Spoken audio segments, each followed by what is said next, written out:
and its 98,000 dealers bring you Mr. Broderick Crawford in tonight's presentation of Suspense.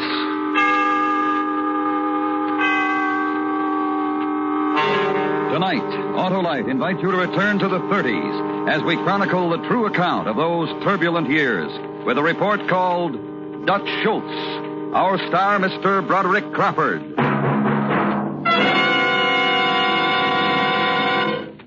Say, Harlow, October's great, isn't it? Yes, sir, Hap. Great for football, long drives. And for checking spark plugs, too. That's right, Johnny Plug Check. Now's the time to get that car winterized.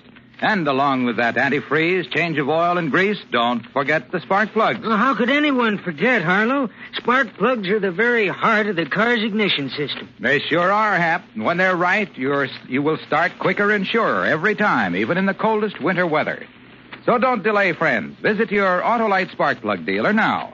He's a specialist in spark plug cleaning and adjustment. If replacements are needed, he'll recommend a set of ignition-engineered Autolite spark plugs, like the amazing double-life resistor spark plug.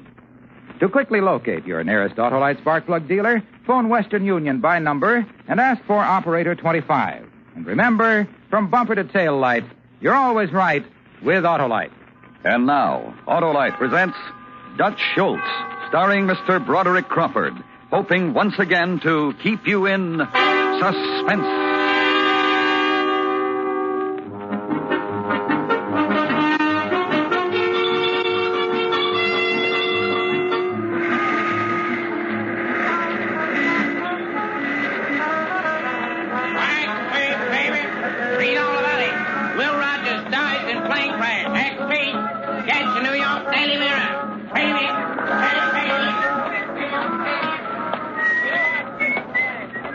Give me a packet of cigarettes, sir. Oh. Yes, sir. That'll be 11 cents, sir. 11 cents? Yesterday there was 10. Sorry, mister. As of midnight, all major brands went up to 11 cents. This is 1935, you know, not 1932. Yeah. Things are looking up and going up, that's what I say. You say that, huh? Yeah. Ginch. What? Outside, I got something. Okie dokie.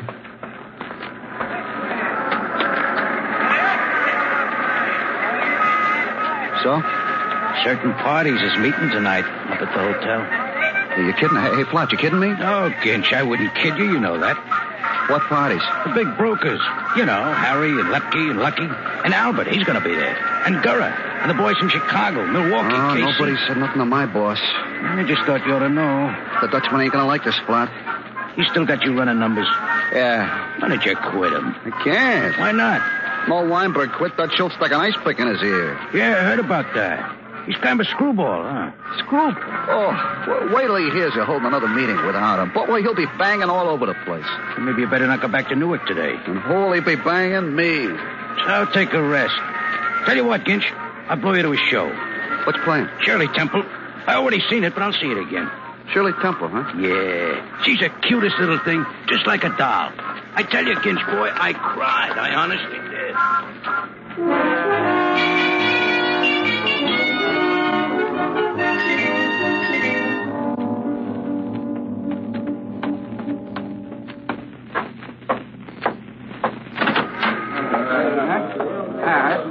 Are you Harry, Lucky, boys? All right, gentlemen. I think we are all assembled. Somebody turn that radio off. You're looking just fine. Hey, Harry, how was the vacation? It was very charming, very charming. The missus enjoy herself? Her back gave her a few, twinges, but taken by and large, it was a charming vacation. That's nice. But enough of this pleasantries. To business, gentlemen. The question we have met to deliberate about is this new fella in the DA's office. That bum has got to be banged in the head. Please, a little consideration? Hey, Gurra, don't be interrupting Harry. Sorry. Apologies accepted. Now then, this new fella has been investigating some matter which might prove embarrassing to we fellows if all the facts should become known. I am referring in particular to the stuff he is investigating about the numbers business. Now, since we decided to get smart and form the syndicate... What do you mean I don't go in? How are you, boys? Dutch Schultz. Yes, Albert, it's the Dutchman. How come all of my good friends here, the people I've been doing business with for years, how come they're holding councils without the Dutchman, huh? Please, act like a civilized being, will you? Act like you didn't grow up in a barn or somewhere. And you, Harry, you're my pal. What is this? This is a matter concerning New York City, Mr. Schultz. Not New Jersey or Newark, which is why you weren't invited. Well, the way I heard it was you was going to discuss the new guy in the DA's office. Which is correct, but please, no names. That DA, he's done a lot of bad things to me. I think I ought to be in on the discussion. Frankly, I didn't think you'd be interested, but since you see fit to come busting in here, you can stay. Yeah, that's more like it, Harry. Thanks. One thing, though. What? What's that? You're not on the board of the syndicate, Mr. Schultz, so you don't get to vote. Wait a minute. What is this? A bunch of lead pipe hoods, and you're trying to make like big businessmen, big operators. We are businessmen, Dutch. You can sit down and shut up or get out of here. All right. That's more like it. Now then, Harry, you were saying? Ever since that runaway grand jury took out Mr. Dodge, we have had great difficulties keeping the DA's office in line. We got plenty grease, but nobody will pay it to. This new fella, he's incorruptible. So the question is, what are we going to do about him? Just give him a treatment he wouldn't forget, that's all. That's what I say. The bummer's got to be banged in the head. Now, please, what are you talking gentlemen, a little consideration. Thank you. You see, Mr. Schultz, times are changing. We don't operate with those tactics anymore. This is big business. We got to operate with a modicum of intelligence. Modicum? What gives with that there modicum? It means a itty bit. All right, why didn't he say so? Itty bit intelligence. That I can understand, but modicum. Please, Mr. Schultz, let me remind you, you're here as an observer only. Oh, please proceed. I was carried away, a modicum. Oh, yes. Operate with intelligence. It seems to me that there is a definite possibility that we may have to resort to drastic measures in dealing with this fella. Yeah. And so I am deputizing Albert here to investigate the situation. This is no ordinary contract, Albert. I want you to figure out how it can be done so nobody gets fingered and nobody gets hurt. Excepting for that fella, I mean. Will do. The perfect contract. Yeah, and I'll help you. I got a lot of ideas and experience in that line. No. Harry, listen, you don't know how much I hate that new DA. N.O. No. This calls for finesse. And please, no names. Albert, I'm counting on you. Gentlemen, we'll meet here in 1 week for Albert's report. And in the meantime, don't worry about the future. You know the old saying? Keep smiling.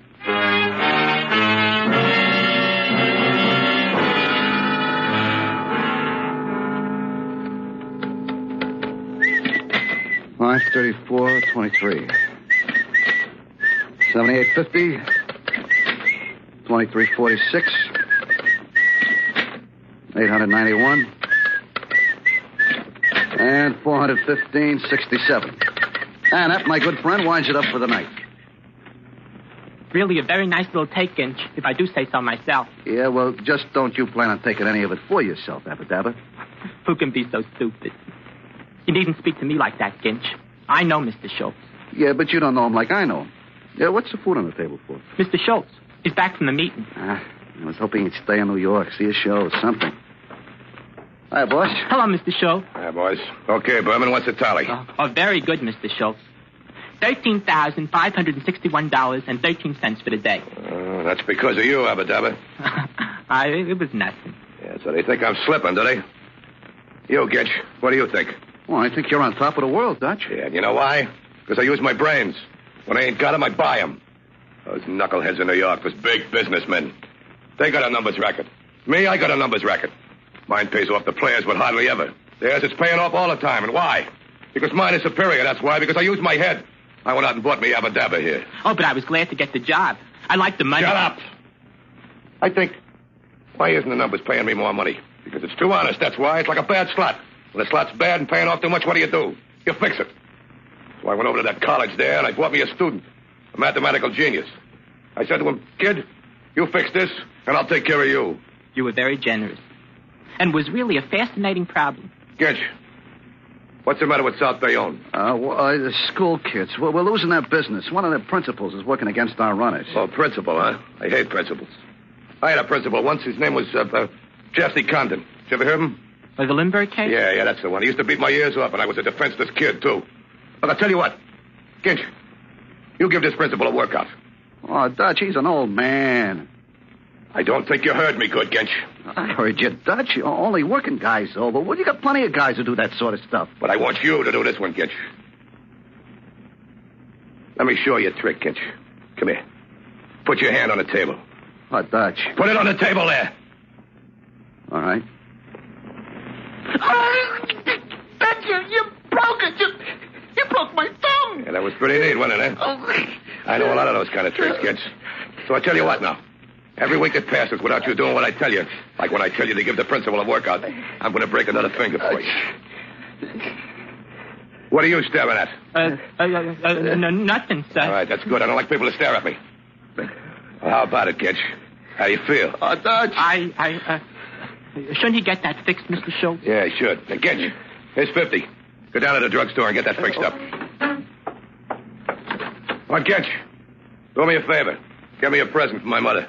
Something nice, a big bottle of Toujours l'Amour. You know what I mean? Yeah, for your mother. Sure, Dutch. Do you want us to get her some perfume or toilet water? I'll kill you for saying that. Where does he take he is? Where does he get off talking like that? Stop that. Everything's going crazy around here. My own boys are talking out against me and those businessmen. Just a simple contract. Hit the DA on the head and they're going to meet with the board of directors like. Oh, that's a big deal. Keep smiling, he says. Keep smiling.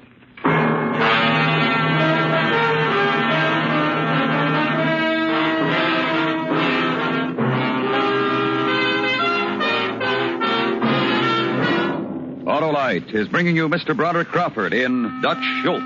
Tonight's presentation in radio's outstanding theater of thrills, Suspense.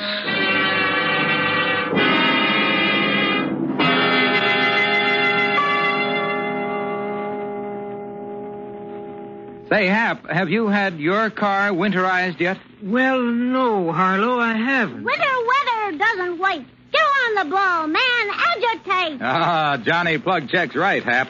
There's no time like now to get that car into your Autolite spark plug dealer for a change of oil and grease, antifreeze. And check those important spark plugs, too. Right, Johnny Plug Check, because they're the very heart of your car's ignition system. And when the spark plugs are right, you'll always start quicker and surer, even in coldest weather. If replacements are needed, your Autolite spark plug dealer will recommend a set of world-famous Autolite spark plugs, like the resistor spark plug, which gives a double life of smoother engine performance and quick starts. And the resistor spark plug is only one of a complete line of Autolite spark plugs, ignition engineered for every use. So decide now to have your car winterized this week. And check those important spark plugs, too. At your neighborhood Autolite spark plug dealers, because from bumper to tail light, you're always right with Autolite. And now, Autolite brings back to our Hollywood soundstage Mr. Broderick Crawford in Elliot Lewis's production of Dutch Schultz, a true story well calculated to keep you in suspense.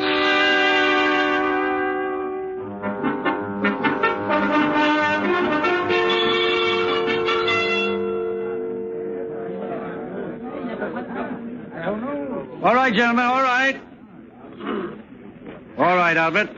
Let's hear it. And Albert, don't give us none of that keep smiling stuff, huh? Look, Schultz, I don't want no trouble with you tonight. Okay, Mr. Businessman, okay. Let's hear the report, huh? All right. I want quiet. I don't want to have to tell this twice. Here it is.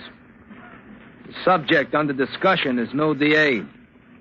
This guy's got it 24 hours around. 2 plainclothesmen all the time. They watch his building, they escort him everywhere. There's no way to get at him. I mean no ordinary way. Use a truck. You get a big garbage truck. See it come speeding down the street? Mr. Schultz, do we have to have you ejected? All right, go on. My cousin. He's got a little kid, 5 years old. So what I did, I borrowed this kid, bought him a tricycle, see? Every morning when this fella comes walking out with his bodyguards, there I am, Joe Citizen, typical square, taking my morning physical with my little boy right there by the door. Very nice. Good. Yeah. He comes walking out. He smiles at the kid, sort of tips his hat to me. I swear that guy's going to be a politician someday. And then he walks down to the corner drugstore. Drugstore? Yeah. And the way I figured, everybody in City Hall is trying to tap his phone, so he uses the drugstore's public pay station. He goes inside, the 2 bodyguards keep out in the street. He stays in an average of 3 minutes, alone, see? Then he comes out, gets in a city limousine, and goes downtown. Very nice information, Albert. Now, how do you work it? He's very precise, this fella. Goes into the drugstore at 8:05 precisely every morning. The fellas who are handling the contract get there early. Bang the druggist with silencers, wait. He comes in. Guards are outside. He goes into the booth, they bang him, stroll out. You got 2.5 minutes to get away. The guns get left in the drugstore. That's good. Let's do it. Listen, Albert, I think it's a very compact and neat way to handle a contract, and I only wish I still had you working for me in your old capacity. Yeah. Incidentally, the guns I already arranged for. A pair of brand new untraceable government 45s. We lifted them out of a crate down at the federal warehouse. It's perfect. Nice work, Albert. But I've been giving this entire matter a lot of thought during the past week. Really, I tell you honestly, I haven't slept. Now, please, gentlemen, I beg of you, a little consideration. All right. Burn! What I care? You wouldn't listen. No, that's better. Now, you know me. I got only your best interests at heart. And I have come to the conclusion that it is in all our best interests that this fella from the DA's office stays alive. Harry, what are you, buggy or something? This guy's got to go. All right, boys. You can just quiet down and listen to me. Yeah, Lucky. What do you say? I say Harry's right. The guy lives. Now, we got to look at this with the long view. We got to think of the syndicate. You and the syndicate can drop dead. Albert's got the perfect plan. Let's use it. Listen, Schultz, I want you to shut up. And now. Harry's right, and here's why. What can this DA investigate? A Manhattan, nothing else. All right. So we're going to let him. We got a nationwide business to take care of.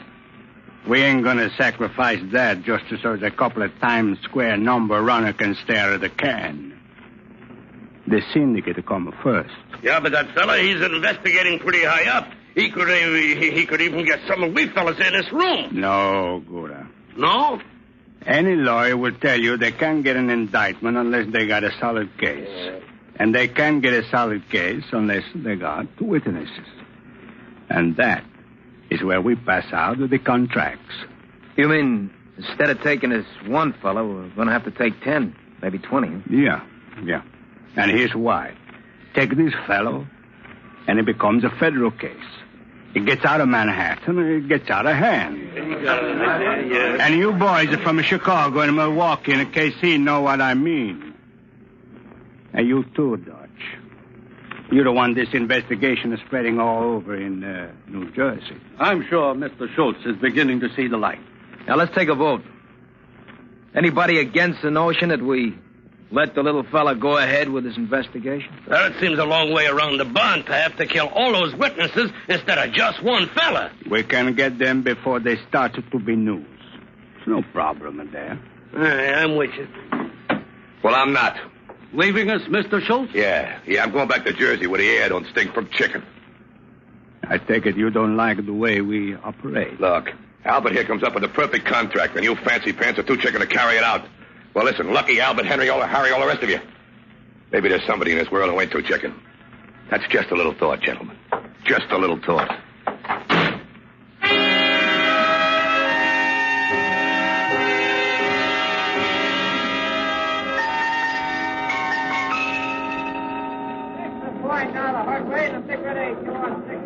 Stay, failure. Thanks, favor, Hopkins goes to death house. Get you, New York Daily Mirror here. Failure. Over there, Dutch. These fellas. What you want, Skinch? Stand up by the shoe store there? Yeah. You can't want me any more today, Dutch?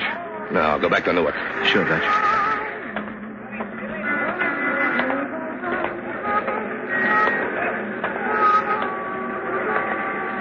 Hello, Mr. Schultz. You the fella? Yeah. Toy's the name. This here's my partner, Murray. You fellas want to make a little? Depends on the contract. It's an easy contract. I got it all figured out, so there'll be no problem. Who's the mark? Just a fella. I gotta know who. What's the matter? What's it to you, who? It's just a job, that's all. It's no problem, Toy. Look, what is this? What's with you? A couple of sissies or something? You scared of a little job? I asked Inch to get me some fella who could handle a little contract. Look, you want to know who the fella is? All right, I'll tell you, I got nothing to hide. It's the new DA in New York. Come on, Murray. Wait a minute, where you gone? You got the wrong parties, Mr. Schultz. Haven't you heard? The DA lives. That's the word from the syndicate.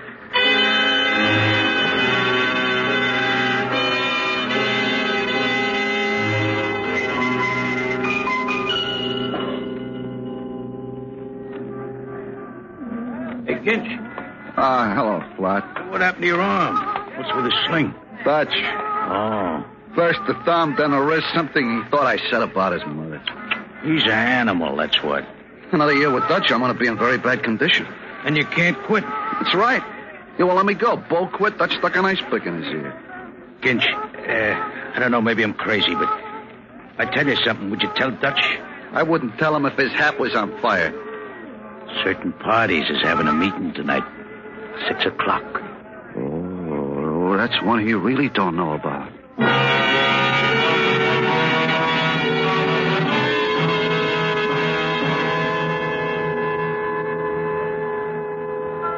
Gentlemen, the situation is fraught with danger to us all. I don't know. If it was anybody else, I would say forget about it. It being the Dutchman, he's just screwy enough to follow through. My boys never lied to me.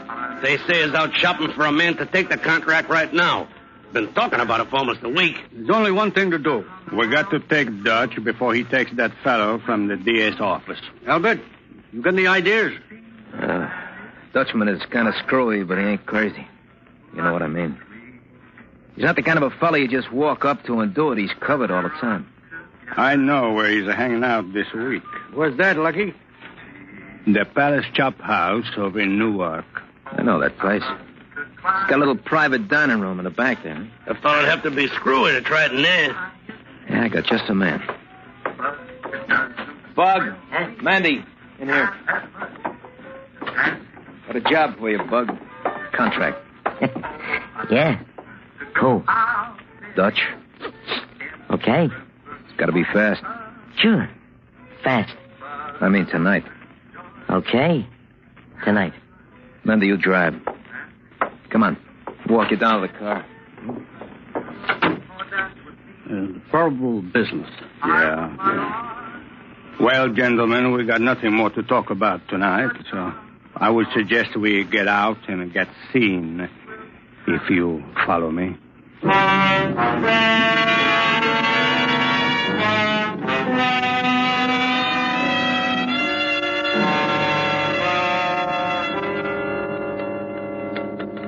$483.11. 68.51. 17.39. 550 even. 137.45. Doc, stop that creepy whistling, will you? I'll fix your whistle so it'll never blow again. All right, now. 775.15. That does it. What I'm going to do to that Ginch when he gets back? I told him to go back to Newark. Where is he? Maybe he missed the train. Or something. Look at Berman. I need you around here to handle my books and keep my numbers business functioning. I don't like it. You should be talking all the time and whistling like a boy, like a schoolboy. Sorry, Mr. Schultz. I'm going to be in business for a long time, Berman. Remember that. You want to get rich? Stick with me. Yes, sir. I'm with you, Mr. Schultz. But keep your mouth shut, see? Tight shut. Now get those tallies added up. I'm going to wash my hands. Yeah, okay.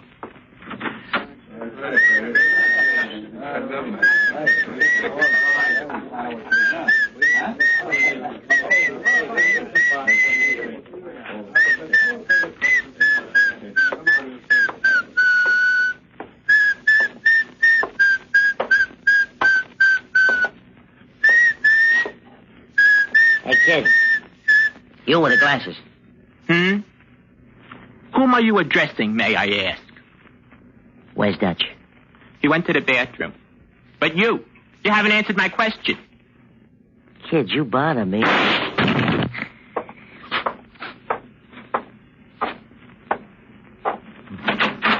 I'm sorry, it's busy.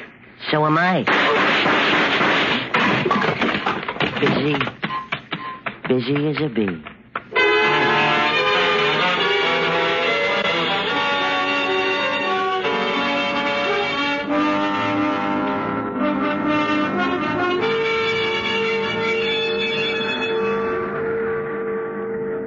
What do you say, Gincho boy? Gincho boy, was a hotsy totsy or was a hotsy totsy? Oh, it was a hotsy, all right, Flotto boy.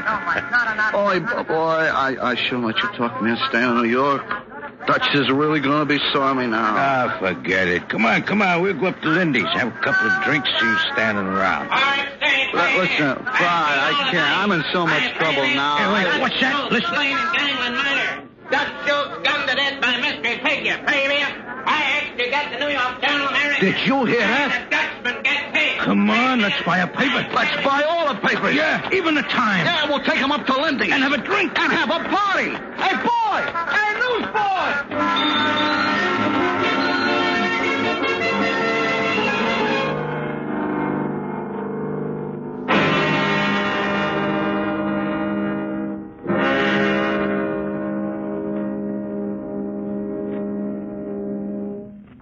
Suspense. Presented by Autolite. Tonight's star, Mr. Broderick Crawford. This is Harlow Wilcox again. Tomorrow, members of the American Trucking Association attending the annual convention in Los Angeles will see a new 3-cent stamp being issued by the Post Office Department. This stamp commemorates the 50th anniversary of the trucking industry. In the years since they first proved themselves as winning competitors over horse-drawn vehicles, trucks have become the backbone of our transportation system. Their versatility and dependability in war and peace and their economy of operation have made trucks the finest carrying vehicles any civilization has ever known. Today, over 9 million of these modern beasts of burden serve us in countless ways and give work to some 6 million Americans who make, drive, and service them. Autolite has been associated with this industry for 42 years and is privileged to salute the American Trucking Association on this important occasion.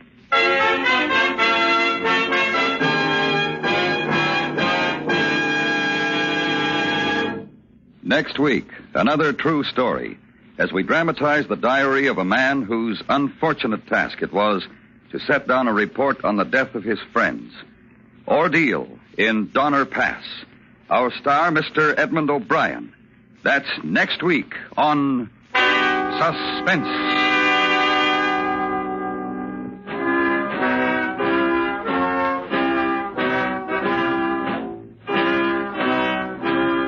Suspense is produced and directed by Elliot Lewis, with music composed by Lucian Morwick and conducted by Lud Gluskin. Dutch Schultz was adapted for Suspense by James Poe.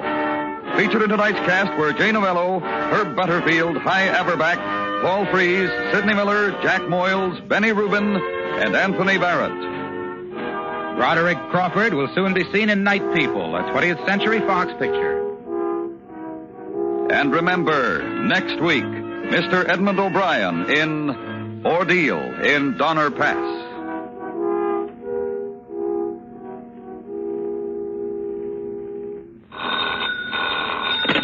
You can buy Autolite resistor or standard type spark plugs, Autolite electrical parts, and Autolite Stay Full batteries at your neighborhood Autolite dealers. Switch to Autolite. Good night.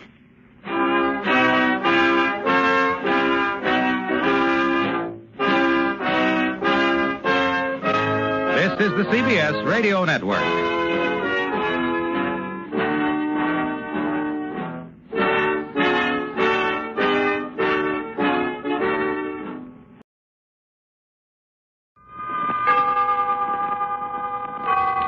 Autolite and its 98,000 dealers bring you Mr. Edmund O'Brien in tonight's presentation of Suspense.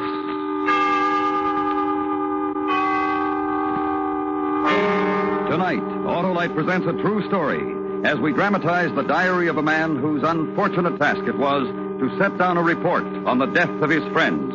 Ordeal in Donner Pass. Our star, Mr. Edmund O'Brien.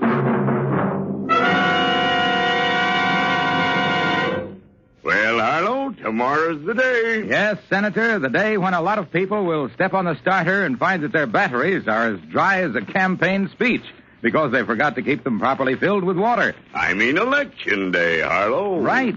The day when thousands of wise drivers will elect to get an Autolite Stay Full, the battery that needs water only 3 times a year in normal car use. I'll vote for that. And that Autolite Stay Full is a long time in office. Fiberglass retaining mats protect every positive plate to reduce shedding and flaking and give that conscientious candidate longer life, as proved by tests conducted according to accepted life cycle standards. So, friends, after you vote, visit your Autolite battery dealer, the expert on all makes of batteries. To quickly locate him, phone Western Union by number and ask for operator 25. I'll tell you where to get an Autolite Stay Full, the battery that needs water only 3 times a year in normal car use. And remember, from bumper to tail light, you're always right with Autolite. And now, Autolite presents Ordeal in Donner Pass, starring Mr. Edmund O'Brien, hoping once again to keep you in suspense.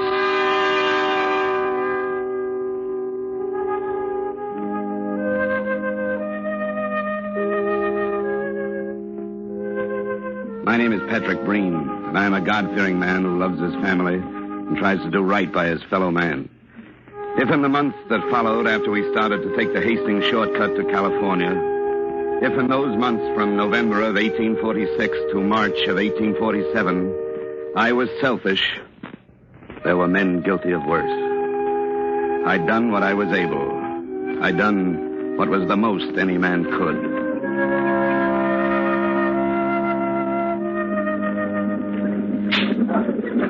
If we had have read the signs right, it wouldn't have happened, maybe. When Keysburg left the old man, Mr. Hardcoop, behind to die. When Snyder attacked Mr. Reed, and Reed killed him and got banished from the caravan, sent out alone without wife and child.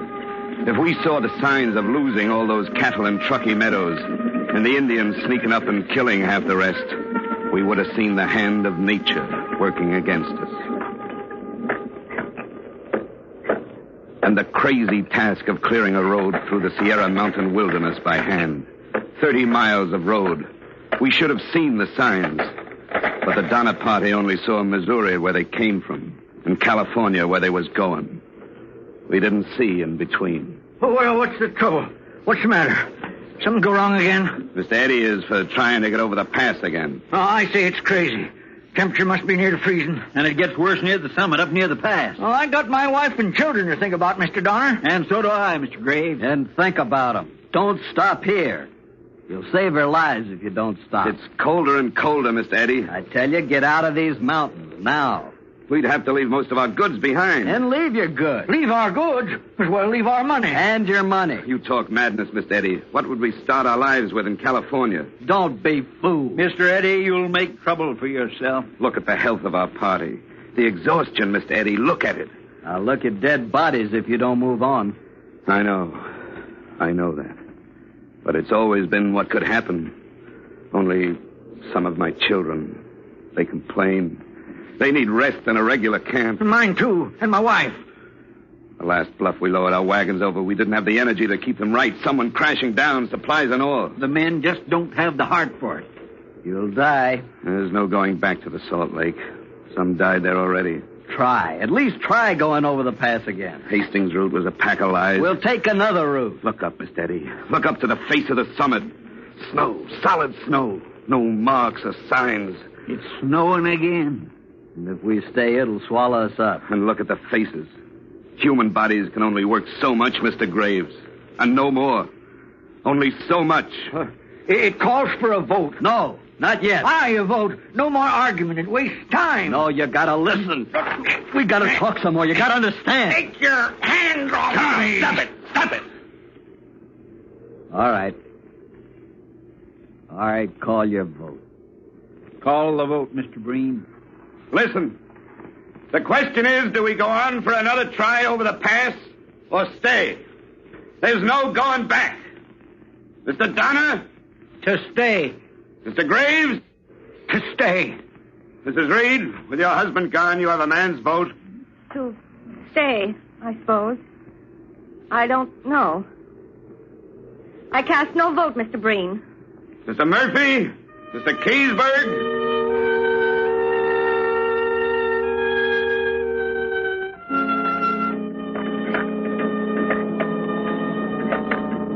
We built 3 houses. One was already standing.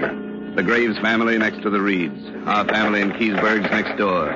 The Eddie and Murphy families in adjoining cabins. And 5 miles down, the Donners. No windows and one door to each cabin.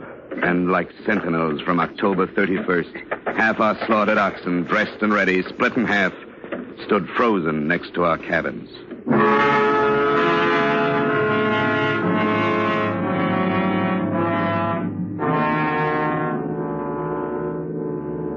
On Friday, November 20th, 1846, I began my journal.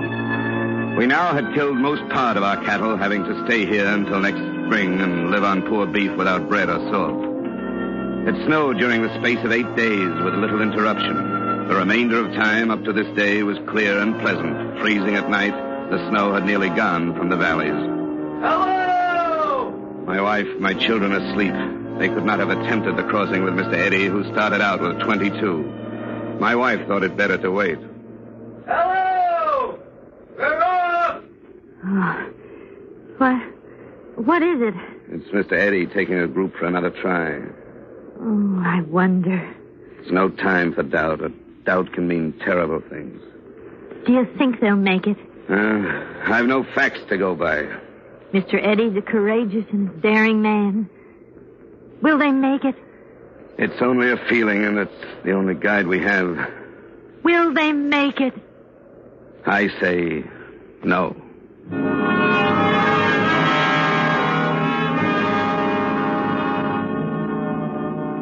On November 26th, I slaughtered my last team of oxen. After this beef was gone, maybe Mrs. Eddy would sell me some of hers. There were some mules, there were dogs, and we waited.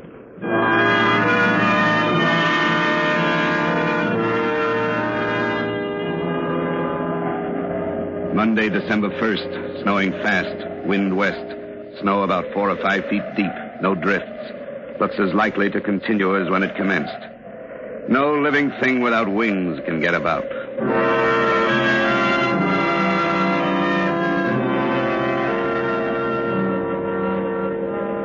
Tuesday, December 2nd, still snowing, wind west, snow now about 5.5 to 6 feet deep. Difficult to get wood, no going from the house.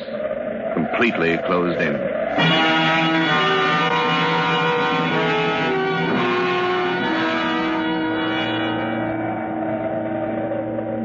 Eight days of storm and not seeing or hearing a word of life or death.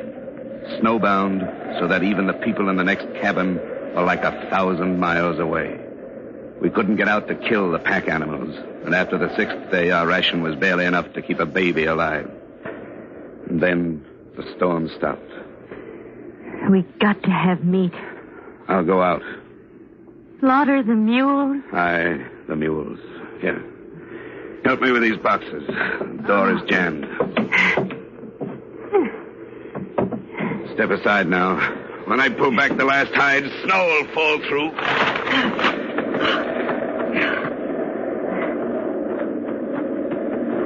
Mr. Graves? They're gone. They're gone. What are you talking about? We didn't tie the stock. They ran off the stock. Oh, no. They couldn't have gone far, not in this storm. They gotta be here. Look for the tracks. Tracks would be gone, covered up. We should have tied them. Yeah, we should have tied them up. I can't dig anymore. Mr. Breen, Mr. Graves, Bailiff Williams is dead. Will someone help take him from our cabin? Graves, will you help? I cannot. I gotta save my strength. I cannot. Come, Mrs. Reed. We'll give Bailiff Williams the final rest, poor man.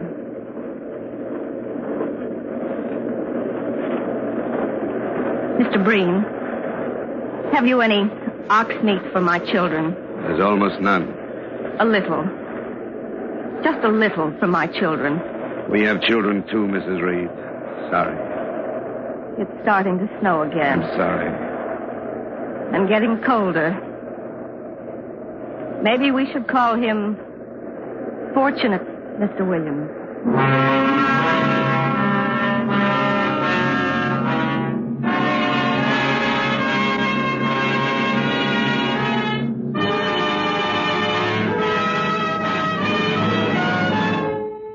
Autolite is bringing you Mr. Edmund O'Brien in Ordeal in Donner Pass.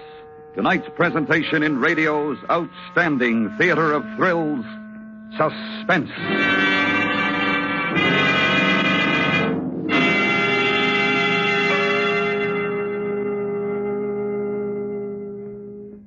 Say, Harlow, who do you think will win tomorrow? Why, the man with the Autolite Stay Full battery, Senator. You just can't lose with that rare, rugged, and reliable battery that states right on the case. Needs water only 3 times a year in normal car use. But both candidates have an Autolite Stay Full, Harlow. Then they have long-term power insurance, Senator. Fiberglass retaining mats protect every positive plate to reduce shedding and flaking and give that Autolite Stay Full longer life, as proved by tests conducted according to accepted life cycle standards. Yes, but who are you voting for, Harlow? Why, for my Autolite battery dealer. He's the expert on all makes of batteries. And if a replacement is needed, he'll recommend an Autolite Stay Full, the battery that needs water only 3 times a year in normal car use. To quickly locate him, phone Western Union by number and ask for Operator 25. That's right. Call me Western Union Operator 25. And remember, from bumper to tail light, you're always right with Autolite. And now, Autolite brings back to our Hollywood soundstage Mr. Edmund O'Brien in Elliot Lewis's production of Ordeal in Donner Pass. A true report, well calculated to keep you in suspense.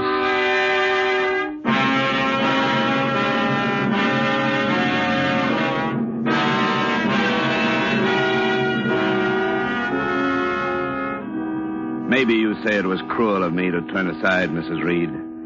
But I had 8 mouths to feed. She only had 5. Figuring life and death in numbers. What else could we do?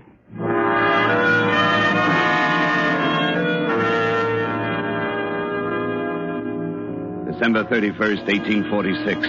Last of the year. With God's help, we spend the coming year better than the past, which we proposed to do. Berger died. Reinhardt also. If only Almighty God will deliver us from our terrible situation, which is our prayer.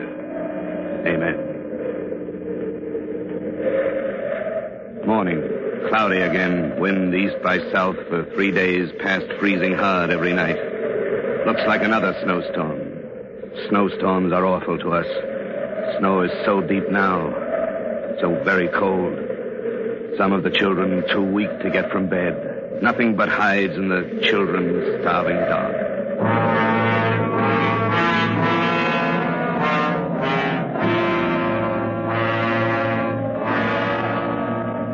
Sunday, January 3rd, 1847. Freezing at night. Wind about east. Mrs. Reed talks of crossing the mountains with one of her older children, leaving others behind. Provisions scarce. I have no right to ask you. But it's for their sake I must go. No, not alone, Mrs. Reed. With Milt. No. And Eliza and Virginia. 10 strong mountain men couldn't do it now. I must. There isn't enough for all of us. Can I leave James with you? I'm going for bread, Tommy. To get bread for you and everybody. Child. What of Tom? To the Graveses. Will they take him in? I can only ask. Will you help me take him over? Hurry, Mr. Breen. For God's sake, hurry.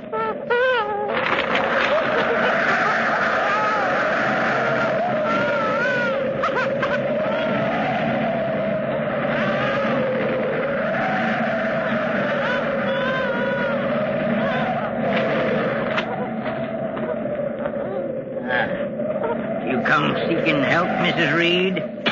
The fine and dandy Mrs. Reed? I only ask you, with some charity, take in my baby, Tom. We got nothing to share with the son of your husband. Cut out your tongue, Mr. Graves. This isn't your concern, Mr. Breen, none of it. I've taken in James. And it's your bad luck. How can you talk so selfish?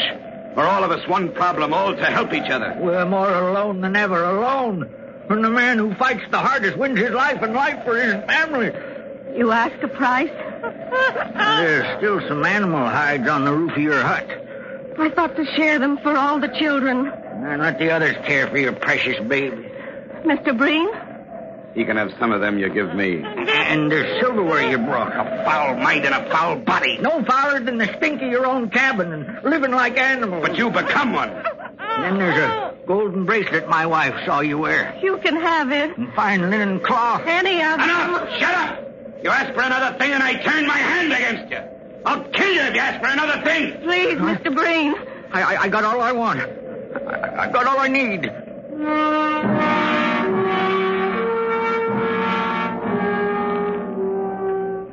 Monday, January 4th. Mrs. Reed, Milt, Virginia, and Eliza started about a half hour ago with the prospect of crossing the mountain. May our God of mercy help them. It was difficult for Mrs. Reed to get away from the other children.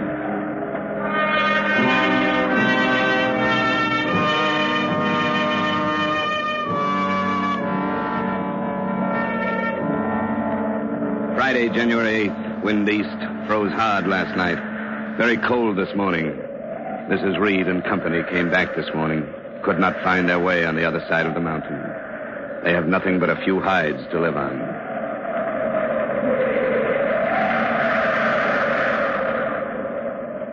From January 10th to the 14th, it snowed without stop. Difficult to get wood even after the storm broke. There is little energy for much but sitting.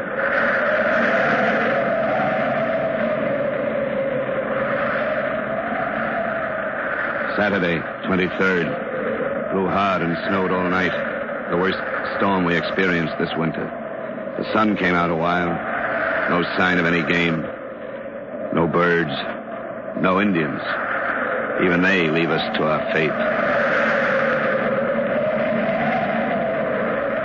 January 31st. Landrum Murphy died. The sun don't shine out brilliant this morning, and it froze pretty hard last night.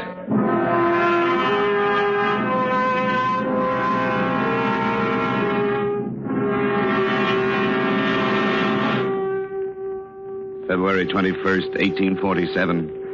We sat in our cabin. The hides was rotting from the heat inside and snow on top of them. But even those we boil and eat. We hear from the Donnas up the trail. Old Jacob Donna is dying. Many were dying. Patrick, how long can we last? Not long if all we talk of is death. What was that? Something's happened. Gone mad? Have some gone mad? No, I think it's more. Who are they? Who? Are we saved?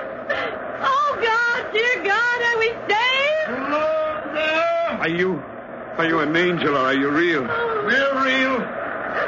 My name is Rhodes. Who sent you? How have you come to us? Reed told us. He got us to come. Reed?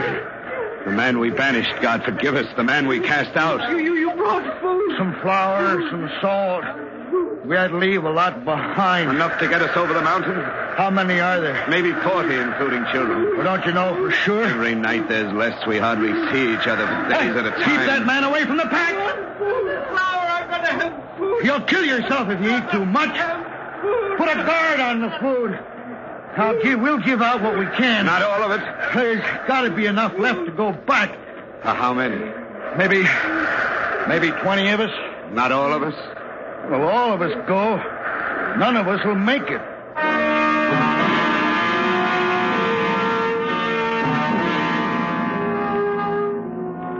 "24 went with the brave 7 men. We were left with no more food than we had when they came.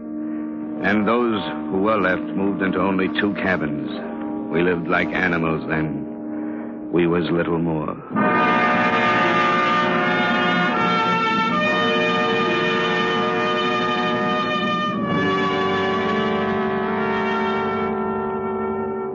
March 13th. Now I remember the day by counting it out, but I hardly knew then. I can't stand the filth, the smell. We'll freeze if we go outside.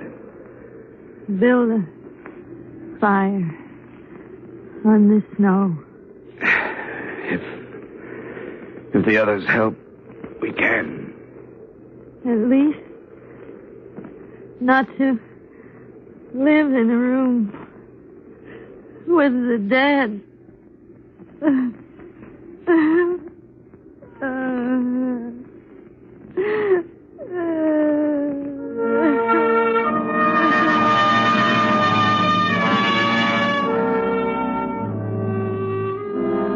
We come from built-up country and cities. We didn't know that to build a fire on snow, you got to cross tree trunks and put the fire on them. We built it on snow, and it cut a well into the snow. We all moved down to it, like a cave. We was too weak to move from the wet ground, too sick to care. At least it protected us from the wind. 14 of us was all that was left alive. My wife Peggy, Mrs. Graves, and her baby. What do you have there? No, nothing. Nothing. You hid something under your shawl. I didn't hide anything. You put something to your mouth. No. You got some food. You've been holding out some food. Go back, Peggy. Leave her be. I won't. Under her shawl. No, stop now. Give it back. Give it. My baby. It's only a bleached out bone, Peggy. She ate all that was on it. She ate. Don't, Mrs. Graves, don't. She held out. It was only an empty bone. Been boiled over and over. Held out. An empty bone. Held out. Empty.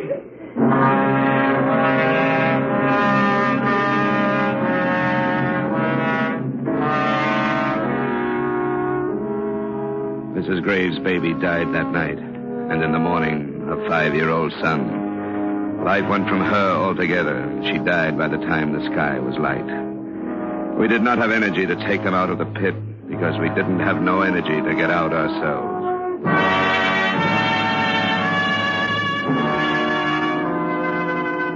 There was 11 left. Close to 90 started.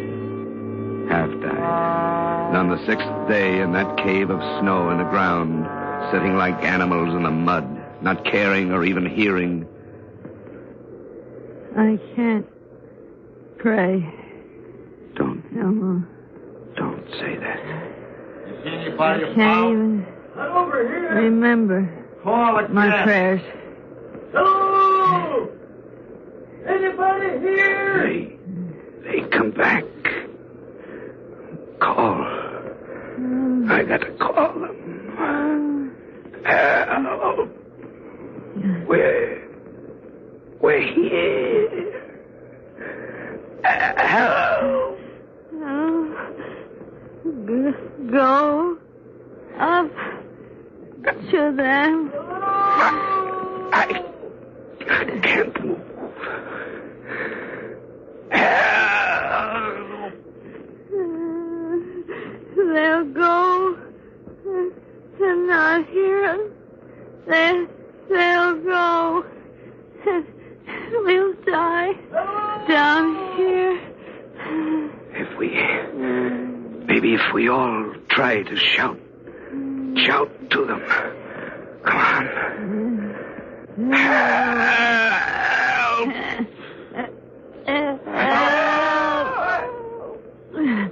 Hear it? Come over there. Come on. Here. Down here in this hole. Oh, no. Oh. We'll take you out. Don't worry. We'll take you out.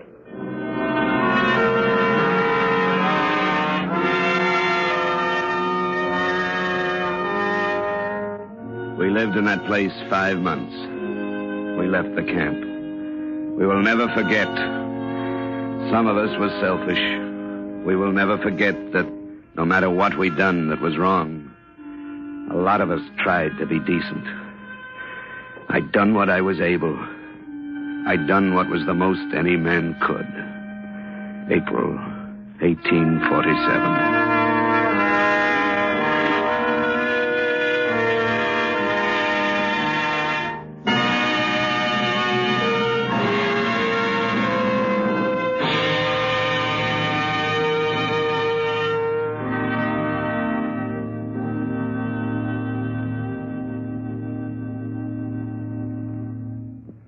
Suspense. Presented by Autolite. Tonight's star, Mr. Edmund O'Brien. Harlow Wilcox again, speaking for Autolite, the world's largest independent manufacturer of automotive electrical equipment, in 28 plants from coast to coast, where Autolite makes over 400 products for cars, trucks, tractors, planes, boats, and industry. These products include horns, bumpers, recording thermometers, and batteries such as the famous Autolite Stay Full, ignition-engineered Autolite spark plugs, both standard and resistor types, voltage regulators, wire and battery cable, Autolite Bullseye sealed beam units, and Autolite original service parts for all Autolite electrical systems. Autolite is proud to serve the greatest names in the industry. So, from bumper to tail light, you're always right with Autolite. Next week, a true story taken from Captain Walter Kerrig's Battle Report, Korea. The facts concerning the mine-clearing operations in Wonsan Harbor. Needle in the haystack. Our star, Mr. William Holden. That's next week on Suspense. Suspense is produced and directed by Elliot Lewis, with music composed by Lucian Morowick and conducted by Lud Gluskin. Ordeal and Honor Pass was adapted for Suspense by Arthur Ross. Featured in tonight's cast were Paula Winslow, Mary Lansing, Charlotte Lawrence, John Daner, Joseph Kearns, Harry Bartell, and Parley Bear. Edmund O'Brien may soon be seen in The Bigamist, co-starring Joan Fontaine and Ida Lupino. And remember next week, Mr. William Holden in Needle in the Haystack. You can buy Autolite Stay Full batteries, Autolite standard or resistor type spark plugs, and Autolite original service parts at your neighborhood Autolite dealers. Switch to Autolite. Good night. This is the CBS Radio Network.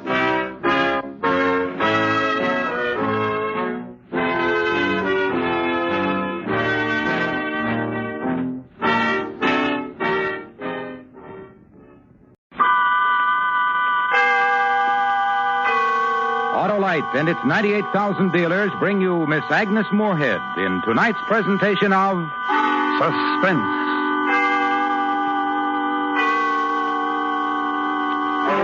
Tonight, Autolite presents the first radio adaptation of one of the most amazing human documents ever written, the personal diary of Emily Wooldridge, which she called The Wreck of the Maid of Athens. Our star, the First Lady of Suspense, Miss Agnes Moorehead. Hi, Hap. Buying a magazine, I see. Yes, sir, Harlow. Well, why not take this one? Oh, no, thanks. Everyone to his own taste, you know, Harlow. In buying magazines, yes, Hap. But in replacing electrical system parts for your car, definitely no.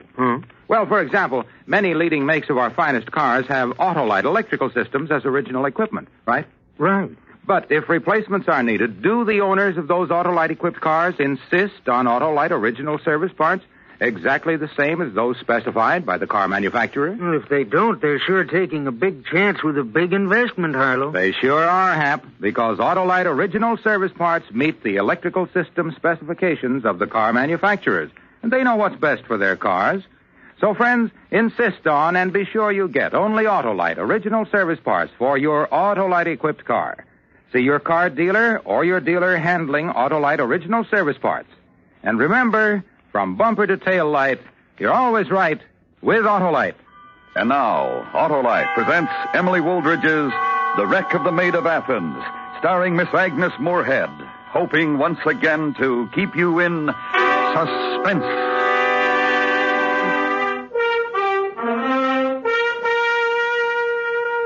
"84 years ago tonight, there sailed from the port of London the brigantine Maid of Athens. 60-some days later, off the cold southern tip of South America, the ship was afire and sinking in heavy seas. Aboard her, along with the necessary officers and crew, was the wife of the master, Captain Richard Wooldridge. Her name was Emily, and this is her story.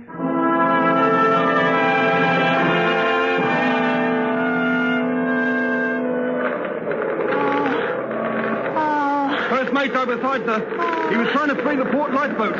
We can't go after him. Those boats are jammed. We'll never use them. Very well. Tell the rest of the men to come here. We'll have to abandon ship as quickly as possible. Perhaps the most terrible thing of all was the fact that there wasn't room in the lifeboats for all the men. Always in my memory will live the picture of those who fought to live and who died so hopelessly in those cold seas.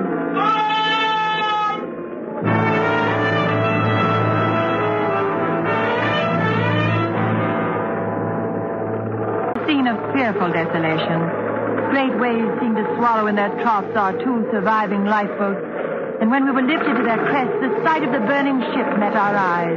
The gallant maid of Athens.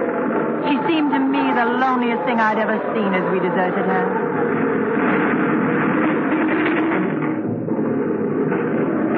Looking the other way by the grace of Providence, we could see a low fringe of land on the horizon. My husband took this to be the island of San Carlo and perhaps our salvation.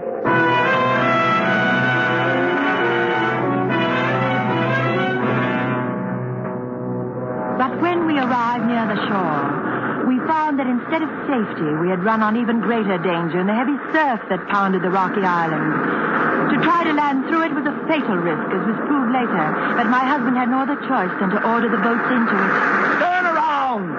The second boat there! Stern around! Stern to shore! Keep your bows into the surf! Get alongside us and do as we do! Steady now! Keep on standing properly! On the ready now! All right now, follow it in! There's the other boat, sir! You're going broadside! Don't get broadside! The surf or you're lost!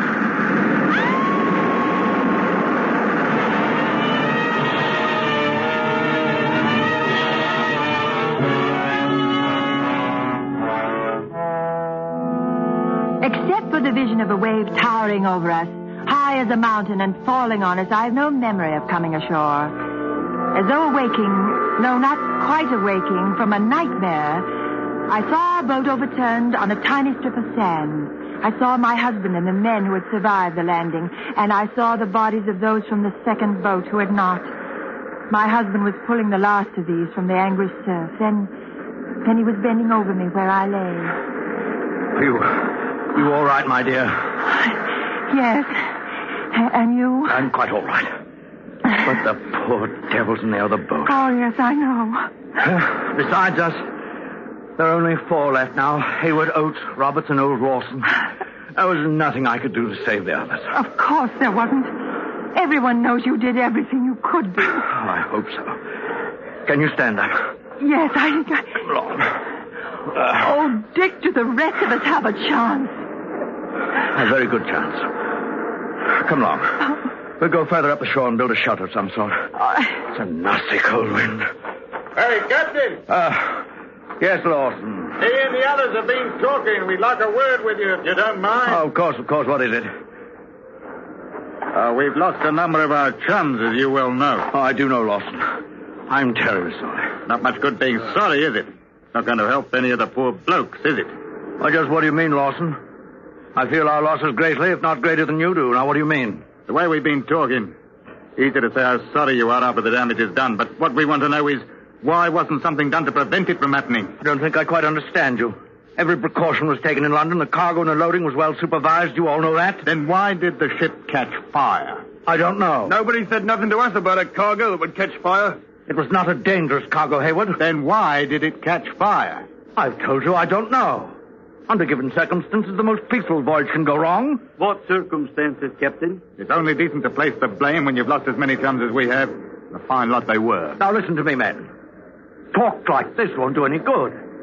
I'll admit we've had more than our share of bad luck. We'll say aye to that. But we 6 were spared. And if we are to survive, we've got to work together. It won't be any more than survival on this filthy island.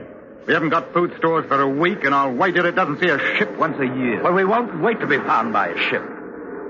Now, the mainland of South America is a bit more than 300 miles west. I have the navigational instruments to get us there, if we can repair the boat. Oh, maybe it's not so bad as you thought it was, Lawson. It's bad enough. We'll have to be lucky to live to tell of it. It won't be easy, but it is possible. And I can't stress the importance of speed strongly enough. There are two reasons. One is scarcity of food. The other is more important. We're approaching the storm season in these latitudes. And when it arrives, the gales are almost constant. Aye. We're having our share of bad fortune. That's a fact. We shall be all right if we work quickly. If we can repair the boat in, say, 4 days and launch it without accident, I have every confidence that we'll be on our way to safety and home.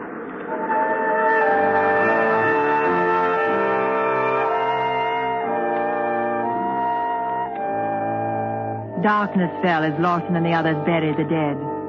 A thick fog settled on the island, and in spite of exhaustion, the dampness and cold made sleep out of the question. We spent the night huddled over fires, one for the crew and one for my husband and me.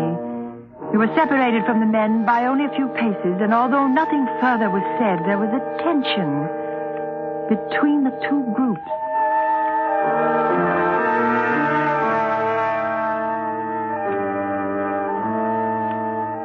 The next morning, my husband set the men to work on the boat where her planks had been battered on the rocks, and he set out to search the island, hoping to find a beach better suited to launching through the surf.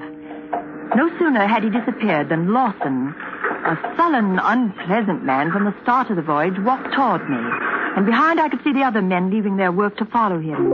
I trust you spent the night counting your blessings, Mrs. Wooldridge. Why, I'm thankful to be alive, as we all should be. Then did you give a thought to the poor boys, what went down? And then we buried? Of course. My husband told you men to repair the boat. Why aren't you doing it? We want you to hear what we have to say. Well, what do you want with me?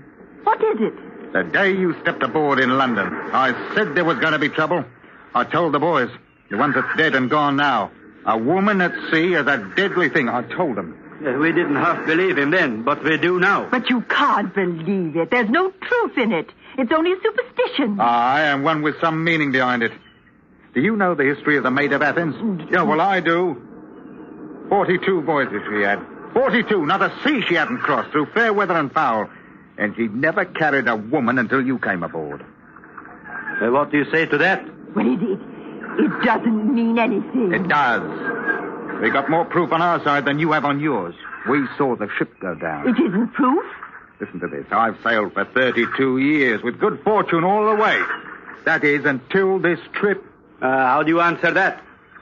There is no answer. But then you admit that you're the cause of the trouble. I do not. You're acting like children. Children, you say? You should be speaking of the poor fatherless children of them that went down, made orphans by a fire that nobody can explain. And maybe you can. But now, the rest of you, listen to me. There's no one to blame. When you're carrying cotton, and if it gets damp, sometimes the weight of it causes pressure and friction and fires start. It's happened before. When? I don't know, but it does happen. My husband told me it did. Any of you chums ever hear of anything like that? A fire starting because cotton is wet? In 12 years at sea, I never did. It happened because a woman at sea is a deadly thing. You've caused it. There's no doubt of it. That's not true. Can you prove that it's not? Well, one needs facts to disprove something, and you accuse me without facts. What you mean is you can't prove we're wrong. Now, we'll take that as your confession. Eh, lads? It is not. It is not. I have nothing to confess. You brought us this trouble, and we all know it. There's nothing you can say to change our minds. And that goes for what you might say for your husband, too. Good day, Mrs. Wooldridge. Come on, lads.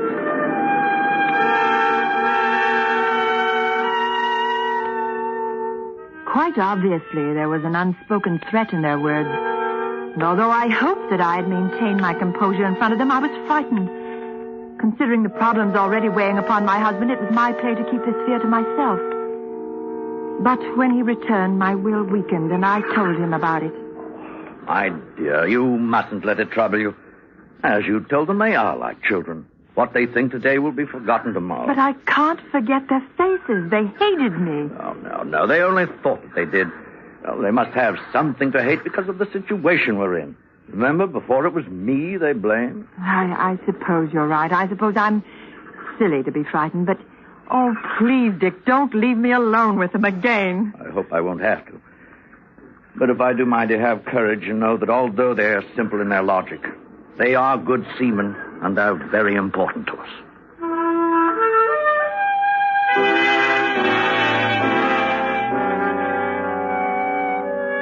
His words did give me courage. The men were important to him as seamen. When he said that, I realized that he was more important to them because he was the only one who could set us on a course that would take us to safety. He was the only one who could navigate. With his importance to them, surely the men would do nothing to me. Well, that is what I hopefully thought. But I could not forget the expressions of hate on the faces of the four men as I stood before them.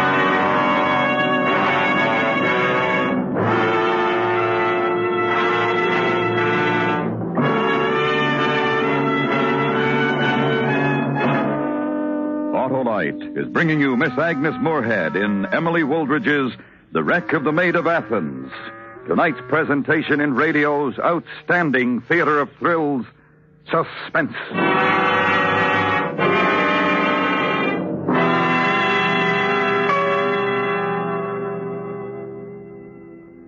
Say, Hap, if a reader asked for a sports magazine, would he let the man substitute detective stories? Well, of course not, Harlow. Yet many magazine readers will stand for substitute parts in the vital electrical system of their Autolite-equipped cars. But why, Harlow? Well, Hap, I guess it's because readers can easily see what's inside the cover of a magazine, but not what's under the hood of the car. Oh, but it's simple, Harlow. Just insist on Autolite original service parts for your Autolite-equipped car. And then you can't go wrong. Right you are, Hap. Autolite original service parts meet the exact specifications of leading car manufacturers who specify Autolite electrical systems as original equipment.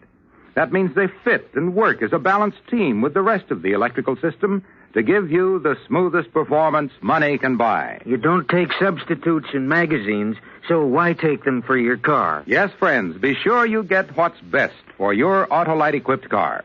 See your car dealer or your dealer handling Autolite original service parts. And remember, from bumper to tail light, you're always right with Autolite.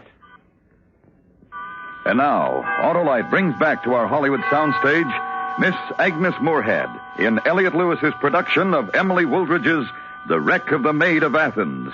A true story, well calculated to keep you in suspense.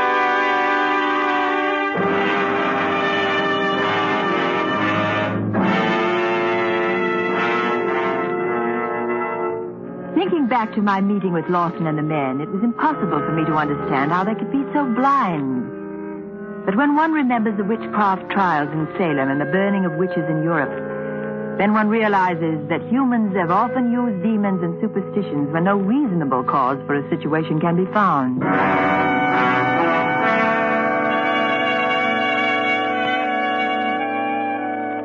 As the work on the boat continued, it became my responsibility to add to our meager larder. With some rough hooks fashioned by my husband and some stout cordage secured to the rocks, I fished. Although I checked these set lines often, even at night when sleep was impossible, the results were disappointing.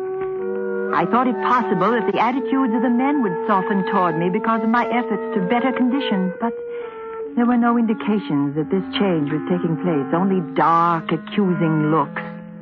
One, Hayward, the youngest of them, seemed less hateful than the others. He averted his eyes when I looked at him. That evening of the second day, Lawson paid a visit on my husband. A visit that made my fears all the more real. Top of the evening to you, Captain. Thank you, Lawson. Mrs. Wooldridge. Good evening. Although the top of the evening ain't worth anything on this rotten wet island, I hope you don't mind my coming, sir. Of course not, Lawson. What is it? Are you satisfied with the way the work is going, sir? Yes, I am more than satisfied. To be quite honest, considering the mood you men were in the day we arrived, I expected trouble. I'm thankful that there hasn't been any. A bit upset we were losing all those chums. But it's survival of the fittest, I suppose. When do you think we'll be ready to leave? I should say it will depend on the surf. Oh, the boat should be fit day after tomorrow. But if the surf is heavy, We won't be able to launch safely here, and we'll have to move to the other beach.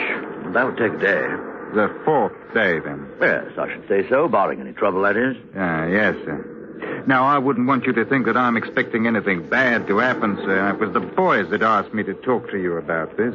About what? The way they feel, sir. Well, we're all in this together, everybody equal, taking the same chances. Yes, that's right. Going through that surf and trying to make the crossing to the mainland. Anything might happen to any one of us. Yes, that's true, too. Well, what the boys mean, sir, is that right now everybody's not quite equal. And that's because you're the only one who can keep us on course once we start. I suppose I am, yes. Yes. Well, now, I repeat, we aren't looking for anything bad to happen, but suppose it did. To you. Then where would the rest of us be? What with 300 miles of ocean to cross and none of us knowing how to keep us on a course? I see. You want me to teach you navigation? No. Emily. Not just me, sir. All of us. No, don't do it. What's come over you, my dear? Well, they're up to something. I don't know what's upset you, Mrs. Wooldridge. We're thinking of you, too. The captain wouldn't want you to drift about until you died of thirst in case something happens to him. Right, sir? Well, that's quite right. But I'll tell you what upset Mrs. Wooldridge. Perhaps we can straighten it out. You told her she was to blame for our misfortune merely because she was aboard.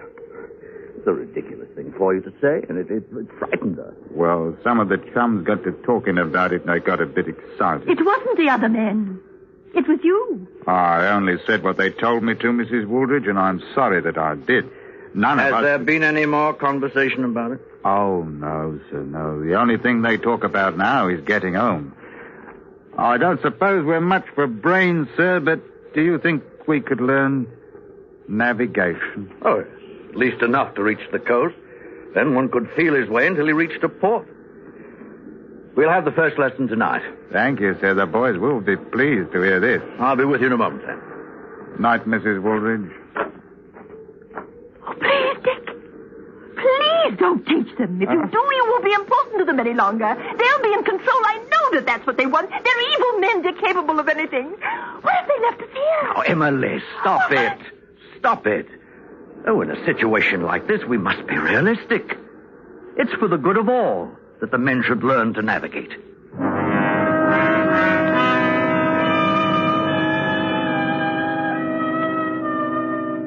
My husband returned an hour later, quite pleased with the spirit of the men and the progress they had made during their first lesson. I tried to match his confidence with my own, but the next day that became impossible. There was no mistaking the hate for me in the faces of the men when my husband was not present. But he had no chance to realize this because the expressions changed when he appeared. The men took on a rough good humor and an enthusiasm for their work and the future that completely beguiled him. At times I doubted my reason, but at others I was sure that I didn't imagine this purposeful change of attitude. Then during the afternoon, I was able to speak with Hayward, the one I hoped felt less strongly toward me. He was on his way to the spring that supplied our water when I was able to meet him alone. Mrs. Wooldridge, what are you doing here? I wanted to talk to you. I don't want to talk to you. I've got nothing to say. Why did Lawson lie to my husband and me? I don't know what you mean. He told us last night that you men didn't blame me for what happened. Well, we don't. That you realized how ridiculous the things were that you said to me the first day. That I was the cause... That's right. So then why do you hate me? Hate you? We don't, Mrs. Wooldridge. The expressions on your faces when my husband isn't there couldn't mean anything else. What is it? What are you thinking? You must be mistaken, Mrs. Wooldridge. All we talk about is getting home. That's what Lawson told you to say if you had to talk to me, isn't it? I don't know what you mean. He said the same thing last night in the same words. But he was lying, wasn't he? Just like you are. You've got no reason to say that, Mrs. Wooldridge. I don't know what we'd want to lie about. About what your plans are. Plans? Why, they want to get home as quick as we can. Isn't that what you plan? You're lying to me. But, Mrs. Wooldridge, why should you say that? That's not what you're thinking. What are your plans? What I told you. To go home. You're lying to me. I can tell from your face. It's been a trying experience, Mrs. Wooldridge. Perhaps your mind is playing tricks. I don't know what else could upset you like this.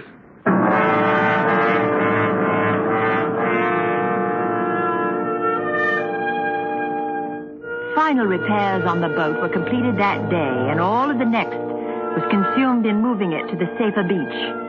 The surf was not as high as the shore was protected by a curve of reef from which I cast my set line. The crashing waves caused terrible currents, and the frightening prospect of maneuvering a boat through them was real enough to keep my mind clear of my other fears, which seemed to have no basis at the moment. At nightfall, I was huddled close to our fire as my husband awoke from a short nap. Oh. How long have I slept? No more than an hour. Seemed like days. I will sleep days once I get into a bed again. What luxury that'll be, eh? Oh, I hope everything will be all right tomorrow, and with the crossing. No reason it shouldn't be. Stout boat. We're with the prevailing winds. No, you don't have to make it sound easy for me, you know. Just tell me if there's a good chance of reaching safety. There's a very good chance, Emily. Oh. And I must say that I'm happy to see your mood improved. Morale will be most important when we're at sea. Well, I'll help the best I can. I know you will, my dear. Oh, Captain! Oh, Lawson, yes. What is it? I hope you don't mind the boys are a bit uneasy tonight. They asked me to come. Anything wrong? Nothing special, sir. They wonder if you could tell them where we'll land. Roughly, that is. They wanted me to ask if you'd talk to them for a bit. I suppose they are uneasy. Yes, I'll have a word with them. Oh, they'd like that, sir.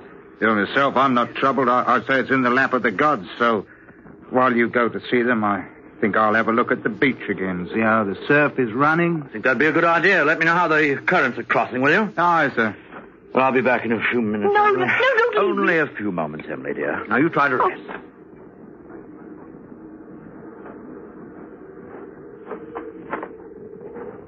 All right, Mrs. Woolridge.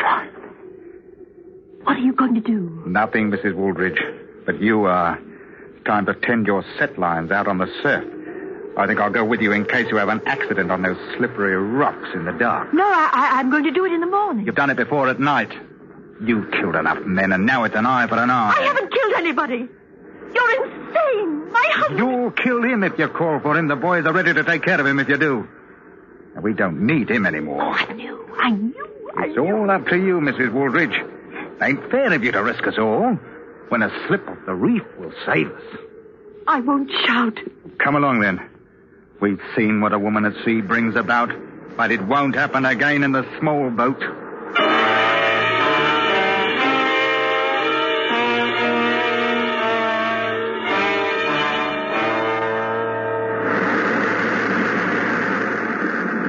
you have to do this? Won't you admit that you're wrong, that superstitions are baseless, and that you've nothing to fear about my going with you?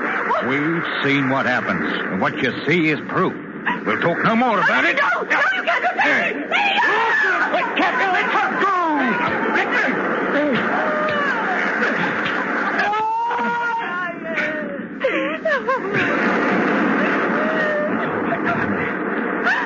Everything's all right.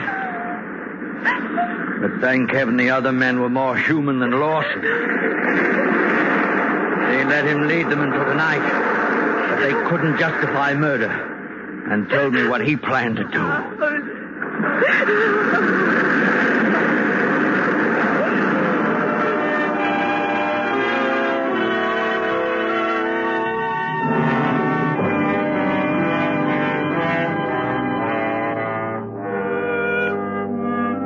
After 3 weeks, the 5 survivors of the Maid of Athens reached the port of Stanley in the Falklands.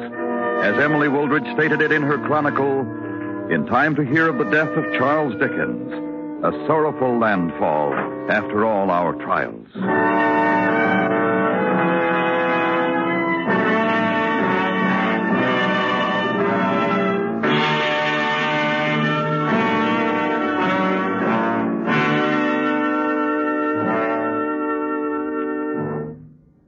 Suspense, presented by Autolite. Tonight's star, Miss Agnes Moorehead. This is Harlow Wilcox speaking for Autolite, the world's largest independent manufacturer of automotive electrical equipment.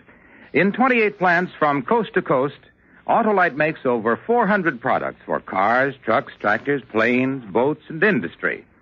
These products include bumpers, die castings, industrial thermometers, and batteries, such as the famous Autolite Stay Full, ignition-engineered Autolite spark plugs, both standard and resistor types, voltage regulators, wire and battery cable, Autolite Bullseye Sealed Beam Units, and Autolite Original Service Parts for all Autolite electrical systems. Autolite is proud to serve the greatest names in the industry. So, from bumper to tail light, you're always right with Autolite.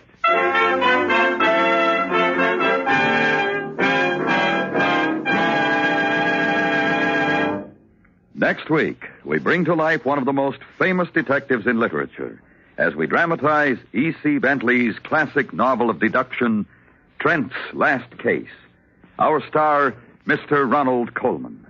That's next week on Suspense.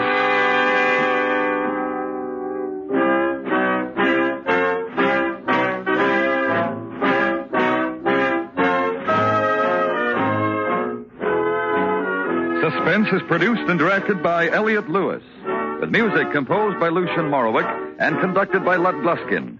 Emily Wooldridge's The Wreck of the Maid of Athens was adapted for Suspense by Gil Dowd.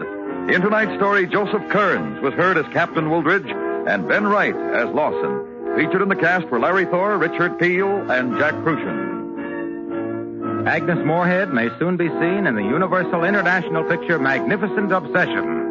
And remember, next week, Mr. Ronald Coleman in Trent's Last Case.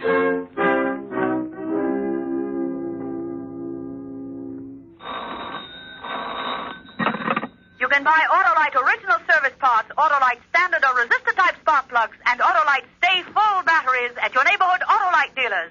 Switch to Autolite. Good night.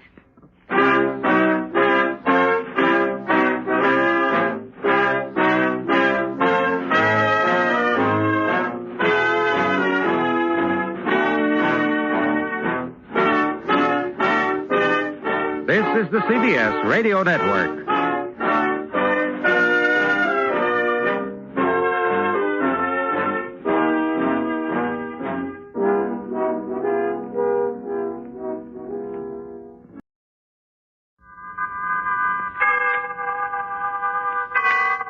Autolite and its 98,000 dealers bring you Mr. Cornell Wilde in tonight's presentation of Suspense.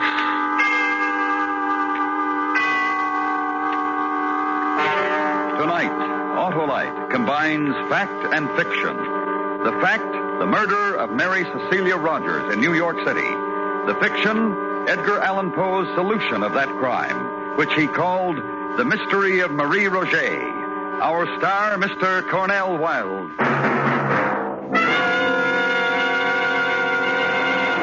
You seen any engines around, Harlow? Engines, Sheriff? Why, I've seen thousands of engines, all equipped with Autolite Stay Full batteries for purring, powerful, and pleasing starts in all kinds of weather. Well, these engines are off the reservation. And there are no reservations about an Autolite Stay Full battery. It states right on the case, needs water only 3 times a year in normal car use. Well, these engines didn't like life on the reservation. Life? Why, the Autolite Stay Full battery has long life. Fiberglass retaining mats protect the power of every positive plate to reduce shedding and flaking and give that Autolite Stay Full longer life, as proved by tests conducted according to accepted life cycle standards. To quickly locate your nearest Autolite battery dealer who services all makes of batteries, just call Western Union by number and ask for Operator 25. I'll tell you where you can get an Autolite Stay Full, the battery that needs water only 3 times a year in normal car use. And remember, from bumper to tail light, you're always right with Autolite. Mary Cecilia Rogers was murdered in the vicinity of New York City in the summer of 1842. It was still an unsolved crime in November when The Mystery of Marie Roget was published. The author, Edgar Allan Poe. It paralleled in every essential detail the murder of Mary Rogers. Poe wrote it far from the scene of the atrocity, with only the newspaper reports of the day. Nevertheless, the subsequent confession connected with the murder of Mary Rogers confirmed not only the killer named by Poe, but all the chief details by which he arrived at his identification. And now, Autolite presents transcribed Edgar Allan Poe's Mystery of Marie Roget, starring Mr. Cornell Wilde, hoping once again to keep you in suspense.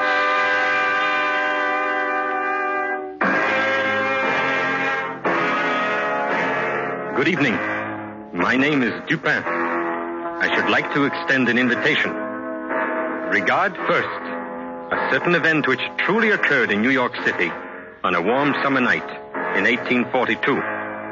Secondly, I invite you to employ your imagination and displace that same event intact with all of the essential facts to a cobbled, old-world Paris on an identical, warm, and fragrant summer night in the same year. Lastly, and most interesting, I should like to invite you to attend that event. It is a murder.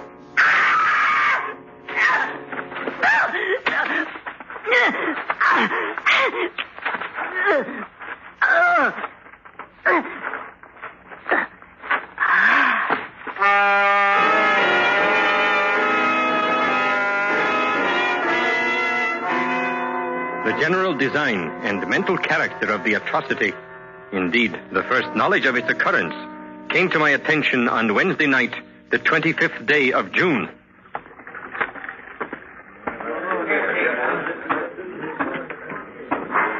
Who is the prefect of police? I am, monsieur. Dupin? Yes, monsieur. Oh, thank you for coming, monsieur. I wasn't certain my messenger would find you. This way, monsieur. Please. Andre, the lantern for Monsieur Dupin. She died harshly. Yes. Beaten, choked, drowned. Oh, yes, quite harshly. She was beautiful, monsieur. Once, perhaps, yes. Still, Mademoiselle what? In life she had a name, in death she must also have a name. Any of you? I have asked, monsieur, but none of them know her. But her clothes and jewels say she was known Dupin. Good clothes, torn and disordered in her terrible struggle, but good. And the jewelry, not expensive, but tasteful. This woman, in my opinion, Dupin, was known. And loved, Monsieur the Prefect. No doubt. Dupin, this is why I sent for you. I've been through these things before. The newspapers will write stories, the reporters will make conjecture. Although there is no name for her now, there will eventually be a name. And then, monsieur, I will be called upon to produce her assassins. There is so little to go on. The eyes of the public will be upon me, and my honor is at stake. And my honor, too, monsieur, if I am involved in the investigation. Dupin, listen. There is a fund at the prefecture, a sizable fund which I am authorized to use when circumstances arise. For your services, I am willing to make a direct and liberal proposition. Dupin, you will help me find the answer to this woman's death. I cannot refuse.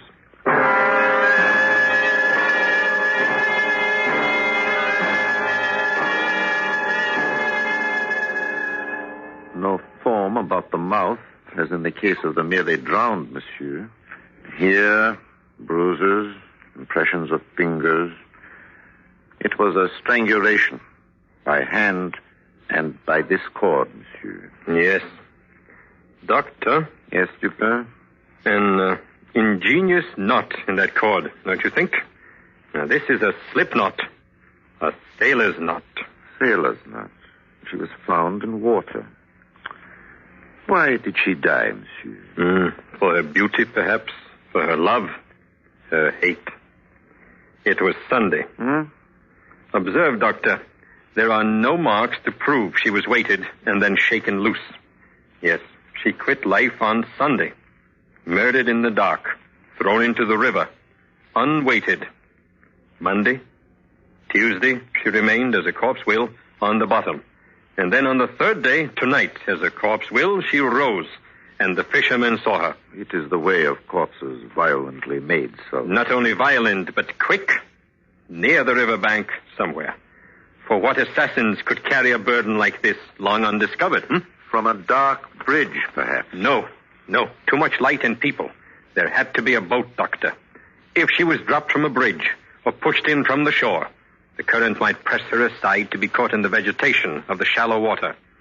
She was murdered on the bank and then taken out to her grave in a boat. And there had to be a man who knew how to handle a boat in the tricky current. Who is there? It is I, the prefect. I have someone who thinks he may know her. Come in, monsieur. Ahead of me, please. With your permission, Doctor, Monsieur Dupin. Monsieur Beauvais, monsieur. How do you do? Monsieur Beauvais has been searching since Monday for news of a Marie Roget. Mademoiselle Roget is an employee of Monsieur Beauvais. Correct, monsieur? Correct. I am a parfumeur. I called on her mother, Madame Roget, Monday when Mary did not appear at my shop. Madame informed me that Mary had left Sunday morning to visit her aunt at Rue des Drômes. She has not yet returned. I see. And what else? I cannot say, monsieur. So far, I have ascertained that she never arrived at Rue des Drômes. And, indeed, no one has seen her since Sunday. Can you describe Marie Roget? But, of course. Dark hair, almost black. Dark eyes, tall, young, vibrant. A woman, monsieur, of great promise. Jacques Saint-Eustache, the last to see her, mentioned to me that mademoiselle wore a frock of fine muslin, deep blue. I knew it well. A bonnet to match goes with it. Who is Jacques Saint-Eustache, Beauvais? Monsieur Saint-Eustache is the accepted tutor of Marie Roget. He lodges and takes meals at the pension kept by Madame Roget. He was to have gone for his betrothed at dusk Sunday and to have escorted her home. In the afternoon it rained heavily, and supposing that she would remain at her aunt's, he did not think it necessary to keep his promise. She has stayed there under similar circumstances. And where is Jacques Saint-Eustache at this moment? Searching, and anxious as I am for Marie Roget. It is 3 days since Sunday. 4 days, really, but 3 that Marie Roget has been considered missing. Your search is tardy. I know, monsieur. Well? I am at your mercy. She has disappeared twice. The first time she disappeared was about 3 years ago. Her mother, her friends were unable to account for her disappearance. I was distracted with anxiety and terror. Did you notify the police? In that case, immediately, monsieur. But suddenly, Mary reappeared one fine morning after being absent a week. She was in good health and, well, with somewhat a saddened air, she explained she had spent the missing week with a relative in the country. Madame Roget, who was, and still is, infirm, recalled this to be a fact. And the matter was forgotten until now. So you did not call the police this second time she disappeared? What has happened once can happen again. What did happen that week she was away? I do not know. I do not honestly know. But you doubt the story of visiting a relative? I will not say. Show him what we have, Doctor. If you will kindly step over here, Monsieur Beauvais. Now, Monsieur Beauvais, if you please. Do you know this woman, monsieur? It is her. It is Marie Roget. It is her. Poor little Marie. Why does Beauvais cry, Dupin? The girl only worked for him. He has not told us all. He is suspect, Dupin, and I will have a word with him. Stay. But Dupin, why does he weep for a shop girl, a grisette who was promised to another? He weeps for youth and beauty.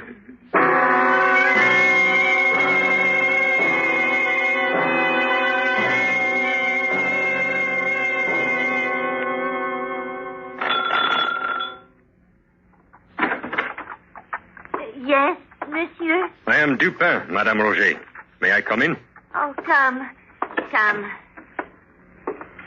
No, please sit, madame. I understand you are not well. I have been invalid 10 years now. I will not consume a great deal of time. May I ask, did your daughter often visit relatives in other distant parts of the city? Often. And stay overnight? Often. With your approval, madame? She was and has been free of me since her 16th year. That is a very frank answer, madame. I can tell you nothing of what has happened to her. She leaves me on a morning with no enemies I know of. And do you know of her friends? I understand the intention of your remark. You refer to those besides Jacques. No, I know of none. I understand that Jacques Saint-Eustache keeps rooms here. That is true?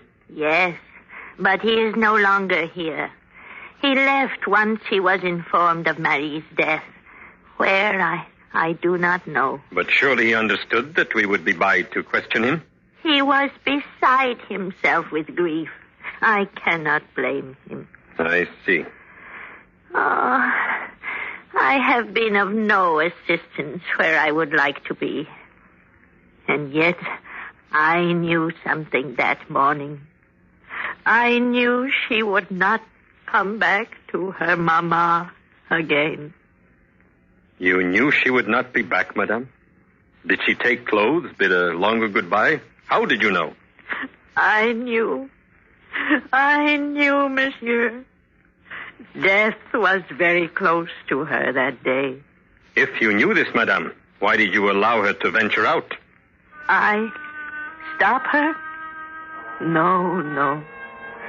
If it is not met, death will arrange a meeting. If the meeting had been here, death might have visited me, too. And I am yet afraid to die.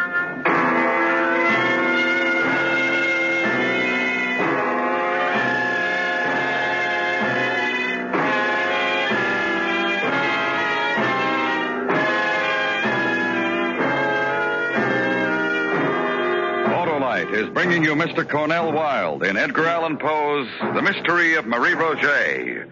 Tonight's presentation in radio's outstanding theater of thrills, Suspense.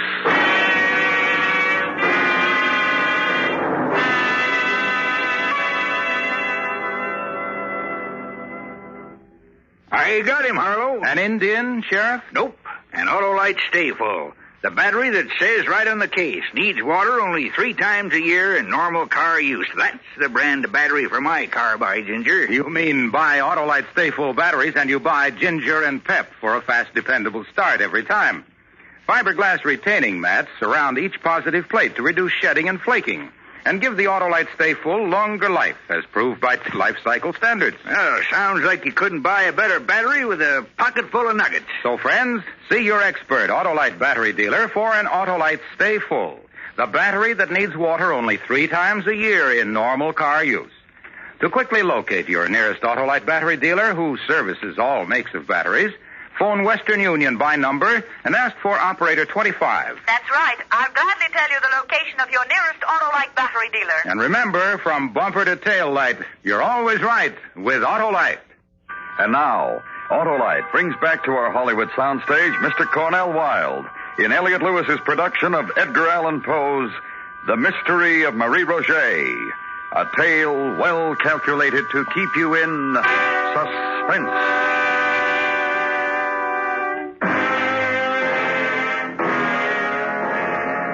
Dupin, again. You will recall the event we have been attending in Paris. I invite you now to keep in mind the solemn fact that Marie Roget died violently. That her lover, Jacques Saint-Eustache, is missing. Where she died, who administered her death, for what reason, remain to be known. Attend at this point another event, if you will, which was arranged by that zealous and righteous man, the prefect of police. Thank you for coming, Dupin. You have located the lover, Saint-Eustache? Saint-Eustache? No, he's unimportant, I assure you. Somewhere right now he drinks and tries to forget. But what I have here is important, most important. Madame Dulac, if you please. Good evening, gentlemen. Good evening. This is Madame Dulac. She has something of interest to tell you. And I have something of interest to show you. Good evening, Madame. I have maintained this tavern many years, right here, close to the bank of the river. No fear with me, Madame. I have no authority to do anything but respect your person and your thoughts. Oh. What is this information? I saw a young woman here Sunday. Monsieur says it was Marie Roget. It was, definitely. Just a moment. Sunday, Madame? Yes. Mid-afternoon, later perhaps. Where? Right here in my tavern. She arrived accompanied by a young man of dark, swarthy complexion. The two remained here for some time. On their departure, they took the road through some thick woods that way. Toward the river, Dupin. And this is a secluded neighborhood. Go on, madame, go on. Go on. Soon after they left, a gang of miscreants made their appearance at my place of business. They behaved boisterously. They ate and drank without payment, then left and followed the route of the young girl and the young man that same way. I see. About dusk, the same gang reappeared and recrossed the river in great haste. I see. And you are certain it was Marie Roget? Never fear. My men spoke with an unnoticed driver, a man named Valence, who knew Marie Roget. He claims he saw her cross the Seine on the Sunday afternoon in question with a swarthy man who fits the exact description of Madame. And what else, monsieur? Oh, I will show you. Come.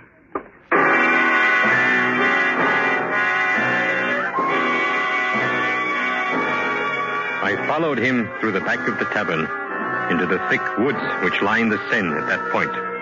He stopped when we had come to a close thicket, within which were 3 or 4 large stones, forming a kind of seat with a back and footstool. Note, Dupin, a white petticoat here. Here, a silk scarf, parasol, gloves, pocket handkerchief. Inspect the handkerchief, Dupin. Thank you. You note the name Marie Roget embroidered there? Yes, yes.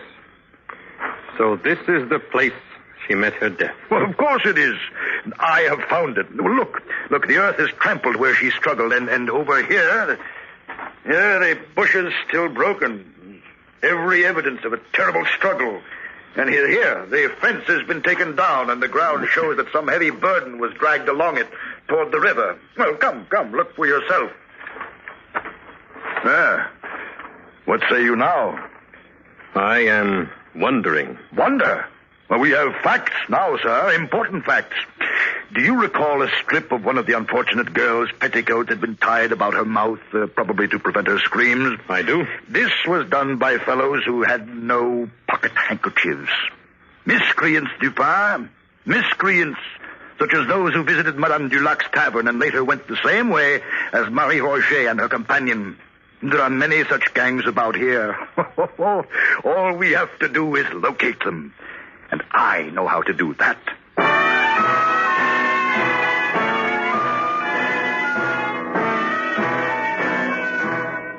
That night, the shrill cries of the Paris newsboys proclaimed the prefect's resolve. He offered a reward of 20,000 francs and a full pardon for any king's evidence. It was an accepted conclusion that Marie Roget had been waylaid and slain by a gang of miscreants in the vicinity of Madame Dulac's tavern. Well, are you defeated, Monsieur Dupin? Now that I have solved the mystery of Marie Roget? No, monsieur. I have doubled the reward. Soon one of the miscreants will come forward, then you'll see. 40,000 francs should be temptation enough. 20,000 was temptation enough. Huh? No one will come forward, monsieur. A gang, such as is hoped for, would be composed of men who have never seen more than 100 francs at one time. 20,000 would bring all of them, if they had any knowledge of Marie Roget's murder. Oh, they're just waiting. You know that. Waiting?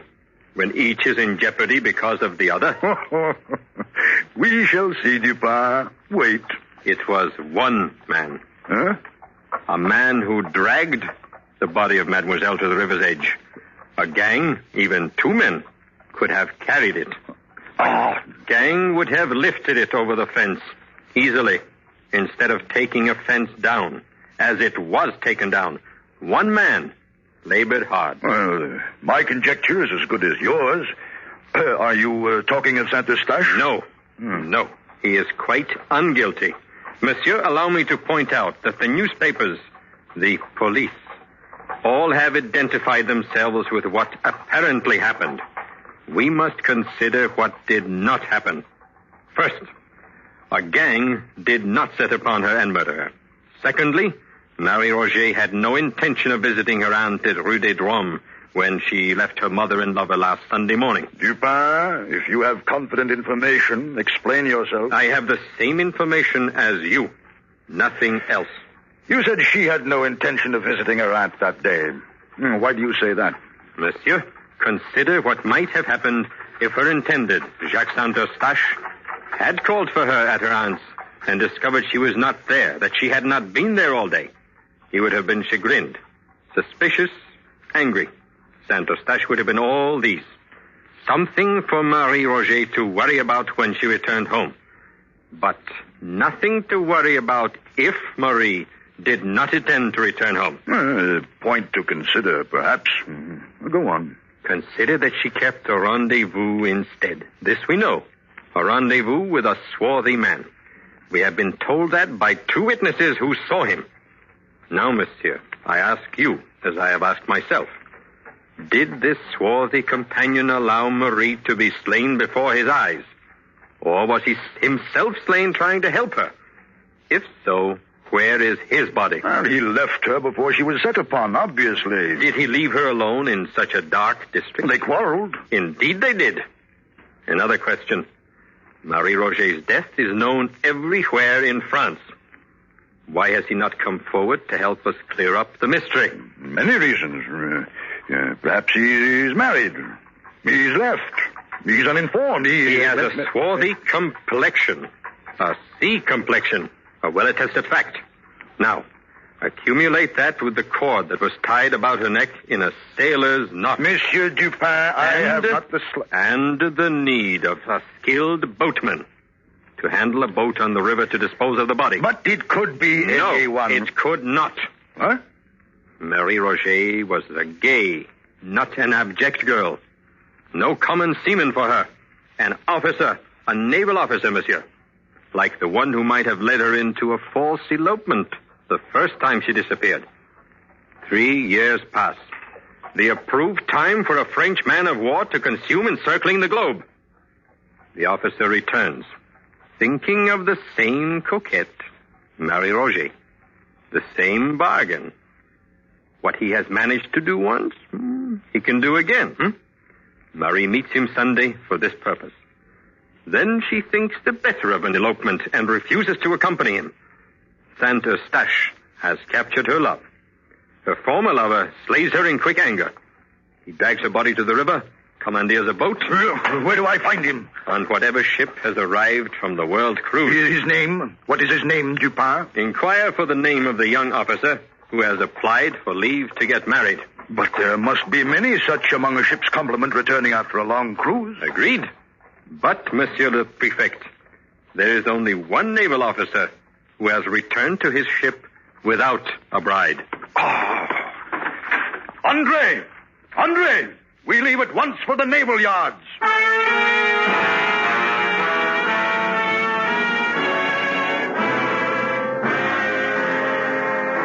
It has been an interesting evening. And now I issue a last invitation, my friends. I invite you to retain all that you have heard and employ this time, instead of your imagination, your sense of reality. For Marie Roget of Paris was truthfully Mary Rogers of New York. Let your reality move you back to New York City on a winter day some months after the event described. In the darkening afternoon, inside a gray stone building, I invite you to attend another event I think you will find significant.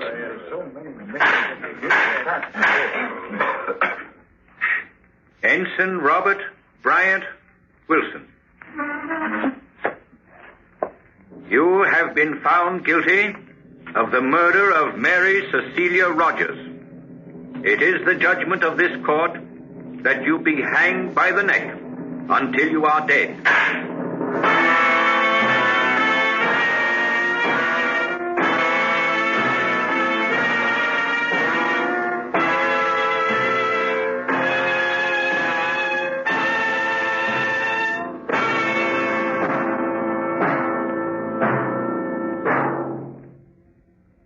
Suspense. Presented by Autolite. Tonight's star, Mr. Cornell Wilde. This is Harlow Wilcox speaking for Autolite, the world's largest independent manufacturer of automotive electrical equipment. In 28 plants from coast to coast, Autolite makes over 400 products for cars, trucks, tractors, planes, boats, and industry. These products include bumpers, die castings, industrial thermometers, and batteries, such as the famous Autolite Stay Full, ignition-engineered Autolite spark plugs, both standard and resistor types, voltage regulators, wire and battery cable, Autolite Bullseye sealed beam units, and Autolite original service parts for all Autolite electrical systems. Autolite is proud to serve the greatest names in the industry. So, from bumper to tail light, you're always right with Autolite.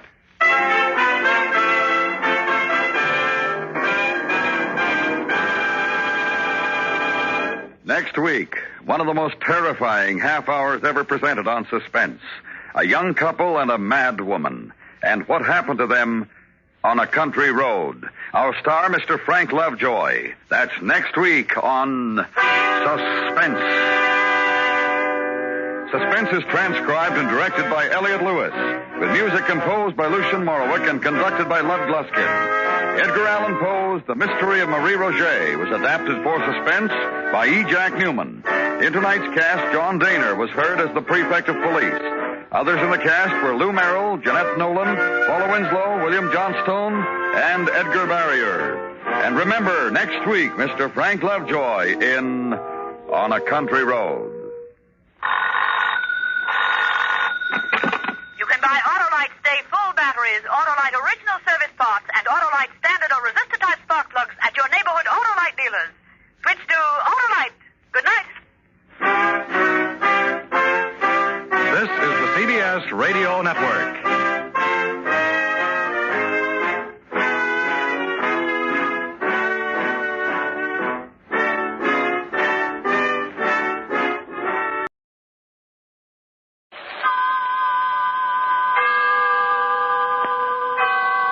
Autolite and its 98,000 dealers present Suspense.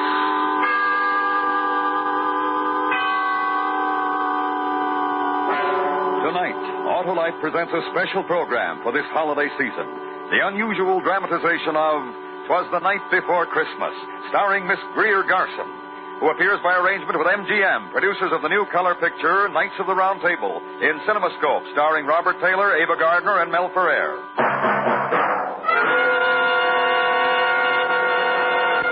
Good evening. This is Harlow Wilcox speaking for Autolite. Tonight, as a special Christmas presentation from the worldwide Autolite family, we bring you Miss Greer Garson in a story about a certain little girl on a certain Christmas Eve.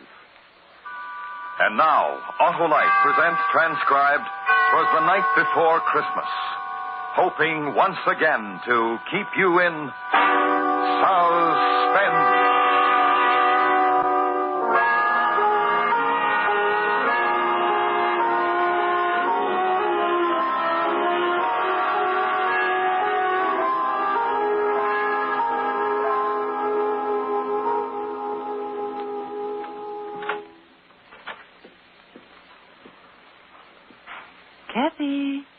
Kathy, honey.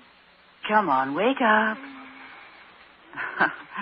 Wake up, Kathy. It's the day before Christmas. Oh, and there's so much... Miss Bob, it's light out already. You said you were going to wake me really early today so we could go to the airport and meet them. Come on, up you get. Let's get you dressed. Buffy, they're going to be waiting for me and you didn't wake me. I know what. They're home already.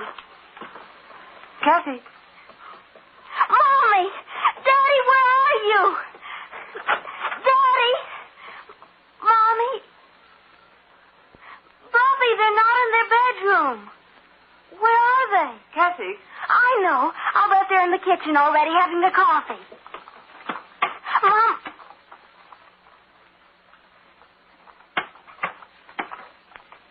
Miss Buff, they're not home. I know, honey. The clock in the kitchen said 8:30. Kathy, here, put this on, dear. You told me you wanted to wear this dress today, so that's why I ironed it for you. Miss Buff. Yes, dear? Why aren't they here? Oh, they'll be here. But when I talked to Mommy on the telephone yesterday, she said she would be here at 6 this morning. And I promised her I'd meet her at the airport, her and Daddy. I know. And Daddy said he had a surprise he was bringing for me all the way from Paris. It's 8:30, Buffy. Let's go out to the airport now. Oh, but there's so many things to do. First, you've got to get your breakfast, and we have to finish decorating the tree. And, there's so many things I want you to help me with. Everything can wait, Buffy. Hurry, I promised to meet them. No, dear. Why not, Buff? Well, I think we'll wait for them here. Kathy, Yes? you remember what you promised your Mommy and Dad? That you'd do everything I asked you while they were away. Yes. Then we'll wait for them here. Hmm? All right, Buffy. That's okay.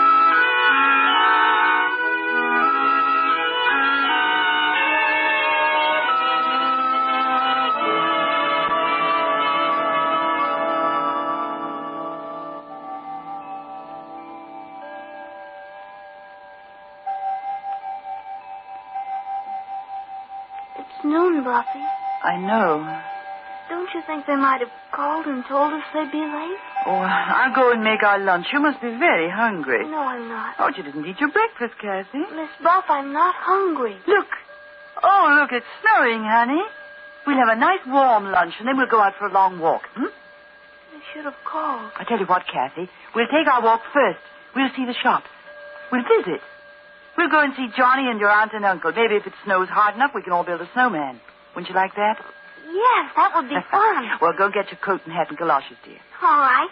And when we come back, Mommy and Daddy will be home. Well, you go and get your things now. Oh, I'll get it, Buffy. Mommy. Oh, who's this, Daddy? You sound... Oh, from a newspaper. I see. It's a man, Buff. He says he wants to talk to an older person. Here. Hello? Yes, this is the Harper residence. I'm the housekeeper. Well, just a moment, please. Kathy. Who is it? Someone wants to talk to me, honey. Will you go get your things? No. Who are you talking to, Buffy? Never mind, dear. Go and get your things. No. No, I won't. Hello? I see. Yes, I saw the papers. Yes, that was the daughter. Yes, the only child. No, she doesn't. No, I wish you wouldn't. Please, don't, here. No. Who was it?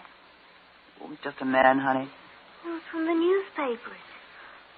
Why? What did he want? Nothing. He asked about me, didn't he? Why? Honestly, honey, it was nothing. It was about Mommy and Daddy. Oh, it wasn't anything important. Bob. Yes, dear? I don't know. Look at that snow coming down, Kathy. Get your things, dear. Go on.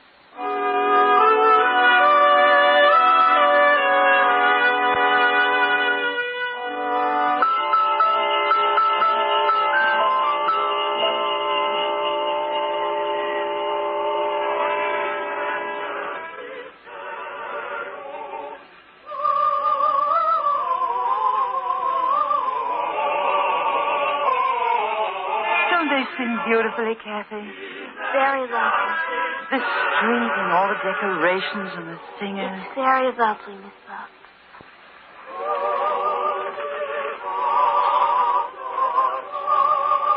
Honey, here, give this to the man.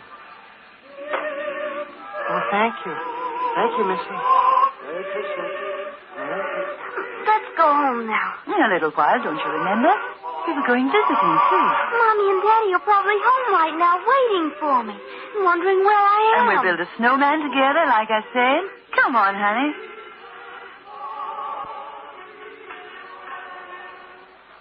I remember when I was a little girl how excited I'd get.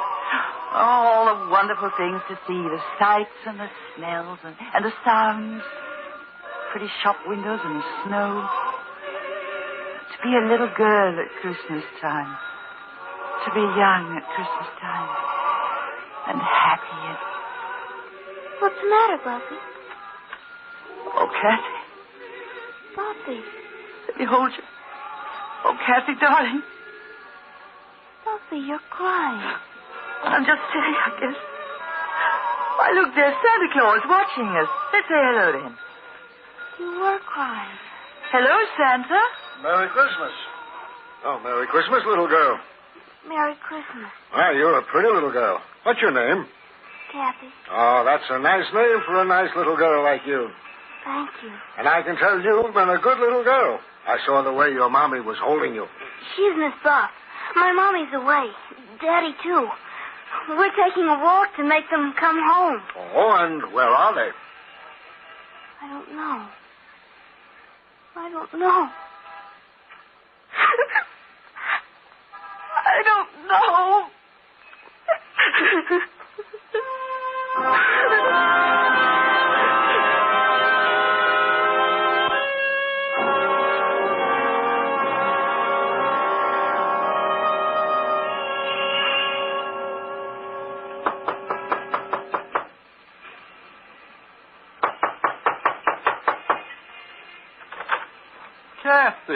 Kathy, come in, darling. And Miss Buff, how are you? Come in.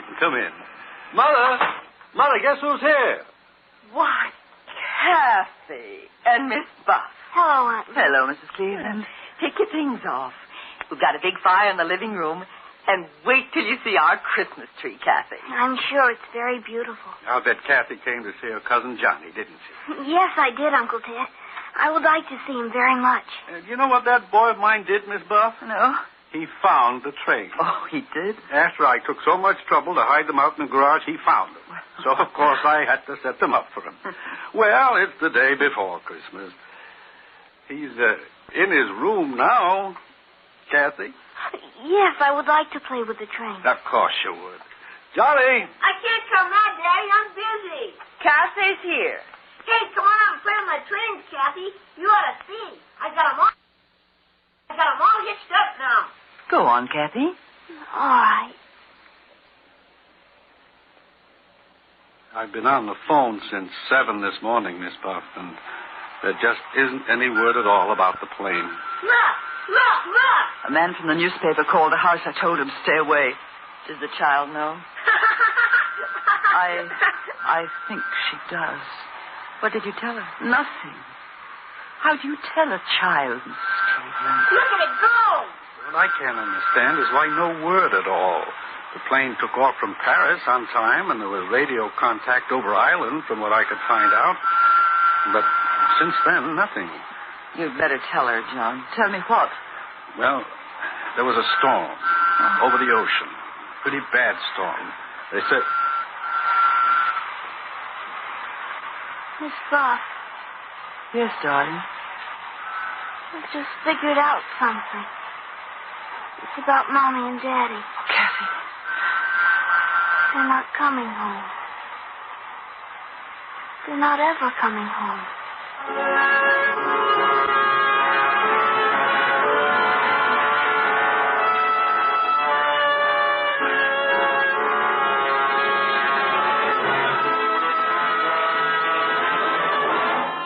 Autolite is bringing you Miss Greer Garson with Anne Whitfield as Kathy in 'Twas the Night Before Christmas. Tonight's production in radio's outstanding theater of thrills, Suspense.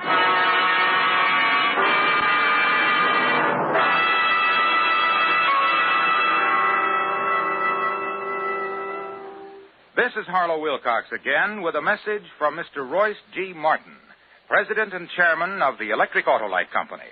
It is presented in the name of the Autolite family, which includes some 30,000 Autolite men and women and their families, 18,000 people who have invested a portion of their savings in Autolite, as well as 98,000 dealers and the greatest names in the industry who use Autolite products as original equipment.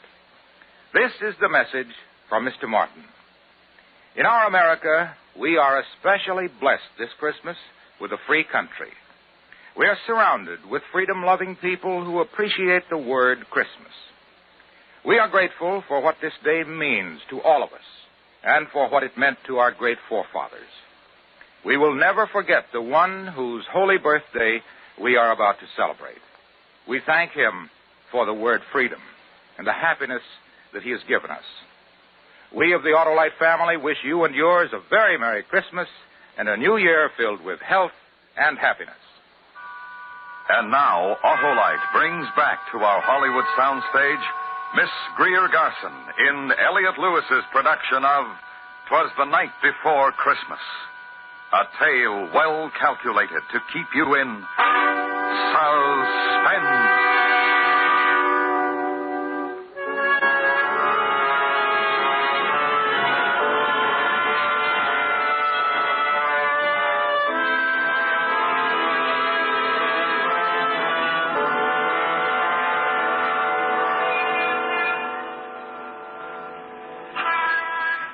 Oh, it's going to be good to get inside of the house, Kathy. Oh, look at you. You look almost like the snowman you and Johnny built. Here, let me brush you off a bit before we go inside. There's a man there. What'd you say, darling? Right there, standing by the door. A man. Hello? Good evening, miss. Hello, little girl. Is this your house? Yes, I live here. Who are you? What do you want? Oh, then you'd be the Harper's little girl, wouldn't you? Yes. I asked you, who are you? Now, don't worry about it, ma'am. I just want to take a picture of the little girl. You want your picture taken, little girl? Buffy. You're the reporter I talked to this morning, aren't you? And we'll want one of you, too, ma'am. Here, get in the house, Kathy. Don't stand there, dear. Get in the house. I'll be in a moment. It's Christmas Eve, Mr. Reporter. Did you know that? Oh, now, look, ma'am, It's Christmas Eve. Where's your heart? Oh, look, you've got to understand. I talked to you on the phone. It was almost 10 hours ago, before noon. It's nighttime already. There still isn't any word about the plane. I represent a newspaper, ma'am. We've got to assume... Well, you know, I don't want to say it any more than you do. Oh, just go away. Oh, now, really, I've got to... Were you ever lonely on Christmas Eve? Alone in a house that's empty? While outside other people were singing. When there was warmth and love and joy. But outside... I'm just trying to Christmas Eve. And the snow is falling. Christmas Eve. And the child is grieving. Yeah. I'm sorry. Good night.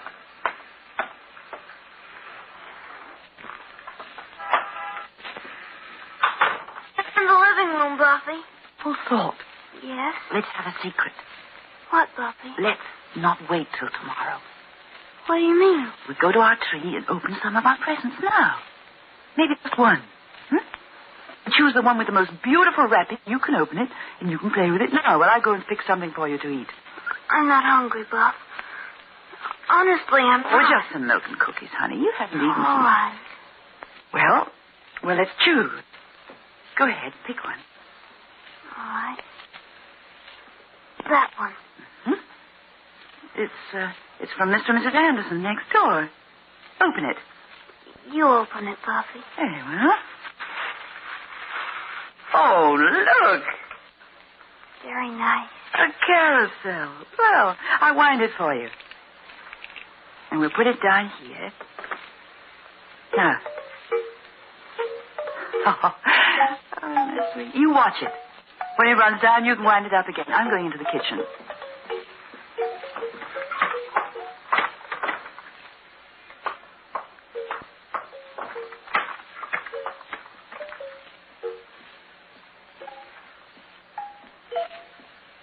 Kathy, here's your... Kathy. Kathy, honey, where are you? Kathy? Your milk and cookies are on the table. Kathy? Are you in your room, Kathy? Kathy? Kathy, honey? Kathy? Kathy!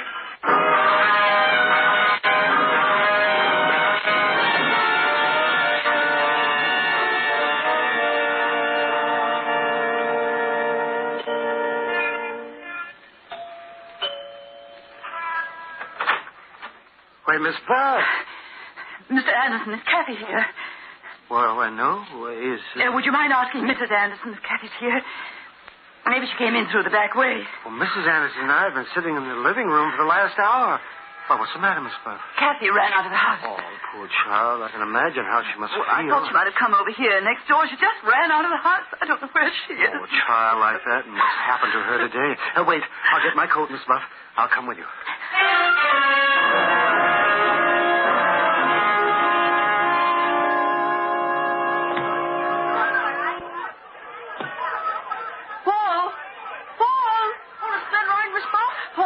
Anderson. Hi, Mr. Anderson. Want a ride? You can go all the way down the hill for 3 blocks. They've got it roped off. Paul, have you seen Kathy? Sure. Where is she? I don't know. Where is she, Paul? Where did she go? How am I supposed to know where she went? But you saw her, didn't you? Sure. She was running down the block. I yelled at her to come on over, but she kept running. Which way, Paul? Down there, I guess. Where the stores are. Thank you. Sure. Merry Christmas, Mr. Anderson. Merry Christmas, Miss Buff. Hey, what?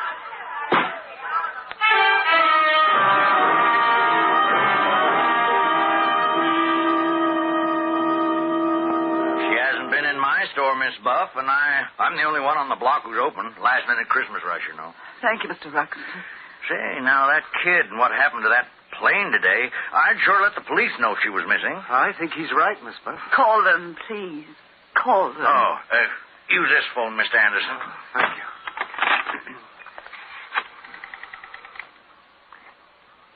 Hello, operator. Give me the police. Hello, police. I want to report a little girl who's missing. Kathy Harper. Well, she's got blonde hair and blue eyes. And... wait a second. I'll find out.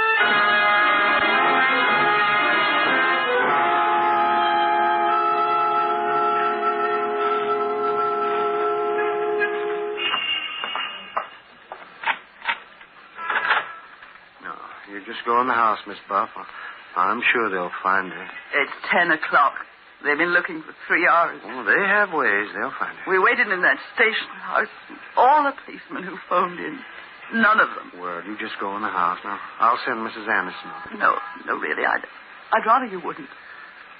Well. Good night, Mr. Anderson, and thank you.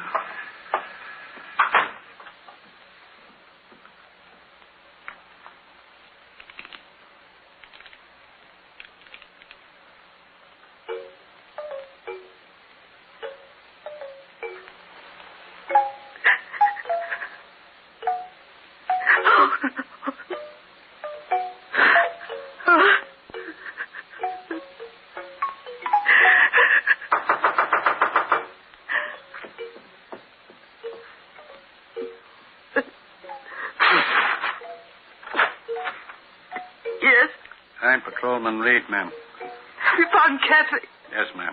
Where is she? You better come with me, ma'am.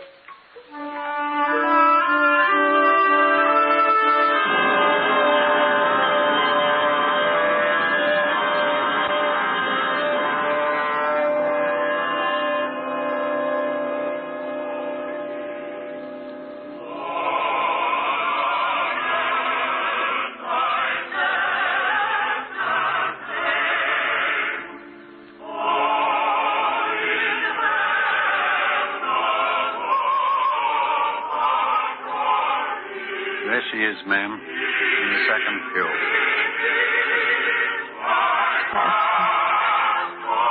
Oh, Kathy, child.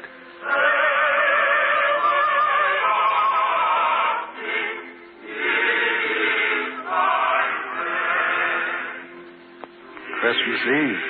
Church should have been the first place we should have looked for that kid.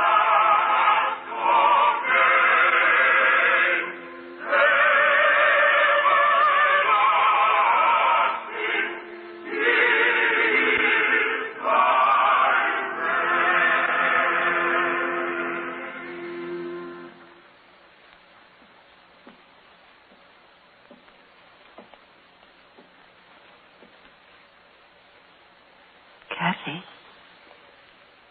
let's go home now, darling. All right.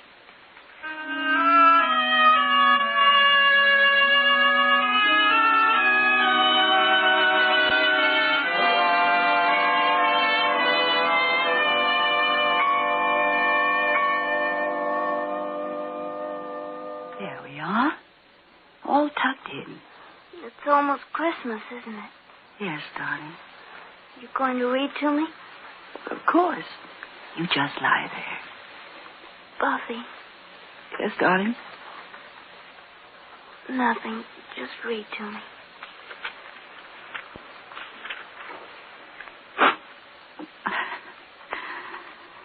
It was the night before Christmas.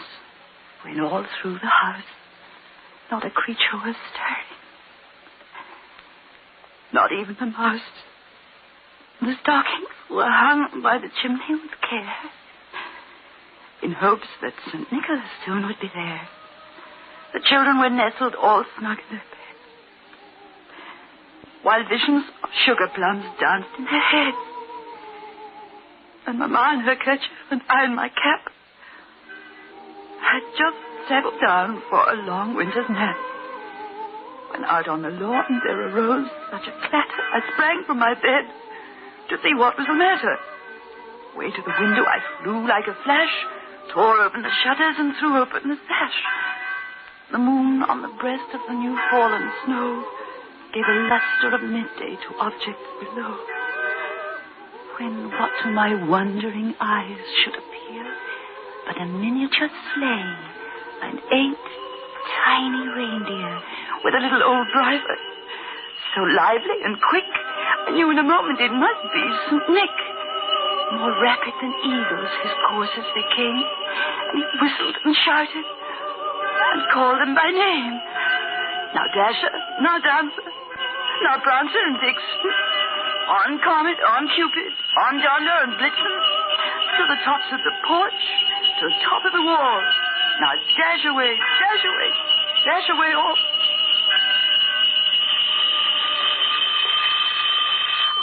Buffy!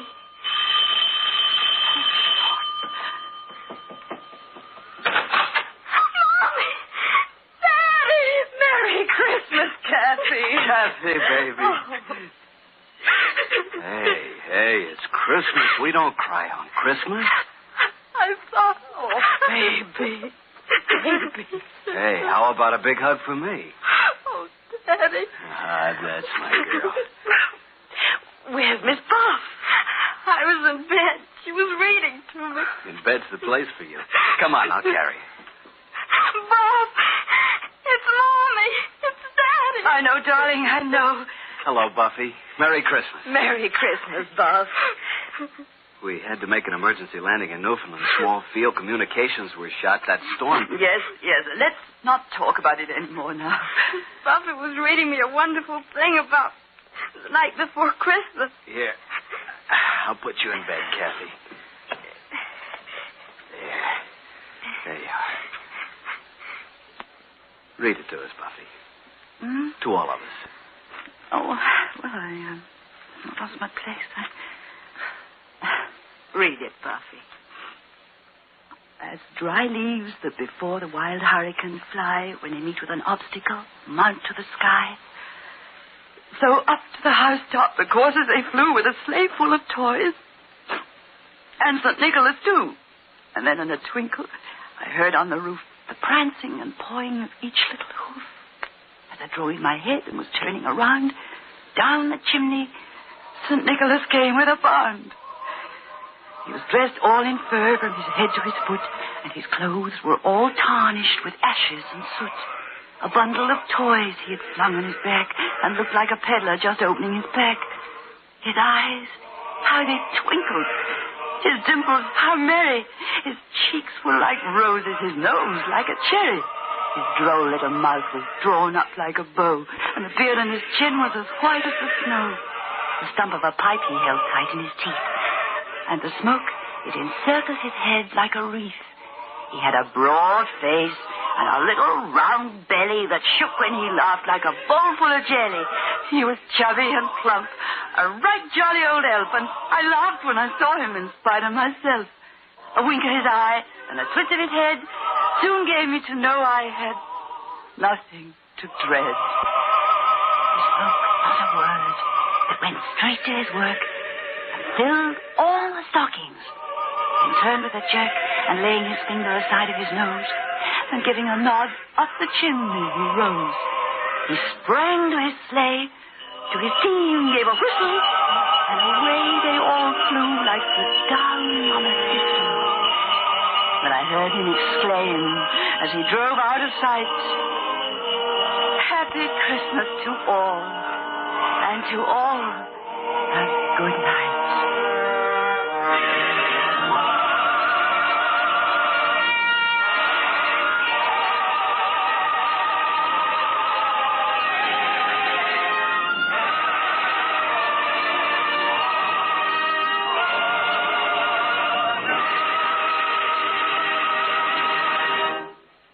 Ladies and gentlemen, you have just heard Miss Greer Garson in a dramatization of 'Twas the Night Before Christmas. Tonight's production in Autolite's Suspense.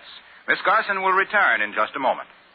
Next week on Suspense, our star will be Mr. James Mason, who, as Lord Essex, plots to capture Elizabeth's throne. It's called The Queen's Ring.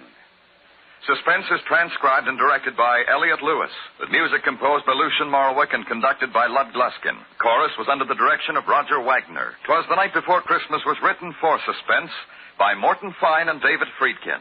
In tonight's story, Anne Whitfield was heard as Kathy.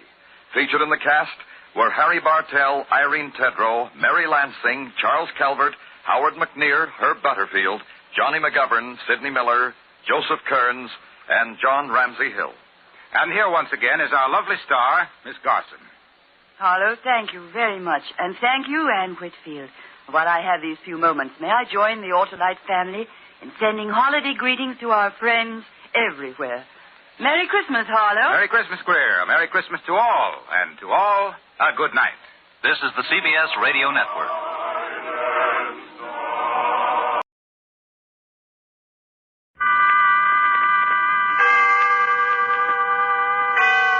Autolite and its 98,000 dealers bring you Mr. James Mason in tonight's presentation of Suspense.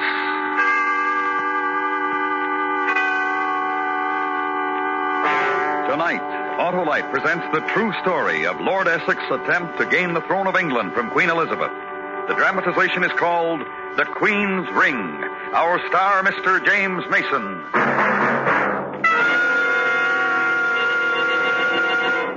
Hi, Hap. Buying a magazine, I see. Yes, sir, Harlow. Well, why not take this one? No, thanks. Everyone to his own taste, you know, Harlow. In buying magazines, yes, Hap. But in replacing electrical system parts for your car, definitely no. Oh? Well, for example, many leading makes of our finest cars have Autolite electrical systems as original equipment, right? Right. But if replacements are needed, do the owners of those Autolite-equipped cars insist on Autolite original service parts exactly the same as those specified by the car manufacturer? Well, if they don't, they're sure taking a big chance with a big investment, Harlow. They sure are, Hap, because Autolite original service parts meet the electrical system specifications of the car manufacturers, and they know what's best for their cars. So, friends, insist on, and be sure you get, only Autolite original service parts for your Autolite-equipped car. See your car dealer or your dealer handling Autolite original service parts. And remember, from bumper to tail light, you're always right with Autolite. And now, Autolite presents transcribed The Queen's Ring, starring Mr. James Mason with Pamela Mason as Mary Howard, hoping once again to keep you in suspense.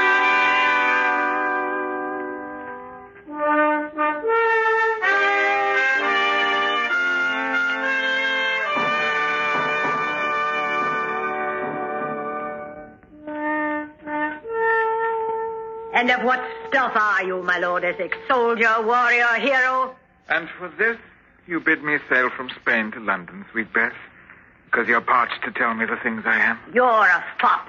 Fop and dandy, lizard and golden fly that buzzes around pots of sweet. The Spanish honey is wild, sweet Bess. And you sat in bannered tent and silken hose and sipped the honeycomb While my men flooded your treasury with casks of Spanish gold. While your men bleeded and died for you, a trollop dumped your tooth. A girl of the sun, a girl of summer. Young, but a darting little firefly compared to the flame of the autumn woman.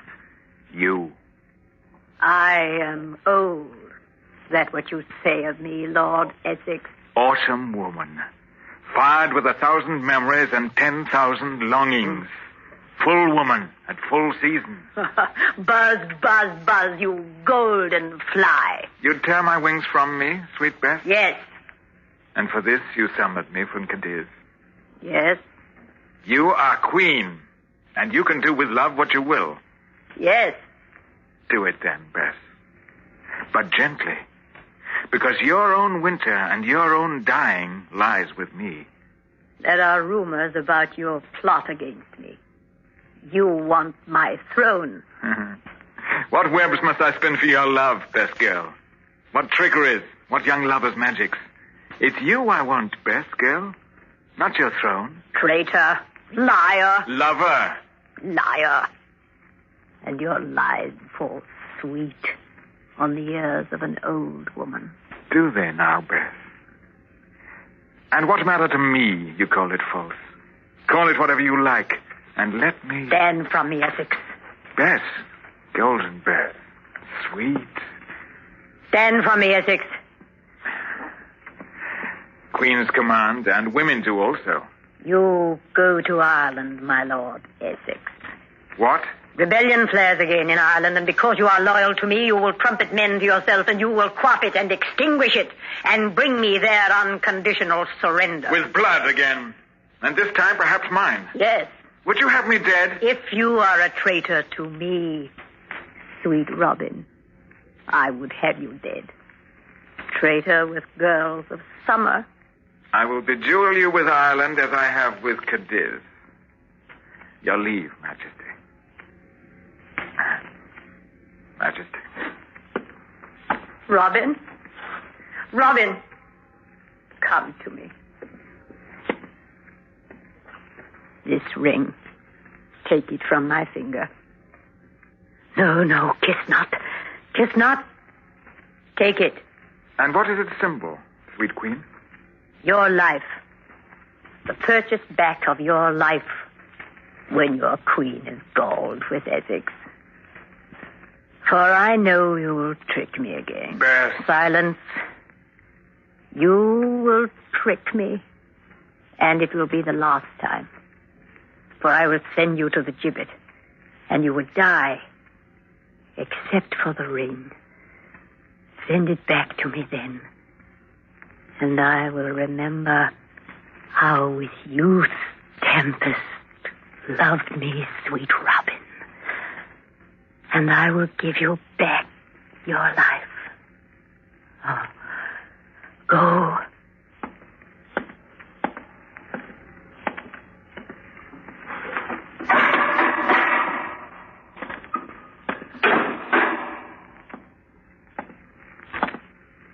Robin.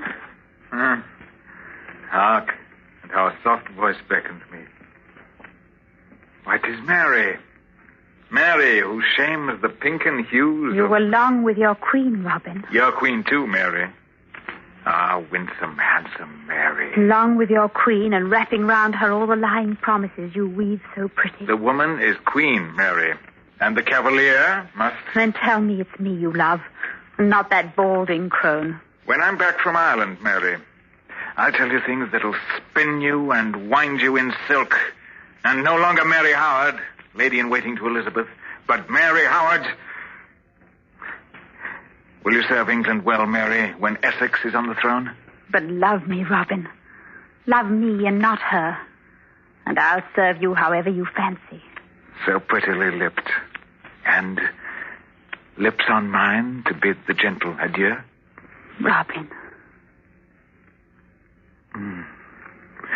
Ireland will be the gentler for the memory of this mouth. Sweet adieu, Mary.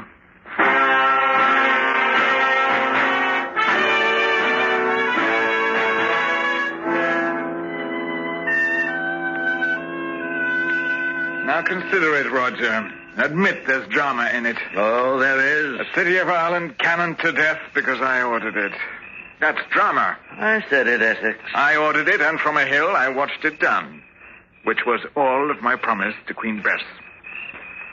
Roger. I want to hear no more of it. I tell you the plan I have. If Bess knew of it, she'd have you hung. Now, there's the crux of it, I suppose. Which of us will have the other hung? Will Bess hang me, or will I hang her? She's afraid of me. My successes here in Ireland, and the crowds at home saying my name too much, too hatters. My Queen Bess frightened. I call your plan treachery. If I should wear the crown of England... And not Elizabeth? If I should wear it, and not Elizabeth... Surely you'll die for these thoughts. Which is the point in which you are incorrect. Not surely I will die for it. Perhaps I will die for it. This ring, Roger. Do not forget this ring. It ensures my life. I can mock her or try to usurp her throne. This ring It buys back my life. It buys... What horseman is that so close? I will see.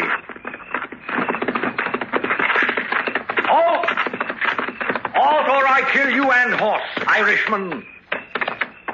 Sword to slit your throat, Irishman. And tell me, what do you here at the tent of Essex? To speak with him. To entreat him. You are coward and you flee from battle To speak with the Lord Essex and to parley with him. Of what? Of truce. Armistice. The Irish blood flows thin. Dismount then, coward. Throw your sword to earth. I take you to your Lord Essex.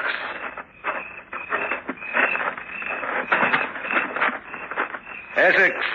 What brambled, filthy beast do you bring me, Roger? He wants truce, he says. Huh.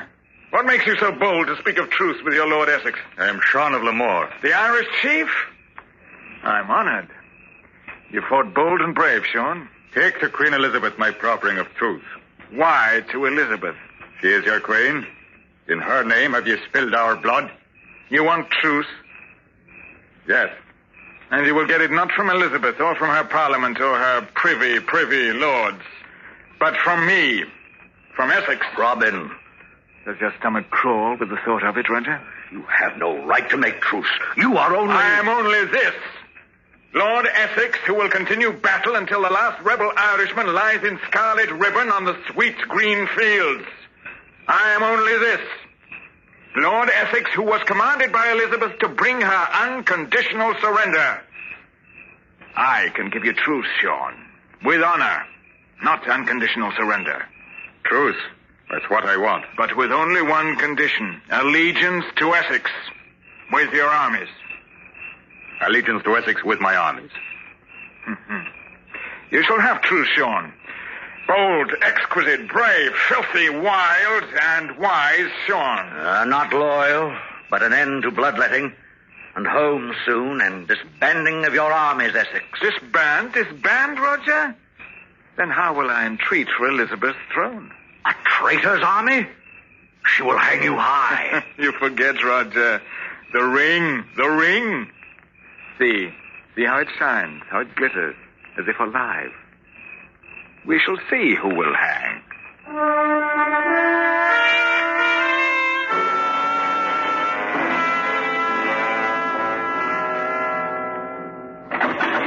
In with you, my lord. How now, good Beth? Up! Rise! Let me look at you. Traitor! Vile and treacherous man! How good to feel again your fingers on my cheek. The effrontery of you. To march an army on London. Ragged band that deserted at the first shot.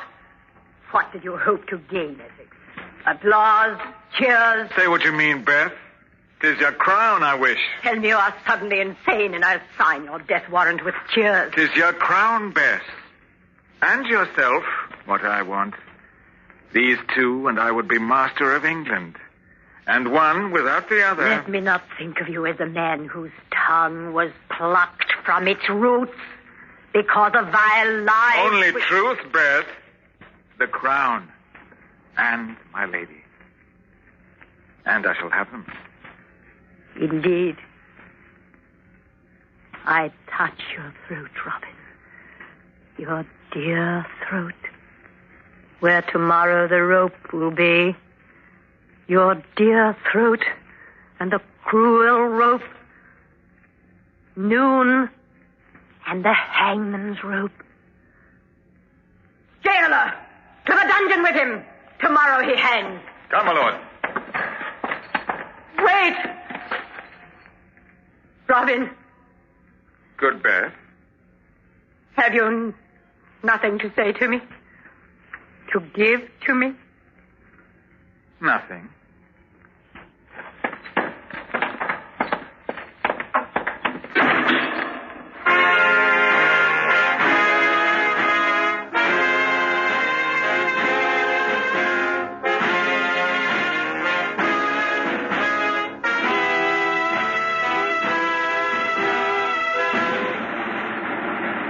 Autolite is bringing you Mr. James Mason in The Queen's Ring, with Pamela Mason as Mary Howard and Jeanette Nolan as Elizabeth.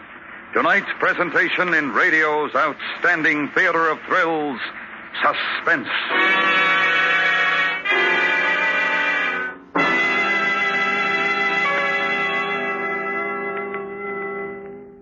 Say, Hap, if a reader asked for a sports magazine, would he let the man substitute detective stories? Why, of course not, Harlow. Yet many magazine readers will stand for substitute parts in the vital electrical system of their Autolite-equipped cars. But why, Harlow? Well, Hap, I guess it's because readers can easily see what's inside the cover of a magazine, but not what's under the hood of the car. But it's simple, Harlow. Just insist on Autolite original service parts for your Autolite-equipped car, and then you can't go wrong. Right, Hap. Autolite original service parts meet the exact specifications of leading car manufacturers who specify Autolite electrical systems as original equipment. That means they fit and work as a balanced team with the rest of the electrical system to give you the smoothest performance money can buy. You don't take substitutes in magazines, so why take them for your car? Yes, friends, be sure you get what's best for your Autolite-equipped car. See your car dealer or your dealer handling Autolite original service parts. And remember, from bumper to tail light, you're always right with Autolite. And now, Autolite brings back to our Hollywood soundstage Mr. James Mason with Pamela Mason and Jeanette Nolan in Elliot Lewis's production of The Queen's Ring, a tale well calculated to keep you in suspense.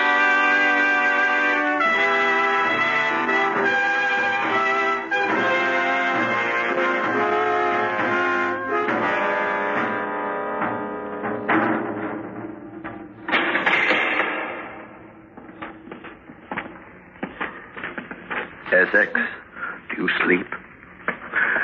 Wake. Wake, Essex. Wake, man. You shook a dreaming from my embrace, Roger. A lilt of a dream. Cock crow in the dawn of your hanging, Robin, and you can sleep and dream the lilting things. I will tell you this, Roger. What? If it's the last dreaming I will ever make, 'twas a fair one was fashioned in my sleeping brain. Passing fair. And at noon the hangman's rope will twist out of you all the fair and bonny things. That's what I'm told. At noon. You're a madman, Robin. To thirst for her throne, to purchase a rabble army out of London alleys and the derelict streets, and to march on her. It's how the dice fell, Roger. I flung them against the heavens and I lost. Roger. Yes? At noon, when hangman wraps my throat with rope, at this noon, will you weep for me? Yes. And who else? Beth? Will sweet Bess weep for me? And Mary Howard? And the damsels of 100 grassy fields, will they weep? Madman. How mad? How much am I mad? Shall I dance you a caper, Roger, and leer and grimace? You need not hang. I need not? Then what is my need? Send her the ring you wear. The ring Elizabeth gave you. It will buy you another life. Send the ring? Yes, yes. Tell me, Roger. What? How did Bess sleep last night? What are you... Come now, Roger. You're at court, and the court whispers of the Queen's waking and the Queen's sleeping. How did Bess sleep last night? 'Tis said she sobbed the night. And her sobbing made a great drifting moan through the castle vault? Yes. Then why send her back the ring? For your life, Essex. When I can hold it for so little cost, when I can have it for the price of an old woman's tears, for the price of her longing and her moaning for me, I have but to dry her weeping. And I do not pay out of my pride, or beggar-wise crawl to her and hold out a puny ring and ask the alms for my life. 'Tis a sparkling ring, and worth 1,000 sapphire pounds. She will not have it back from me. And I will not hang. Robin. Tell Elizabeth this, that at her age she cannot weather more tears, nor night sobbing, else she becomes a hag and a crone, and sits on England like a bony desert bird. Without Essex. Without me. You too. Tell her that, sweet friend.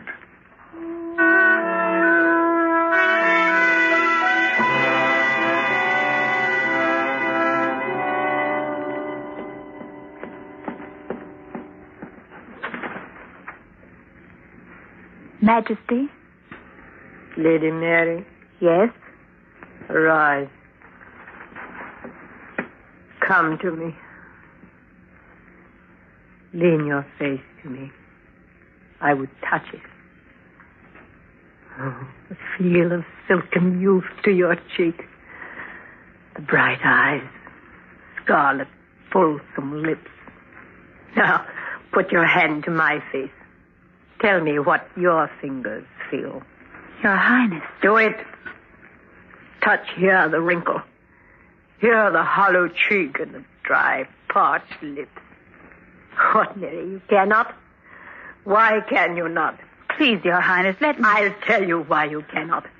Because age and dying lie deep against my cheek. Here where the tears are flooded. Here where the lip was bit till bleeding. For Lord Essex? For Robin, my Lord of Essex. And yet in a space of hours you will hang him? He could fall from his pride and live. How, Majesty? He has entreated you not. He has pleaded not for his life. How will Robin live? He has but to send me the ring I gave him. What ring? Mine that he wears. I told him he could purchase back his life with it. And forgiveness. No matter what dying I commanded him. And he has not sent it to you? No. Then perhaps he loves you not as well as he has whispered you. And prefers this dying. And if it's so, then you're well rid of Essex. Essex does love me. Go to him, Mary.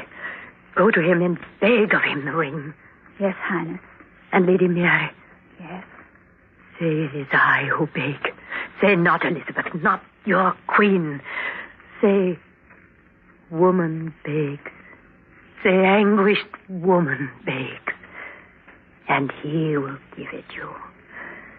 And you will see how well Robin does love me. Go to him.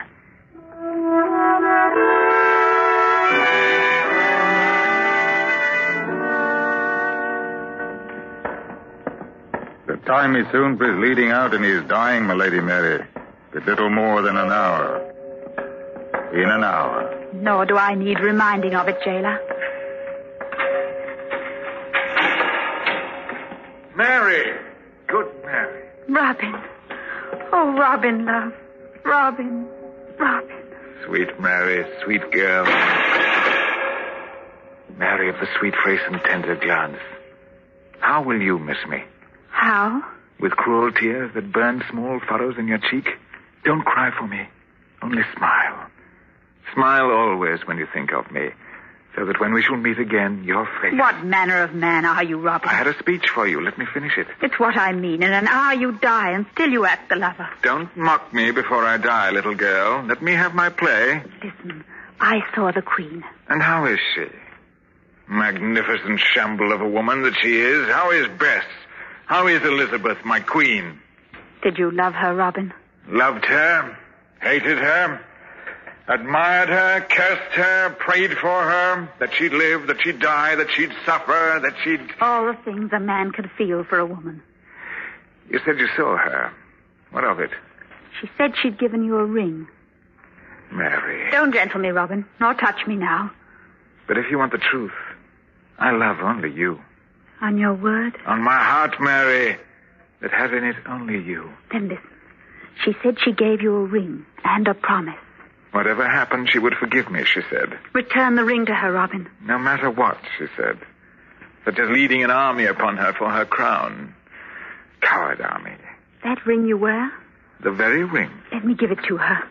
I do not think so. She prays for it, Robin. She sent me for it. Oh? Let me bring it to her, and she will release you, and you will not die, and there will be no more. No more what? There will be peace then. No more fighting and... And no more what? Oh, the ring, dear Robin. Mary. The ring. Yes, here. Here, take it. Mary. Yes? You're right. Suddenly the thought of dying has no savor in it. I could rule England with her as man and wife. Take the ring. Go to her. Tell her she's won. Jailer, open. Quickly, Mary. Go to her. Give her the ring. Go.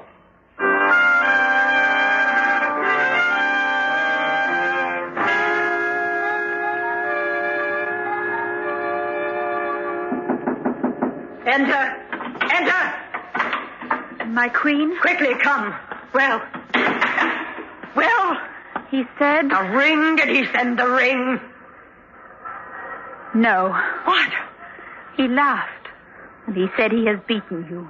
Oh, Robin. He said... What? Dare I say it? Say it. Say it, else you will climb the gibbet with him. That you were a crone. Oh, he loved me. But if he loved you, he would have sent back the ring. If he valued your forgiveness, he would have given me the ring for you. But he did not. Yes. My queen, come to the window. Let me help you to the window to see. Oh. See, he mounts the scaffold. Oh. And the top of it, the trap. Crone, he said you were. But what must he think of you now? Forsaken. What? Forsaken. You denied him his life. But the ring, he would not return it. His pride has killed him. See, now they place the rope down there. And the man you owned, whose body you owned and sold, old woman, to deny it to me, who he truly loved. What are you saying? Who he truly loved. And he must die for it. For that is the only way I can triumph over both of you. You? Yes. Alive, he would run to you. And you would lay your fingers against his hair and swoon inside of you and give to him what he desired. Yes. Even to the throne if he wanted it. My lord! Send to the square! Send to the hangman and tell to him, my Lord Essex is to be pardoned!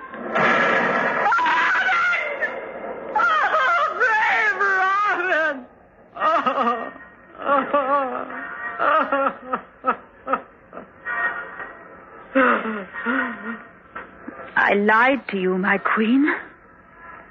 He asked me to give you this.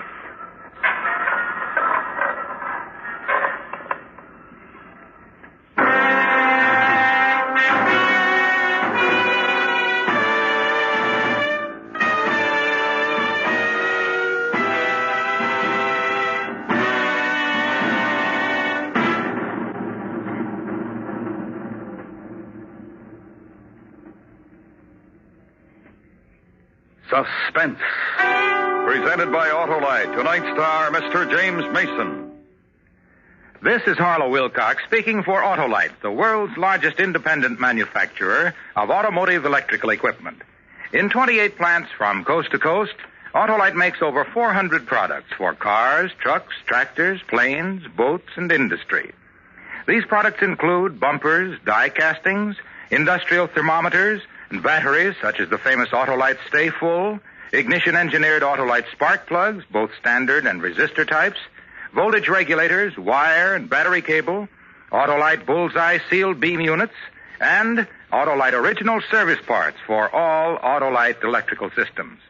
Autolite is proud to serve the greatest names in the industry. So, from bumper to tail light, you're always right with Autolite.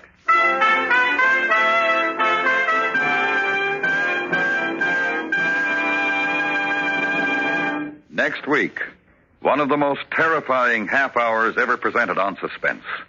A young couple and a mad woman. And what happened to them on a country road. Our star, Mr. Frank Lovejoy. That's next week on Suspense. Suspense is transcribed and directed by Elliot Lewis, with music composed by Lucian Morowick and conducted by Lud Gluskin. The Queen's Ring was adapted for Suspense by Morton Fine and David Friedkin. In tonight's story, Jeanette Nolan was heard as Elizabeth and Pamela Mason as Mary.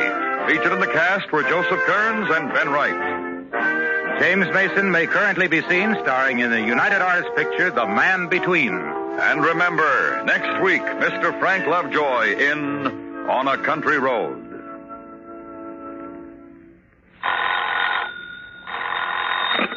You can buy Autolite original service parts, Autolite standard or resistor type spark plugs, and Autolite stay full batteries at your neighborhood Autolite dealers. Switch to Autolite. Good night.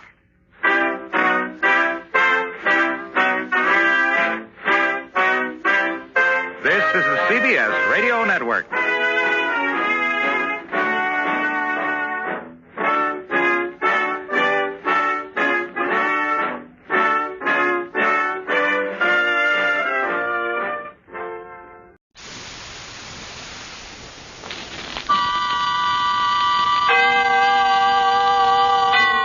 Autolite and its 98,000 dealers bring you Mr. Frank Lovejoy in tonight's presentation of Suspense.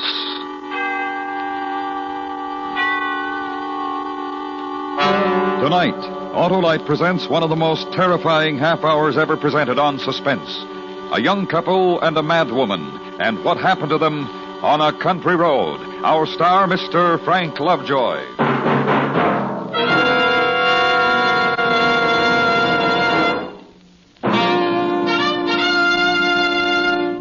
Hey, Harlow, what are you doing? Announcing, Hap, Autolite's newest engineering first, the Autolite Special Resistor Long Reach Spark Plug. What's that, Harlow? Why, Hap, it's the brand new spark plug which has been especially designed by Autolite to match the progress in design of the latest high horsepower overhead valve engines, which give vastly improved acceleration and perform with increasing efficiency throughout the entire power range.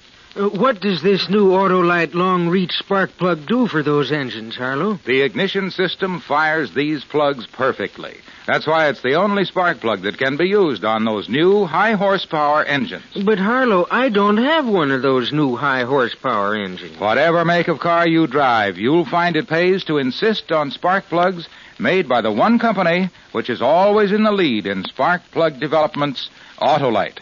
Whether you choose Autolite standard or resistor type ignition-engineered spark plugs, you've got the best. Because from bumper to tail light, you're always right with Autolite. And now, Autolite presents transcribed On a Country Road, starring Mr. Frank Lovejoy, hoping once again to keep you in suspense.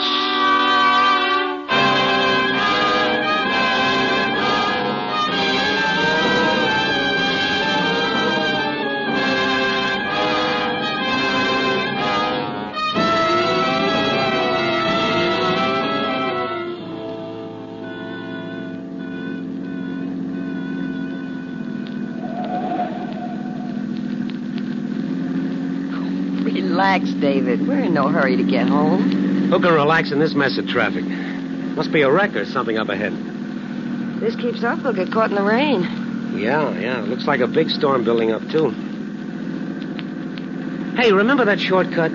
Which one? The little tarred road that goes across through Santa Mauritius and comes out on the other highway. You mean the one we took last summer? I'll turn off there and duck this pileup. I'd like to get as far as possible before that storm hits.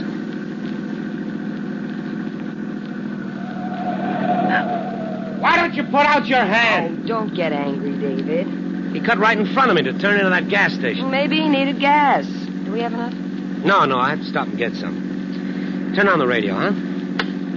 See if you can get the news.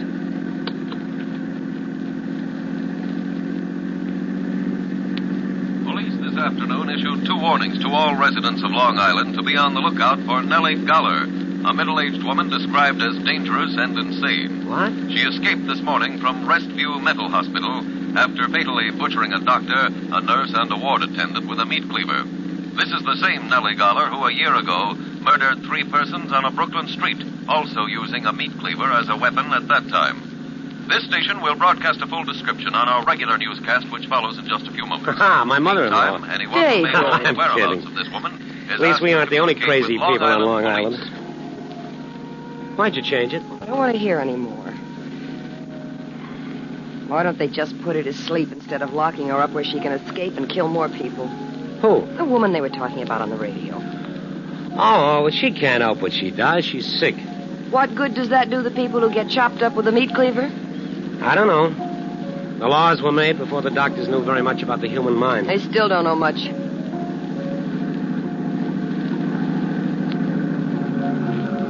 Oh, I see what it is. There's a roadblock up ahead. What's happened? I don't know. Cops all over the road. Say, I'll bet they're looking for that crazy woman. Yeah, I guess so.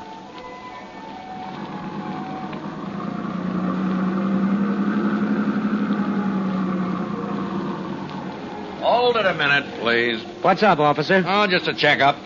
Anything in the back seat? Just a blanket and some fishing tackle. We've been surf fishing. Yes, ma'am. Seen any hitchhikers? No, just traffic. Okay, move right along, please. Are you looking for the crazy woman? Move it along. Let's go.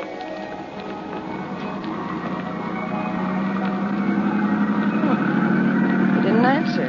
He's busy.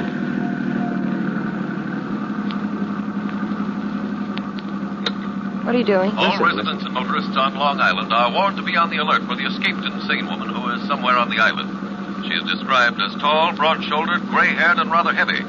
She may still be armed with a meat cleaver. 100 men are searching the area, and they are prepared to shoot on sight. Here's another bulletin on the case which just came in. Just a few minutes ago, the decapitated bodies of an elderly man and woman were found by police near Center Moriches on Long Here's Island. that shortcut. I'll repeat that. The bodies of an elderly couple have just been This'll get us found out of in that their car traffic. near Center Moriches on a lonely tarred road. Police are certain they were killed by Nellie Goller, the insane woman now at large.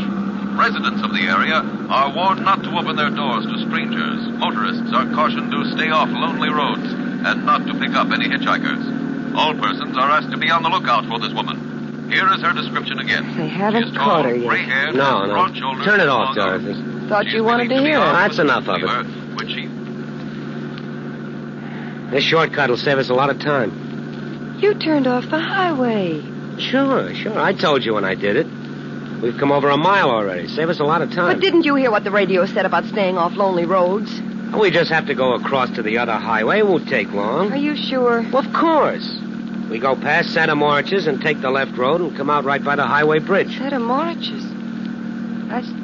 That's where she just killed those two people. Oh, Dorothy, stop acting like a child. What can happen to us while we're driving? Besides, the whole island is full of men looking for this lunatic. They'll catch her. It's just a storm. You're jumpy. Guess I'm silly. David? What? Gas gauge says empty. There's still a couple of gallons left when it points to empty. How long has it said empty? I don't know. I'll get gas when we get across to the other highway. David, I'm scared. Relax, honey. Rain and wind always made you nervous as a cat.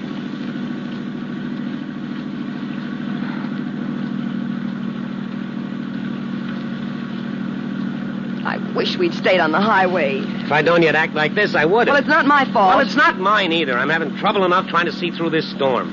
Oh, David. What are we fighting about? I don't know. Driving through these burned-out woods in this kind of weather's enough to give anyone the willies. It got dark so fast. I can hardly see ahead, even in the headlights. There's something ahead. Don't stop, David. It's only a sign. That crazy woman could be around here, you know. I'm not picking up anyone. I just want to know where I am. Don't get out of the car. I'm not. Now, calm down. Santa Moritz is that way. We'll take this road. Santa Moriches. This must be the road where she killed those people.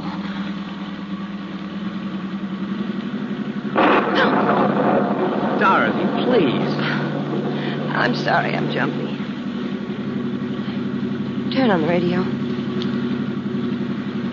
What a desolate road. Haven't passed a house yet, just miles of woods on both sides of us. So dark we wouldn't have seen one if it were there. This rain seems to be getting worse. Motorists in the area are warned not to open their car doors. David. Oh, now stop it, Dorothy. That's why the police had a roadblock by this road. That crazy woman might be anywhere in these woods. But not necessarily where we are.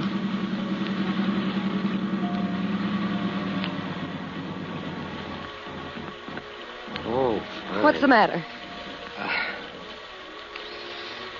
What a place to run out of gas. You mean we're stuck here? Well, for the time being, anyway. The crazy woman is in the woods. She'll kill us. She's nowhere near us. Now, calm down. David, quick, turn off your headlights. Why? Did you see something? David, I don't know. I'm scared. I should have gotten gas. Don't put the headlights on, please. Why? She'll see us if you do. Oh, for Pete's sake. I'm putting them on. Please, David, turn them off. Dorothy, I don't want this silly thing to get the better of you. Just look at the headlights. Poking into darkness at nothing but wet bushes and trees. Rain falling. Please, David. Oh, all right. There. They're off. You feel better sitting in the dark? If only the thunder and lightning would stop. And the rain.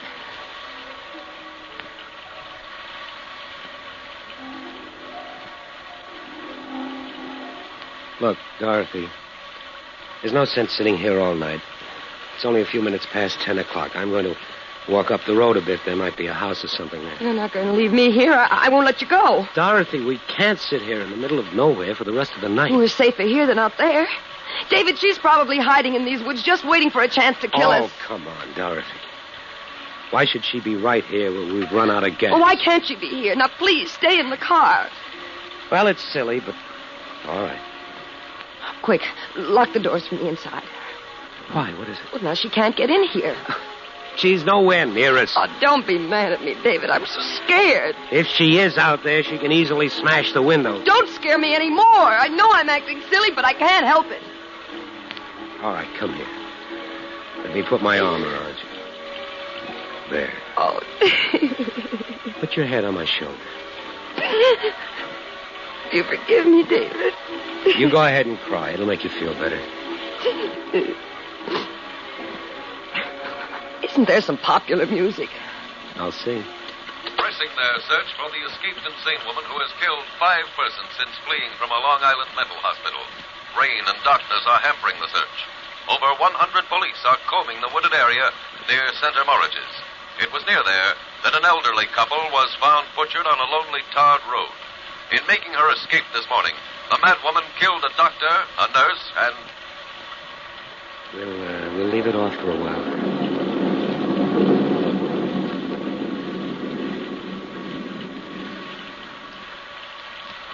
So quiet and lonely here. Wish it were morning. Look, Dorothy, I'll run up the road. There might be a house. No, David, please. David, listen. You hear that? What? I don't hear anything. There it is. I don't hear... It's a dog. It's a little dog barking. David. I guess it's only a lost dog. Or maybe there's a house nearby. Oh, the crazy woman.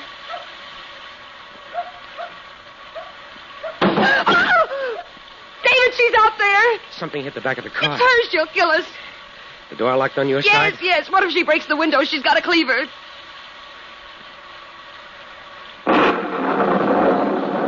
In that flash of lightning, I saw somebody. Is it the crazy woman? I can't tell. She's lying on the road. Can you see her? Is she still there? It's too dark to see. I'll have to wait for the lightning.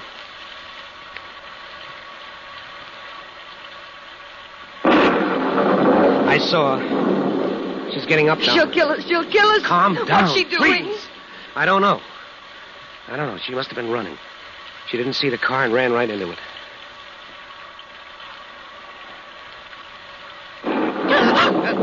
She's at the window, David, right next to you. Oh, my Lord, look at her. Get away from that window. Let me in. She's trying to get in the car. Look at that face and her hair. Go away! Let me in. I'm not crazy. The crazy woman is after me. David, don't let her in. Maybe we can scare her. Go away! We've got a gun. We'll shoot. Oh. It worked. She's staring at us. I'm warning you. I'll shoot. David, she's coming back. Please don't leave me out here, please. That woman will kill me, please. David, take your pipe. Hold it like a gun. It'll look like a gun. Where is it? Dorothy, in the glove compartment. Oh, here it is. Look. I've got a gun. I'm going to shoot. She's backing away. Keep going before I start shooting. Oh, David, she's gone. She disappeared. Well, we can't get out now. All we can do is sit here all night and wait for help. Can't you see her? Where did she go? I don't know. She's out there, though. Probably planning on how to get in the car. David, what are we going to do? She's the one I know. But she didn't have a cleaver. She must have dropped it when she ran into the car. Her face all twisted and the hair hanging down. She must be back there looking for the cleaver now. She'll kill us. She'll kill us. Dorothy, stop it. She'll kill us. David! David!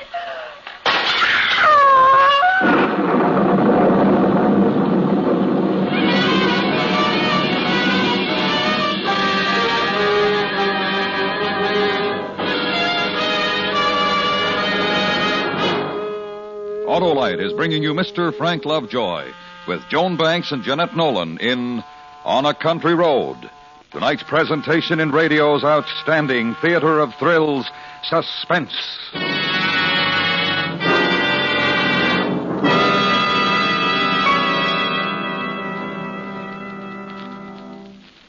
Say, Harlow, about this new Autolite special resistor long-reach spark plug for today's high-horsepower overhead valve engines. Yes, Hap.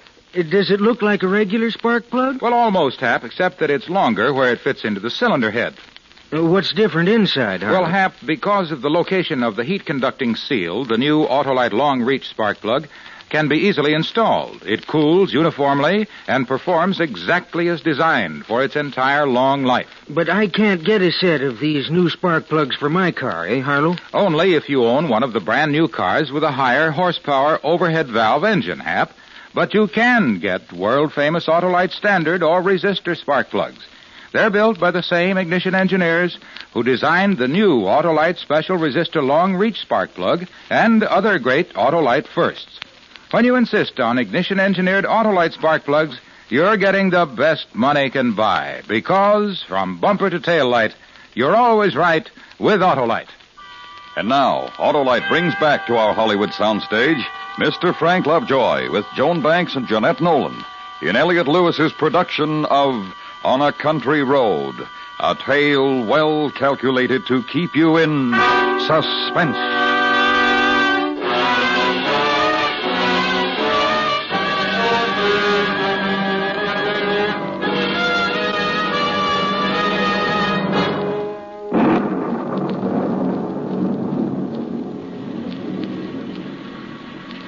Window, David. She broke the window. Get away from there. Stay out of the car. I'm coming here. Stay out of the car, I warn you. I've got a gun. You wouldn't shoot me. Go away. You're crazy. We know all about you. I'm not the crazy woman. Believe me. Let me in. Don't you do it, David. She's trying to trick us. Listen to me, please. I've been running in this awful storm. My car is stuck in the ditch back there. How far back? I don't know. It seems like miles. I've heard about the crazy woman on the radio. I was afraid to stay in the car alone. Let me in. No, David. Go back to your own car. No, it's so dark and so lonely in this storm. I locked the door, but I was afraid I could see things and hear things in the darkness. I just couldn't stand it anymore. I got out and ran in the rain and... Oh, it's awful. That's why I look like this. It's the rain. I'm not the crazy woman. Let me in. Please, let me in. Dorothy, maybe she isn't the crazy woman. Maybe she's just scared and exhausted. No, David, she's the one I know. The crazy woman had a cleaver. Look, I'm not armed. The three of us would be safer together. She makes sense to me, Dorothy. We would be safer with one more person. Oh, David, I don't know. Let me in, please. Oh, I'm wet to the skin. I'm going to unlock the door, Dorothy. David. Oh. All right, get in. Make one move and I'll shoot you. Oh, it's so good to sit down. There's a blanket on the floor back there. Try to dry yourself off with it. The darkness and the rain, it was enough to drive me out of my mind. Try and rest. I ran and ran. All I could hear was feet chasing after me, hunting me. Just take it easy. No. You live near here? Farther out, near Restview. I used to live in Brooklyn. Restview. That's the mental hospital. I know. I'm used to the crazy people, but not at night in a lonely place like this. Not the kind who kill people. You live at Restview? No, just near there. David, we can't sit here not knowing. If we could get to a phone. A phone? Why? To call the police, get some help. No, don't do that. Why not? Why don't you want the police? Oh, I do. But you'd be killed. What do you mean? The woman should kill him if he goes away from this car. There's that dog again. Don't you hear it? Somebody's out there. There might be a house nearby. Maybe it's barking to be let in. It senses somebody. There's something out there. There's somebody. That's why it's barking. The crazy woman is creeping around out there. Quick, let's get away before we're caught. Look out, David. Let go of me. What are you trying to do? Start the car, quick. We'll get away. We're out of gas. Out of gas? You don't think we parked here for the fun of it, do you? It's a desolate place to run out of gas.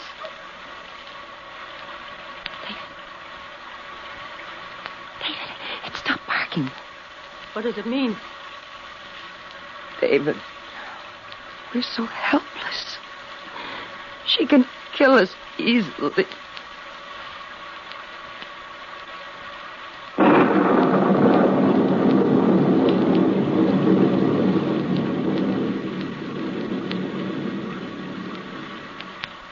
You can't just sit here.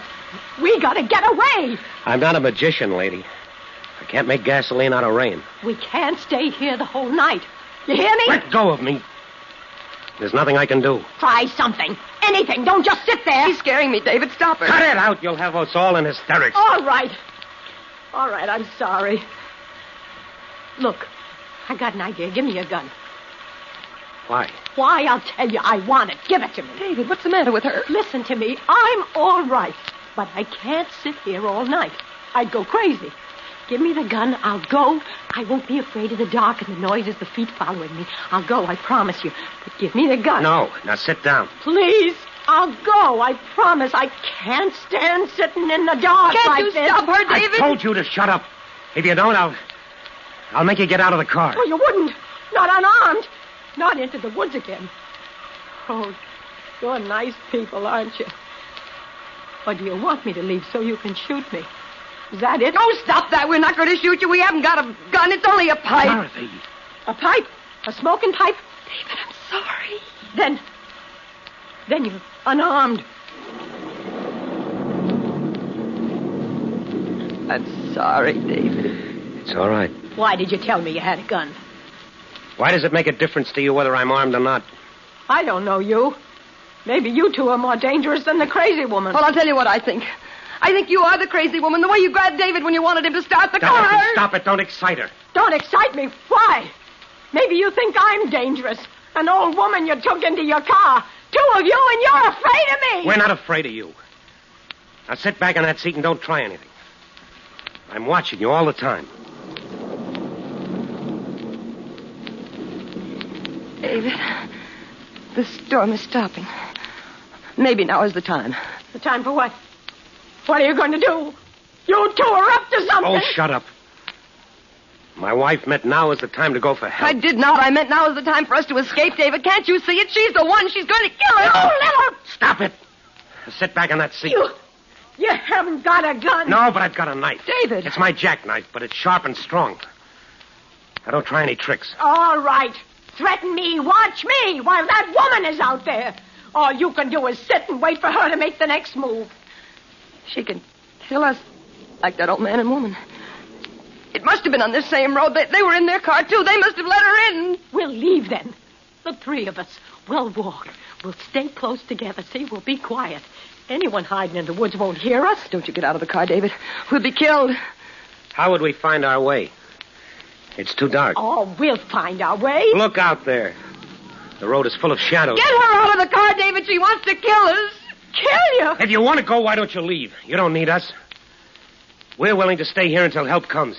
I'd be helpless alone. If I had a gun... Oh, why doesn't somebody come? Where are the police? I can't stand it. Nobody'll come. There's no one in these woods. They're burned out and deserted. Dorothy, honey, please. Oh, it was your idea to use this road. You wouldn't listen to me and stop forgetting. I couldn't help it. I got lost.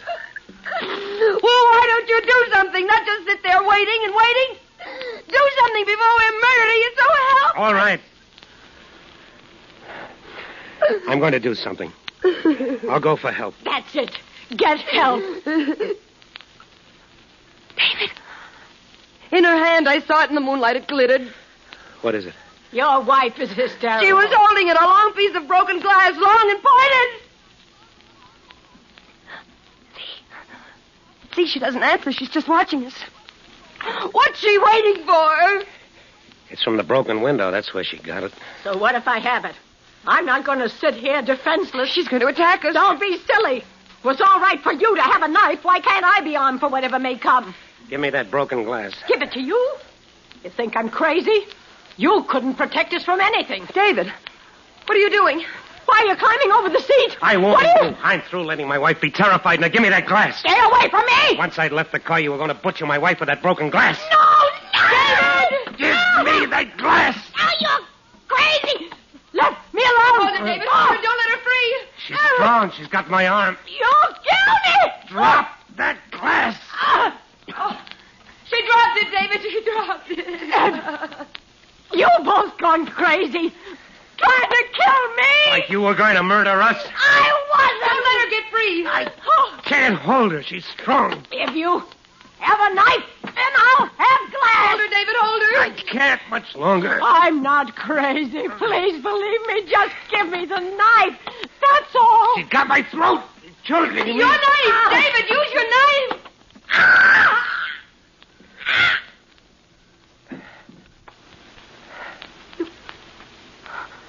You killed her.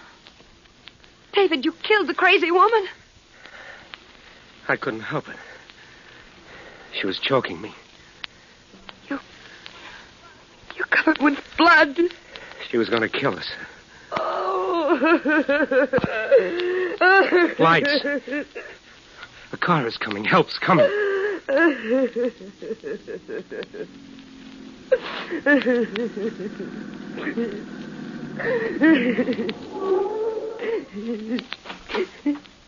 Hey there. You in the car. Why are you parked here? Oh, it's the police at last. We ran out of gas. The crazy woman... What a night to run out of gas. You couldn't have picked a better spot. What with that woman running around loose? Officer, we want to tell you... Farmer up the road called us. Said his dog's been barking at something. We caught her. Oh, who'd you catch? The crazy woman. She's in the back seat, dead. What?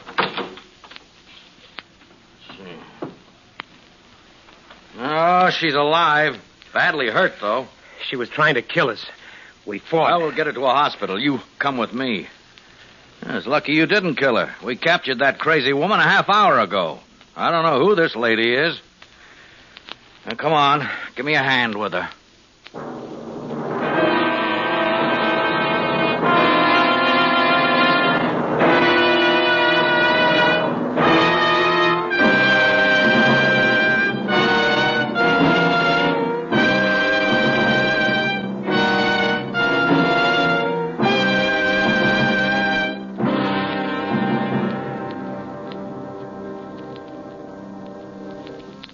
Suspense, presented by Autolite. Tonight's star, Mr. Frank Lovejoy.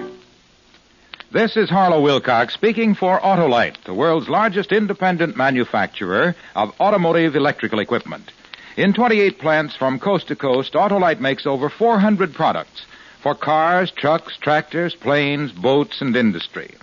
These products include batteries such as the famous Autolite Stay Full, ignition-engineered Autolite spark plugs, both standard and resistor types, voltage regulators, wire and battery cable, Autolite Bullseye sealed beam units, and Autolite original service parts for all Autolite electrical systems. Autolite is proud to serve the greatest names in the industry. So, from bumper to tail light, you're always right with Autolite.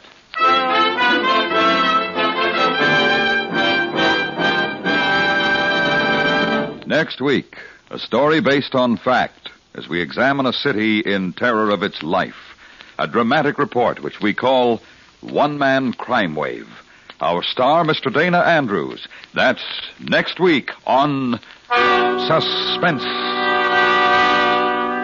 Suspense is transcribed and directed by Elliot Lewis, with music composed by Lucian Morowick and conducted by Lud Gluskin. On a Country Road was written for Suspense by Walter Bazar. In tonight's story, Joan Banks was heard as Dorothy and Jeanette Nolan as the woman. Featured in the cast were Joseph Kearns and William Woodson. Frank Lovejoy will be seen starring in the forthcoming United Artists Technicolor picture, Beachhead. You can buy Autolite standard or resistor-type spark plugs, Autolite original service parts, and Autolite Stay Full batteries at your neighborhood Autolite dealers. Switch to Autolite. Good night.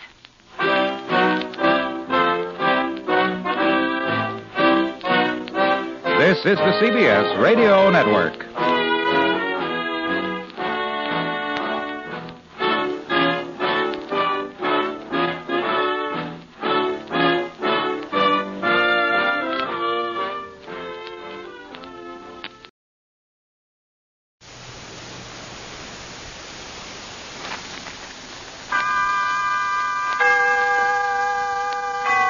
Autolite and its 98,000 dealers bring you Mr. Dana Andrews in tonight's presentation of Suspense.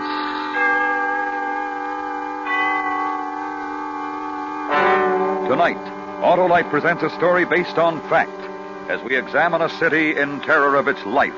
A dramatic report which we call The One-Man Crime Wave. Our star, Mr. Dana Andrews. Well, Hap, how are they going? What, Harlow? Why, your New Year's resolutions. Oh, they're going fine. In fact, they're all gone. Except one. What's that, Hap?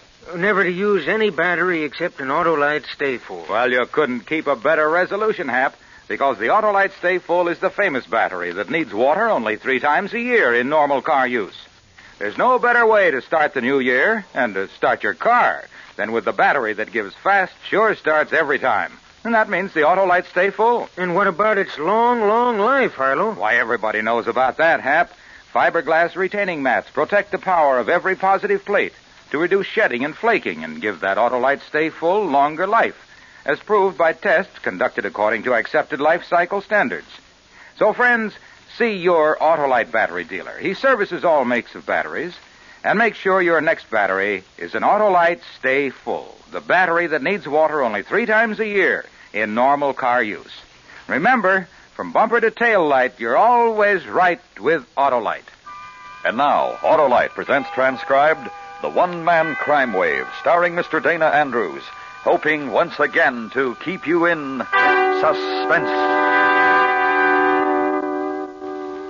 These murders occurred in a city, a good-sized city. If it's your city, you'll know it.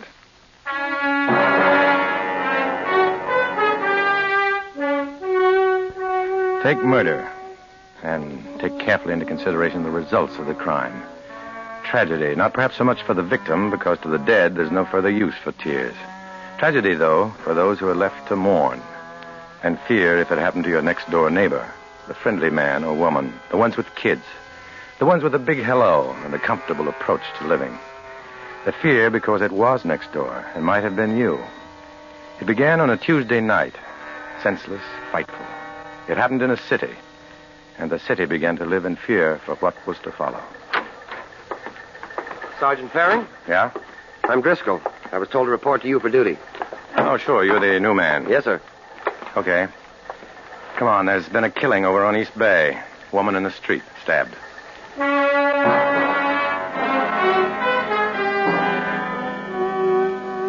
We got to East Bay. The body was still there, shrouded in an overcoat. One hand uncovered lay in the gutter. Thin stream of water washing through the stiffening fingers. She'd been murdered a half a block from her house. A neighbor told what she knew, standing white-faced, frightened under the streetlight. It was 8:30 p.m. and the temperature was 39 degrees. Well, I saw her pass my window.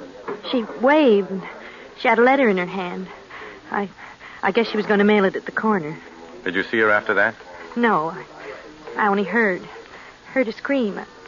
I ran out and looked up and down the street. I thought there'd been an accident, maybe, but I didn't see a car or anything until I saw her lying here.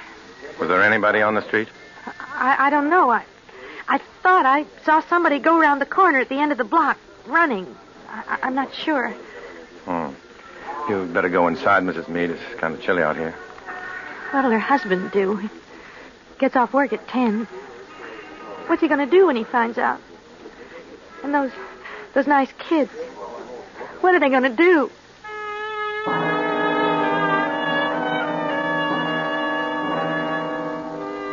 The camera work was finished. An ambulance took the dead mother away, and the search for a murderer was begun. I roughed out the first report, and Driscoll filled in the details. They were not released to the press. The husband of the deceased was questioned. His replies were all negative. No known enemies. His wife was not involved with another man. His own movements on the night were checked and found to be as described. Neighbors were questioned. They had seen nothing of the attack. There were 14 knife wounds in the deceased's body, any 5 of which could have caused death.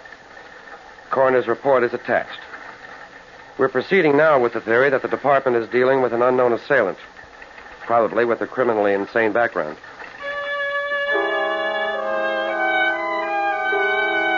The killer, if he were criminally insane, would strike again. He did. It was on Thursday. There'd been a light snowfall during the day, and as evening came, the temperature dropped lower, leaving a thin covering of crystals on the ground. It was 10 p.m. The street, Washington. A woman of 37 was returning to her apartment. She was a waitress at the Gold Rush restaurant. She was between 2 lampposts in semi-light when a man stepped out from a doorway. He didn't give her a chance. She was alive when they got her to the hospital. She was alive when I went into the White Room to question her. She told me what she could remember, weakly, frightened of what had happened and of what was going to happen. Do you think you're strong enough to tell me a couple of things, miss? I'll try. Can you describe him? Well, he was about your height. Maybe a little shorter. Kind of heavy set. His eyebrows go across the middle. Funny eyes. What complexion? Dark, I guess. Dark. Any scars? I didn't see. Can you remember how he was dressed? I don't know. I was scared. There was an overcoat. I don't remember. And he had a hat. Kind of a regular hat. All right. You said you told him a man was coming down the street. Yeah. I thought I'd scare him. He'd turn around and I could run. That's when he... Yeah. Is there anything else you can remember about this fellow? No. Hey, hold my hand, will you? Sure. Thanks. Try to remember something now. What color was the overcoat? I told you. I don't know. It was maybe dark gray or brown. I was scared. That's all right. It might come to you later. Just one more thing. Miss?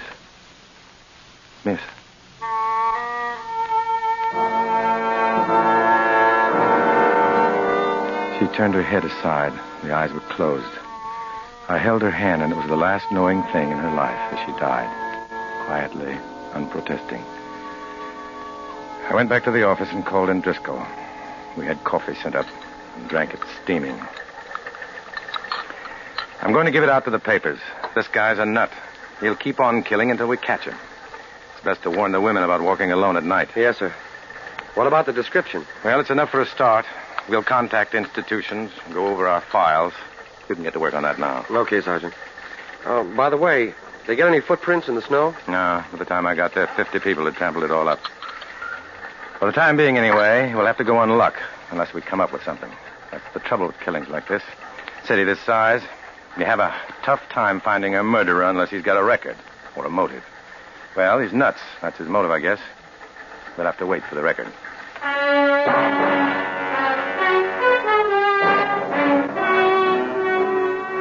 The story broke in the papers on the next day, Friday.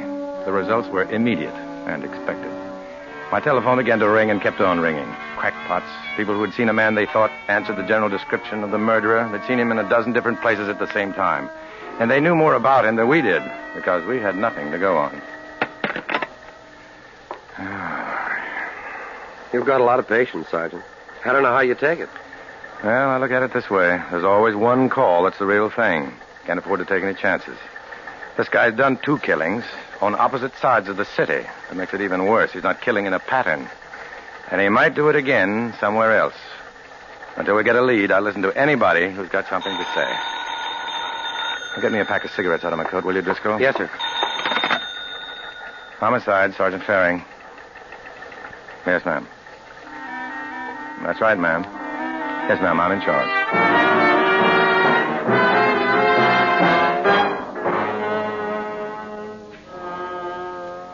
The weekend passed, and it was Monday, Tuesday. We worked hard, sifting rumor, possibility. There was nothing much to show for it. The tension in the city mounted, started to build into panic. There was talk of vigilantes, college day stuff. Complaints as to the ineptness of the police force piled up. We took it and waited. Then the thing we were scared of happened. Wednesday morning, a little after midnight, on the west side, a young couple, both of them, ripped to pieces, dead before any help could come. And early the next morning... Yes, sir. Yes, sir, I know, but we may have got hold of something. The young fellow struggled with him. He ripped off a button and some cloth from his coat. Yes, sir, the lab's working on it now. Yes, sir, I will. Yes, sir. Well, that was the chief. We'd better be getting something fast. Lots of pressure. Maybe we have, sir. 14th Precinct picked up a man last night. Might answer the description. Kind of crazy. Won't deny or admit anything. Oh? They're bringing him down now. Should be here in about 15 minutes. There's another thing. Have they got the overcoat? No. He wasn't wearing one. And he won't say what happened to it.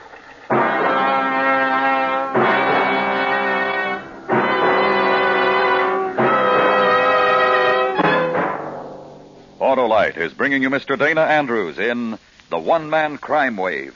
Tonight's presentation in radio's outstanding theater of thrills, Suspense.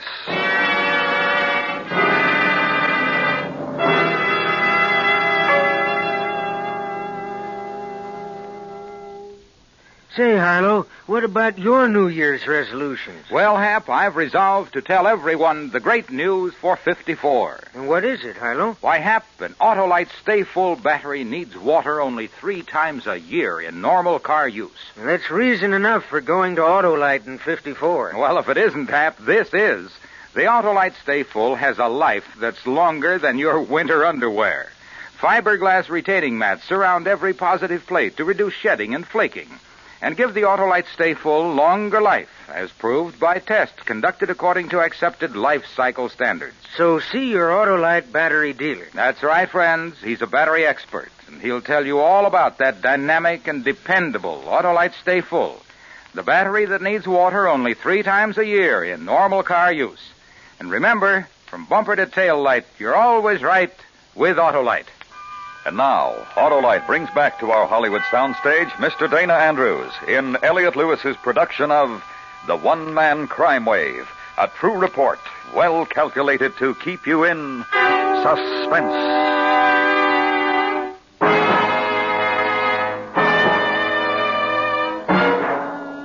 The man was brought into my office on Thursday morning. His name was Frederick Sorensen. He'd been picked up 10 blocks from the scene of the crime 2 hours after it had been committed.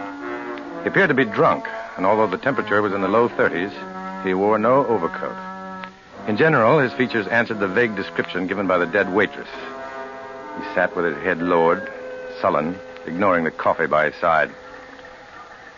Well, you're not under arrest, Mr. Sorensen. This is just a routine questioning. It's like the Germans or the Russians. Man's walking along, he's arrested just like that. If you'll answer a few questions, sir, you can be on your way. Oh, what am I supposed to have done? What? Can you tell me where you were this morning a little after midnight?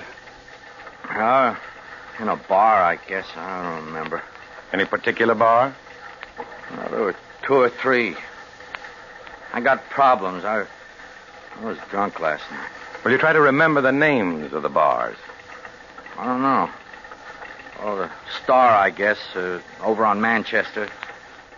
Oh, once in a while I go into the Astor. I guess I did last night. I was pretty drunk. Got no right to arrest me. You're not under arrest, Mr. Sorensen. What happened to your overcoat? I don't know. I had it on when I left my apartment. I took it off in one of the bars and forgot it. I was pretty drunk. Will you describe your coat? Yeah, sure. It was gray, tweed, I guess. Not too heavy. I don't like a heavy coat. It makes my back ache. We'll see if we can get it back for you, Mr. Sorensen. You said you were in the Star and the Astor. Any other place? I don't think so. Oh, yeah, wait a minute. Maybe the joint over on Williams Street, opposite the big hotel. You know, the McDonald's Bar and Grill? Yeah, that's the one. I think so. I don't know. I'm not sure. Hey, look, I'm answering all these questions. What am I supposed to have done? 2 people were killed just after midnight last night, a few blocks from where you were picked up. It's our job to investigate anybody who might know something about it. I don't know anything. When the officers questioned you, you refused to answer. They asked you if you knew about the murders, and you said, I'm not saying yes, and I'm not saying no. I'm not saying anything. Do you remember that, Mr. Sorensen? No. I was drunk. Did you ever get drunk and try to remember what you said? I didn't even know what they were talking about. I didn't kill anybody. I got enough problems without killing somebody. All right, Mr. Sorensen. I'd like you to wait in there for a while until we check on some of these things. Have you had any breakfast? No. We'll have some sent up. Hey, listen, if I'm not under arrest, how come I got to stay here? As a good citizen, Mr. Sorensen, I'm sure you want to help in every way to catch the murderer. Oh, sure, but I don't know. You're helping, then, by staying in there until I get back.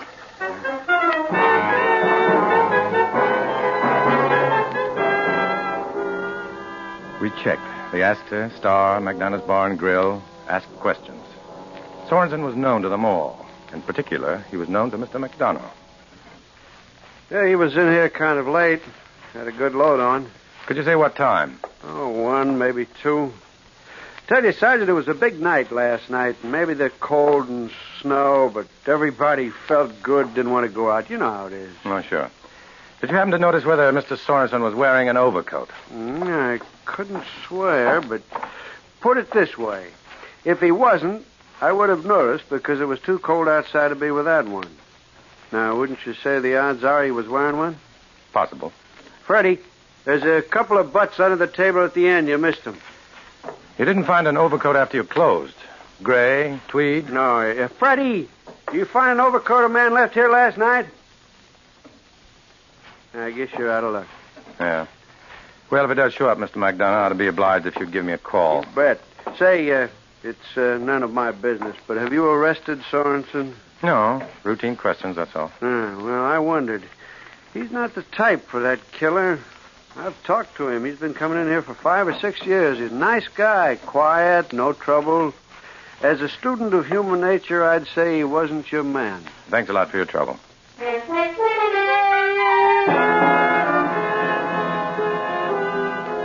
We checked some more. Sorensen's apartment, neighbors. Found nothing. The man was quiet, but well-liked. The overcoat had disappeared. And since his alibi held up, we didn't have much choice. You've been cooperative, Mr. Sorensen. Thank you. That's okay. Hey, did you find my overcoat? I'm afraid not, but if we do, we'll let you know. I'd sure hate to lose it. It's all right for me to go now? Yeah. I'm sorry for the inconvenience. All right. That's okay. Hope you get that guy. We will, Mr. Sorensen. Yeah. Well, so long. Nice to have met you. Thanks again. Yes, Sergeant? He's leaving now, Driscoll. Get a man to follow him and a relief for that man. I don't want Sorensen out of sight for a minute. Yes, sir. Right away.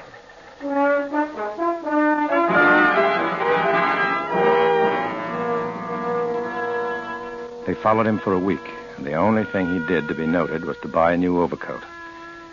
I summed up our progress for the chief, and it wasn't much. Thanks. Well, sir, he's a suspect, but he's a weak one.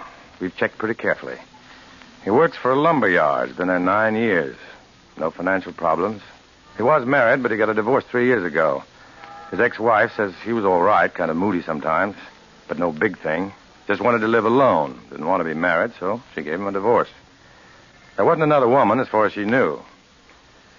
So, unless that overcoat shows up somewhere and there's a button with some cloth missing, we haven't got much.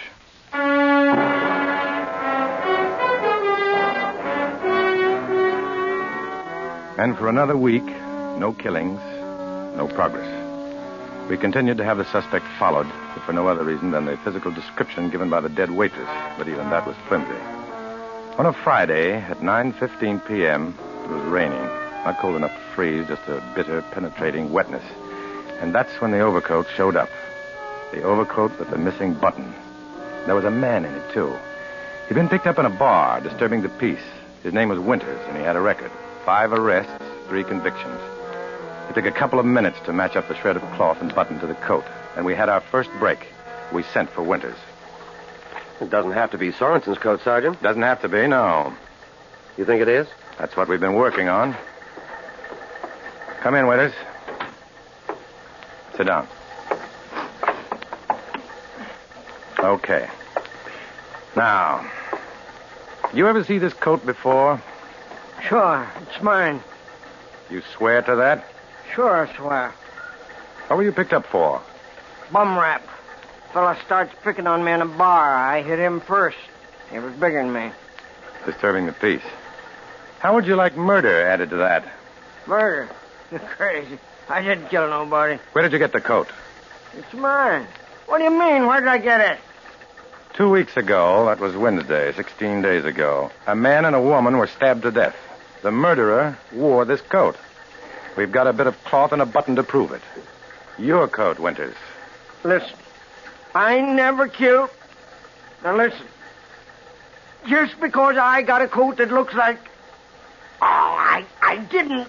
Where did you get the coat? I told you. This is Driscoll. Yeah? Where? Oh. What about Sorensen? You sure? Okay, I'll tell the sergeant. Stabbing off Lincoln Avenue. Woman. She's dead. Sounds the same. All right, Winters. You hear me now. You want that to be your coat. I'll accept it. No more talk, and you're up for murder, and I'm not kidding. But I don't think you did it, and I'm giving you one more chance to tell me where you got it. Well, look, mister, Okay, I found it. Found it where? In a bar. When? Like you said, a couple of weeks ago. What bar? I don't... Come on. Astor, the Star, McDonough's? McDonough's. Okay. Did you see the fellow you got it from? Oh, look, now, I'm a loser. You're going to get me in on a larceny rap? You want murder? Yeah, I saw him. Was he wearing the coat when he came in? Yeah. He acted kind of strange. Like he was hot, maybe drunk. He sat down at the table, took off the coat. Then he started to look at his hands. For a long time. I remember because he looked kind of nuts. Then he went to the men's and left his coat. It was a good-looking coat, so I... Did you hear him called by name? A couple of guys seem to know him, I guess. I don't remember what they call him. Can you identify him? I guess so. Okay. I'm holding you as a material witness. You're going to book me for taking the coat? I'll think about it.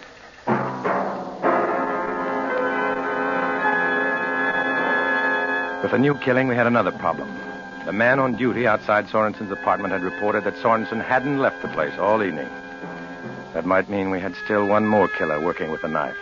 But Driscoll and I drove over to Sorensen's place. We had enough to pick him up. Matson was on duty, and he came up to the apartment with us. We had to break the door down.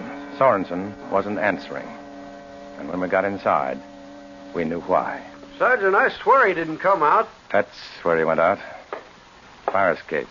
Leads out the back. I'm sorry, Sergeant. He never... Can't do anything about it now. We go after him, Sergeant? No.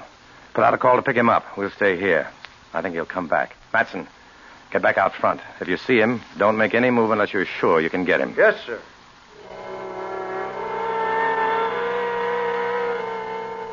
We turned out the lights, left the window open, and waited. The rain kept falling, and it got cold in the room. An hour went by. We didn't smoke for fear Sorensen would smell it as he came up the fire escape to his window. So we just waited. Sergeant? Yeah. Would they execute a man like that? I don't know. They might as well. He'll cost the taxpayer a lot of money for the rest of his life if they don't. He'd be better off dead. For himself, he'd be better off. What makes him do it? You read about it? You see him, talk to him? What makes him that way? Don't ask me. I'm just the guy who has to try and catch them after they've got their kicks carving out somebody's life. Boy, I'd sure like a cigarette.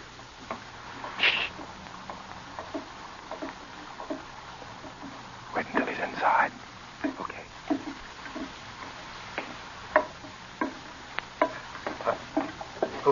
Who's there? You're under arrest, Sorensen. Driscoll, come on.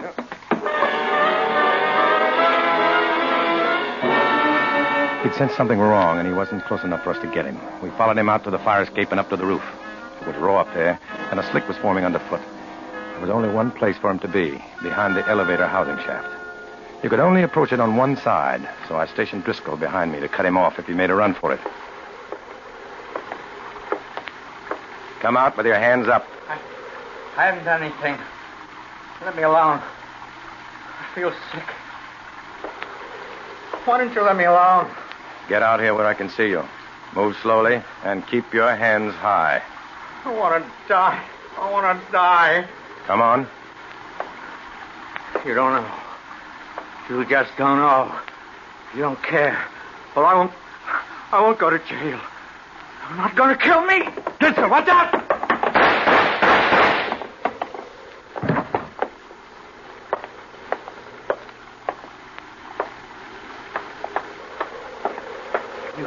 You all right, Sergeant? Yeah. They got my arm. Sorensen? Sorensen. He's done. Better call the ambulance.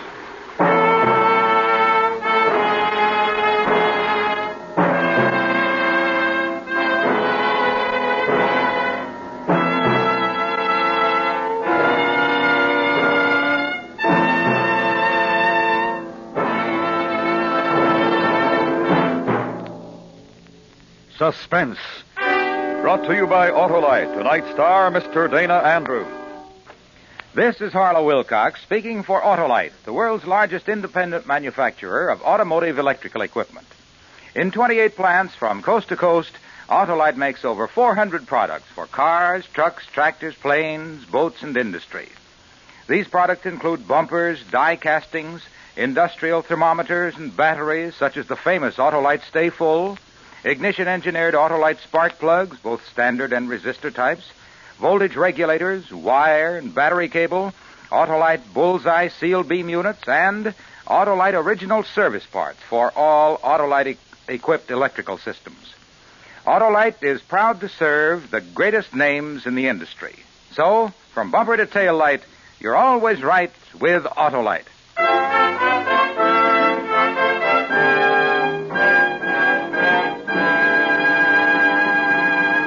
Next week, the story of a man who was able single-handedly to rob a bank of $50,000 and get away with it.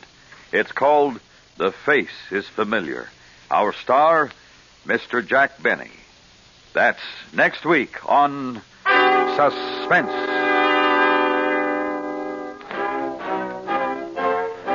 The One-Man Crime Wave was written by Anthony Ellis. Suspense is transcribed and directed by Elliot Lewis, with music composed by Lucian Morowick and conducted by Lud Gluskin. In tonight's story, Joseph Kearns was heard as Sorensen and Lee Millar as Driscoll. Featured in the cast were Paula Winslow, Charlotte Lawrence, Junius Matthews, and Tom Tully. Dana Andrews can soon be seen in the Warner Brothers picture Duel in the Jungle. And remember next week, Mr. Jack Benny in The Face is Familiar.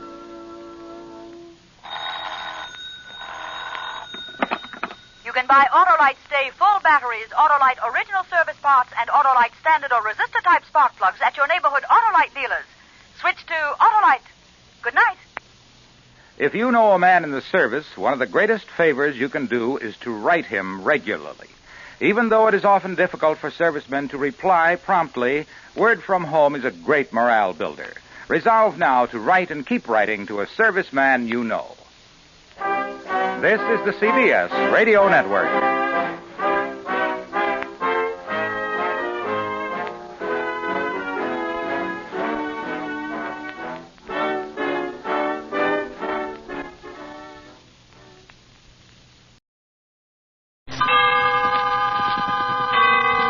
Autolite and its 98,000 dealers bring you Mr. Jack Benny in tonight's presentation of Suspense.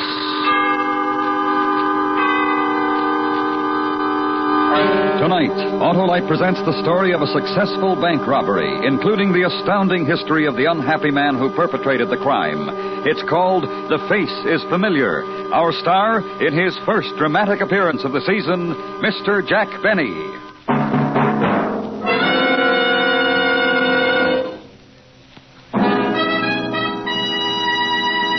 This is Harlow Wilcox speaking for the world-famous Autolite family. Tonight, we announce the $100,000 Autolite family charity drawing. During the next 11 weeks, all of you 18 years of age or over can take part in this greatest of all charitable events. And here's how. Just visit the showroom of any Autolite family car dealer and sign your name and address on the registration form he gives you. Ask him to sign the receipt portion. That's all. Nothing else to do. No need to buy a thing. And yet, you may be one of 25 selected to name the recognized charities that will receive a total of $100,000 in cash on the 1st of June. Think of it, thousands of dollars in cash to be given to your favorite recognized charity or charities if you are one of the favorite persons. So go tonight, go tomorrow to Autolite family car dealers and sign your name and address to the registration form he gives you. Later on, I'll tell you the names of the Autolite family car dealers who are participating in this great Autolite family charity event. And now, Autolite presents transcribed The Face is Familiar, starring Mr. Jack Benny, hoping once again to keep you in suspense.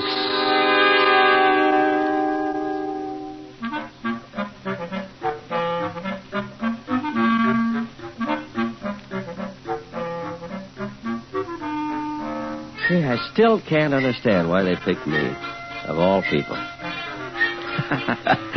Me, of all people. That's why it's so hard to believe. That it all happened, I mean. But it did. It really did. Just because I like to go to the railroad station. Walk around, look at the trains, study faces. I never forget a face. I never forget a train, either. But it's easier to forget a face. For a matter of fact, I remember some faces it would be a lot better for me to forget. Like Harry Edmonds' face, for instance. That's the day it all started. The day I saw Harry Edmond way across on the other side of the terminal. That's the station. He was talking to a big fellow. Harry's face I remembered right away. I never saw the big fellow before. Better get going, Harry. But you can't pull off the job. I stuck up a bank before. Yeah, sure, and they'd spot you the minute you walked in. I know you, too. This is your hometown. Well, sure, neither one of us is right. Let the boss decide. Come on. I thought about it on the train down. We need somebody new. We're not splitting this deck with anybody else. It goes 3 ways now. Look, if we have to, we have to. And if we wait too long, we gotta let the whole thing go until next month. Then we wait. Not for me. This town is too hot for me. Somebody is liable to recognize me. Yo-ho, Harry! Harry Edmond! Who's that? Where? Over there, some guy calling you. Harry Edmond, you old son of a gun. Rush this guy. Well. Good old Harry Edmond. You got me mixed up with somebody else, mister. No, I haven't. I know who you are. Yeah? Harry Edmond. You used to live on 12th Street and 2nd Avenue. What city? This city. Here. Don't you remember me, Harry? Can't say as I do, so... Harry! Oh, Harry Edmond! Harry! Hey, Harry. No kidding. You remember me, don't you? Seriously, Harry. You remember Pinky Smith? He had a wart on his finger. And Alan Davenport. He had a birthmark on his neck. Well, I'm Tom Jones. I have nothing. I'm clean. Brush him, get rid of him. No, wait. I think we got our answer. Hmm. I think we got the Idjin pay to handle some of our bank business. Harry, try to remember. Go ahead now. Try to remember. Yeah, 12th Street and 2nd Avenue. That's right. That's right. Well, I used to live around there somewhere, but I still can't... Let me give you a hint. Go ahead. Remember Gordon's candy store on the corner? I remember the great bunch of guys who used to hang out there. Yeah? I remember those pesky kids who used to tag along.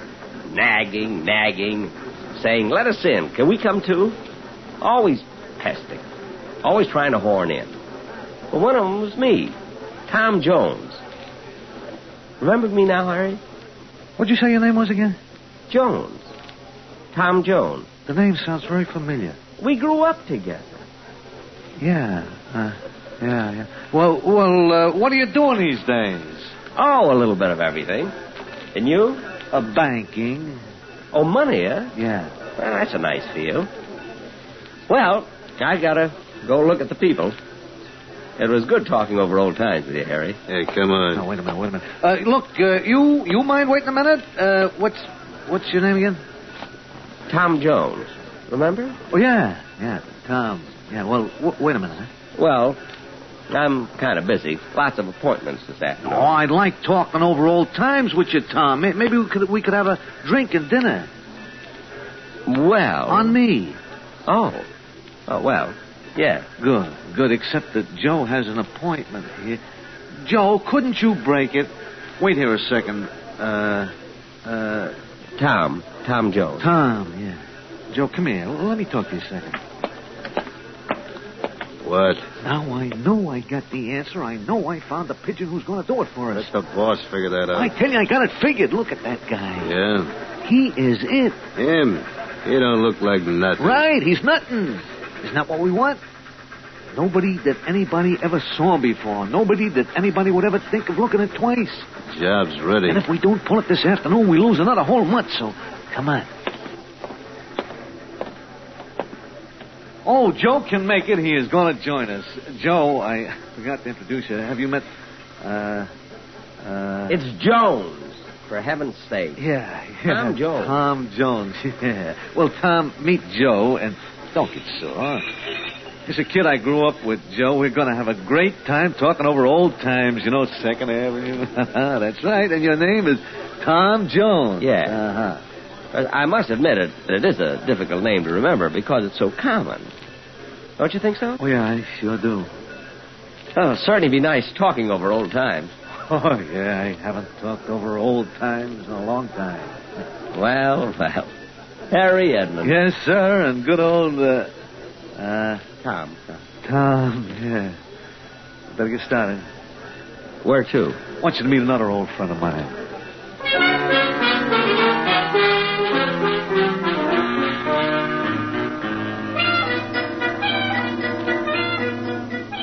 Harry must have been doing very well. Very well. I mean, for a man in the money game. He had a brand new sedan with real leather upholstery. I know it was real leather because that used to be my game. Leather upholstery. Not much money in it, at least not for me. But I didn't let Harry know that. No, sir. What if he ran into another old friend from 2nd Avenue and the other old friend said, how's old Tom Jones doing? And Harry said, not very well. Not very well at all. Well, that can hurt a man once it gets around. And then what happened? Well, when I came back to the main office, I said I want 40% commission from now on. Really? But, of course, that would have made me a partner, the boss said. After all, Harry, I'm not the kind of a guy who can be cooped up in an office. I've been a road man. The lure of the open road. Oh, yeah. The call of the open street. See, I'm an outdoor type of salesman. Something of the pioneer kind, you know? Pioneer? Yeah, pioneer. Yeah. You see, there are those salesmen who are made for offices and those of us who get out and break the plains, so to speak. Tom, you surprise me. Oh, I could keep going for hours, Harry. Literally hours. Yeah, well, why don't you hold on to some of it till we have dinner? Oh, sure. Say, I'll bet you never expected that pesky little kid who always used to hang around to get so big in his field. Oh, I certainly didn't. We could sure use somebody like you in our outfit, Tom. Really? Yeah. Well, now, that's very flattering, but I'm not sure it's right for me. I bet I could get you, I don't know, maybe $10,000 a year to start with. $10,000 a year, you say? Yeah. Well, I'd sure like to think about it. Well, you talk to my boss. Maybe he can convince you. I'm willing to listen, Harry. I'm willing to listen, all right.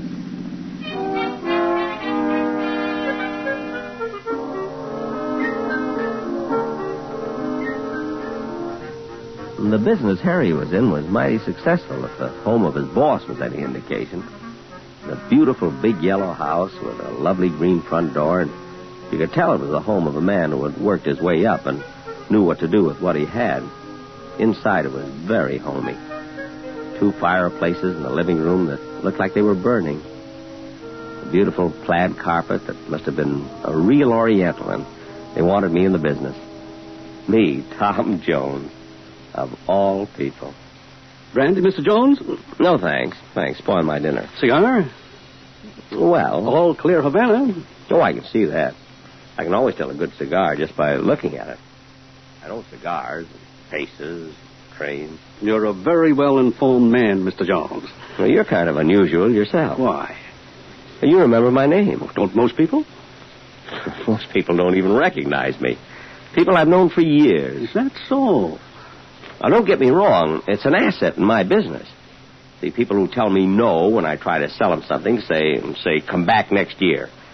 But I come back next week, and they don't even remember I was in the first time. Believe me, a face like mine doesn't come along every day. I like you, Tom. Mind if I call you Tom? Certainly not, Mr. Just call me Boss. Everybody calls me that, especially people I like, and I like you. I like you, too, Boss. Then you're interested in coming into the organization? Oh, I might give it a whirl. Let's put it that way. I wouldn't want it any other way. A trial for both of us. And the pay Harry mentioned? Oh, I told him a starting salary, boy. Now, let's talk about that at dinner. Come on, we'd better get started. Isn't 2:45 in the afternoon a little early for dinner? We have a few errands to do. Excuse us just a minute? Oh, of course, sure.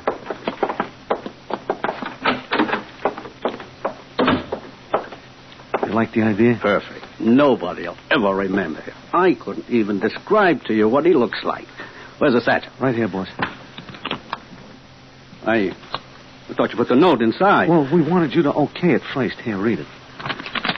You are being covered by a gun from 2 different places in this bank. Do not send an alarm or you will be killed. Put $50,000 in the satchel. That's it. And a note. How will you get them to take it in? I always come up with the answer, don't I? Yeah, sure, boss. Come on, let's go. Oh, we talked it over, and the boss likes you a lot. For the last time, it's Jones. Tom Jones. Yeah, well, I was only kidding, Tom. Yeah. Well, all right. We better get started. Where to first? To the bank, Tom.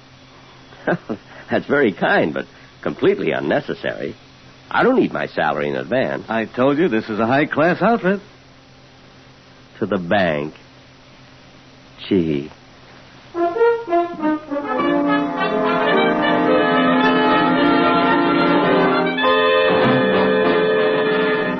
Autolite is bringing you Mr. Jack Benny in The Face is Familiar, tonight's presentation in radio's outstanding theater of thrills, Suspense.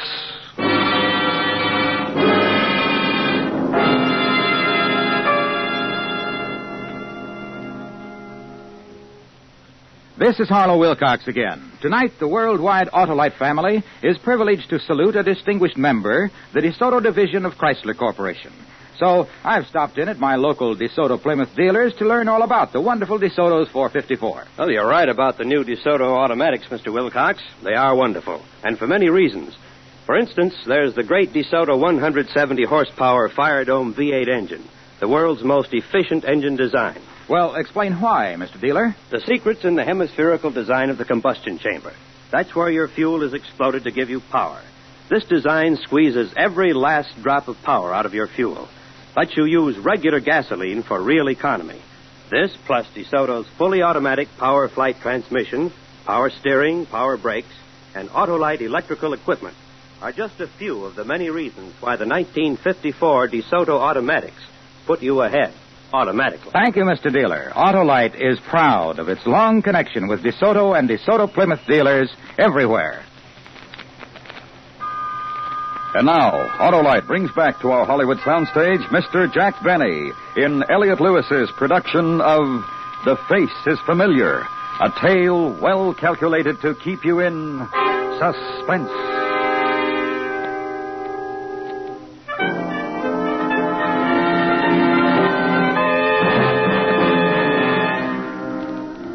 Gee, isn't it funny how you wait a long time for your ship to come in? There I was, watching a train, and my ship came in. Just because I recognized Harry's face. Boy, you gotta keep on your toes in this world. Because when opportunity knocks at your door, you gotta be all set to open it. Well, anyway, I'd opened the door, and before I knew it, we were downtown.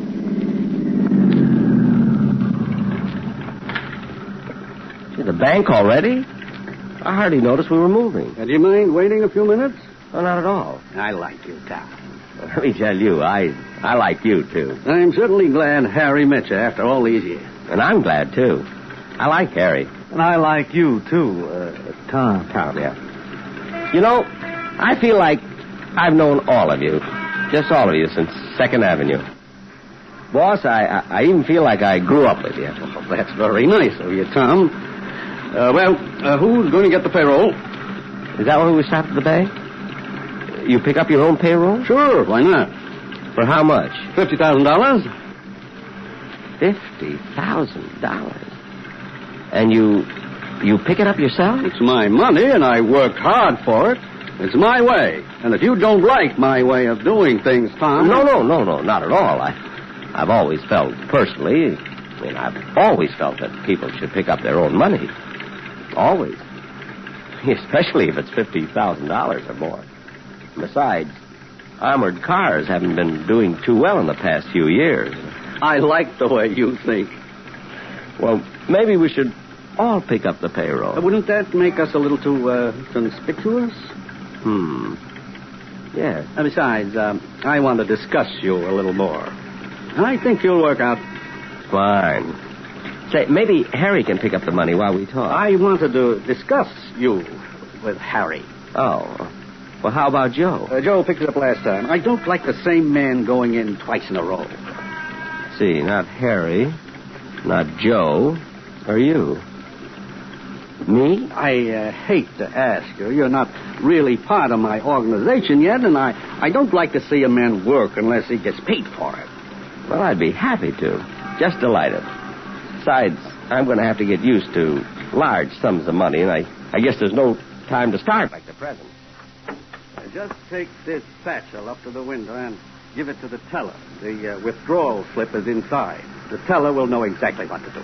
Fine. Oh, sure, of course. Now, boss, wait until he's in. Did you call me? No. It's right ahead.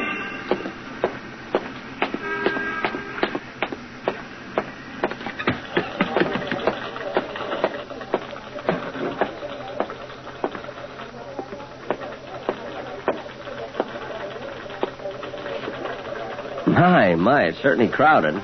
So many people waiting in line. Yeah. People certainly must be doing well these days. Yeah. I'm very busy myself, you know. So? I have some friends waiting for me outside. Good. I was just wondering, if you weren't in a hurry, would you mind... No. Oh. These lines certainly move slowly, don't they? Yeah.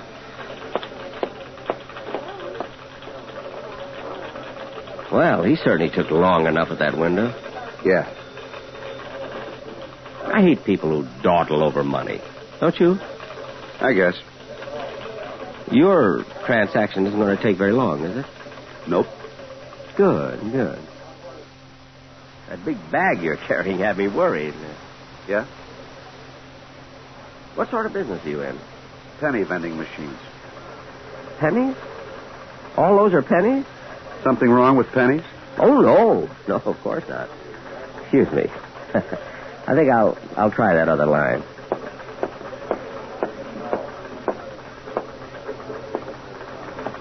My, it's certainly crowded. I beg your pardon? I say it's crowded. For such a big bank. Wouldn't you think they'd have more tellers? I certainly do. I mean, one, say, to handle pennies and so forth, you know. Well, there's one gone. I like the way that teller works. I suppose. Will your transaction take long? Oh, no. Good. I'm in a terrible hurry. Some friends are waiting for me on the outside. Next, please. Yes, madam.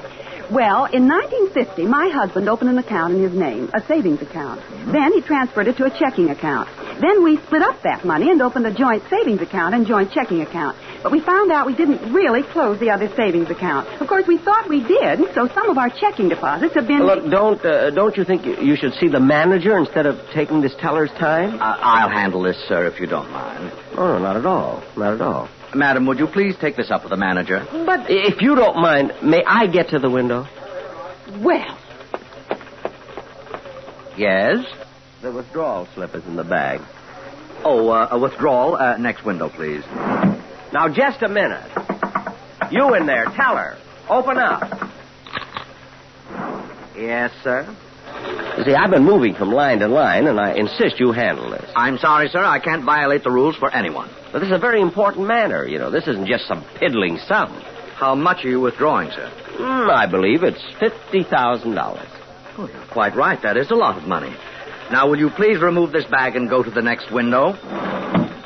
Well, all right. At least the lines are getting shorter. Yes, they are. Wouldn't you think a bank this size could afford a few extra tellers? How do you mean? Like, say, one kind of teller to handle only pennies and another kind to handle matters of $50,000 or more. I beg your pardon? I suppose that sounds a little strange, but you'd be surprised how it would speed things up. Oh, I'm sure. And it needs it. Yeah, I came in feeling fine, just fine. Now I'm nervous from waiting and waiting and waiting. I'll be through in a minute. Well, it's terribly important. You see, some people are waiting for me outside. Next, please. Here you are.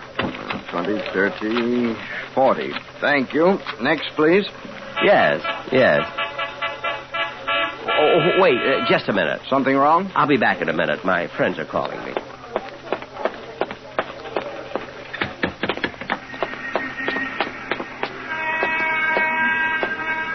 Did you fellas call me? No. Go back. But someone honked the horn. I saw somebody else wave. Go back. A mistake. Just turn around and go back. We'll be here. Oh, sure, of course.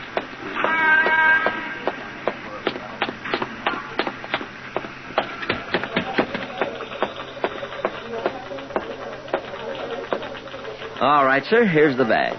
Your deposit slip, sir. Withdrawal. The slip is on the inside. From time to time.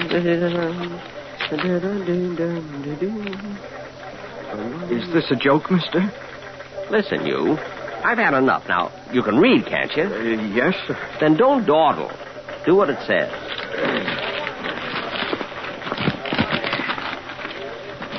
That's fine. That's much better. Yes, sir.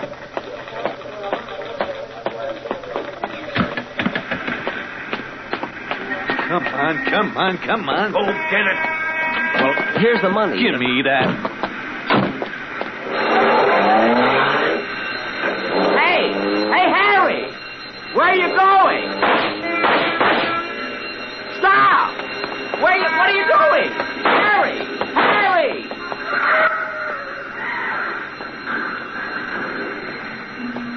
That got him. All right, Jenkins, take some rope down there and tie their hands. I set off the alarm as fast as I could, officer. Oh, come on, let's get down there. You can show me which one of those guys held you up. All right, officer. I'm sure I'll remember it. Hey, this is terrible. Step back, buddy. But it was me. It was you what? It was me, officer. Look, I took the bag in, and I didn't know. Are you kidding? Teller, look at me. I am. You must be nuts. No, I'm not nuts. It's me. Don't you recognize my face? Look at it. Nothing like it. What did the fellow look like? Well, he had a lean face. Or slightly fat. No, lean. Oh. And brown eyes. No. Oh, gosh, I don't know. It was me. Look, blue eyes, see? Me. And I'm sorry. I'm terribly sorry. Now beat it, Bud. Now think hard. I am, but it was the most nondescript face I've ever seen. Well, that's pretty nasty if you ask me. Tell me what you remember. I can. I was standing there. I just counted out $40. Look, and I walked up to the window. Oh, it wasn't you. This fellow was about 6 feet tall. Or 5.5. 5 feet 8. I'm 5 feet 8. And he had a real menacing look. No, I was smiling. See, look, I'm smiling. Look, now do you remember? Now, look here, get out of here before I run you in. Yes, sir. Well, I remember now. He was 6 feet tall. He had red hair. He was carrying a gun. He had a handkerchief over the lower part of his face. And he carried a cane.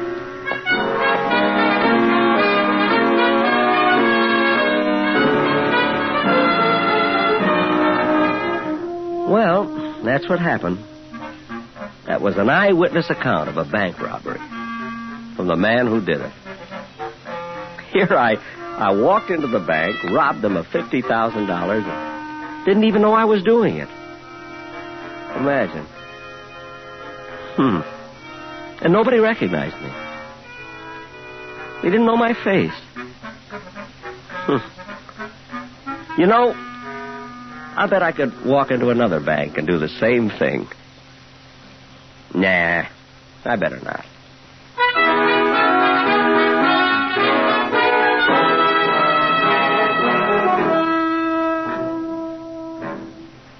Suspense, presented by Autolite. Tonight's star, Mr. Jack Benny. Be sure you take part in the great Autolite Family charity drawing now at your Autolite Family car dealers. No need to buy a thing. Just sign your name to the registration form he gives you. Ask him to sign the receipt portion. You may be one of 25 selected to name the recognized charities that will share a total of this $100,000 cash distribution on June 1st.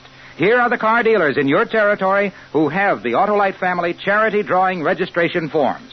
DeSoto, Hudson, Dodge, Nash, Packard, Plymouth, Kaiser, Studebaker, Willis, and Chrysler. Visit them tomorrow. Fill out a registration form. Do your part to help favorite charities in your community.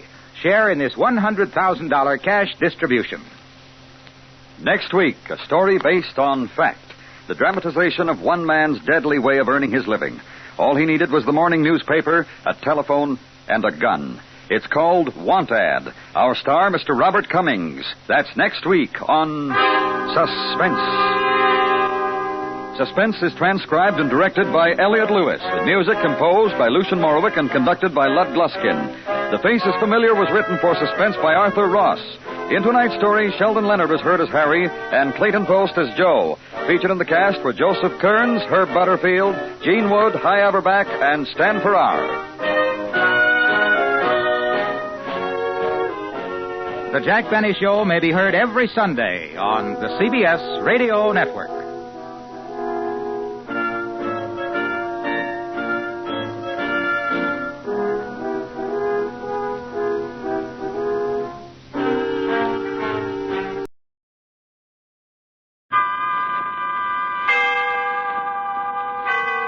Autolite and its 98,000 dealers bring you Mr. Robert Cummings in tonight's presentation of Suspense.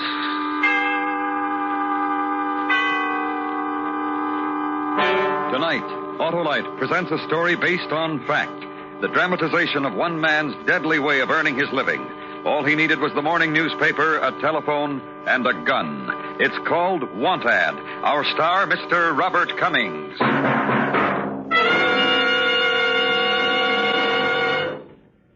Good evening. This is Harlow Wilcox. You, and I mean every one of you, have the opportunity of a lifetime.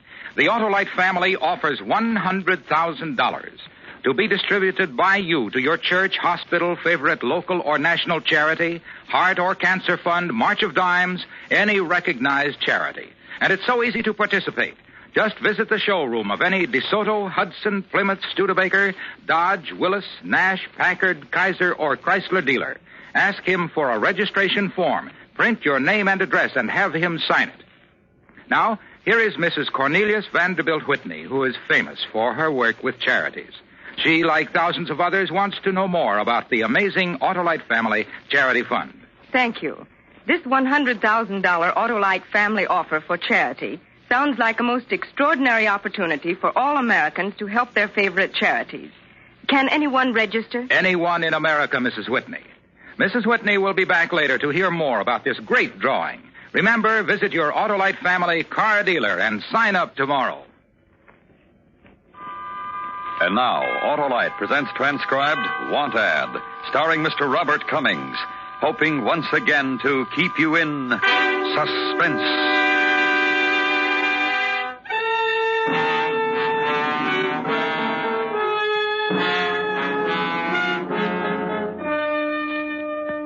Well, you see, a guy in my line works alone, more or less. At least he should. But when I first got into town, I met a little lady. And after we'd known each other a couple of months, we got married. As a matter of fact, it worked out pretty well. Every morning, she gets up ahead of me, fixes some eggs and coffee. It's pretty nice, huh? The little lady's name is Wilma. Baby. Oh, baby. Through with the funnies? Uh-huh. Do you have to work today? Afraid so. Oh, I was hoping we could spend a quiet day together here. You know, sort of lie around, look at the paper and everything. Maybe you know I'd like that. But I have to do other things. And leave me all alone to spend the day by myself. I've got a new dress. I could wear it. Fine. Now I better get busy. Oh, you just never pay any attention. Well, all right.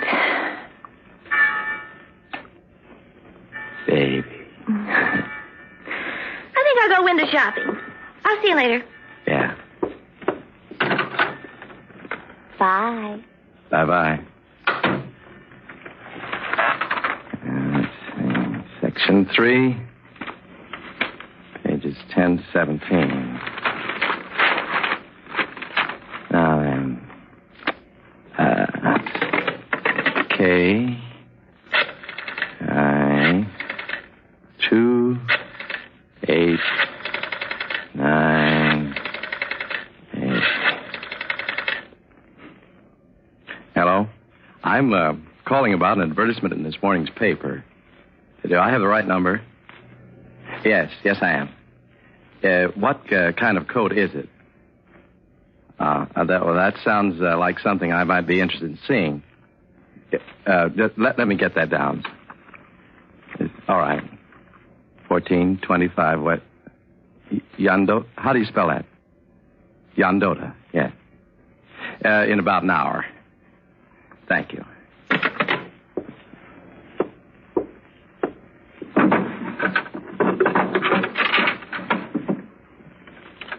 One for the money. 2 for the show. 3 to make ready. 4 to go. And 5 to make sure. And 6 to blow. If I have to.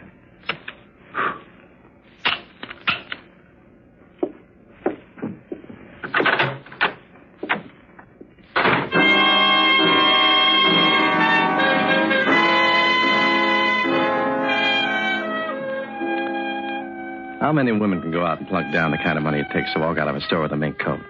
Huh? Not many. For my dough, not any. That means where there's a mink, you can bet there's a boyfriend or a husband around to pay for it. Yeah. And you can bet when the coat's got to go, that he's already gone. The lady's got to eat. Get it? She's all alone. And she wants to sell her coat.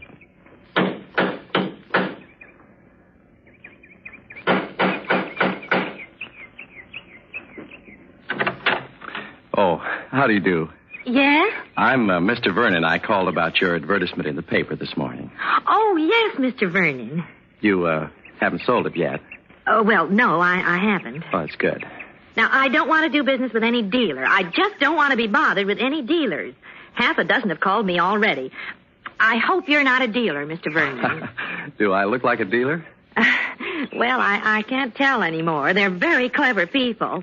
I just want to sell the coat outright to somebody. Not on any contingency basis or anything like that. Just sell it outright. You know what I mean? Yes, I know what you mean. But I'll have to see it before I can make an offer. Well, all right. Come in.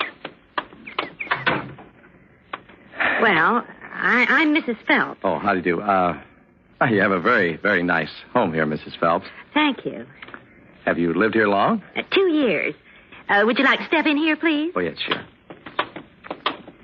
Oh, dear, I've been plagued to death with all kinds of dealers. I don't know how, but some of them found my address without even calling the number I put in the paper. Why, do they do things like that? Oh, they sure do. Let me tell you, they certainly do. Well, there it is. Yes. That's very, very nice. Very, very nice. It's silver mink? Yes. Oh, say, could I ask you to put it on for me, Mrs. Phelps? It'd help me. They see you're about my wife's size. Oh, sure. Well, you can see it cut very full. Yeah. The sleeves are very full, too. See, bat wing sleeves. And cuffs, too. Makes the coat very luxurious. Yes, a lot of coat there. Just a lot of coat, Mrs. Phelps. Well, I love it. I just love it. My husband bought it for me a year ago, and I hate to have to sell it, but, well, I need the money. You can see that it's hardly worn at all. Uh-huh. See? Here, look at the lining. It's all intact. I don't think I wore this coat more than a dozen times. How much did it cost you retail, Mrs. Phelps? Well, Mr. Phelps paid $4,500 for it. These are the insurance papers. Now, you can see what they insured it for. Uh-huh. Now, I'll tell you right now, a friend has already offered me $2,800 for it. I wouldn't think of selling it for anywhere near that. I'd rather keep it. Would you think of selling it for $34? $34? Yeah. Well, that's still pretty cheap. Well, I don't have to tell you that the coat's a year old, $600 depreciation. That's not bad. I could possibly get the same coat for $38. Well, I doubt if you'll get a better offer than $34, Mrs. Phelps. I'm willing to pay for it right now. Well, I'll have to talk to my husband first. Is he here now? Well, he's not home right now, but he'll be here any minute. Could you come back this afternoon, or maybe you could I came to buy the coat now. I'm leaving town this afternoon. I thought you were ready to sell. Well, all right, Mr. Vernon. I'll take your offer. Good. But I don't know you at all. You understand you'd have to give me a certified check, or I'd have to keep the coat until your check cleared the bank. Well, I'll pay cash. I brought the cash with me. Oh. Anything wrong with that? Oh, no, Mr. Vernon. I just didn't expect to sell it so quickly. I still have the box it came in. It's a perfectly lovely box. I'll give you that for nothing. Yes, I would like the box. You know, Mr. Vernon, you are getting a bargain, a real bargain in this coat. I tell you, my husband and I looked almost 2 years before we found a mink that, well, just suited. You know what I mean? Now, you can buy any fur coat, a mink or a sable. I don't care what it is. 30 days later, you hate the sight of it. But this one, your wife will never get tired of. Look, isn't this a pretty box? Yes, it is. Now, you tell your wife to be sure and keep it in a fur storage vault during the warm months. You have to take care of mink. Now, that's all there is to it. Yes, I know. There's something like this you really got to take care of. Oh, my, I'm glad you came in the morning. I'll want to take the money to the bank right away. I'd hate to have to keep that much money around the house. I figured you would, Mrs. Phelps, so I won't bother giving you the money. What? But then you won't have to make a trip to the bank or worry about the money around the house. Oh, you mean you want to give me a personal check? I want to give you nothing. Well, you did come here to buy this coat. Don't you want it? Yeah. I want it, lady. Oh, you're a thief. I sure am. Now, don't scream. Don't open your mouth. Oh, don't hurt me. Please don't hurt me. Over there. Go on. Oh. Worth $4,000. 1 year old. Real goodbye. You should have seen your face when I told you I'd give you $3,400 for it. Oh. I'm a thief. Anybody can buy that coat brand new for $2,500. Oh, it'll bring me about 1,000 shaped in right now. I'm a thief with a gun in my hand, taking what I want. Now, if you figure out what you'd be if you were counting my $3,400. Oh, you're quite a cute kidder, Mrs. Phelps. But then I'm used to people like you. Get in there. Oh, just Take my coat, please. It's the only thing I have that's worth anything.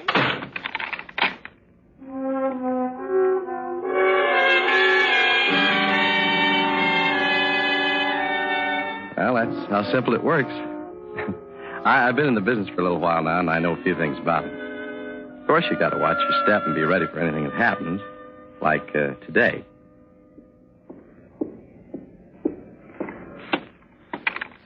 Uh-oh. Liz, I've been trying. Oh, who are you? Oh, hi. Who are you? Well, I'm Frank Phelps. Who'd you say you were? Well, I didn't say. Besides, you wouldn't know me anyhow. Where's Liz? Hey, that's Liz. It is. That's Liz's coat. My gun. Why, you... What have you done to her? Hey, what's been going on here? Hang on to your hat, brother. You won't get hurt. She's okay. No cheap crook's going to come into my house and pull a stunt like this. I'll show you. Get down! Down! Down! Stay down. Well. You people certainly have something to talk about over dinner tonight, won't you? Yeah. Something you can talk about, all right.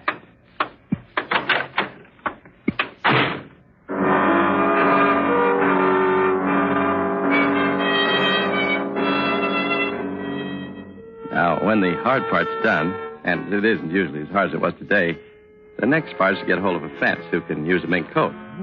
Pretty easy. I use Walter myself. He takes the paint on everything. I don't go to him. Just a little old phone call, and he comes to me. Sorry. Huh? You blew it this time, boy.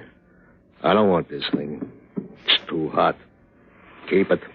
What's the matter? You getting touchy? I'm not getting anything. I just don't want to do business with you anymore. No, sir. Hey, now, wait a minute. Get your hands off of me, boy. Get your hands off of me. The smash makes you big time, huh? Is that it? A gun whip turns you into Class A stuff? Hands off of me, boy. The last time I'll ask. Well, no sense in us arguing, Walter. I'm going to try very hard, but I don't think I'm going to like you anymore. You're a killer now. Huh? That guy Phelps died this afternoon. It's in all the papers. Well, he shouldn't have run at me. Is that what you're going to tell the cops when they drag you out of somewhere by the scruff of the neck? No cop's going to do that to me. They always grind off little punks like you, boy. You killed the guy. You beat him to death. You stole his wife's mink coat. There isn't any place they won't look for you, boy.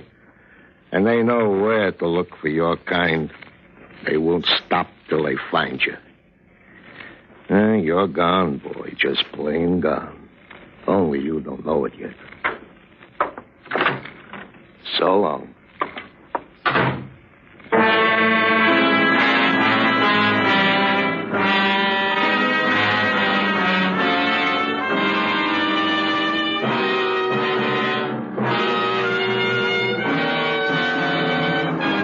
Autolite is bringing you Mr. Robert Cummings in Want Ad, tonight's presentation in radio's outstanding theater of thrills, Suspense.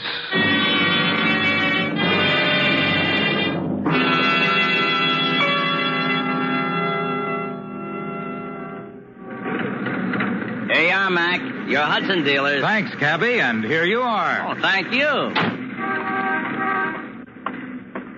Yes, sir. What can I do for you? Well, I'm Harlow Wilcox. I'd like to get some information on the new Hudson. Tonight, we are privileged to salute Hudson on Suspense as a distinguished member of the Autolite family. And you're saluting a great car. Or I should say cars. Here's one of our three models, the new Hudson Hornet. Only 60 inches high, with that famous step-down design for the road-huggingest ride you ever had. And it has the new instant-action engine with super induction. Mm-hmm. And what model is this? That's the 54 Hudson Wasp. More power, new styling, and a new lower price. And here's that new Hudson Jet, eh? Yes, sir. A new kind of car. Compact, economical, and really low priced. And, of course, all these Hudsons are equipped with quality Autolite products. Well, thanks for your cooperation. Autolite is proud of its long association with the Hudson Motor Car Company and Hudson dealers everywhere. And now, Autolite brings back to our Hollywood soundstage Mr. Robert Cummings in Elliot Lewis's production of Want Ad, a story based on fact and well calculated to keep you in suspense.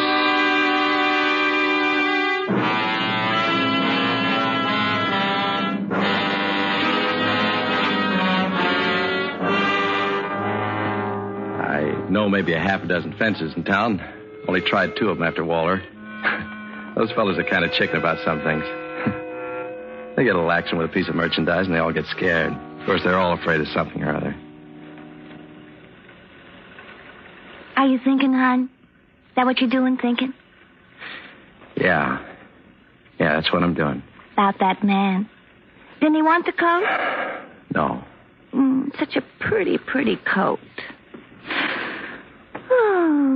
Oh, baby, I wish we had a fireplace. I wish we had a big, big fireplace, and then we could sit in front of a fire on a rainy night like this and everything. That'd be nice, wouldn't it, baby? Yeah, it sure would. We could drink hot coffee, maybe, listen to music, make fudge. Huh? Uh-huh. You like my new thing? What? This. Isn't it pretty? Oh, yeah. Like $1 million. Like a whole $1 million. I liked it, so I bought it just like that. You hardly looked. I'll have to leave town. I have to get out of here. I have to go where they can't find me. Oh, baby. Oh, no. What's the matter? Did I say something? You're going to leave me. You're going away. Oh, now, look, kid, look. I have to go. Don't you understand, Puddin'? I have to leave town. If I don't, they'll get me. They won't get you here. Just stay here with me. I have to go. I have to go. Take me with you. Huh? Let me go with you. We can have some real nice time, some other place the same as we did here. Well, Yeah, sure. I'll take you. Oh, baby. I'll take you. Oh, baby, you're so good to me. Nah. We haven't got time for that. We got to get busy. We have to get a car first. Well, we haven't got any money. Look, how did I get that coat? How did I get all those coats? Oh, but Ralph, you can't do that anymore. That man who was here said they're looking for you. You can't do that anymore. They'll be waiting for you. He says I can't. I say I can.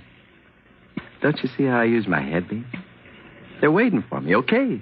They're waiting for a guy with a fur coat on his mind. But, baby, I'm now a guy with a car on his mind. Get it? Oh, baby, you're so smart. Gee, you're so smart.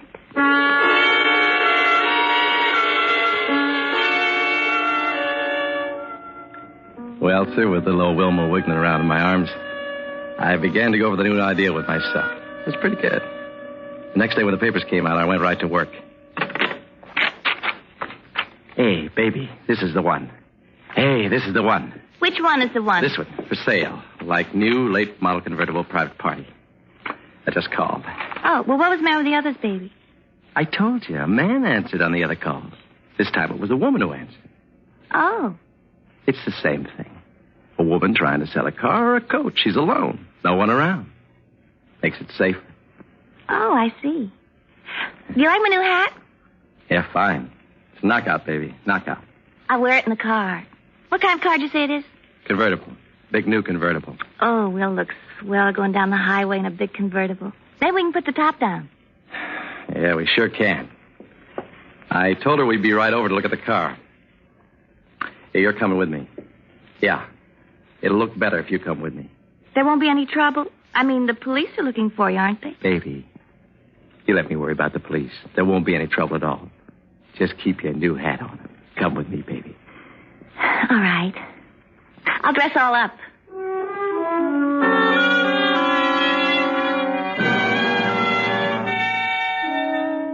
Yeah, it took her a little while, but I finally got her over there.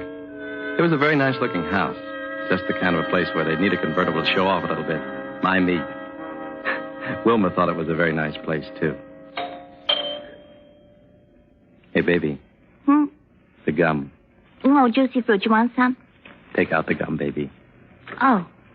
And, I better do the talking, you know. I've been at this kind of thing for a long time now. Yeah, well, you know best. Do I look all right? Yes, well. Hello? Oh, hello. I'm the man about the car. Oh, yes. I'm Mr. Watson. This is Mrs. Watson. Oh, well, come in, please.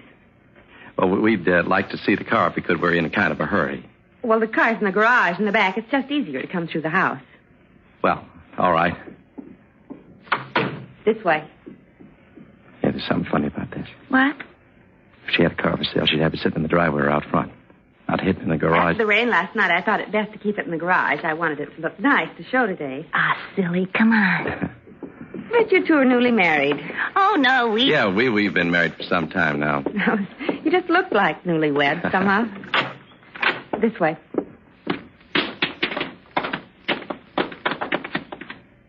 Hello. Oh, hello. This is my husband, Mr. and Mrs. Watson. Oh, hello, Mr. Watson. How do you do, I'm sure. You seem familiar, Mr. Watson. Have you lived here long?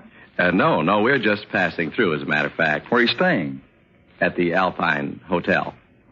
How long did you say you've been in town? A week. What do you do for a living? I'm an electrician. Where'd you say you were from? Cleveland. What part? Shaker Heights. Well, this must be quite different than Shaker Heights, Mrs. Watson. Oh, it is. It is. Isn't it? What do you think of the car? Well, I haven't really had a chance to look at it yet. Well, there she is. Take a look. Yeah. That's a pretty nice car, all right. What are you asking for it? Blue Book's paying $32 for this model right now. Cost you $38 on the lot.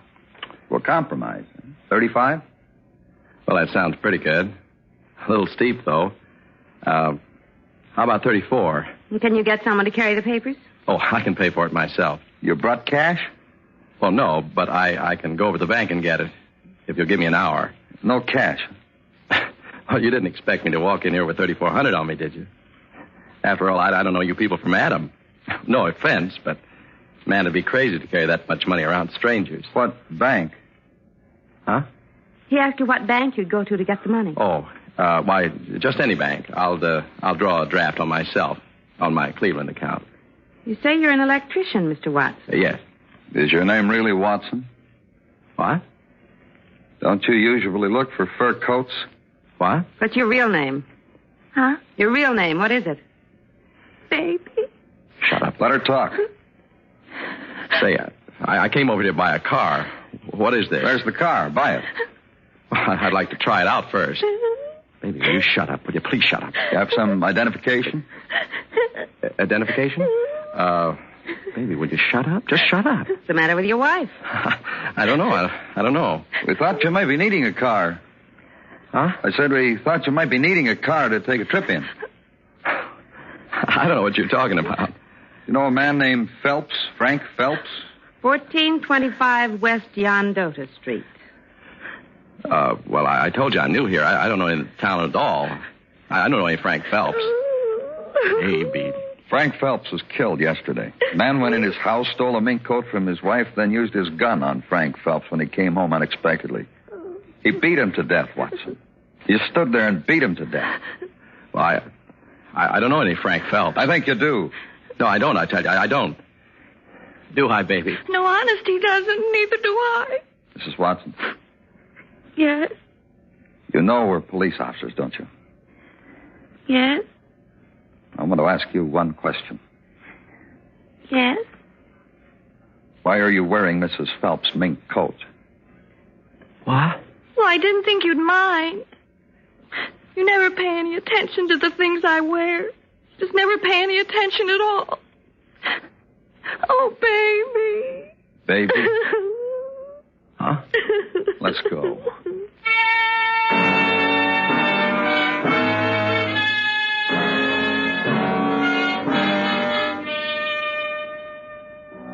We went. And let me tell you this in case you want to think something over later. Always work alone. Always. That's one little old rule I'm sticking to from now on. Yes, sir. Now, the next time it'll be different. But that don't make any difference either. Because there isn't going to be any next time. For me.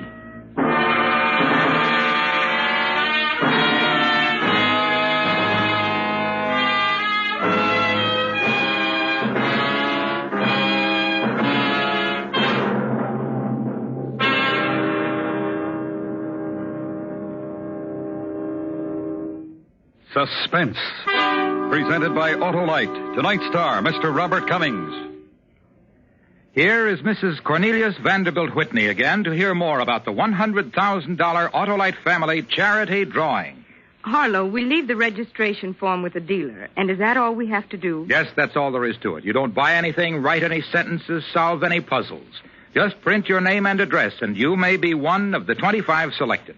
And then those selected at the drawing in June may name the local or national charity to share this fund. Yes, they may name the church, hospital, national, or local charity that they wish to get a share of this huge $100,000 total from Autolite. Everyone should consider it a privilege to participate in this great offer. It may mean thousands of dollars to your favorite charity. And I am honored to help announce this generous offer. Thank you, Mrs. Whitney. Friends, go to any DeSoto, Hudson, Plymouth, Studebaker, Dodge, Willis, Nash, Packard, Kaiser, or Chrysler dealer. Help your church, your hospital, your charity, your community. Sign up tomorrow.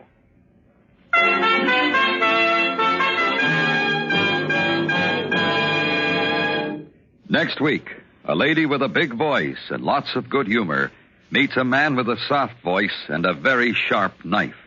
It's called Never Follow a Banjo Act. Our star, Miss Ethel Merman. That's next week on Suspense. Suspense is transcribed and directed by Elliot Lewis, with music composed by Lucian Morowick and conducted by Lud Gluskin. Want Ad was written for Suspense by E. Jack Newman. Featured in tonight's cast were Mary Jane Croft, Virginia Gregg, Paula Winslow, Larry Thor, and Charles Calvert. Robert Cummings will soon be seen starring in Alfred Hitchcock's Dial M for Murder, a Warner Brothers Color 3D. And remember next week, Miss Ethel Merman in Never Follow a Banjo Act. This is the CBS Radio Network.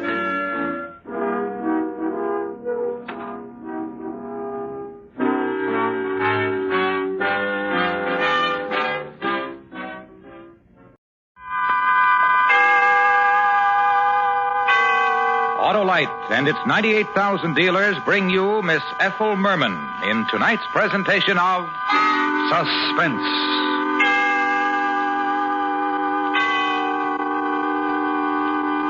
Tonight, Autolite presents the story of a good-humored lady with a big voice and a soft-spoken boy with a very sharp knife. The story is called Never Follow a Banjo Act. Our star, the queen of musical comedy, Miss Ethel Merman.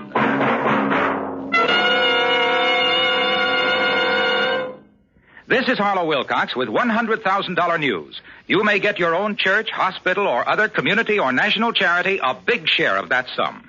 There's nothing to do except write your name and address on a registration form at any Autolite family car dealer showroom. If you're one of 25 persons selected, you will name your favorite recognized charity or charities to share in this $100,000 Autolite family gift. Now, it is my privilege to introduce Mr. Basil O'Connor, National Chairman of the March of Dimes. Thank you. I'm sure everybody in America will open his heart to this most generous offer. Of course, those selected can give to church, hospital, or any other recognized charity. But I, for one, am hoping a big share goes to my favorite charity, the March of Dimes, whose crucial campaign is underway. But for that once-in-a-lifetime thrill, to be able to give thousands of dollars to the March of Dimes or any other charity, be sure to register with your local Autolite family car dealer tomorrow. Thank you, Mr. O'Connor. Friends, visit your DeSoto, Hudson, Plymouth, Studebaker, Dodge, Willis, Nash, Packard, Kaiser, or Chrysler dealer. Help your favorite charity share in $100,000. And now, Autolite presents transcribed Never Follow a Banjo Act, starring Miss Ethel Merman, hoping once again to keep you in suspense. The Nero Apollo, the Wizard of Oz. You've a kingdom, power and glory. The old list of stories is new, true.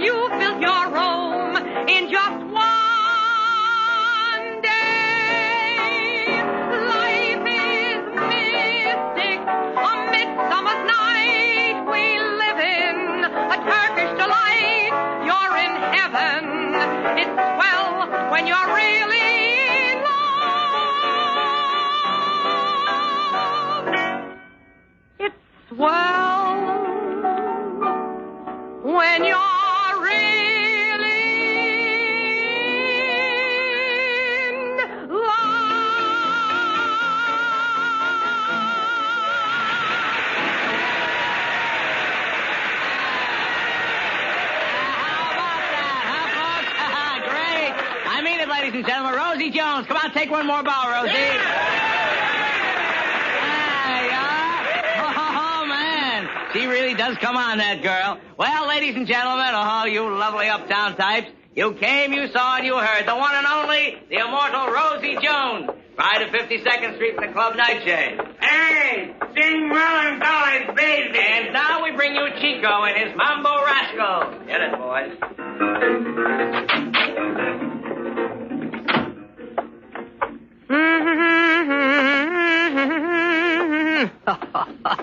Sing Melancholy Baby. Hey, no, doll, no. No what? Don't unhook. You got company coming back. Listen, Benny, if I've told you once, I've told you a million times. Yeah, but this is different, doll. Oh, this is different. Yeah, it's always different. Come on, fix your hair. May I come in? It's open. I can't stop you.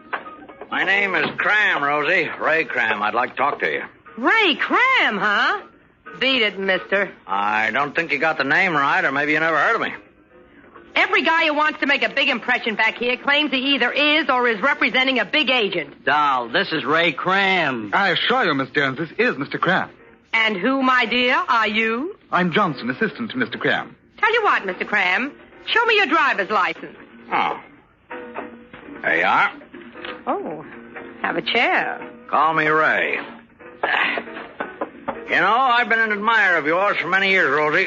Many, many years. You can skip the many years stuff. I guess we all know how long I've been around. Sorry, Rosie.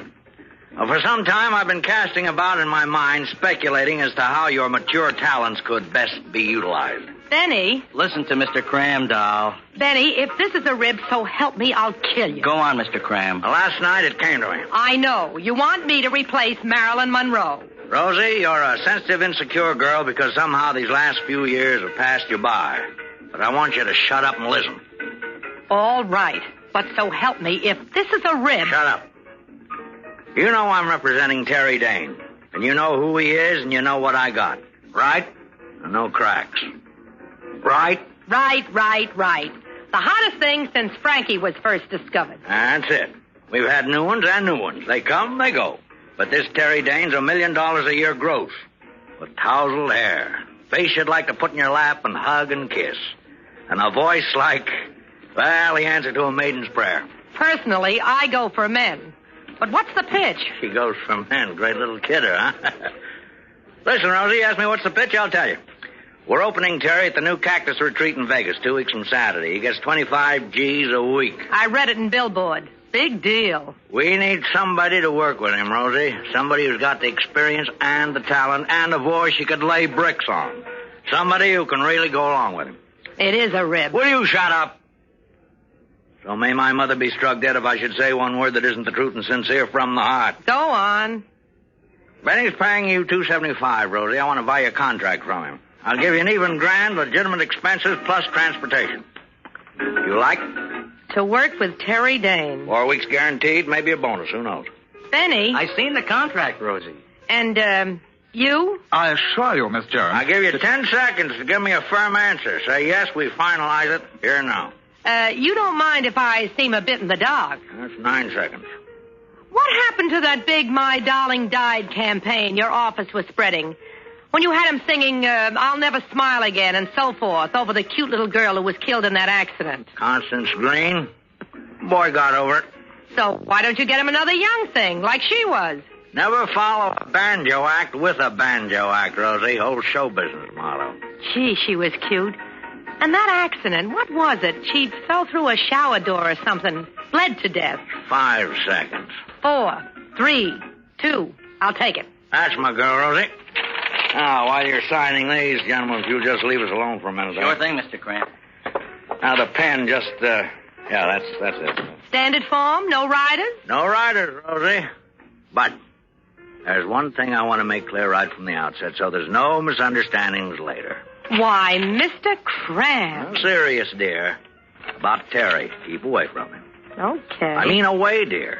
He's a moody kid, terribly shy. Remember what I said before about liking men? Yeah, and that's what I call being mature. He's just a boy. You got no interest, you'll develop none, you'll keep clear, clean, and away. Is that right?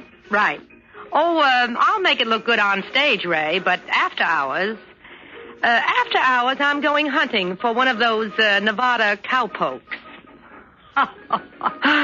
Terry Dane. Me and Terry Dane.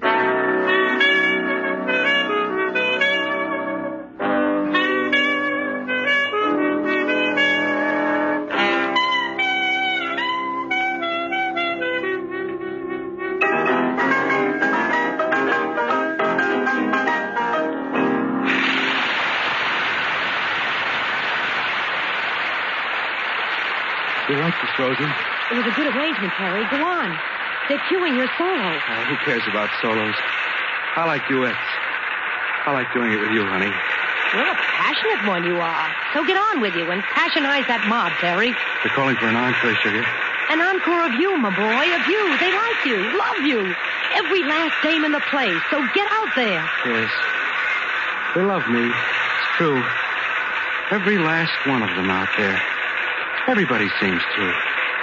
I don't intend to try to explain it. It's just a thing that happens to women when I sing. That's right. That's right. Now sing for them. That's the boy. But somehow it just doesn't seem to happen to you, Rosie. Now, why would that be? Why would that be?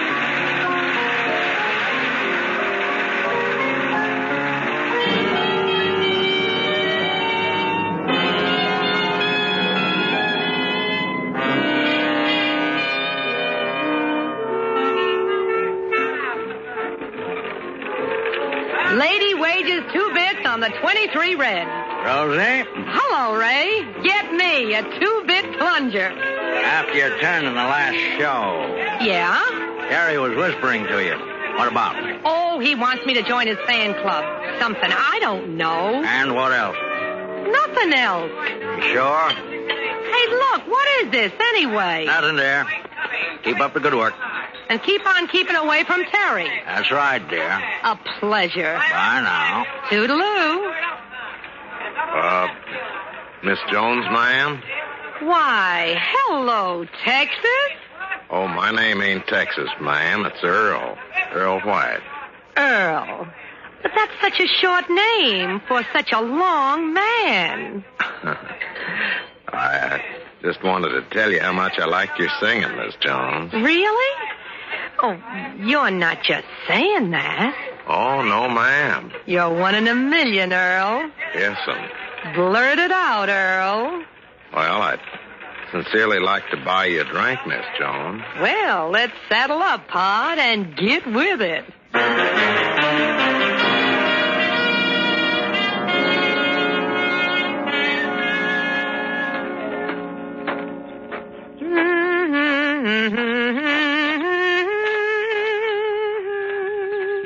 You know, it's a right smart stretch since I've seen the sunrise, Earl. Finest time of the day, Miss Rosie. And look at those mountains, all purply and gold. Yeah, a man could look at those mountains for quite a spell. Here's my bungalow, Earl, so I guess I'll be saying good night. Or is it good morning? Don't rightly know which to say, ma'am. Let's just make it so long. Till later. We still got that riding date? Yes'm. Oh, yes'm. So long, partner. Bye. Who's there? Who's that in my bedroom? Hey, Dream Boy. What do you think you're doing in my bungalow? Dream Boy. Terry. Oh, come on, Terry. Time to go home to your Betty Bye. Gotta look good tonight, Pally. Yes, indeedy. So come on. Stand up and... Hey, you're gonna cut yourself playing with that butcher knife. Put it away. You're like Connie. Connie? You're like Connie. And like that other one when I was little. Connie? Oh, you mean Constance Green, that little girl who used to sing with you? The one who died? Connie was like you. Oh, we're not in the least. Connie didn't like me. Yeah, don't snap that so close to me. Don't. Connie didn't like me. You don't like me. Everybody likes you, Terry. You don't. Yes, I do. I do. Why? Because when you sing, it does something to me. way inside. Does it? Yeah, it makes a lump in my throat, and I just want to swoon. You don't mean it. I do. I've never heard anything like you, Terry, and your hair. Oh, I love your hair. I just wanted to tousle it. Do that. Do what? What you said. Huh? Don't you remember? Oh, that knife. It's making me nervous. You don't like me, or you do what I said. Put down the knife and I will. All right. Like this? Yes. Do you like to do that? Oh, yes. I love to tousle your hair, Terry. You do? Yes, you do, don't you? I can tell. Yes, Terry. I'll bet you'd like to kiss my eyes now, Connie. Oh, yes. Tousle your hair and kiss your eyes. Yes. But I won't let you. It's time I went back to my bungalow. All right, honey, if you insist. When I saw you lying there, all in blood, I knew you finally loved me, and it was right. And it was right. Yes. Well, I'll see you tonight, darling. It's mean making you wait. Yes.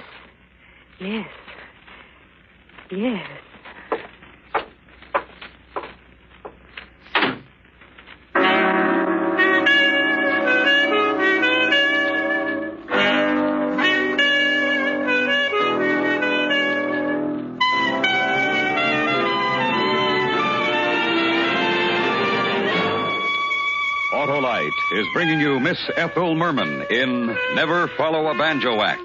Tonight's presentation in radio's outstanding theater of thrills, Suspense.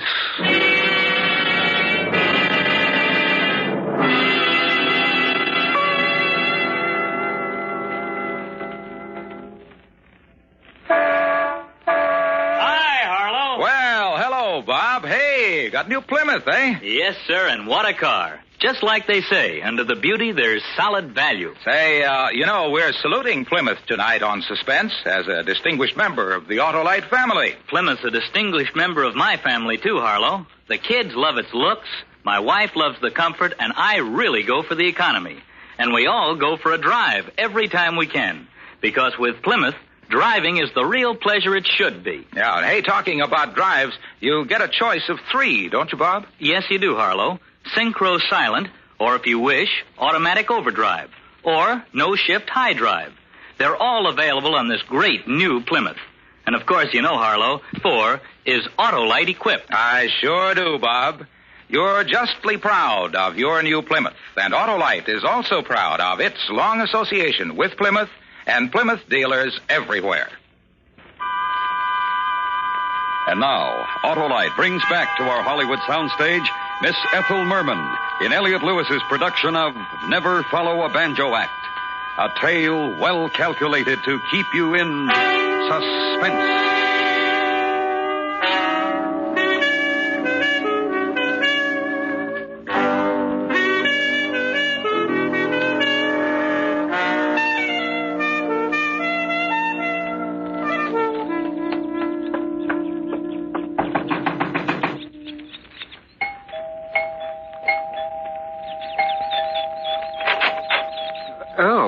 Good morning, Miss Jones. Well, let me in. How's that?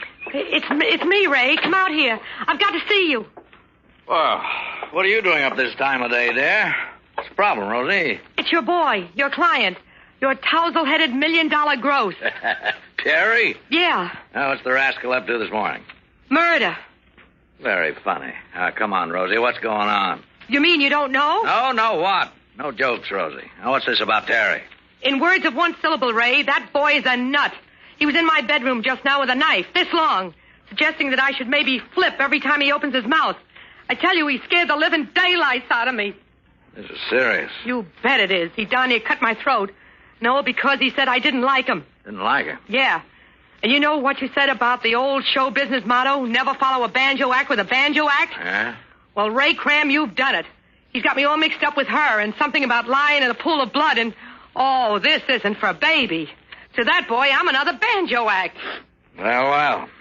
What should we do? Call the police. Let them handle it. We can't very well do that, can we? Why not? The kid's sick. He's insane.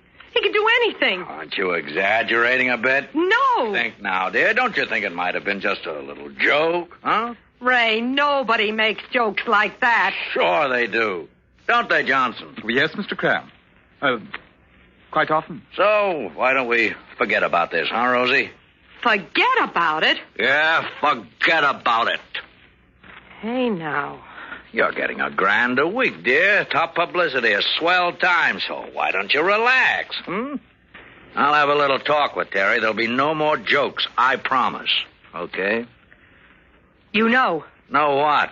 The kid's maybe a little loopy. You know. You know about him and that little knife of his. Don't raise your voice. And maybe you know how that other girl, that Connie, died. She fell through a shower door. I read about it.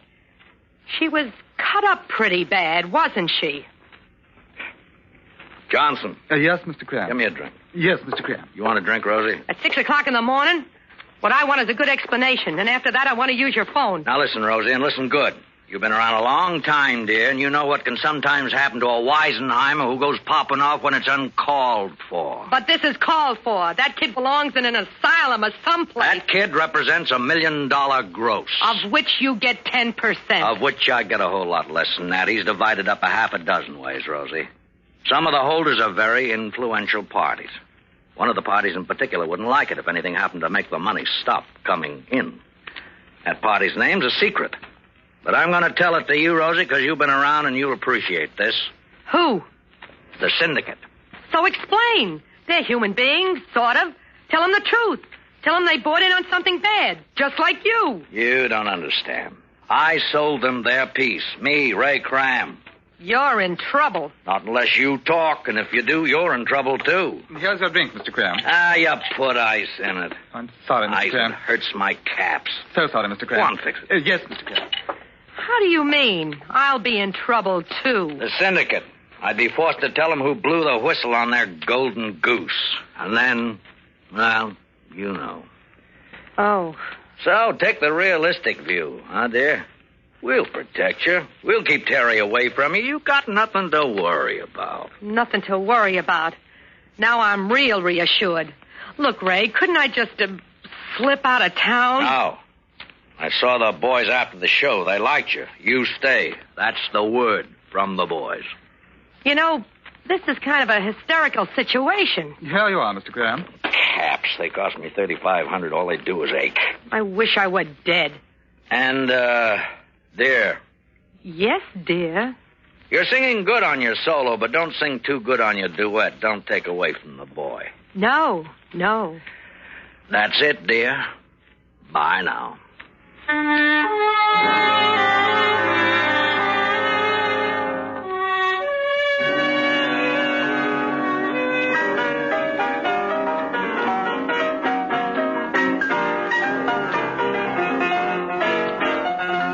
Dear, when you smiled at me, I heard a melody. It haunted me from the start.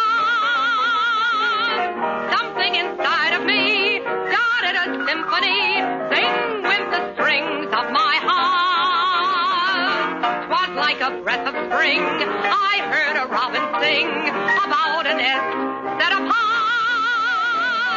All nature seemed to be in perfect harmony. Sing with the strings of my heart.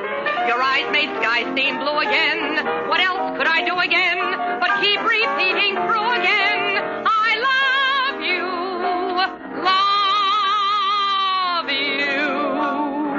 I still recall the thrill. I guess I always will. I hope we'll never depart. Dear, with your lips to mine, a rhapsody divine. Sing with the strings of my heart. Never could carry a tune. Never knew where to start. You came along when everything was wrong and put a song in my heart.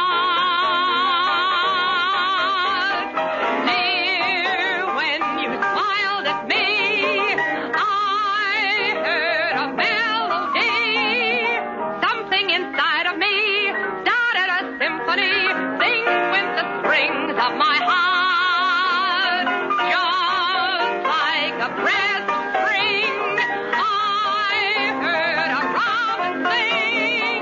All nature seemed to be in perfect harmony. Sing went the strings of my heart.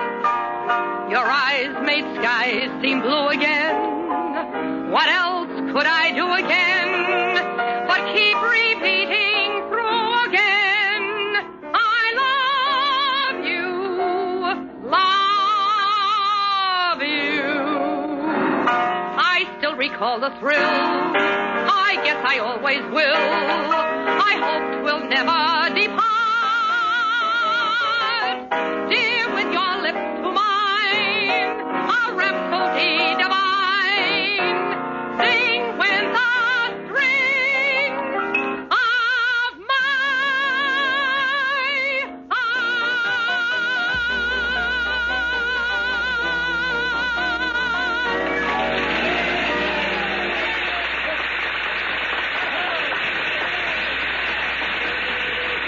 Thank you. And now the moment you've all been waiting for. Ladies and gentlemen, Terry Dane.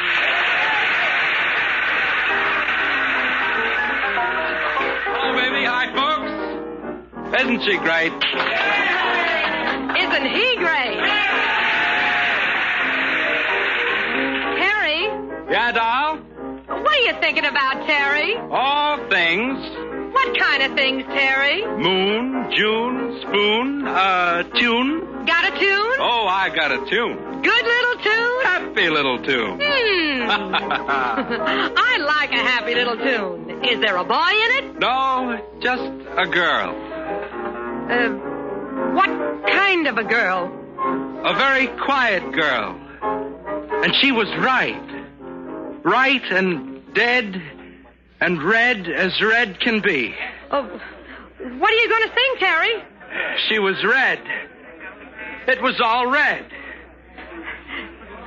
Get hold of yourself. Why are they whispering? Sing. Don't they like me? Sing. I'll make them like me. Make you like me, Connie. And now that we've done our little crazy bit, folks, we're going to carry on in the... Never smile again. Look out! He's got a knife! Hey, watch out! You can't throw me out! Not out of your heart! Connie throws me out! Hold him! Hold him! Rosie, get out there, sing something. Oh, I'm dead. I'm ruined. Yeah, I got his arm. Keep holding. There's no business like show business, like no business I know. Yes, sir, but it's all right, folks. Just one of those little things. And so, let's go on with the show.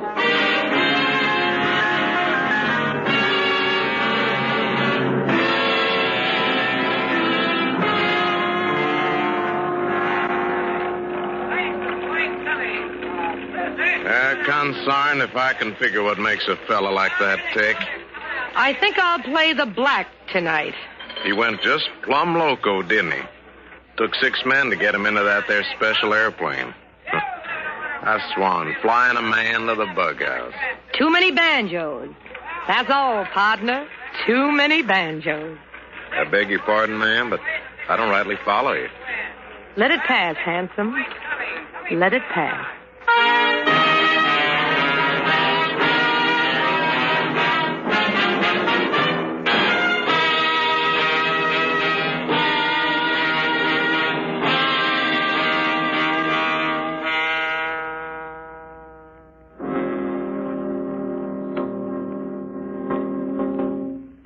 Suspense, presented by Autolite. Tonight's star, Miss Ethel Merman.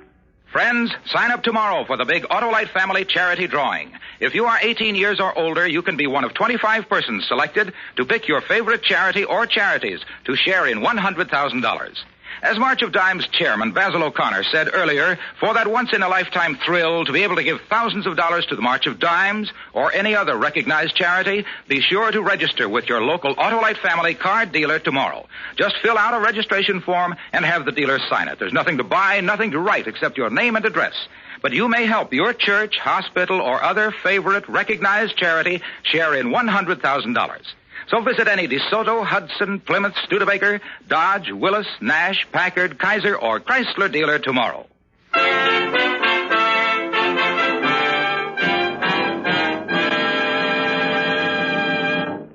Next week, a true story.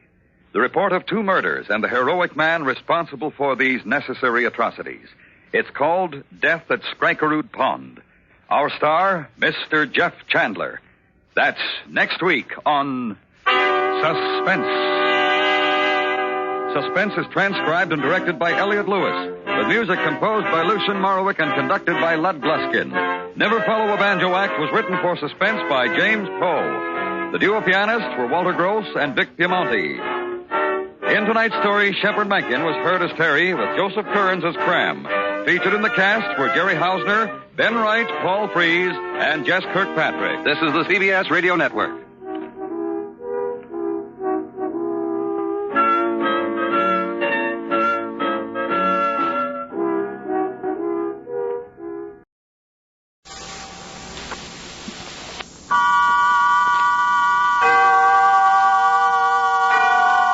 Autolite and its 98,000 dealers bring you Mr. Jeff Chandler in tonight's presentation of Suspense.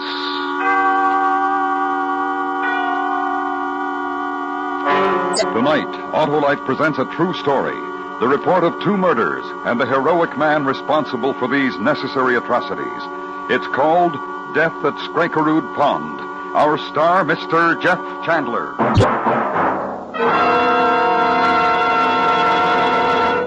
$100,000 in cash. This is Harlow Wilcox asking if you've signed up for the great Autolite family charity drawing. $100,000 will be given away to the churches, hospitals, or other recognized local or national charities picked by the 25 persons selected in this huge drawing. And there's no obligation except writing your name and address. Before we tell you how to enter, here's what Mr. Bruce Palmer, Executive Chairman of the United Defense Fund, has to say about this Autolite family drawing. This offer deserves the attention of everyone interested in helping his fellow man. I hope that the United Defense Fund, which includes the USO activities, will benefit too. But no matter what your favorite charity, I urge you to enter this Autolite drawing. Thank you, Mr. Palmer. Friends, just visit any of the following Autolite family car dealer showrooms: DeSoto, Hudson, Plymouth, Studebaker, Dodge, Willis, Nash, Packard, Kaiser, or Chrysler. Fill out the registration form at any of these dealers, and you may help your favorite recognized charity get a major share of $100,000. And now, Autolite presents transcribed Death at SKIKEROD Pond, a true story, starring Mr. Jeff Chandler as Arnie, hoping once again to keep you in suspense.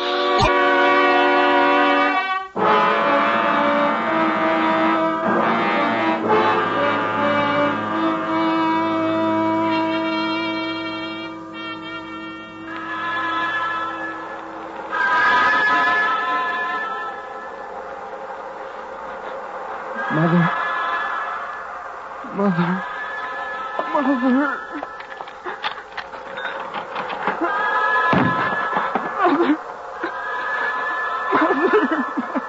Who is it?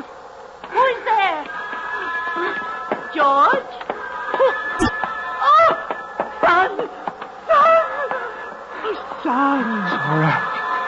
It's all right. You're hurt. You're hurt. Blood. Listen.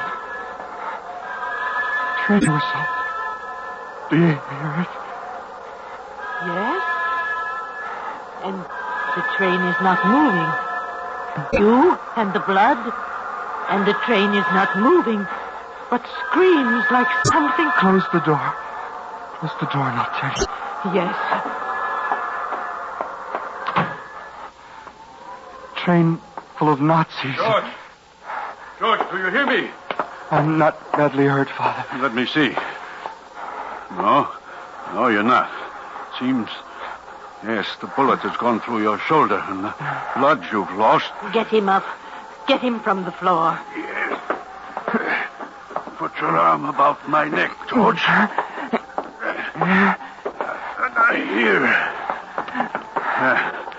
Now, what have you done? I've helped to blow up a train.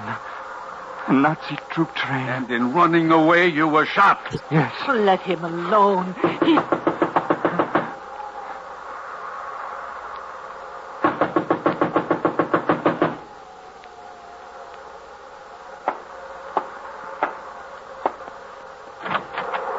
Arnie. Come in, Arnie. He's there. How are you, George? Weak. That's all. You were recognized, George. I'm sorry. Can you walk? Yes. Yes, I think so. Then come. Come on. I'll help you. Mr. Hellman, Mrs. Hellman. We're taking him out of the country. First to a doctor and then outside. The underground. The underground. And there's victory, Mother. Papa. No! Get out! Miklas. Let them go. Let them go. There was a trail of blood. I followed it here.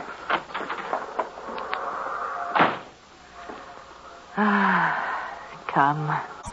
We'll go back to bed. To shiver with fright. Yes. Go to bed and stare at the dark and wait for the knock on the door and the Gestapo. Stare in the dark and think gambits. Think of clever things to say to the Gestapo, such as what?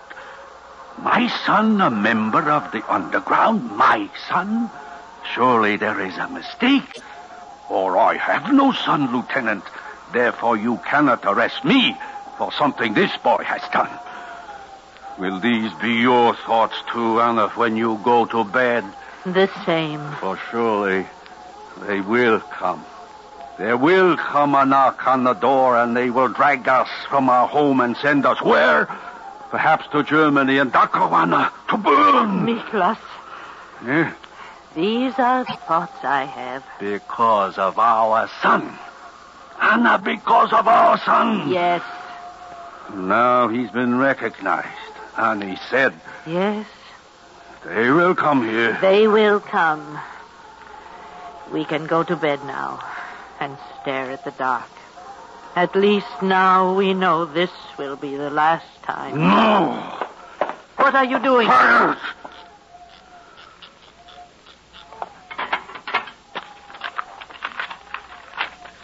12,000 kroner.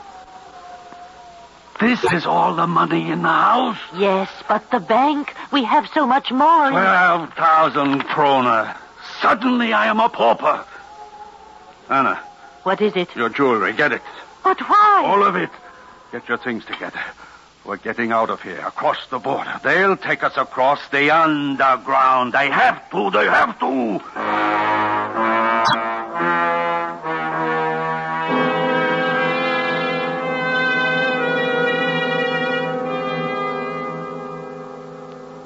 You understand me, Arnie?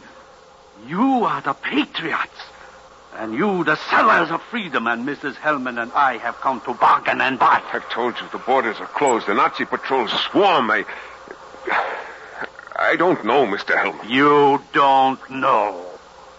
Your underground has helped hundreds to escape. Less worthy, yet you balk at us. Why? What do you think, Hanson? I think this, Arnie. The Gestapo has searched for us 2 years now. These people coming here have made it easy for them. Let's have nothing to do with them. And I think this.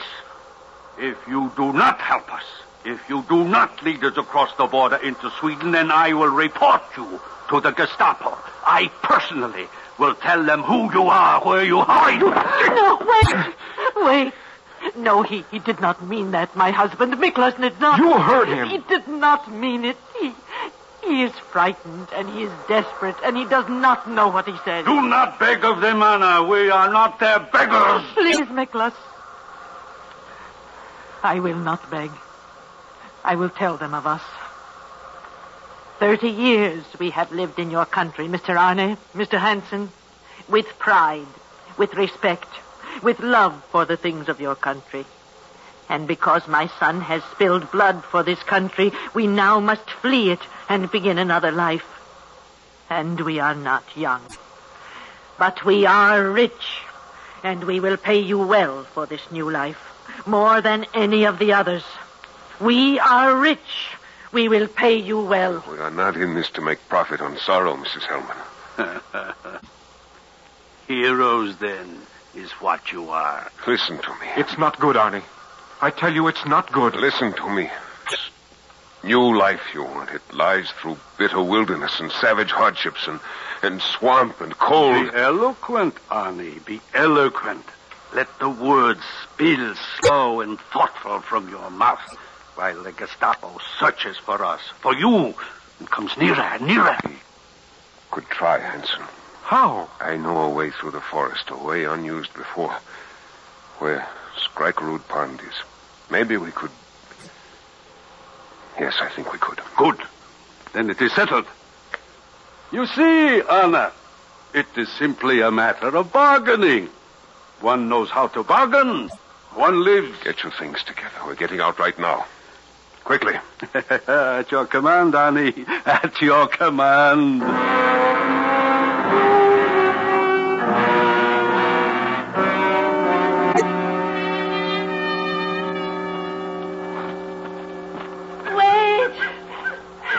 Wait for us.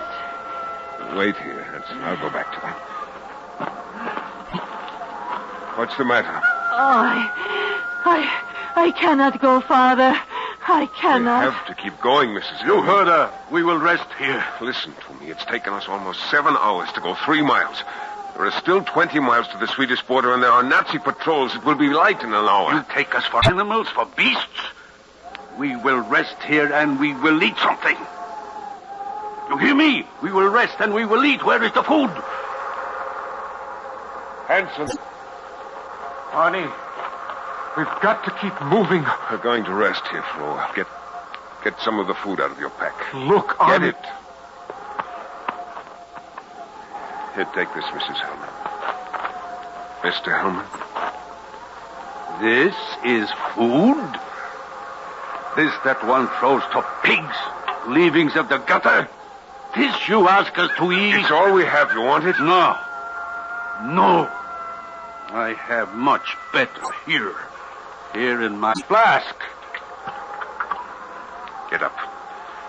Get up. It is nearly light and 20 miles to go. No. A patrol will be by here soon. We're still... Live with it then, Annie. We cannot move. You must. In this way, you endanger the lives of hundreds of others. You destroy the underground. You play into Nazi and hands. If we do, I will save my life and my wife's life. For what I can tell them. All right, we rest here. We will rest here for a while. Thoughtful hero. Generous hero. Hanson, come over here.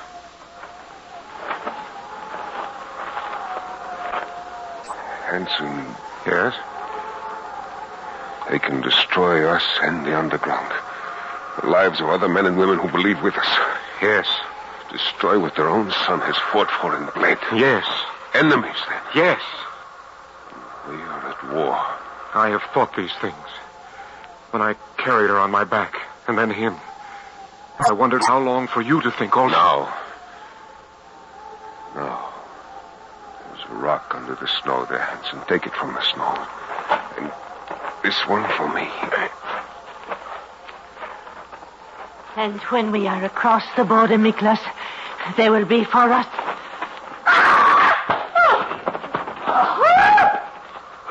What are you? Old man who is dead. And with you, your old woman. And I am sorry. And for them, the border reached. And an end to wilderness. And freedom. Vast stillness. Understand, old man, old woman. The only stillness we can give you. Because this time is what it is. It is done, Hanson. Now quickly we go home.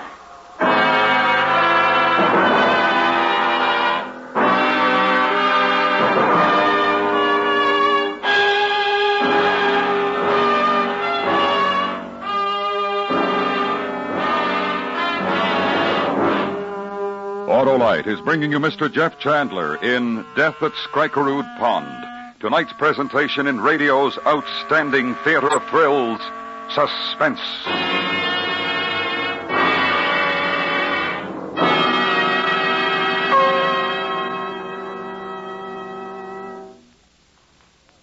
Say, Harlow, who gets that big Autolite salute tonight? Well, Hap, tonight it's our privilege to honor distinguished truck manufacturing members of the Autolite family, and along with them, the entire trucking industry. It covers a lot of ground, Harlow. And so do America's trucks, Hap. Over 90 billion miles last year alone. Why, Hap, do you know that trucks move more tons of goods than any other form of transportation? Yes, Harlow, and did you know that the trucking industry recently celebrated its 50th anniversary of service to America? Right, and during those 50 years, our trucks have become marvels of ruggedness and dependability. That's due to the unique design and manufacturing skills of the truck manufacturers we salute tonight. And let's not forget the men who drive those trucks, Harlow. They've got the world's finest safety record. They sure do, Hap, and that's another reason why Autolite wishes to take this opportunity to express appreciation for our many years of close association to truck manufacturer members of the Autolite family and their dealers everywhere.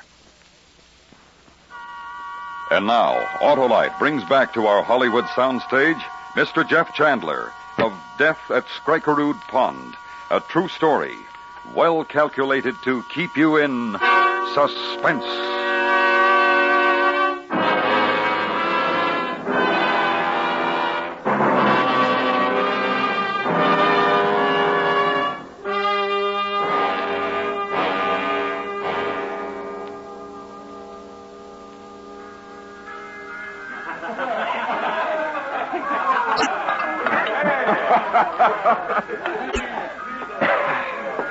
Do not drink alone, Arnie. Drink with me. Yes, Helga. Victory drink, Arnie. For the end to war and again a time of peace we once knew. And you and my brother, Sven Hansen, to live as you were meant to live. The bells of our village, the small bells and the great, you hear them, Arnie? Yes, as once long ago they rang. To you, Arnie, and to my brother. To your brother, Sven Hansen. Who is brave and a good man, and who fought for us, for the women and the children of women, who fought and bled and blessed us again with peace. My brother and you, Arnie. There were others. My brother and you. Drink with me, Arnie. And may I also drink to you, Arnie, as Helga drinks to you, as all do in your house. You are welcome to Kurt. Drink, dance, whatever thing your joy will ask. To you, Arnie, and to your fine house and your warm friends. But I look about and I do not see a certain warm friend, soldier friend, underground friend. Oh, who?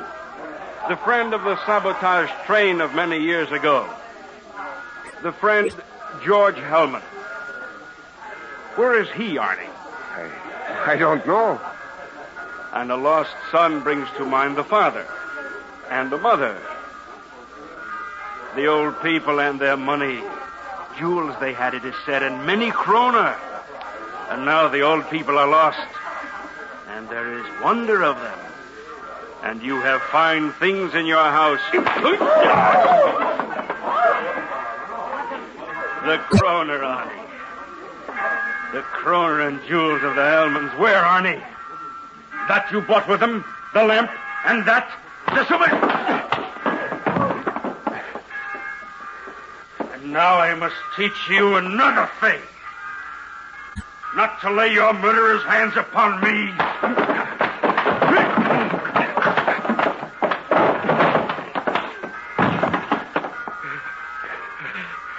Enough. Arnie. Enough. Get out. Get out of my house.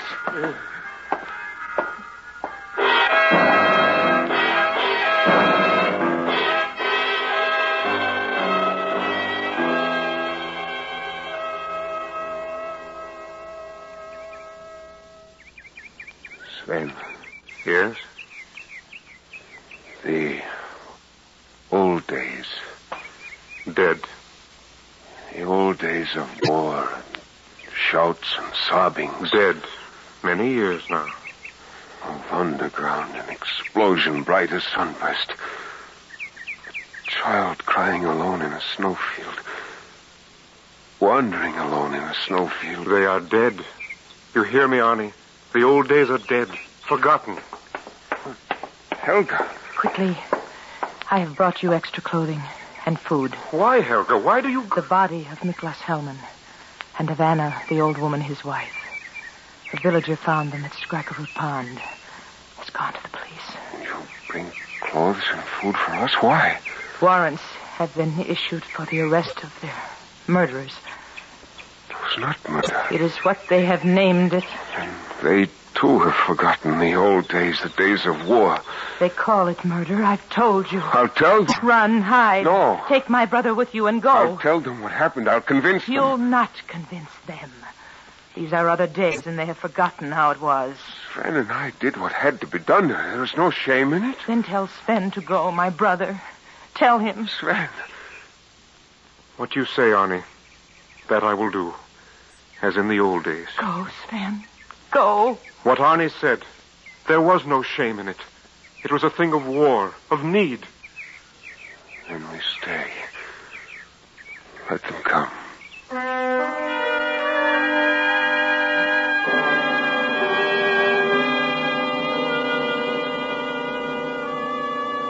Arne Leuken, how do you plead?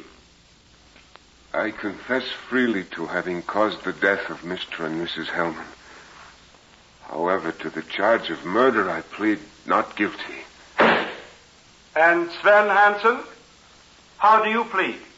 I was with Arnie Leuken. The Hellmans died because of me. Yet I did not commit murder.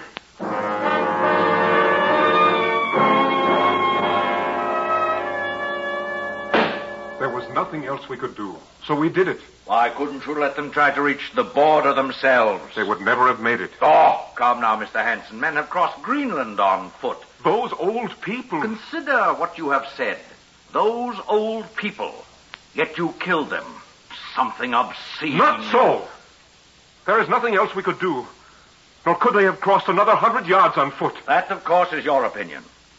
I suggest, Mr. Hansen, that you had other motives that made it necessary to kill. I suggest that these motives correspond with that which is most base.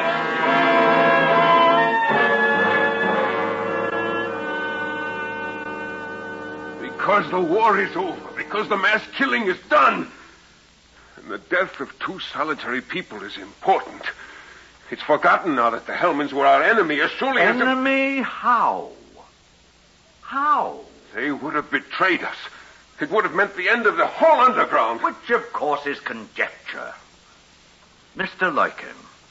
Arne Leuken, tell me a thing. It concerns motive, Mr. Leuken. I told you. It concerns motive, Mr. Leuken. Both you and Mr. Hansen have repeatedly stated that your only motive was to silence the Hellmans. Is that correct? Yes. Truly? Yes. Not to rob them? No. Not to rob this unfortunate couple of the money they had brought with them? No. Nor their jewels? Nor their jewels, Mr. Leuken? Mr. Leuken? Forgotten. What? Days of wrath. The days of how long ago, Mr. Prosecutor, when death leaned close to every man and beckoned. When death was a Nazi, when to trick the brown-shirted man with a club was... You are quite right, sir.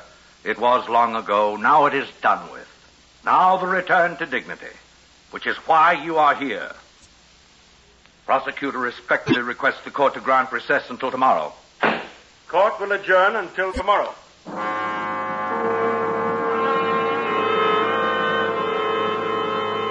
And struck them down in cold blood.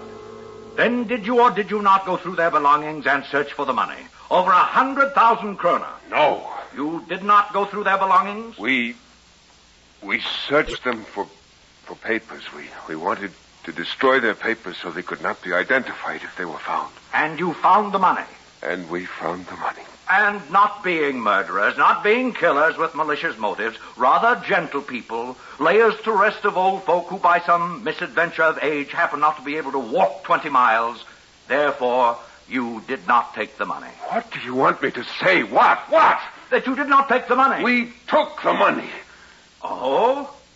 We took the money. There was not a lot of it, only 12,000 kroner. Listen. The real motive, then. Listen to... Silence them, take their money, throw them into the lake. That is not true. Well, then forgive me. Which part of it is not true?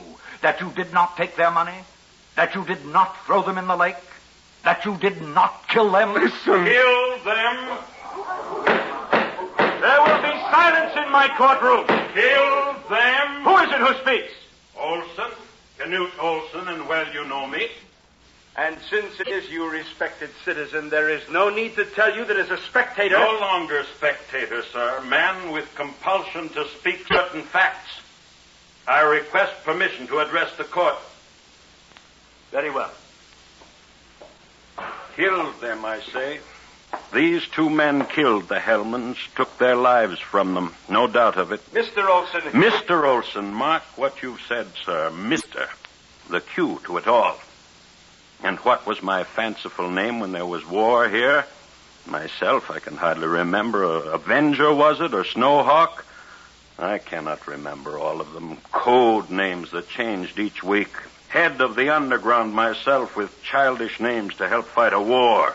To shield me so to live a little longer. All of those here remember that you were... Heroic?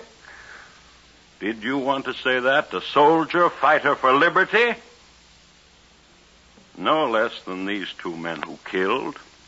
Heroes, soldiers, fighters for liberty.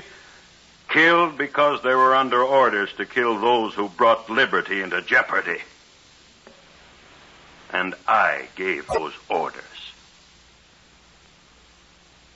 This is what I needed to say.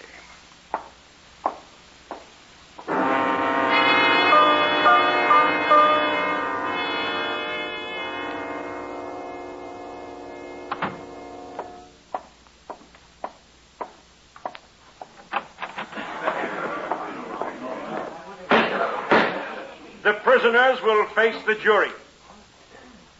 Foreman, has your jury reached a verdict? Yes, sir, we have.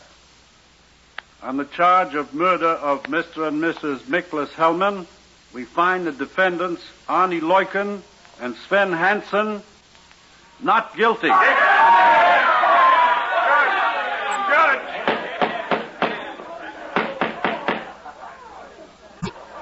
It is customary, sir, that the accused, upon his acquittal, offer thanks to the foreman of the jury which tried him. So I wish to do this thing. From my heart, I thank you. And this, too, I must say. What happened at Skrikerud Pond, what was done there, was done on the face of a bleeding world, a world at war. I was caught up in it, and Sven, and those two old people, and you, and all of us. Now it is done. A trial was held here today, proof that humanity is with us again. I will go home now and make prayer. Let no one ever be called upon to do what I did. Let the world live in peace.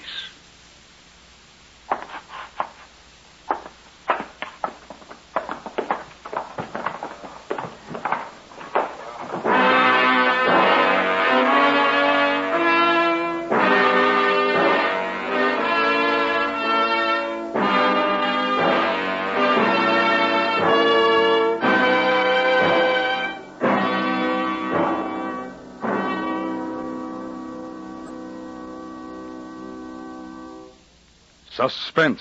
Presented by Autolite. Tonight's star, Mr. Jeff Chandler. This is Harlow Wilcox again. Don't forget, you may help your favorite church, hospital, March of Dimes, United Defense Fund, or any other local or national charity to share in the $100,000 Autolite Family Charity Drawing. If you're one of 25 persons selected, you will name any recognized charity you wish for a big share of this huge sum. There's nothing to buy, write, or solve. So if you're 18 years or over, visit any of the following dealer showrooms: DeSoto, Hudson, Plymouth, Studebaker, Dodge, Willis, Nash, Packard, Kaiser, or Chrysler. Fill out a registration form and have the dealer sign it. That's all, but your favorite charity may have you to thank for a big part of $100,000. Those dealers are DeSoto, Hudson, Plymouth, Studebaker, Dodge, Willis, Nash, Packard, Kaiser, or Chrysler. Help your favorite charity. Sign up tomorrow.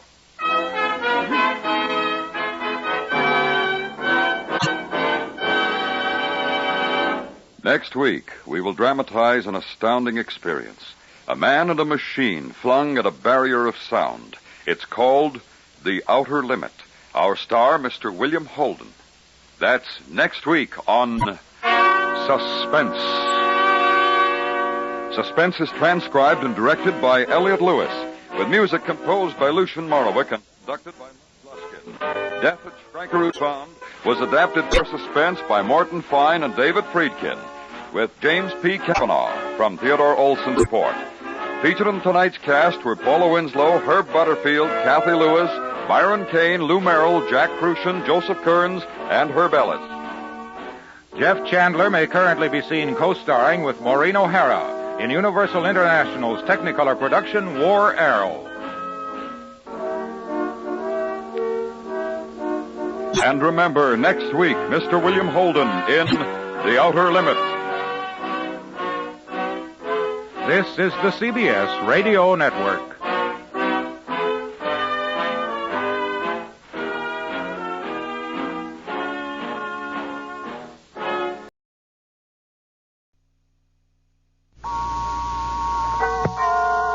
Autolite bring you Mr. William Holden in tonight's presentation of Suspense. Oh, that's a lot of cabbage, Harlow. That's a lot of cash, Hap. And it's all being given away in the great Autolite family charity drawing. You see, if you're one of 25 persons selected, you will name your favorite church, hospital, or other local or national recognized charity for a big share of this huge sum. What's the hitch, Harlow? No hitch, Hap. Nothing to buy or try, nothing to solve or write except your name and address.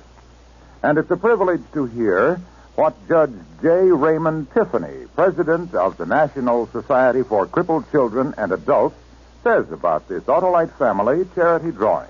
Autolite is giving everyone a chance to be good to himself by helping others. I hope that you will register in this drawing, and whether you are selected or not, I hope you will remember that America's crippled children need your help. So, friends, visit any of the following Autolite family car dealers: DeSoto, Hudson, Plymouth, Studebaker, Dodge, Willis, Nash, Packard, Kaiser, or Chrysler. Print your name and address on a registration form at any of these showrooms, and your favorite recognized charity may share in $100,000. Thanks to you. And now, Autolite presents transcribed The Outer Limit, starring Mr. William Holden, hoping once again to keep you in suspense.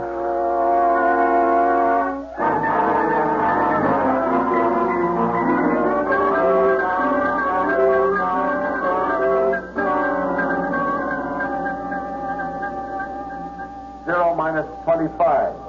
0 minus 25. All right, men, settle down. All right, let's settle down. Now, you too, Bill. That book you're reading, put it away. Anything you say, Colonel. Well, all of you probably want to know why we took you out of whatever warm beds you were in. Well, we've got a reason. The RJX-1. Yep, that's right. The RJX-1, the top secret experimental rocket jet aircraft. Now, this morning, Bill is going to take her up and beat her to death. Now, I can't impress upon you men how extraordinary this flight is. An 8-rocket ship. That's what I said. 8 rockets.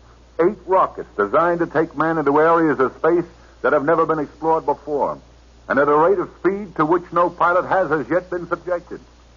Chuck Yeager has already flown twice the speed of sound. Today, we hope...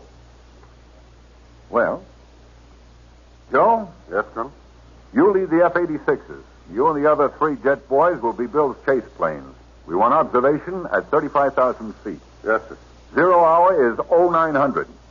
Joe, you and your jets will take off at 0 minus 15. Got that? Yes, sir. Your F-86s will make conventional climbs to 30,000 feet. Rendezvous and call in to me at control at 35,000 feet. Right, Joe? That cuts it, Colonel. Okay, you and your boys go unwrap your F-86s and have a nice time. Bill, stick around. I want to talk. How are you feeling, Bill? Real good. How are you feeling? What about Molly, the kids? You worried, Hank? Don't worry. Well, I just want to know. Just how are they, that's all. Well, an hour ago, Molly wiped her hands on her apron and kissed me, and the twins want to be firemen. 0 minus 20. 0 minus 20. What do you got to worry about? Okay. Hank, look, I've been flying for a long time. I know. But never for this speed. Never for this altitude. I've been eavesdropping, Bill. The engineers are whispering that you could break out of the stratosphere in this plane. Look, Hank, I've studied the engineering drawings. I know them like a prayer. My brain is crammed with detailed specifications and estimated performances, and I know all the safety devices to keep me alive. Now, you happy? Come on, let's go. Let's get out of here. Sure. 0 minus 17. Come on outside. 0 minus 17. Let's get to the hangar. Bill? Yeah? You've got 10 minutes of rocket fuel. Get rid of those jets before you fire the rocket. Fire only one rocket at a time. Hank, look. I'm going to fly that baby higher and faster than anybody ever did before, just like you said. I'm going to take it up and bring it back. Then you come home to dinner with me, huh? Yes, she is, Bill. Pretty, huh? Real pretty. Look, kid. It's okay for dinner tonight. Great, Hank. I'll be listening in on the public address at control. I won't bother you until you're airborne.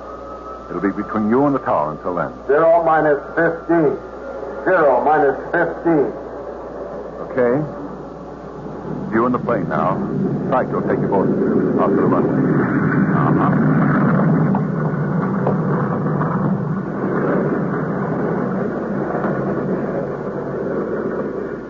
Close the canopy, kids. I'll see you later. Good luck.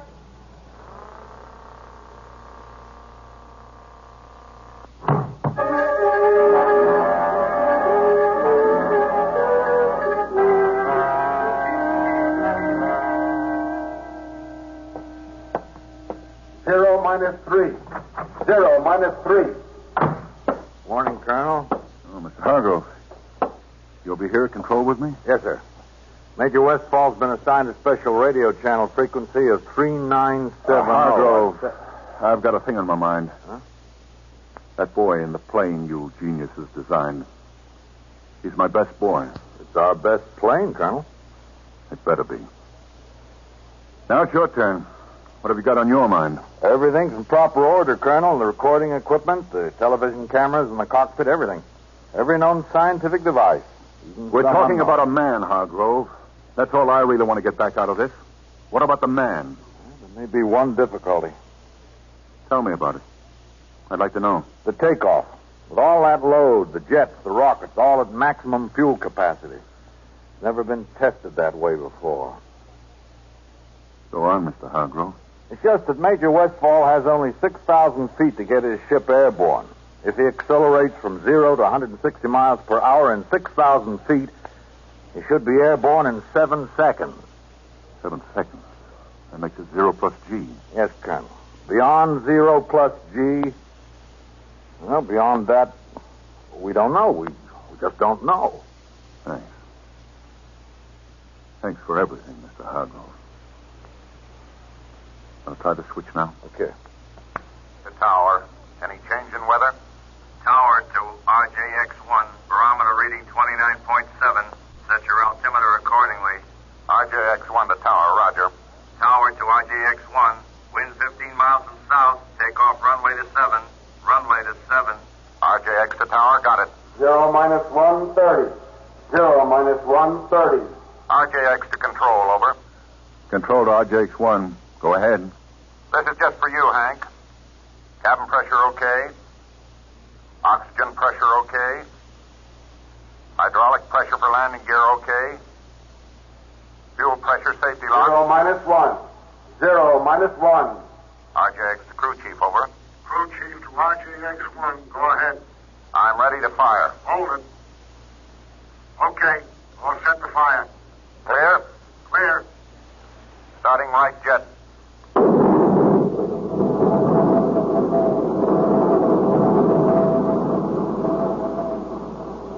Starting left jet.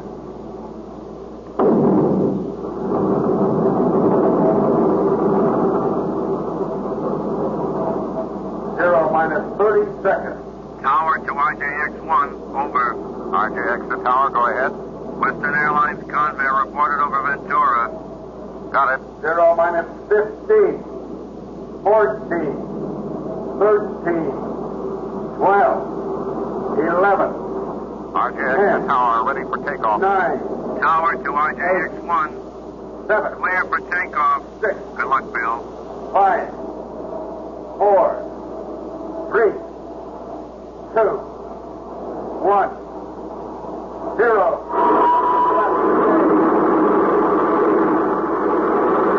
He's holding.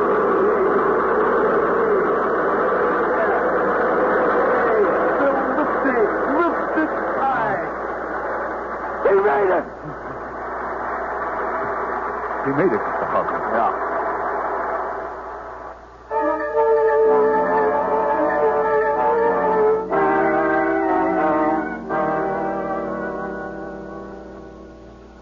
RJX to control, RJX to control. Come in. Control to RJX1. Go ahead. Everything's great, Hank. It's a doll baby. How fast are you climbing, kid? 1,700 a minute. Airspeed 550. Call me 20,000.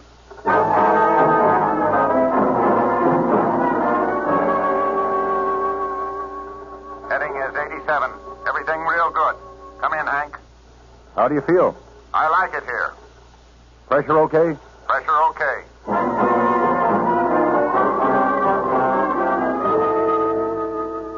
F-86 leader to control. F-86 to control. Come in. Control to F-86 leader. Go ahead. F-86 observing RJX1. He's really towering, Colonel. Over point X, 35,000. On schedule, Joe? On schedule.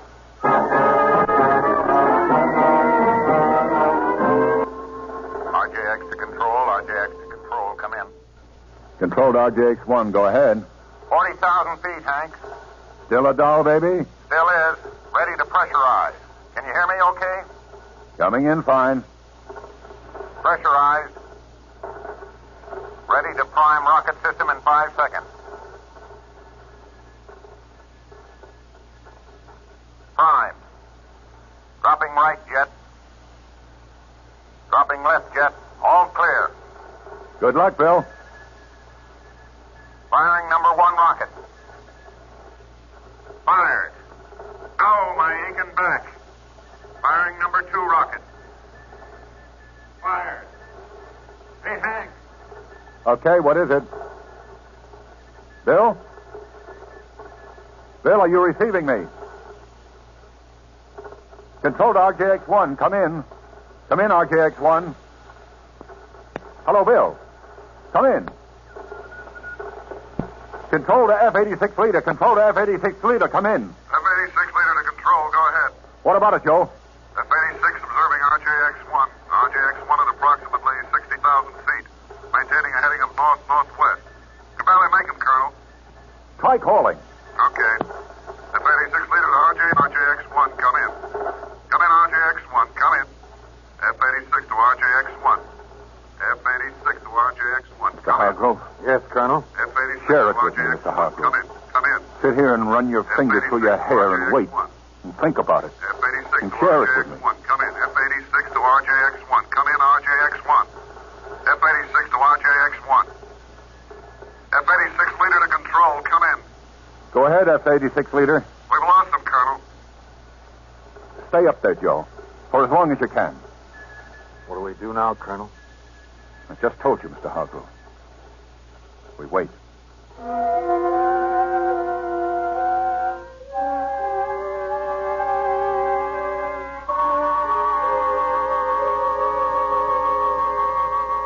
RJX1 to Hank and all you people anywhere. Hope you can hear me. This is Bill Westfall approaching 210,000 feet. That's 40 miles straight up in the air. And that's where I am. You never saw anything like it. No clouds and a color no one's ever named before. Otherwise, nothing. Nothing except... No, nothing at all. Oh, wait a minute. Yeah, there is something all right at 2 o'clock high. Really something, brother. Maybe a flying disc. This one's huge. It's spinning around like a top, and it's coming toward me. Can you hear me? Can you hear me? Listen. Something just happened. Something, a missile or shot maybe, through the canopy. My pressure's going down. Something's happening to me. That's this thing. I'm being pulled toward it. I've lost control of my ship. I've got no control. Going through decompression. On the verge of unconsciousness. Blacking out. Black. Can you hear?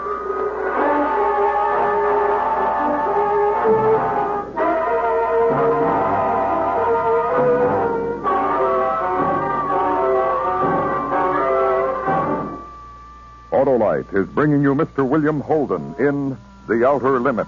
Tonight's presentation in radio's outstanding theater of thrills, Suspense.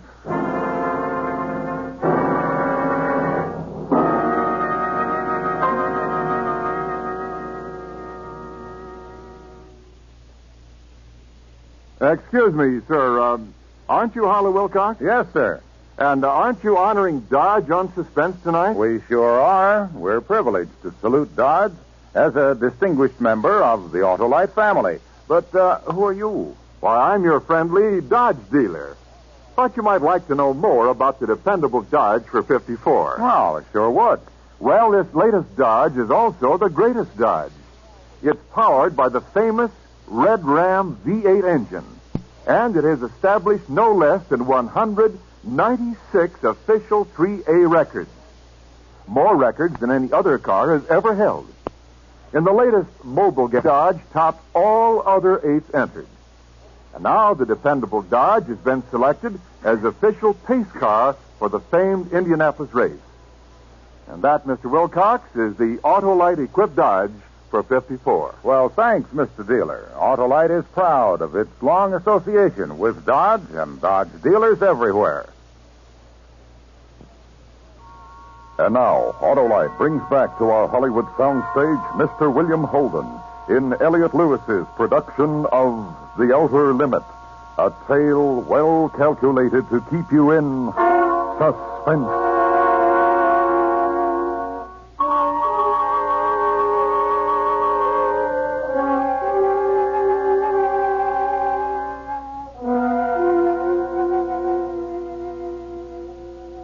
May I make a suggestion, Colonel? What? Give it up. No use waiting anymore. Make your report to Washington. What about you, Hargrove? And to be frank with you, Colonel, in another 16 months there'll be another plane, the RJX-2. And the Army will give us another man to fly it. Not until we're certain about this man. And we're not certain. What do you propose to do? Things that are in the manual. We'll organize search parties. Put spotter planes up in the air. Maybe Bill came down in the ocean. We'll call in the Navy. Colonel, if the RJX-1 came down in the ocean, it'd sink in 5 seconds. It had no life preserver equipment on it. The added We'll weight... call in the Navy, Mr. Hargrove. All right, whatever you say, Colonel, but my guess... What's your guess, Mr. Hargrove? My guess is that sometime, somewhere on some beach or in some field, someone will pick up a piece of torn metal. That someone will be holding what's left of the RJX-1.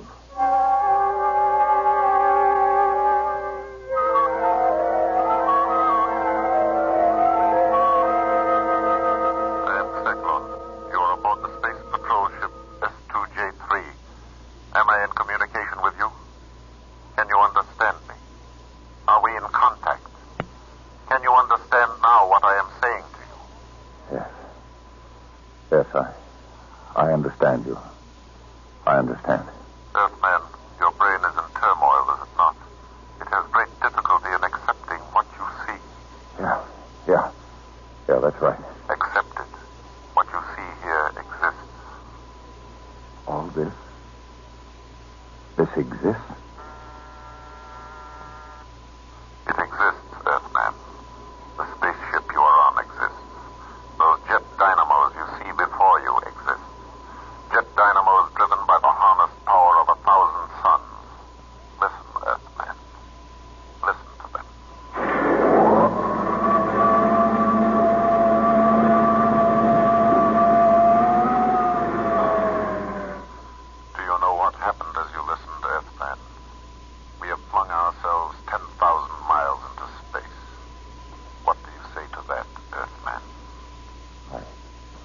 I don't know what to say. You are aboard Space Patrol Ship S2J3, and I am a guardian of the galaxy, the guardian of the universes. What puzzles you, Earthman? I can't see you. I can feel that you're here, but I can't see you. There is no necessity for you to see us. It is sufficient that we communicate with each other. But talking to you is like... Well, it's not like talking. It's as if it was all happening inside my brain. It is. That is how I am reaching you, by telepathy. Do you remember what happened to you before you blacked out? Yeah, I think so. There was a sharp sound, like a bullet hitting the canopy. It was not a bullet, it was a ray. It was necessary to stop your flight. We have so much to tell you. First tell me about my ship. Is it lost? No. It is such a crude little ship, easy for us to repair. It will be returned to you. And you will return to Earth because you are the Earth's only hope of survival. Hope of survival? What do you mean? I will show you. My gosh. What you see before you is a panorama of your own universe, far greater in scope than an Earthman has ever seen before. Observe. Observe where the line is pointing. Planet 3, Star 5, Galaxy C, Sector K. Is that the Earth? That dot, that speck you see revolving in the vastness is your sun. A star whose surface is 12,000 times that of your Earth. Your Earth is not even visible here. How did you know we even existed? We first became aware of your planet when we found atomic dust in the upper atmosphere. We traced it to your Earth. We determined that you were setting off atomic bombs.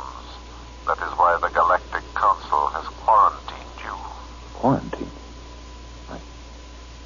I don't understand. How are we quarantined? We have sealed off your planet from the rest of space. We have surrounded it with a force screen.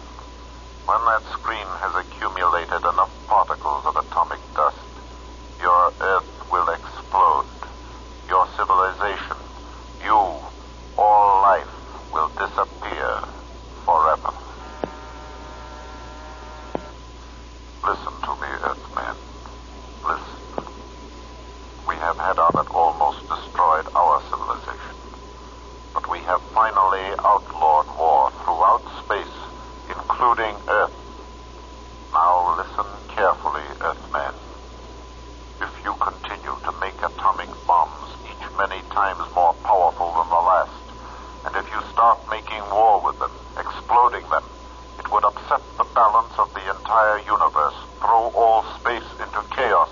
This, of course, we cannot allow. And the force screen with which we have surrounded the Earth will prevent it by exploding the Earth itself. Remember then, Earthman, if you start an atomic war, the Earth will at once be completely destroyed. Yes, I understand. Warn them, Earthman. Earthman, you will rise from your seat and open that door.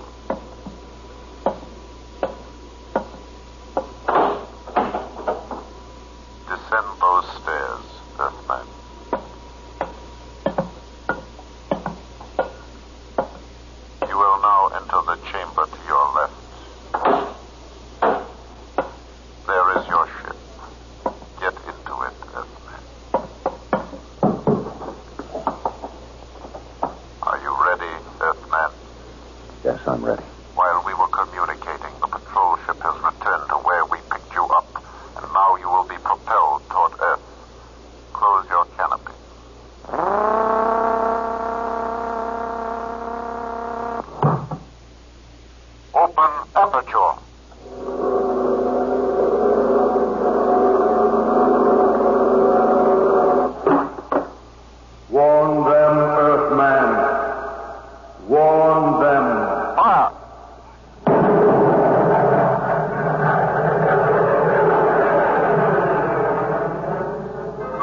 RJX-1 to tower. RJX-1 to tower. Come in. RJX-1 to tower. Come in, tower. Tower to Funny Man. You loaded, kid? How did you get in on this frequency? Listen, this is RJX-1. RJX-1 coming in for landing. Give me landing instructions, over. Tower to Funny Man. Impossible that you're RJX-1. Get away from the area. Area cleared for Air Force practice approaches. Bill Westfall and RJX-1. Come on, kid. Give me landing instructions. I have no fuel. I'm gliding. Hey. Yeah, I see you. Wait a minute. I'll restrict the area. Okay, Bill. Go ahead. RJX-1, approximate 6 miles north of field. Clear area for 10 miles. Being cleared. Roger, coming down.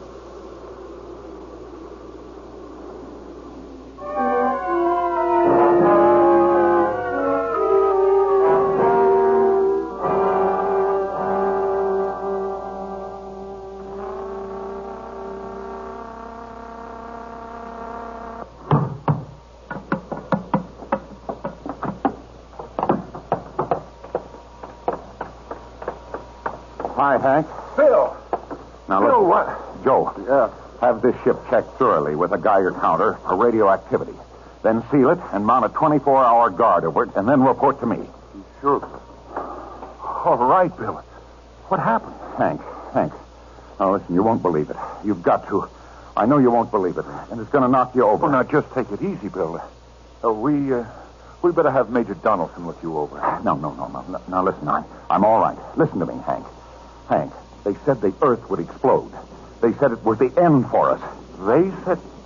Bill, come on. Let's get over to Major Donaldson. You don't believe it, do you? Read it like an order, Bill. Major Donaldson.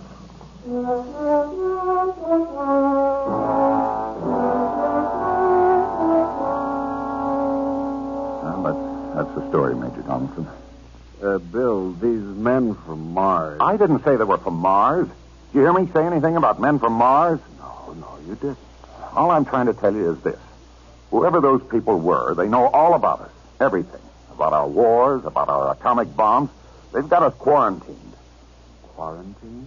Yeah, quarantined. They've sealed us off from the rest of space. I told you, our atomic bombs are a danger to the universe, so they've seen to it that we'll be destroyed, blown up. How do you like it? All right, Bill, roll up your sleeves. No. Forget it, Major. I'm going over to the club and tie one on. I'm sorry, Bill. Not tonight. Let the Major give you a hypo. Look, Hank, I've got a drink coming. Lots of drink. Later. Right now, sleep. Go ahead, Major. Come on, Bill. To sleep. Yeah, okay.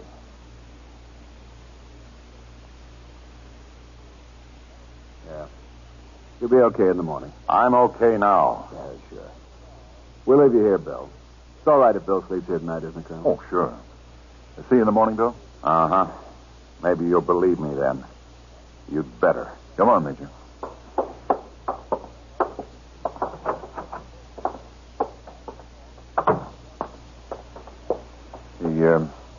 He'll be okay by himself, Major? Well, he's been under a strain, but he'll sleep. I'll talk to him tomorrow. Tough. But don't worry, Colonel. He's a strong boy. Best nerves I've seen. I'd say things will be all right. Delusions like Bill's latched on to... Delusions? Well, certainly. Major, when you make your charts for Bill and diagnose him and treat him and do all the things you have to, when you do that, Major, consider this. Yes? How did he keep that plane in the air for 10 hours? For 10 hours, Major. When he had fuel to last him only 10 minutes.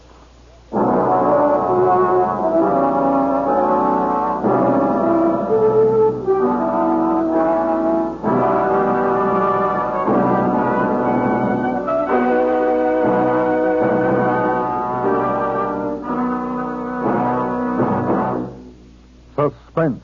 Presented by Autolite. Tonight's star, Mr. William Holden. Friends, this is Harlow Wilcox again to remind you of the $100,000 Autolite Family Charity Drawing. If you're one of 25 persons selected, you will name any charity you wish for a big share of $100,000. So if you'd like to help your church, school, or other recognized charity, such as the National Society for Crippled Children, Sign up tomorrow at any of the Autolite family car dealers. There's no obligation. If you're 18 years or over, fill out a registration form and have the dealer sign it. You may help the recognized charity of your choice to share in the $100,000 total. You can enter the Autolite family charity drawing at any of these car dealers: DeSoto, Hudson, Plymouth, Studebaker, Dodge, Willis, Nash, Packard, Kaiser, or Chrysler.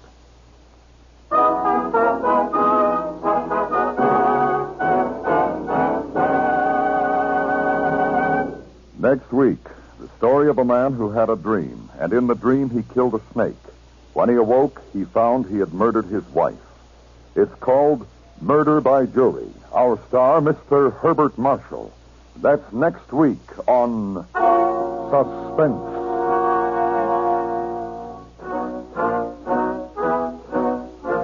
Suspense is transcribed and directed by Elliot Lewis, with music composed by Lucian Morwick and conducted by Lud Gluskin. The Outer Limit was written by Graham Dorr and adapted for Suspense by Morton Klein and David Friedkin. Featured in the cast were Edgar Barrier, William Johnstone, Jack Crucian, Hy Averback, Joseph Kearns, Jerry Hausner, and Charles Calvert. William Holden can currently be seen co-starring with Ginger Rogers in Paramount's Forever Female. And remember, next week, Mr. Herbert Marshall in Murder by Jury. This is the CBS Radio Network.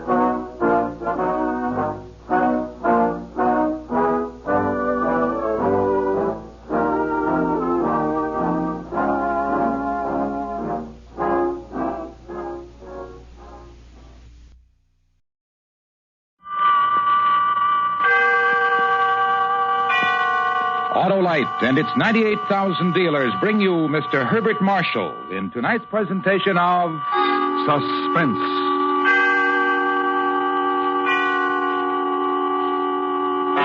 Tonight, Autolite presents a story of justice as we examine a man who was suspected of having committed a perfect crime. It's called Murder by Jury. Our star, Mr. Herbert Marshall.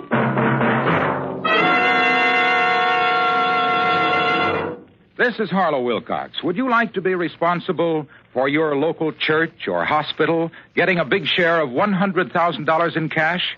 Well, a total of $100,000 will go to the recognized charities chosen by the 25 persons selected in the Autolite family charity drawing. To enter is as simple as signing your name and address, and that's all you do. Now, it's our privilege to have you hear what the head of one of America's finest health organizations says about this great event. Here is Mr. Mark H. Harrington, president of the National Tuberculosis Association. Autolite is performing a wonderful service. If you're one of the 25 selected, I hope you'll remember the National Tuberculosis Association, which needs your help to conquer our number one infectious killer. Good luck in this Autolite family charity drawing. Fill out a registration form at any of the following Autolite family car dealers: DeSoto, Hudson, Plymouth, Studebaker, Dodge, Willis, Nash, Packard, Kaiser, or Chrysler. And sign up tomorrow. And now, Autolite presents Murder by Jury, starring Mr. Herbert Marshall, hoping once again to keep you in suspense.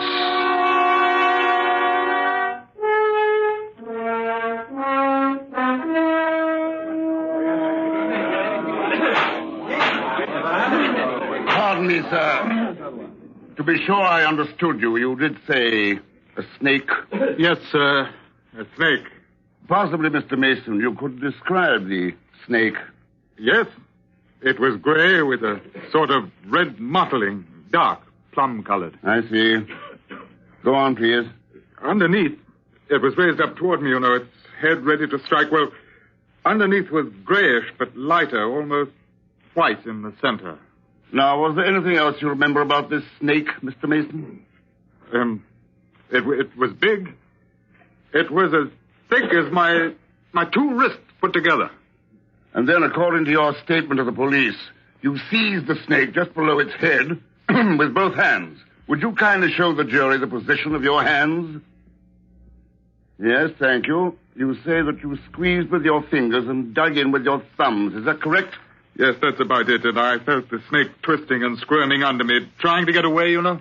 And then you woke up? Yes, sir, I woke up. I was kneeling beside my bed. It was my wife's neck which was in my hand. With her throat I was squeezing. What did you do when you realized this? There was nothing I could do. She was already dead. I'd killed her.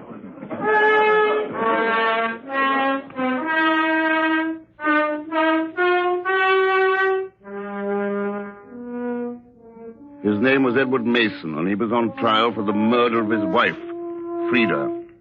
I was counsel for the Crown in those days. It was just about the nastiest case I'd ever had. One should, I suppose, begin at the beginning. That was on the first day of the trial. McCrae was defending the accused, and he began his defense by questioning the police inspector who was in charge of the case. The inspector was nominally a witness for the Crown. Would you give us a brief account of your investigations, Inspector? I will, sir. The accused was residing with his wife at the Clendonian Hotel at Chatham-on-Sea in Norfolk. On the night in question, the manager, 2 servants, and some guests were aroused by horrible screams emanating from the Mason room. On reaching said room, they found it to be opened by Mr. Edward Mason, who appeared in a state of great excitement. Continue, Inspector. Yes, sir. He was in a state of great excitement, and while looking, he kept looking at his hands and saying over and over again, "I killed her," or "I strangled her." One or the other, Inspector? No, sir. He said both, over and over. Then he never attempted to deny that he had killed his wife? No, sir, he did not. Thank you, Inspector. That's all. Cross-examination? You have before you the statement made by the accused, Inspector. Yes, sir. I call your attention to the following remarks made by the accused during your questioning. Yes, sir. I had a dream about a snake. I tried to strangle it, and when I woke up, I found I had strangled my wife. This was a dream that I'd had before, but I'd never done anything like this. I'd never killed anyone. Those are the words of Mr. Edward Mason, are they not? Yes, sir. They are. What was your reaction when you heard them? I thought it was a lot of rubbish. Objection, my lord. Objection sustained. Kindly contain your remarks to a dignity fitting this court, Inspector. I'm sorry, my lord. I'm of the opinion, my lord, that before the Crown's case is concluded, the accused's carefully prepared statement will be termed just such. A tissue of lies and a complete fabrication. Thank you, Inspector. That will be all.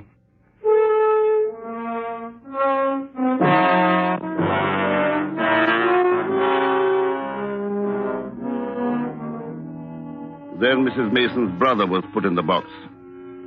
He was a hefty chap with a bull neck and hands like a pair of warming pans covered with red hair. His name was Hector Easterday, and we knew that he didn't like his brother-in-law.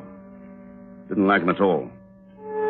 I thought he was going to be a strong witness for the prosecution, and for a time it looked as though he would be. Very well, Mr. Easterday, now tell us. Were the police made aware of the fact that Mason had insured his wife's life for £10,000? They knew.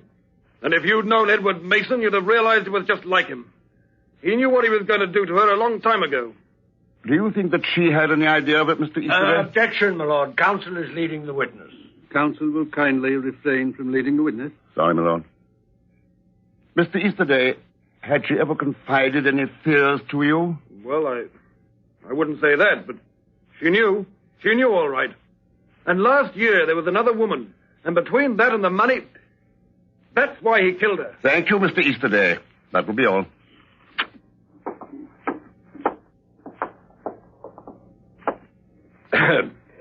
You spoke of a life assurance policy, Mr. Easterday. I did. Did you know that they had each insured the other's life? Not an uncommon practice for married couples these days. Also that the insurance was by no means recent. It was taken out when they were first married and had been successively increased. Yes, but You, spoke of another woman, Mr. Easterday. Did Mrs. Mason tell you about that? Not exactly, but I knew. Oh? And how did you know? I could tell. Oh, you could tell. You are then clairvoyant. You could tell. Possibly you hired detectives to follow Mr. Mason. Possibly you followed him yourself.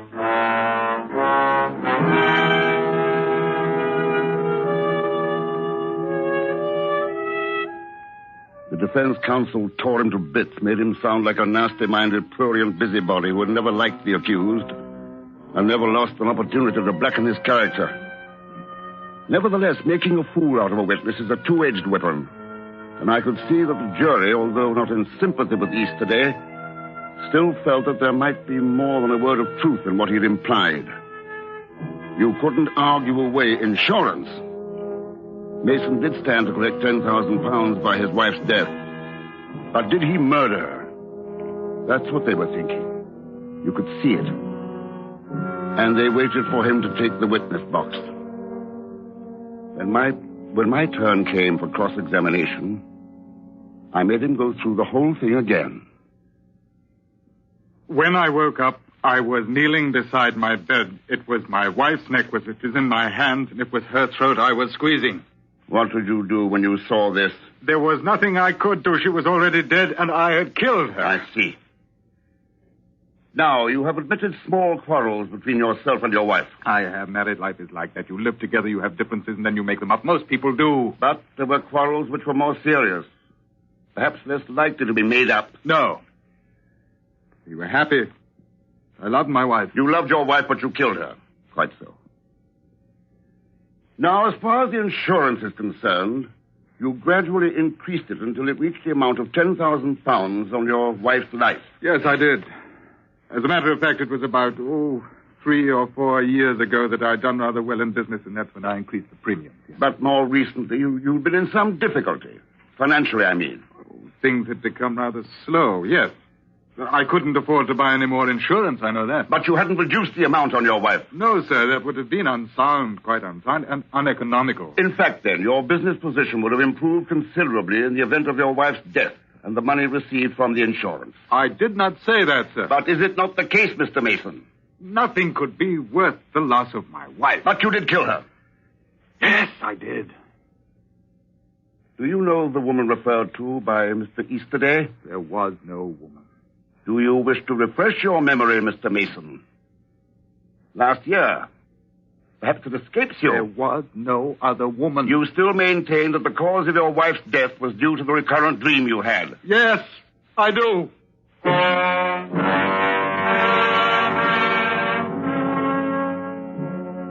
It went on like that, and I couldn't shake him. He never contradicted himself and never sounded too glib. If he was lying, I knew that the court was of the opinion that it was some of the most perfect and painstaking lying they'd ever heard. Then, Mason's sister was called as a witness.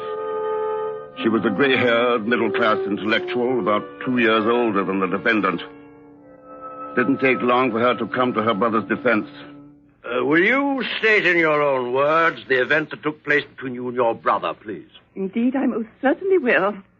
I think that it's criminal. Objection, my lord. Objection sustained. Miss Mason, strict adherence to fact is the object of the court. Kindly abstain from all subjective feeling, if you will. Well, I was going to say that when we were children, he was 8 then, I was only 10, we slept in the same room. And one night, it was after we'd gone to see Peter Pan, and Edward was frightened by the crocodile. You probably remember how frightening that was. It was that night that he awakened, and he was dreaming that a crocodile was chasing him, and he tried to strangle it. And when he woke up, he was strangling me.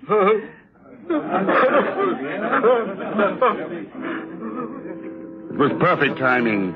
The accused gave way, buried his face in his hands, and sobbed as though his heart would break. The jury, even Mr. Justice Forfor, were visibly shaken. I could see the case for the Crown disappearing down the drain. More than that, I could begin to see a man who had committed a perfect murder going scot-free.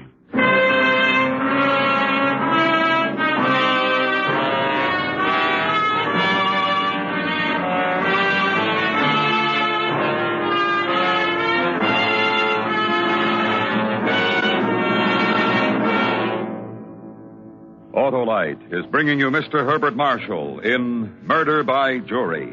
Tonight's presentation in radio's outstanding theater of thrills, Suspense.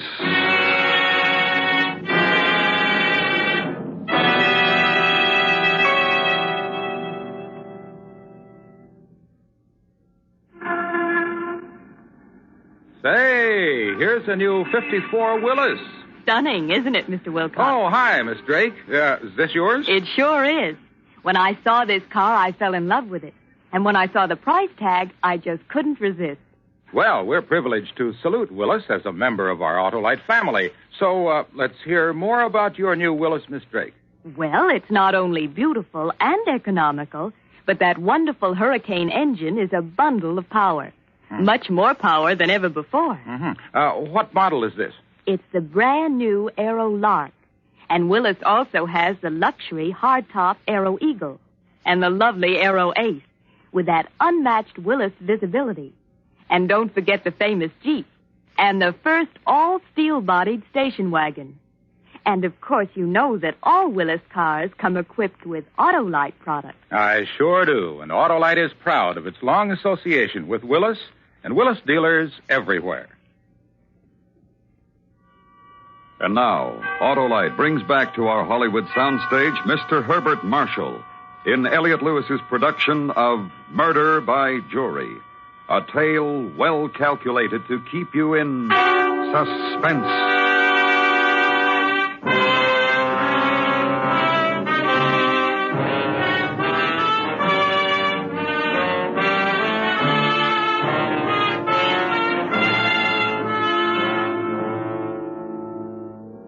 Mr. Edward Mason was given half an hour to recover following his outburst. Then the trial continued. His sister remembered every detail of the matter. And even when I made her go through her story again, she remembered. He was an awfully strong boy, you know, even at 8. Very strong. And I'm sure if Nurse hadn't come in when she did, well, I don't really care to think about what might have happened. Would you mind telling the court your age, Miss Mason? Oh. Is that necessary, my lord? Is it necessary, counsel? There is a point involved, my lord. Very well. Recognizing the delicacy of the question, the witness is still directed to answer. I'm not ashamed of it, of course. I just... And your age, Miss Mason? 54. Thank you. Now, you have every detail of your brother's attack firmly in your mind. That is so, isn't it? If I live to be 80, I shall never forget it. Yet this was 44 years ago, and you ask us to believe that the incident is still indelibly etched in your mind. Indelibly, sir. Absolutely. It was a long time ago, but such an experience is not likely to be forgotten. Of course, I forgave Edward. It wasn't his fault, and furthermore... How fortunate that you are still alive to forgive him, Miss Mason. His wife, more's the pity, is not. No further questions, my lord. The witness may step down.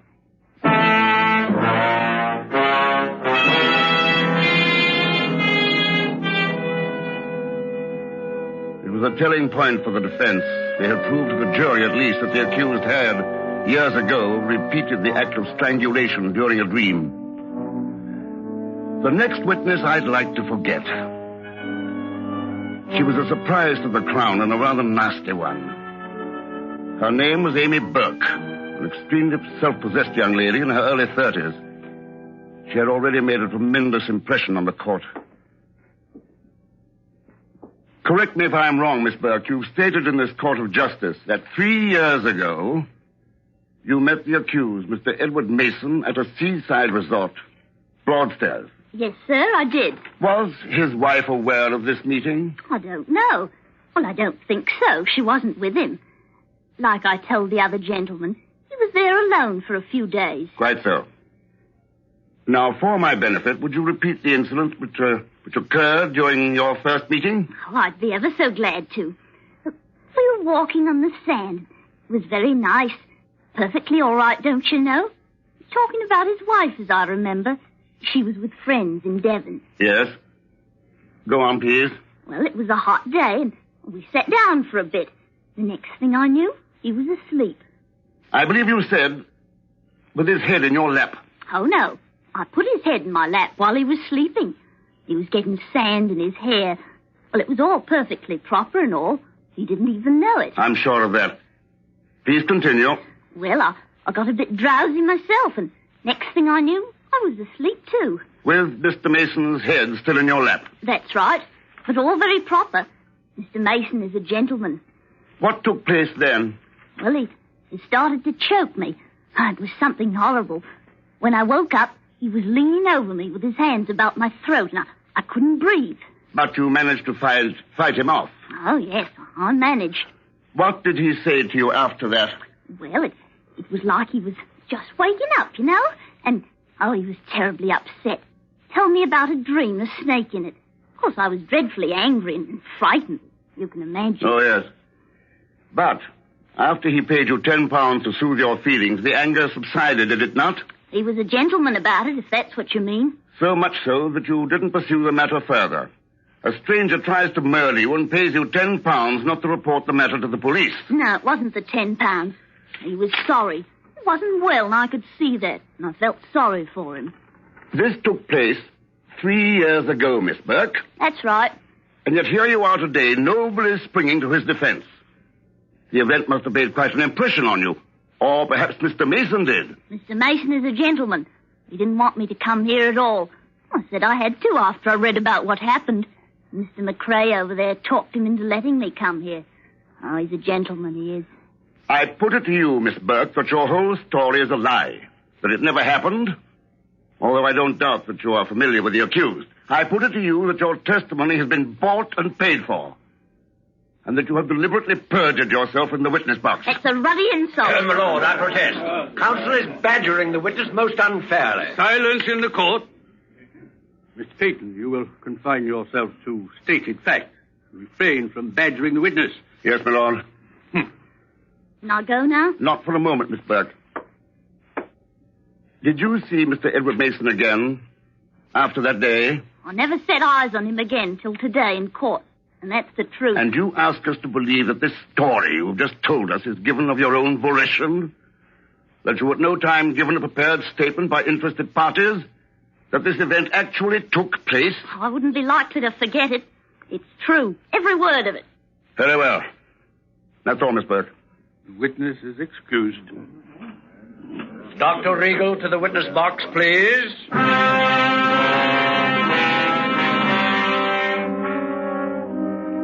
McCrae had us. I knew what was coming. It was perfect. And there wasn't a thing that I could do to prevent it. Dr. Regal was a small, intense little man with heavy glasses. The jury looked at him and they were impressed. When he said he'd tell the truth and nothing but the truth, they believed him. And they would have believed him even if he'd been the biggest liar on earth, which unhappily he wasn't. Dr. Regal, will you tell us if you recognize anyone in this courtroom? Yes, sir. That young lady over there. Miss Burke? I believe that is her name. Anyone else? The gentleman there. The accused, Mr. Mason? Yes, sir. Will you tell the court upon what occasion you had the opportunity of meeting these two people? Oh, it was about 3 years ago. I have the date in my attendance diary. Just a moment. The 16th of July. That was it. Mr. Mason brought the young lady to my office during the afternoon. Miss Burke? Yes, sir. It was 3:30. He asked me to look at her throat. I see. And what did you find when you looked at her throat? Bruises. They were not dangerous, but I treated them. And after that? I never saw them again. The bill was paid? Yes, Mr. Mason paid. In cash before he left. Thank you, Doctor. That will be all. Cross-examine. No questions.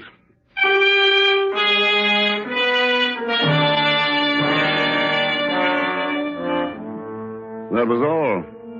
There wasn't any use in cross-examining what was so obvious in truth. Counsel for the defense made a brilliant and short summation. I made a not-so-short, and I'm afraid far from brilliant, summation for the Crown. Mr. Justice Forpaugh gave his instructions, and the jury never hesitated. They retired for only a few moments. With your worship's permission, we have already reached the verdict. Very well. What is your verdict? We find the accused, Mr. Edward Mason, not guilty of the charge. What? He's guilty! He's a dirty murderer! He killed my sister, and I say he's guilty! He ought to be hanged! Sergeant at Arms, put that man under arrest. Silence! Silence!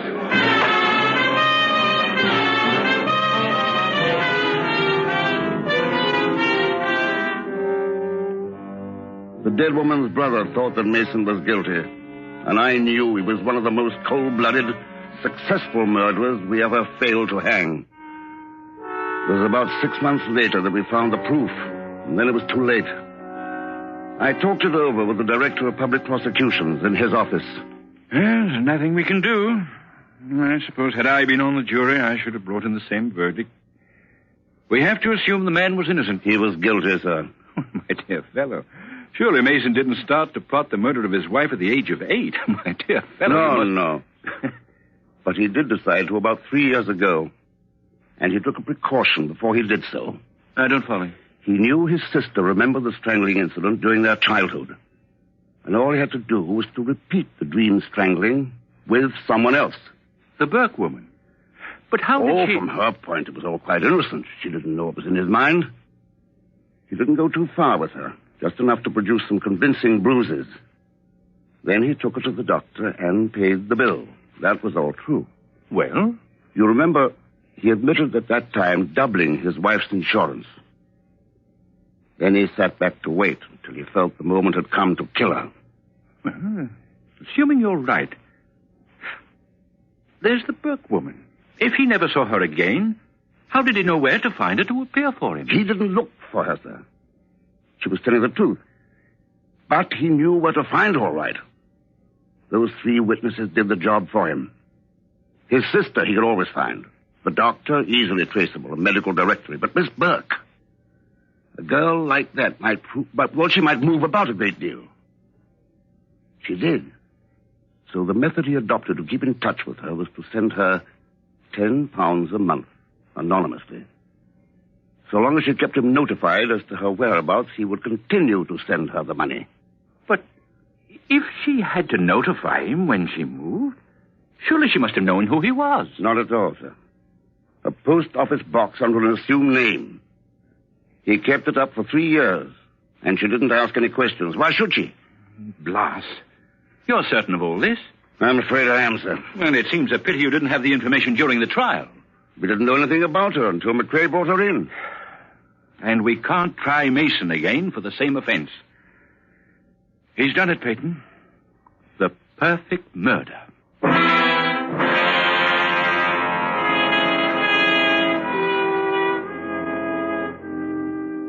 It was about 2 months later that I saw the paragraph hidden away on an inside page of the Times. I made a telephone call and then went to the office of the Director of Public Prosecutions. I'll be blown. It appears that Mr. Edward Mason had been staying at a little hotel in Cornwall, and yesterday, when the maid came in with his morning tea, she found the window unlatched and the balcony rail broken. The 50-foot drop to the rocks below. Mason? He wasn't in his room. We found the body below. I'll be blessed. Justice. I'll be blessed. Suicide, you think? I don't know. Probably an accident, since there was no sign of foul play. Possibly he stumbled and fell. But there is one curious coincidence. What's that? The dead woman's brother, Hector Easterday. Yes? Well, it's a rather curious coincidence. Hector Easterday occupied the room next door.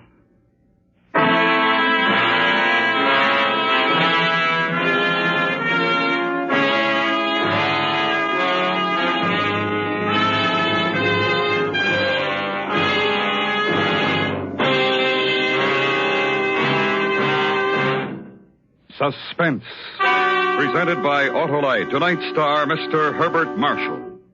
This is Harlow Wilcox again. Remember, you now have a wonderful opportunity to do your favorite local or national recognized charity the favor of a lifetime.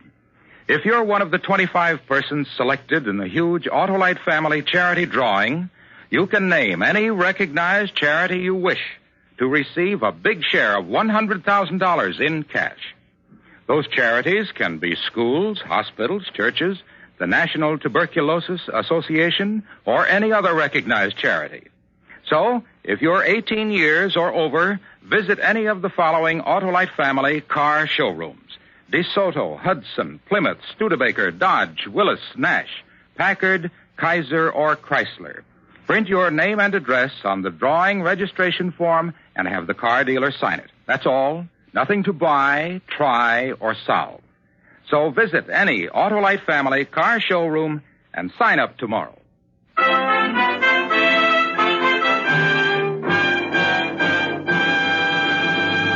Next week, a story based on fact. The search for an animal capable of destroying a city, whose bite, if not immediately treated, is 100% fatal. It's called The Barking Death. Our star, Mr. William Powell. That's next week on Suspense. Murder by Jury was written by Michael Gilbert and adapted for Suspense by Anthony Ellis. Suspense is produced and directed by Elliot Lewis, with music composed by Lucian Morowick and conducted by Lud Gluskin. Featured in the cast were Joseph Kearns, Ben Wright, William Johnstone, Herb Butterfield, Richard Peel, Norma Varden, Betty Harford, and Keith McConnell. Herbert Marshall may soon be seen co-starring with Janet Leigh and Tony Curtis in the Universal International CinemaScope Technicolor picture Men of Iron. And remember, next week, Mr. William Powell in The Barking Death. This is the CBS Radio Network.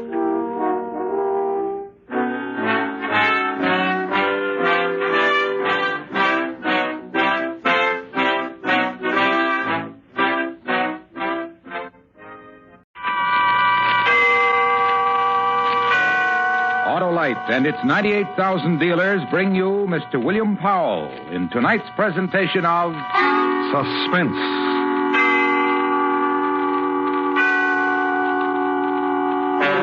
Tonight, a story based on fact. The true report of a chase through a city in an effort to find a killer. It's called The Barking Death. Our star, Mr. William Powell.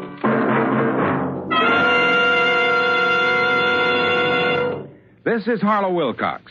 Say, could your church use as much as $50,000? Well, you can help your church, hospital, school, or any other recognized local or national charity share in a total of $100,000 by registering now in the Autolite Family Charity Drawing. A total of $100,000 in cash awards to the recognized charities selected by the 25 persons named in this drawing. Now, it is our privilege to have you hear what the head of one of America's finest organizations says about this great event. Here is Mr. William Ziegler, president of the American Foundation for the Blind.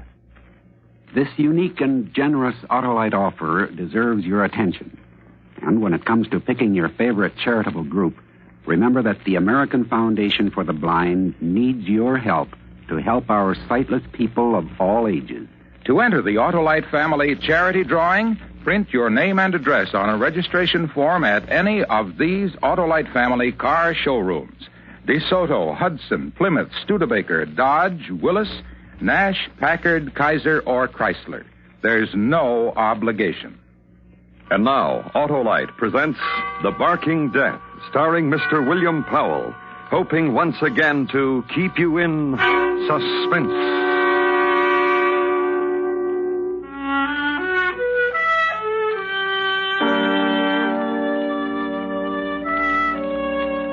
It's over now, and the town has settled down. Most of what happened I know because I was a part of it. The rest I must imagine for you. Our town is not very large. 25,000 people last census. Good town, proud of its police and fire protection, proud of its city administration and its health center. Then a thing happened to it. Terrifying thing. And this is the way it began. Right in here, Doctor.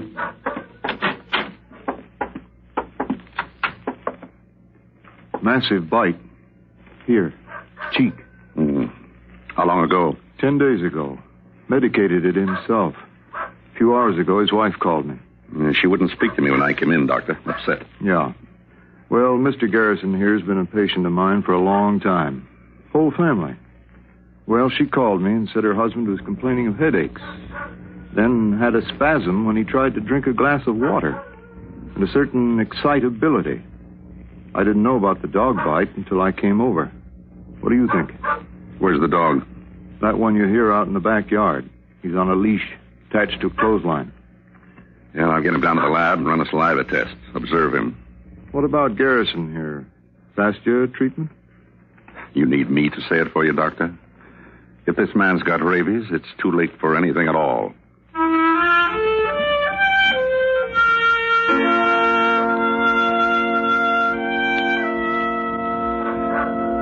The dog was a mongrel, mostly beagle, spotted black and white, both ears and its muzzle white. A man from the Animal Society was called in, and he took the dog to the health center. It was shortly after midnight. Mr. Garrison was kept under sedation, his symptoms being very painful. I got to the center about 8:30 the next morning, and went immediately to the laboratory where the dog had been quartered. Yeah, I got the list right here, Lieutenant. 3 microscopes. That's right, Lieutenant. 3 microscopes, binocular. Dissecting instruments, so must have taken a couple of fistfuls of them. I don't know exactly what. Scalpels, probes. I guess that's about all. Hey, what's the matter? Oh, hi, Paul. Hold it a minute, Lieutenant. Dr. Miller just came in. Robbery here last night, Paul. Got 3 microscopes. Yes, I heard you. Must have picked the lock. I found a piece of tin on the sidewalk when I came in. Well, you finish up with the police, then you can tell me about it. Hello, Lieutenant. Yeah, you got that? Well, the way I figure, it couldn't have been just one man. Those microscopes are pretty heavy, so there must have been a couple of them. Oh, yeah, sure. I'll leave everything alone. Joe? Oh, hold a minute, Lieutenant. Yeah, what, Paul? The dog. Huh? In that cage. The lock's been sprung in that cage. Did you... Why, I don't know anything about it. Now, give me that phone. Hello? Yes? This is Dr. Miller. Yes, sir? Something's important. Something... Dr. Kramer's just gave me a list of things that were stolen. Listen, there was a dog here, a rabid dog, and he's gone. What? A dog, a black and white spotted mongrel. And chances are 1,000 to 1 he had rabies. And whoever stole those microscopes stole that dog. If that dog bites, well, rabies is 100% fatal. I guess you'd better let me have that description, Doc. Black and white spots. Mostly beagle, I think.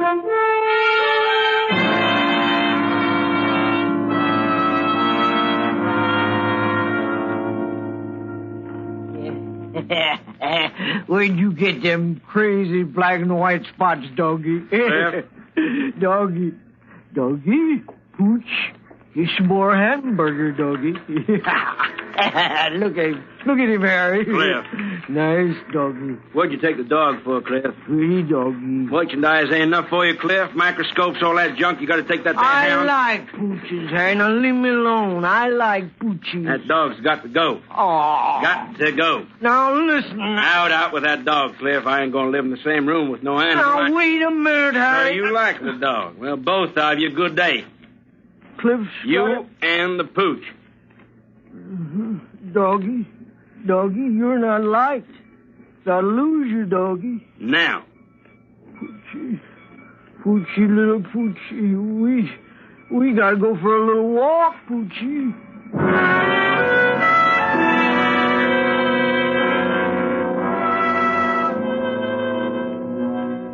And a petty thief took a walk with a dog, holding him in his arms against the chill autumn air. Took a walk while the town alerted itself, made aware of a danger, had leaders and interested people who came together and were briefed.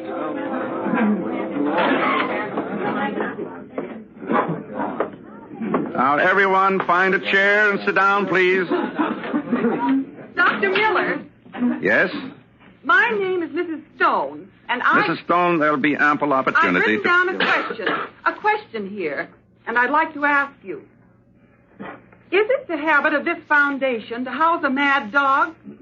The second part of my question is, who is responsible for the laxity in letting this dog escape so that he is a menace to the community and its people? That's my question, Dr. Miller. And as a housewife and a woman who... Well, I would like to hear what you have to say. Mrs. Stone, this meeting was called for the press and any interested parties just to answer that kind of question. The dog was under observation to make certain he was rabid. But the fact remains... What fact remains? Somebody was incompetent. That's all I have to say. Dr. Miller? Mr. Collins. My paper is questioning your methods. What about? All this publicity. A newspaper man and you... The duty to the community. What about panic? What about it? Well, scaring people about an animal on the loose, an animal that might kill you, people from the health department ringing doorbells, police, people up in the hills with guns, hunting for a dog, a spotted black and white dog. A little ridiculous, huh? Is it? That's the question I asked you, Doctor. Yes, you did. Dr. Kramos. Yes, Doctor? You ready with the film? All ready. Will one of you people switch off that light, please? Now, in this projector is just a few feet of film of a child suffering from rabies. I think all of you should see it. Okay, Doctor.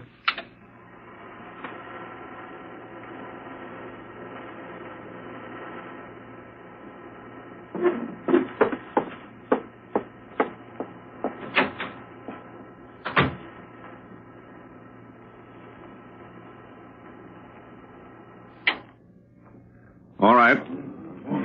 Now, will someone turn on the lights again, please? Well, I see Mrs. Stone walked out. Well, I didn't show that film to scare anyone.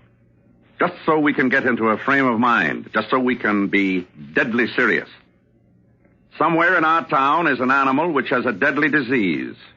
And whoever he bites, if that person does not receive immediate treatment, that person will surely die. You mean anybody who gets rabies? Will surely die. Without treatment, it's 100% fatal. Now, Dr. Kramos, can I have that chart? Of course, Doctor. Drawing a human nervous system. To make a simple point, the virus of rabies attacks the nerves, travels them till it reaches the brain. The closer to the brain the bite is, the less time it takes for the awful symptoms you just saw to appear. Then, death. And I repeat it. Once the virus reaches here, it is 100% fatal.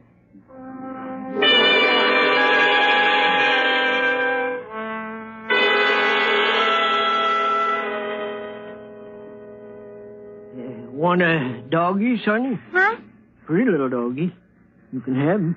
Honest? Just you be nice to him, that's all. My mother wouldn't let me have him. Oh, pretty little poochie. Feel him. Feel him right back here between his floppy little ears. Could keep him in the garage, though, and not tell Mom. Now, just so you be good to him. That's my house right over there, and right in back's a garage, and nobody hardly goes in there. We use it for storage mostly, and Mommy wouldn't know I had Now, it. he likes meat and bones. I know about doggies. He needs something warm. Put a cushion down. Yes, sir. Now, handle him nice. What's his name? Pooch. Oh, what kind of name? Look, you want him or don't you want him? Come here, doggy. Come here, pretty doggy.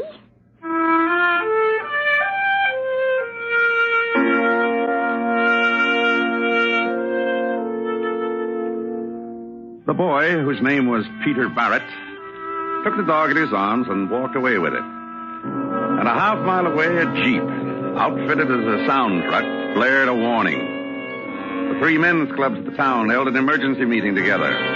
Searching parties were organized. The civil defense system was alerted. And a man, a health officer, directed all of it. A man who became tired. Paul? Yeah? Some coffee. Oh, thanks. I got it black. Yeah. Put it down. Now who should take it easy? What do you want, Joe? Just take it easy. 16 hours. Well, Nothing. probably... No, I'll get it. Dr. Miller's office. This is Dr. Kremar speaking. Oh, yes. Oh. Oh, that's too bad. Yes, of course, I'll tell him. Well? Tell me what? Mr. Garrison died, rabies. They'll send some samples over to pathology for negri bodies, but there's no question about it. Now we're sure of it. Rabies. Yeah, now we're sure of it. And the dog hasn't been found. And somebody's going to irritate that dog, and he'll bite. And a rabid dog is very easy to irritate.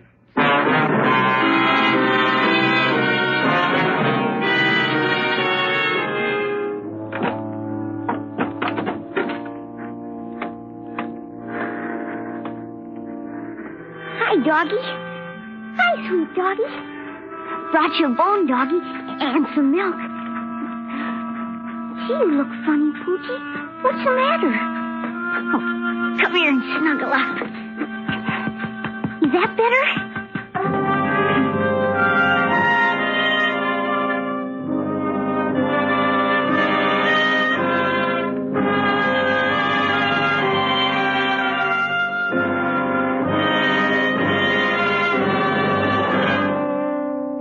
Autolite is bringing you Mr. William Powell in The Barking Death, tonight's presentation in radio's outstanding theater of thrills, Suspense.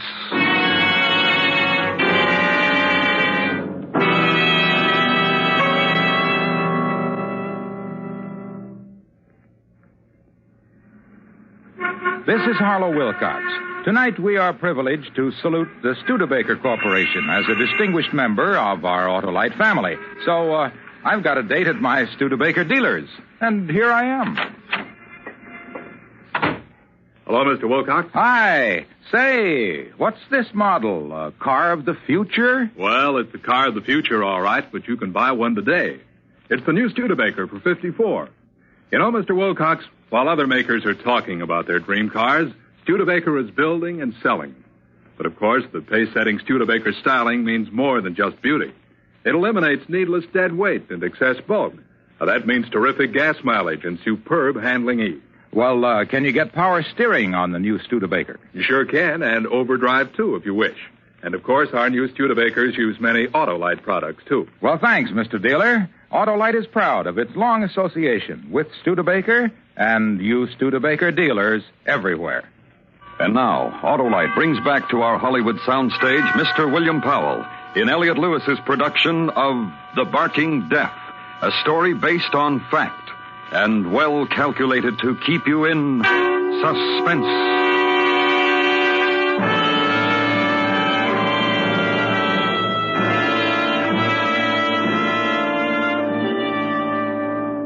A child of the town nuzzling his cheek against death. Something he was hiding away. Child's secret. As every child has and is entitled to a secret. And in another place of the town, the place of test tubes and experiment and statistics, the town's health center. And my office. Hello. Yes? Dr. Miller? Yes, what can I do for you? I'm Mrs. Roque. Will you sit down? All those advertisements about a dog. Yes? On the radio and the newspapers. Yes? You know where? Oh, yes. You know where it is? Is that what you're saying? Oh, but first you must understand something, Dr. Miller. What? That I alone am responsible for catching the animal. You caught him? I certainly knew the risk I was taking.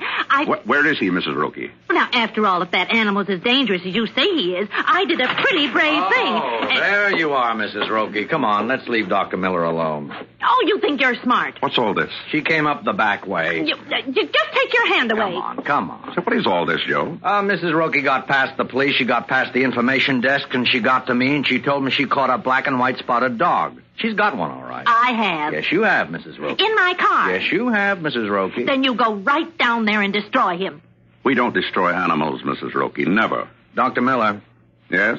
Now, you listen here. I caught a mad dog, and She's got a little chihuahua down there, not the dog we're looking for. Mrs. Roque wants her picture in the paper, don't you, Mrs. Roque? You don't really know what's going on right now, do you? Now, come on, let's get out of here. Oh, all that bother about a dog. Oh, probably no such thing as rabies anyhow. Come on. Mrs. Roque. Mrs. Roque, pray that animal doesn't bite anyone.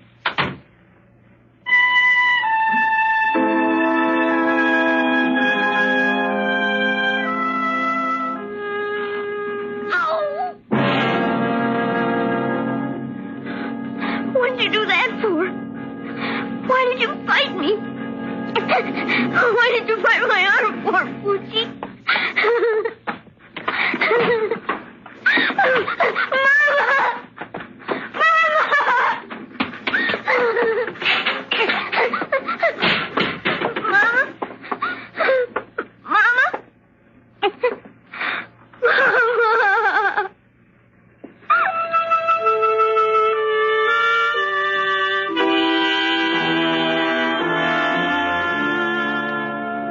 which happened in a white-clabbered house, 1647 Whittier Avenue, garage detached near the railroad yards. And down Main Street, close to its east end where there's more grass, the group of municipal buildings. The office of the Lieutenant of Police. From my point of view, Dr. Miller, police point of view. Now, which is that? What we seem to have forgotten. 2 microscopes were stolen and various instruments. The disposal of same. That's my point of view, Doctor. Procedure. You care to tell me about it? Yeah, we're looking for the wrong thing. What do you mean? It's easier to find microscopes than a dog. Anyhow, I told you, procedure, routine. We've questioned men with known records, alerted... Oh, excuse me. Lieutenant Stevens speaking. Oh, when?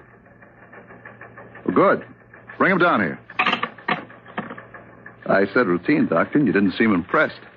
Suitably so, Lieutenant. Listen, there's only one thing that could make me jump up on this desk and shout hooray and go through all the antics you... Oh, no, just take it easy. It's not a time to get cryptic, that's all. Oh, thanks, Sergeant. That'll be all. Sit down. What's your name? Wood. Harry Wood. Vagrancy. Started out like that, sir. Yeah, that's what the sergeant told me over the phone. He said you yelled you weren't a vagrant, and they took you home to find out. And they found a microscope. Then he's... I said routine, Doctor, and you didn't seem impressed. Spotting a vagrant is routine. Is it all right if I... Sure, go ahead. You stole the microscope from the health center, didn't you? Yes, sir. 3 microscopes and instruments and a dog. Yes, sir. Where's the dog? I don't know. Now, listen, you. What did you do with that dog? I said I didn't know. Cliff took the dog. What's he talking about, Lieutenant? Cliff, the other man. There was more than one, remember? And he took the dog. And I made him get rid of it. How? I didn't ask him how he got rid of it. He got rid of it. Well, where is he? Where is this Cliff? Lieutenant, ask him where... Now, look, the sergeant said he went back to this man's room. No one was there, or the 2 other microscopes, or the instruments. I don't know where he went. I'm going to say it to you again, Doctor. Routine. Mostly that pays off more than anything else. Now it's a matter of finding a man named Cliff.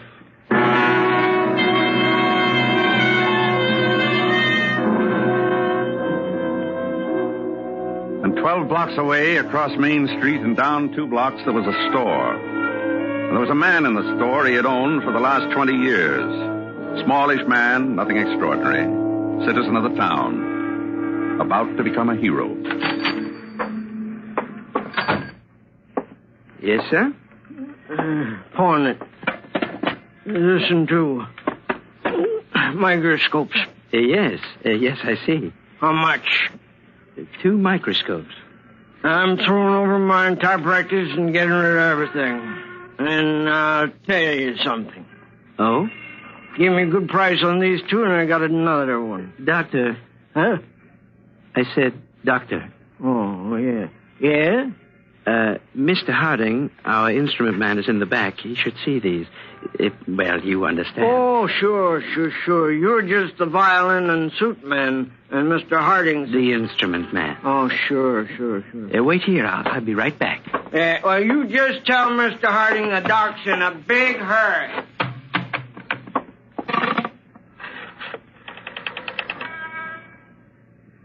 Quickly, the police. Hello? This is Carl Roberts on 3rd Street, pawn shop. A man just came in, a little bit drunk, came in with 2 binocular microscopes, both of them Bosch and Lohm. Says he has another one, claims he's a doctor, but... just a second. Serial number, G1135... There ain't no Mr. Harding.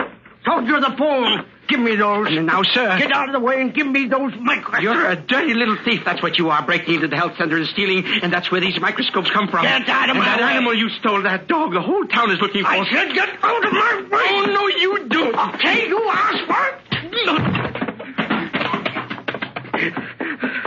Help.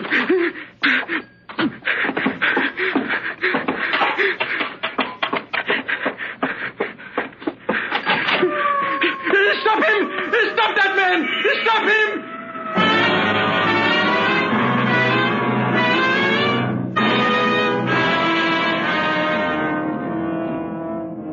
The man who owned a pawn shop had been in business for the last 20 years. A smallish man, nothing extraordinary, citizen of the town, who became a hero. Who caught a thief named Cliff Loomis. And Loomis confessed to his thefts. And a little later, I had a chance to speak with Loomis.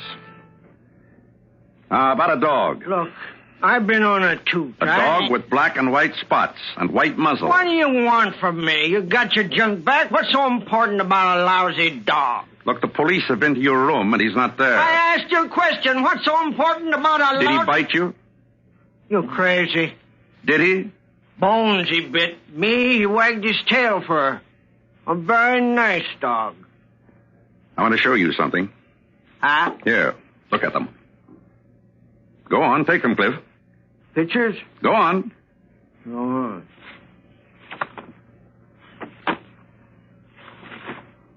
Doc. Yes?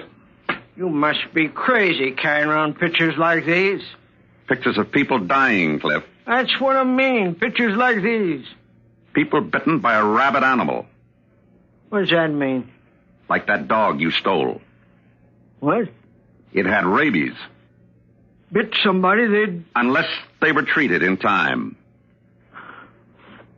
Doc. Yep. I gave the dog to a little boy. Where? Where, Cliff? Doc.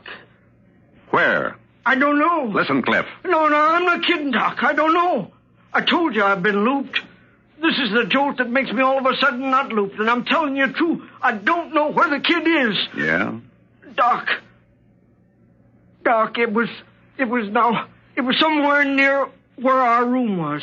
I remember Harry said get rid of the pooch, so I went downstairs, and the first kid I met, it's hazy, Doc. Listen, we'll take a ride, Cliff. Police, too? Afraid so. We're going to take a ride, and we're going to try to find that boy. Ring a lot of doorbells and ask a lot of questions. And find him, right? Okay.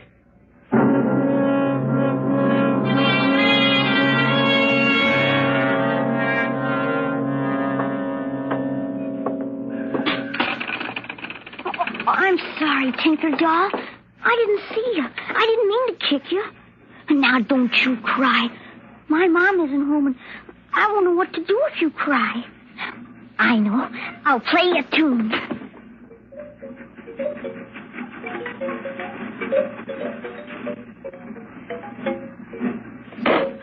Better? I got hurt, too. Doesn't hurt so much anymore. Poochie didn't mean to bite me. Should we play records, Tinker Doll? All right. Diddle, diddle, dumpling, my son John went to bed with his stockings on. One shoe off and one shoe on. Diddle, diddle, dumpling, my son John.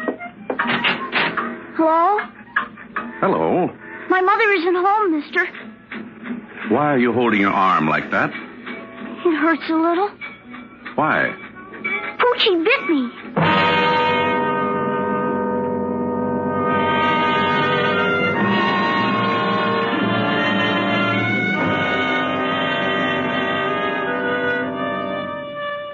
Then he told me where the dog was. The dog with the black and white spots.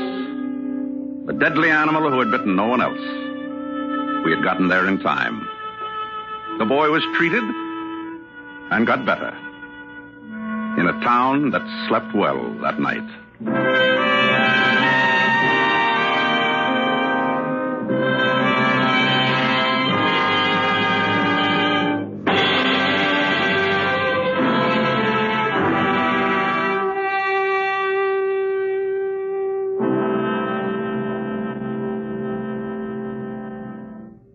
Suspense, presented by Autolite. Tonight's star, Mr. William Powell. This is Harlow Wilcox again. Have you signed up in the $100,000 Autolite family charity drawing? Well, if you're 18 or over, visit one of the following car dealers: DeSoto, Hudson, Plymouth, Studebaker, Dodge, Willis, Nash, Packard, Kaiser, or Chrysler. Just print your name and address on a registration form and have the dealer sign it. You don't have to own one of these cars. You don't have to solve or buy or write anything. So help your local church, hospital, the American Foundation for the Blind, or any other local or national recognized charity share in this huge sum. Remember, if you are one of the top 25 names in this drawing, the recognized charity of your choice can receive a big part of $100,000. So visit any of these Autolite family car showrooms. DeSoto, Hudson, Plymouth, Studebaker, Dodge, Willis, Nash, Packard, Kaiser, or Chrysler. Make sure to sign up tomorrow.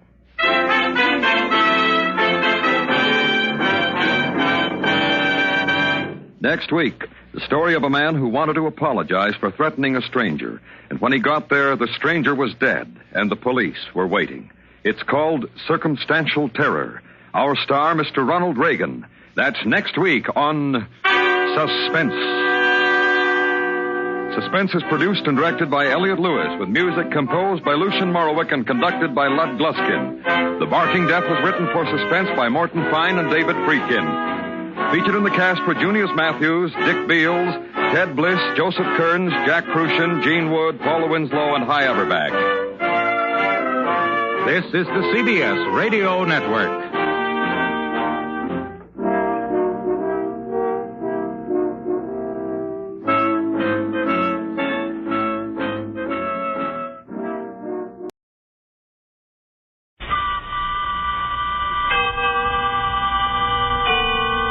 Autolite and its 98,000 dealers bring you Mr. Ronald Reagan in tonight's presentation of Suspense.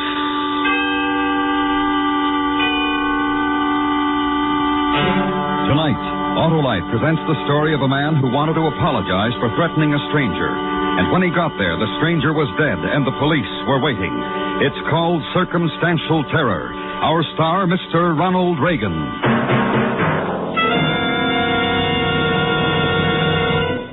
This is Harlow Wilcox with a $100,000 reminder. That total will be given to recognized charities in cash through the Autolite Family Charity Drawing. And you may be one of 25 persons selected to name your own church, hospital, or any other local or national recognized charity to share in this huge sum.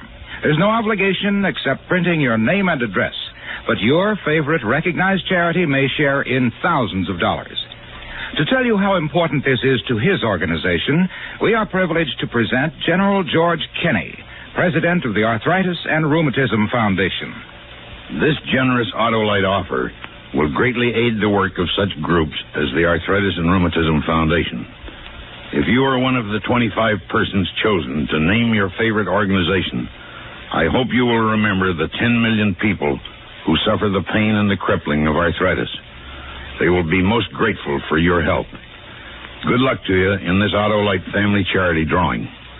To enter this drawing, just visit any of these Autolite Family car showrooms and fill out a registration form. DeSoto, Hudson, Plymouth, Studebaker, Dodge, Willis, Nash, Packard, Kaiser, or Chrysler. It may mean thousands to your favorite recognized charity. So sign up tomorrow.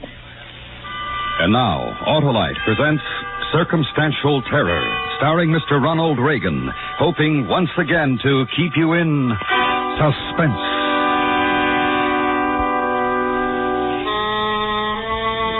I wasn't the only one who was mad at him. All the other guys felt just about like I did. About Curly Weber, that is. You see, if he hadn't let the pressure go too high, we'd have all been in good shape right now. As it was, the boiler blew up and wrecked the cleaning plant where I worked. The owner collected the insurance money and got out of the business, which left us with no jobs.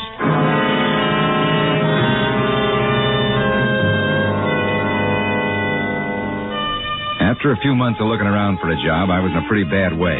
Then I connected. Only trouble was it wouldn't start for 3 weeks. By now I was broke, irritable, and mad at the world. So I wasn't what you'd call a pleasant type fellow when I walked into this liquor store for a package of smokes about 11 o'clock one night. So, what else could I do, Eddie? There I was with egg on my face and that phony salesman telling me I was going to have to take what he gives me or get nothing at all. What do you have to buy from him for? This outfit has the distributor tied up.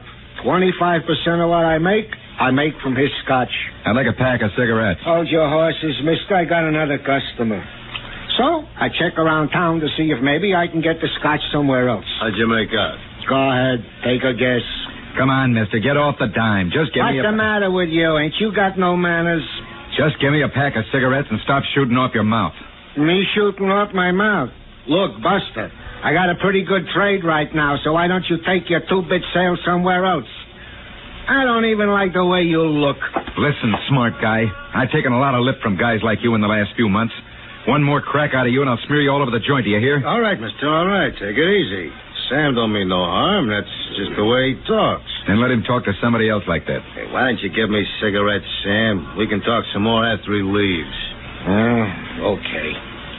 What kind do you want, mister? I don't want any kind.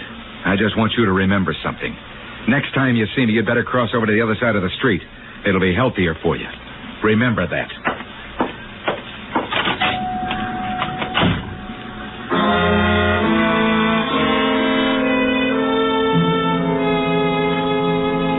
I went back to my room and poured myself a drink. No doubt about it, I'd acted like a fool. But 4 months of being unemployed didn't exactly develop an even temper. It was a half hour before I realized I still hadn't got any cigarettes, and another 15 minutes before I could talk myself into going back to the liquor store to apologize for losing my temper.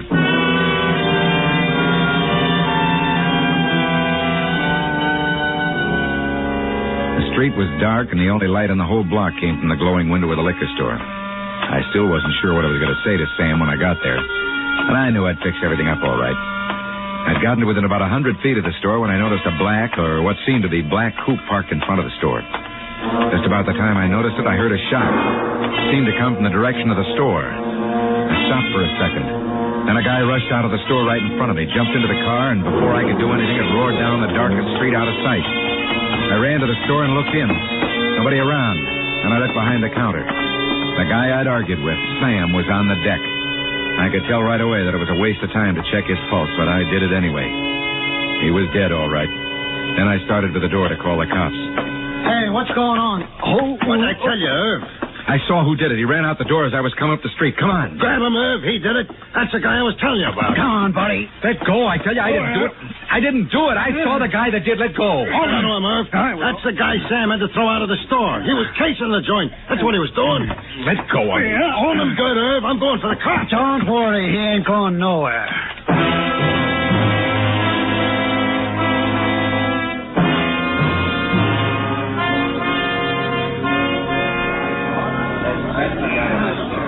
Just as I was getting up to go after the police, these two guys rush in and hold me. I didn't do it, I tell you. He's lying, officer. We'll find out if he's lying when the guys from homicide get here. I don't even own a gun. That gun laying by Sam's body is Sam's gun. Looks to me like this guy shot him with his own gun. If you don't shut your mouth. Easy does it.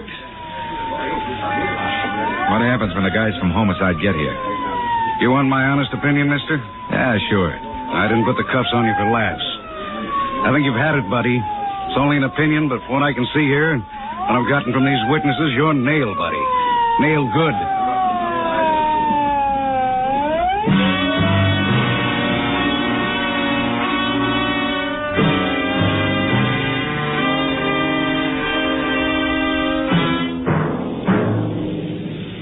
And I was.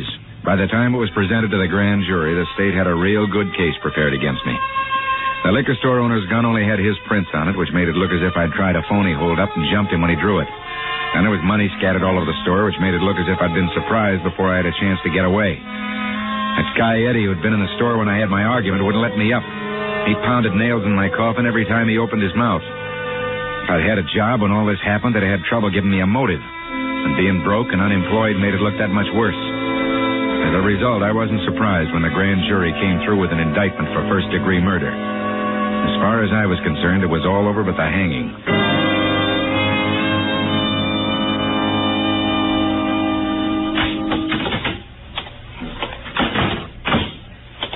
Hi, you, Frank Thompson? Right now, I wish I weren't, but I am. Who are you? I'm Ernest Gibbons. I've been assigned as public defender in your case.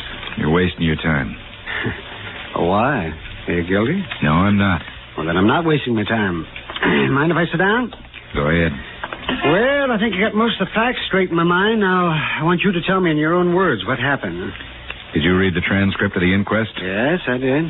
That's all there is to it. Uh-huh. Well, look, Frank, I'm here to help you if I can. Now, don't make it tough for me. I think we can beat this if you help me. How? Well, first, let's forget that story about running in after the storekeeper was shot. Now, nobody believes that. Would you believe it if I tell it to you again? Should I? Yes, because it's the truth. Well, can you describe the man you saw running out? More or less. Well, what do you mean by more or less? Well, I got a pretty good look at his face. He had a mustache.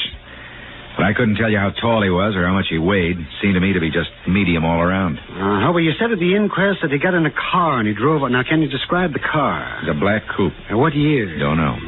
How about the make? I couldn't tell. It was too dark. Mm-hmm. The license number, all or any part of the license number? None of it. All his lights were out. Uh-huh. In other words, if you wanted to lie, this would be a pretty good way of blaming someone the police couldn't possibly track down, wouldn't it? I guess so. But I'm not lying. Oh, all right. Now, let's see. The state has set the trial for a week from today. In a hurry, aren't they? Well, I guess they figure that they've got you sewed up. The papers have public opinion running pretty high against you. You know, the man left a wife and 3 little kids. Well, that's tough. Real tough.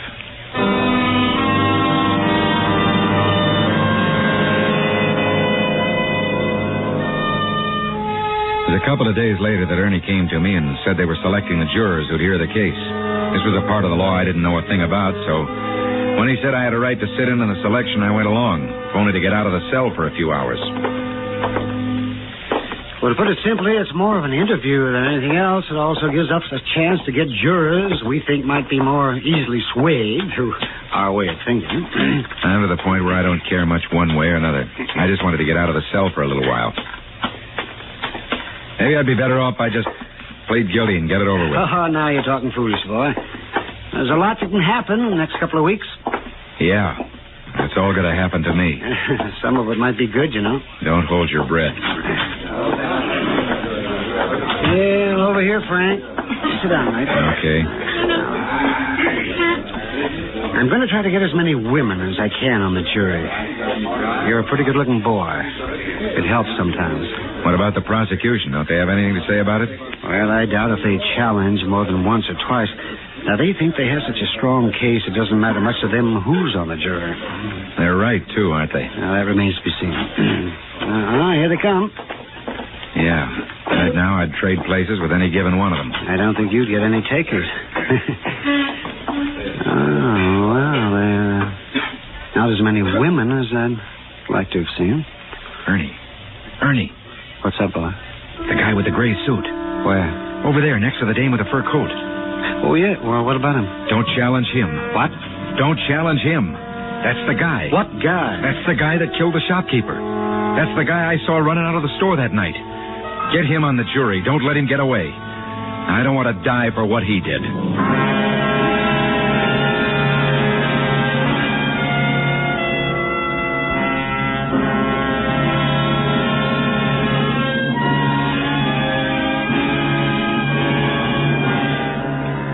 Autolite is bringing you Mr. Ronald Reagan in Circumstantial Terror. Tonight's presentation in radio's outstanding theater of thrills, Suspense.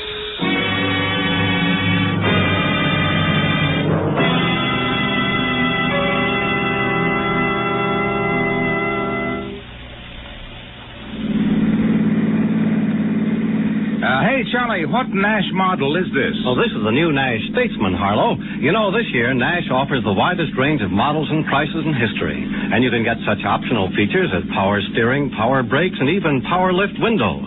And, of course, Harlow, Nash has Autolite equipment, too. And Autolite is proud of its long association with Nash and Nash dealers everywhere. That's why we're privileged to salute Nash as a distinguished member of our Autolite family. Distinguished is the word for the new Nash, Harlow, and advanced, too. The 1954 Nash gives you greater safety with exclusive unitized Nash air flight construction, greater economy on regular gasoline, greater comfort with a new exclusive Nash all-weather-eye air conditioning system that heats, ventilates, and cools at your command.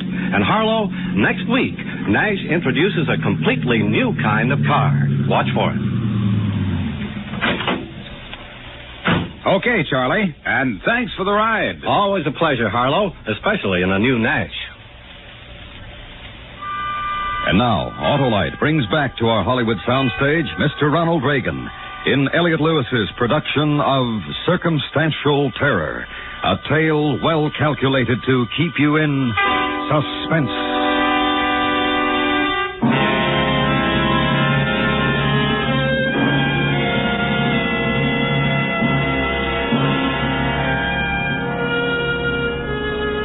It was tough sitting through the selection of the jury, especially when I knew that the prosecution could, for no apparent reason, disqualify the man I'd pointed out to Ernie. If he was the man I'd seen run out of the liquor store the night of the shooting, then he had to be where we could keep tabs on him. Ernie sacrificed a couple of his limited number of peremptory challenges just to make sure the guy came up for selection. When he did, there was no objection on either side, and we had him.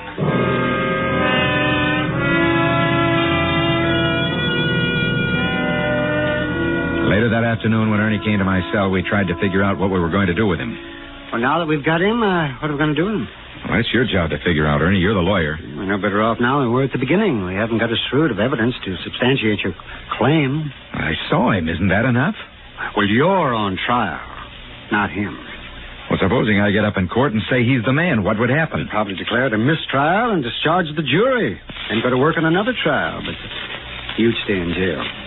Wouldn't they question him? Maybe. It was pretty obvious he'd say you were off your rocker. Remember, Frank, you're the one who's accused. Defending yourself by accusing him just on your say-so is pretty flimsy. Who'd believe it, would you? Well, couldn't you do it? Couldn't you tell someone? Proof, Frank, proof. What can I possibly do but quote you? What am I going to do? Just what we're doing. Go through with this trial. Then I'll appeal, no matter what the verdict is, and see if we can rope our friend into making a mistake. But he'll duck as soon as the trial's over, won't he? Probably, but at least he'll be around while the trial is on. Now, if you cause a mistrial, he'll be gone a lot faster. It isn't fair. I know he's the man. This is a court of law. The burden of proof is on the accuser. What real proof have they got against me? They don't have to catch a man in the act of murder to convict him of it. Circumstantial evidence can be strong enough, and in your case, it seems to be. It's driving me nuts to think that this guy's going to help send me away for a murder he committed. Yeah, they haven't sentenced you yet, boy. Let's see what happens. And if it does happen? Maybe we'll have something I can use to ask for a new trial, if we get into trouble. Where's the trial going to be? Well, Judge Thurston will preside, I think. Let me see, that'll put it in the City Hall Annex. Where's that? In the Annex, that's a small building on the north side of the City Hall. That's next to the parking lot. Why? Just asking, that's all. Frank? Yeah? Don't try any grandstand plays. Any tangle with the jury might result in a mistrial, and I don't think that's a good idea. Okay. I won't mess with them. That's good. Well, yeah, I gotta get going. Going home? I guess so. Tell me something, Ernie. Sure. Well, what do you want to know? What are my chances, Ernie? And don't kid me. I wouldn't kid you, Frank. I don't know right now, but I'd sure be lying if I said they were good. Thanks. That's what I wanted to know.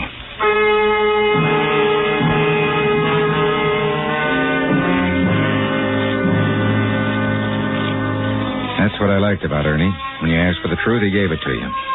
After he left, I lay back in my cot and thought about the whole mess.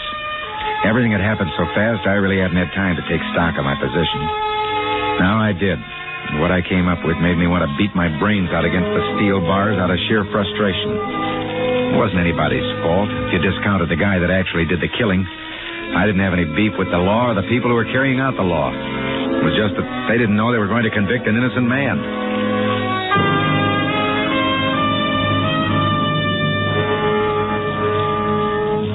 I guess I lay there thinking about ways to clear myself. Most of the ways were more daydreaming than anything else. I finally came up with the conclusion that anything I did was going to have to really go from the time I started it. There wouldn't be time for talk or reason. In the morning, I got dressed and ready for the first day of the trial. When I got to the courtroom, I was seated beside Ernie. Then came the time when papers were being shuffled and everyone was getting set for the opening arguments. Now, then you take it easy, Frank. We're going to fight real hard. You know what a backfire is? You mean like when a car... No, I mean like when you're caught in a bad brush fire without any water. Well, I'm not with you, kid. What are you going for? You light another fire downwind, let it give you a big burn spot to stand in while the main fire goes past. You explain it to me later, Frank. The judge will be here in a minute or two, and I want to get my papers straightened here. He doesn't like to see an unprepared attorney. Listen to me, Ernie. I'm in the path of a real big fire right now. I know you are, boy. I know, but what... So I got to try a backfire. A guy can get killed in a backfire, but at least you got to take a chance. Well, what are you trying to tell me? Now, say it fast, because... You will hear from me. Stick with me, Ernie. I'm a pretty good guy, but I'm in real bad trouble. And I'm the only guy that can get me out of it. Well, what are you going to do? This. Get out of my way!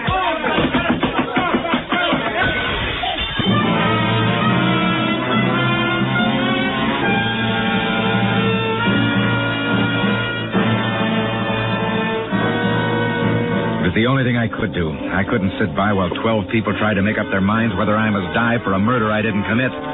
As I went out the window, I folded my arms in front of my face to keep from being cut to ribbons with a broken glass. I lit feet first in the parking lot and started running. I didn't know where I was going. All I knew was I had to get away fast. By the time everyone got organized, I'd pretty well lost myself in the alleys of the city. I got to a place where they were putting up an office building and ducked into the sub-basement, crawled into a corner and stayed there.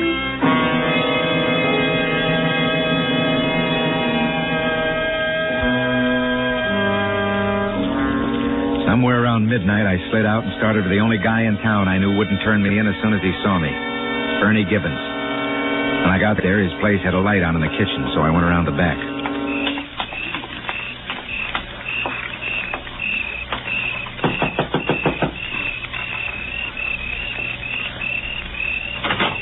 Hi, Ernie. Let me in. Well, come on, hurry.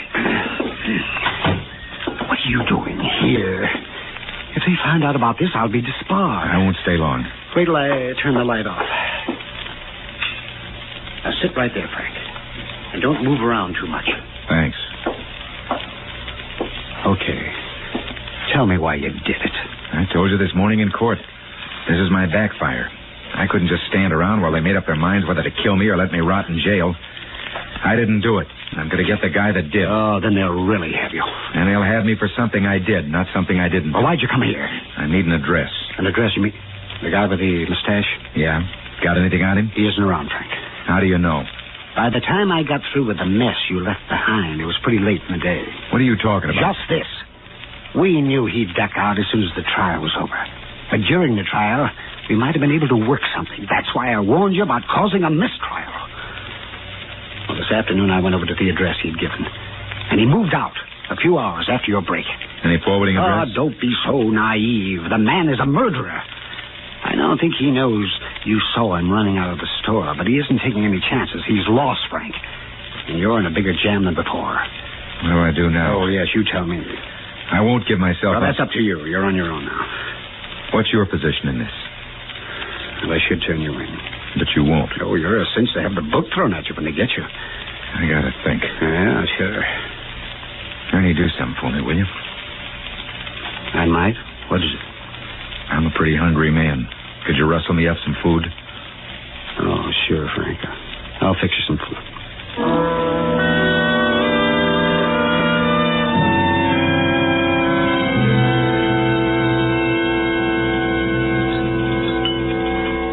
Ernie. Yes? What about that witness that claims he saw me casing the place, that Eddie character? Yeah, well, what about him? He's the state's number one witness, isn't he? Well, I guess so. What's he got against me? Why is he trying so hard to get me? Well, I think that for the first time in his life, he's somebody, and he's going all out to prove it. I'm going to see him. No, you're not. You're in enough trouble. Lay off of him. Give me his address, Ernie. Well, you're out of your mind. Give me his address. I want to talk to him. Oh, but Frank... I know you've got it. You've got the addresses of all the witnesses. Get it. Okay. It's here in my briefcase.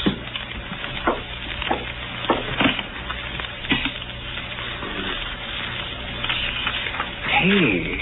What? Well, that's funny. I never noticed this before. Noticed what? What are you mumbling about? The witness against you lives right over the liquor store where the guy was shot. Ernie. Yeah? Just a thought. But he's the fellow that accused me of casing the shop. Suppose it was the other way around. Suppose he was casing it for our friend with the mustache. Well, you would have to prove a connection between the two men, but... So how are you going to do that? I don't know. I'll figure that out when I get there. Oh, I can't let you do that, Frank. Don't try to stop me. Well, you could get picked up on the way there. I'll be there in a few minutes. 3 or 4 miles from here. You're lending me your car. I am? Yeah. Give me the keys. Okay. Here. So long, Ernie. I wish I could stop you because... Don't try it. I wouldn't want to hurt you. Oh, well, thank you. So long.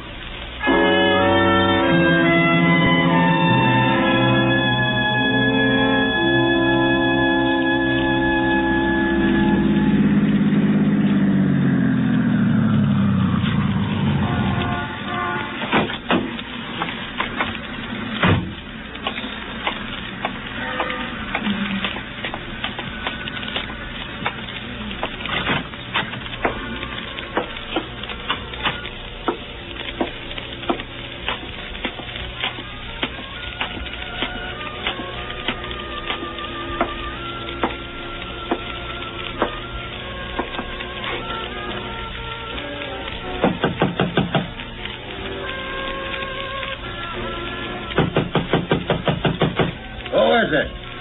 Whitey Wilson, come on, open up. I don't know any... But you know me, Eddie. Thompson. That's right, Frank Thompson, fall guy. What do you want from me? I want to know why you're so anxious to see me burned. You tried to hold Sam up and killed him, that's why. You know better than that. I do? What other reason would I have? Hold it down to a roar, Eddie. I gotta get some sleep. Come on in, mister. You with the mustache. Thompson. Yeah, that's what Eddie said when he saw me. All right, Eddie, what's this guy doing here? He's my brother, but it don't mean... Cozy, huh? One guy in a witness box and one guy in a jury. You really got it made. Yeah. What are you going to do about it? Make you tell the truth. What are you talking about? Why'd you kill him? Need the money? Get out of here. After you write me a confession. So I can burn instead of you? That's right. You're wasting your time. Am I? Get the cops, Eddie, now! Get up, you. Am I wasting my time? Am I? I don't write nothing.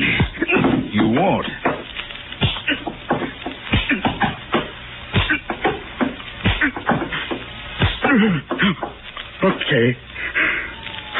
Okay, now. Start writing. Here come the cops. You're dead. No, mister, you are. If the cops get here before you finish writing, I'll kill you. If I'm going to fry for something you did, I'm going to be sure you go with me. Now make up your mind. You want to die right now or take a chance with a jury? Okay. Give me a pen.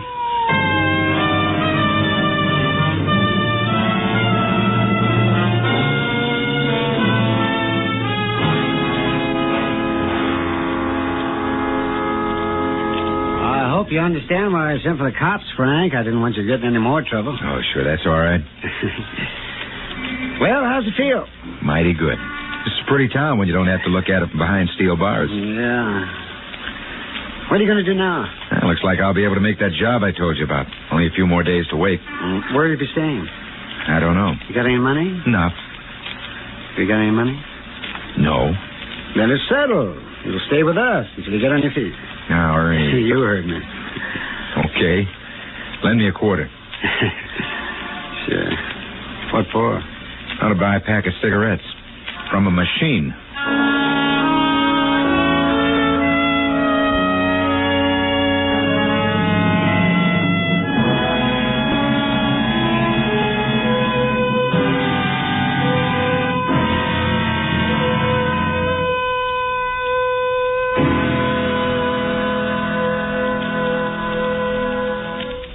Suspense. Presented by Autolite. Tonight's star, Mr. Ronald Reagan. Congratulations on an excellent performance, Ronald. Well, thanks, Harlow. Say, what about this $100,000 Autolite family charity drawing? Am I eligible? Well, if you're over 18, you are. I'm eligible. Well, all you do is visit any Autolite family car dealer showroom, print your name and address on a registration form, and have the dealer sign it. And if you're one of the 25 people selected, you can name your favorite church, hospital, or any other local or national recognized charity to share in $100,000. And all I do is fill out a form? You mean there are no puzzles to solve or anything like that? That's right, Ronald. Nothing to solve, buy, or try. And where do I register? At any of the following showrooms: DeSoto, Hudson, Plymouth, Studebaker, Dodge, Willis, Nash, Packard, Kaiser, or Chrysler. Sounds like a wonderful opportunity, Harlow. Thank you, Ronald Reagan. Friends, you can help your favorite recognized charity share in $100,000 just by signing your name and address. So why not sign up tomorrow?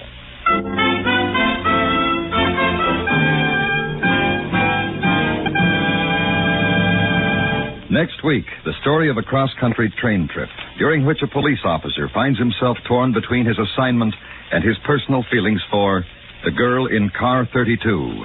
Our star, Mr. Victor Mature. That's next week on Suspense. Suspense is produced and directed by Elliot Lewis, with music composed by Lucian Morowick and conducted by Lud Gluskin. Circumstantial Terror was written for Suspense by Ross Murray. In tonight's story, Howard McNear was heard as Ernie.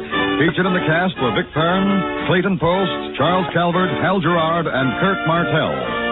Ronald Reagan is currently starred with Steve Forrest and Dewey Martin in the MGM production Prisoner of War. And remember next week, Mr. Victor Mature in Thomas Walsh's story, The Girl in Car 32.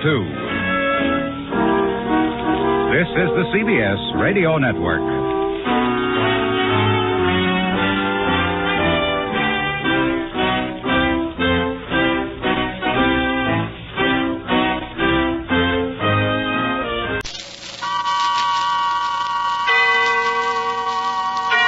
Autolite and its 98,000 dealers bring you Mr. Victor Mature in tonight's presentation of Suspense.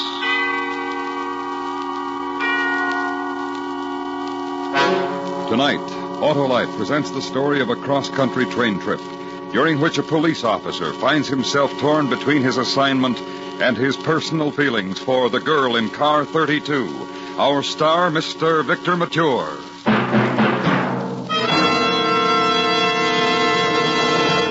This is Harlow Wilcox. Would you like to be responsible for your local church or hospital getting a big share of $100,000 in cash? Well, that's the total which will go to the recognized charities chosen by the 25 persons selected in the Autolite family charity drawing. The top award is $50,000, with 24 others from $1,000 to $20,000 each. To enter is as simple as signing your name and address, and that's all you do. Now, it's our privilege to have you hear what the head of one of America's finest organizations says about this great event. Here is Mr. E. Roland Harriman, chairman of the American Red Cross. Thank you. The spirit of the Autolite Family Charity Plan is a fine example of the slogan of the Red Cross, people helping people. Just a slight effort to register may qualify you to be the benefactor of thousands who look to you for assistance through your Red Cross. Fill out a registration form at any of the following Autolite family car dealers: DeSoto, Hudson, Plymouth, Studebaker, Dodge, Willis, Nash, Packard, Kaiser, or Chrysler. Remember, there's no obligation, but your favorite recognized charity may thank you for a large part of $100,000. Sign up tomorrow. And now, Autolite presents transcribed The Girl in Car 32, starring Mr. Victor Mature, hoping once again to keep you in suspense.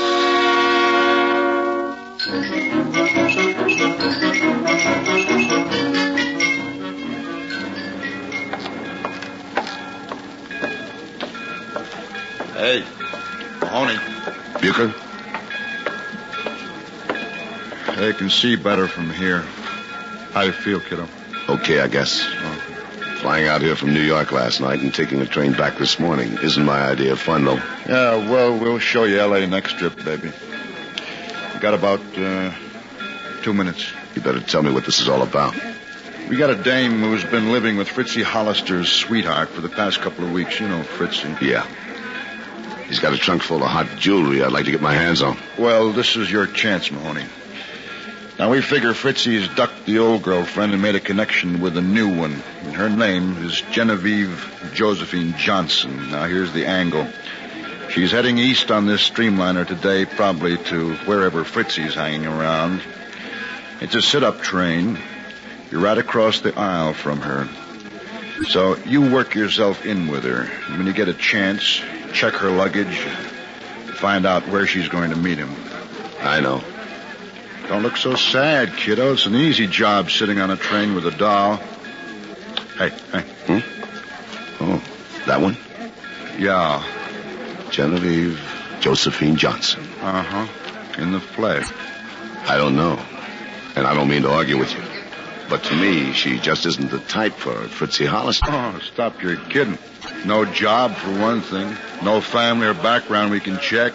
An apartment in Hollywood that rented for $450 a month. Part of the act, huh? Everything else set? All set. All good? Well, so long, kid. So long. All good? Good. Have a nice trip, Charlie. Bye. Porter. Yes, sir. Carry your bag, sir? The bag's okay. My ticket says 32. Car 32. Yes, sir. That'd be the next car down, sir. You can board right here. All reserved seats. Yes, sir. Thanks. Pardon me. Pardon me, please. Oh, excuse me. Yeah, sure.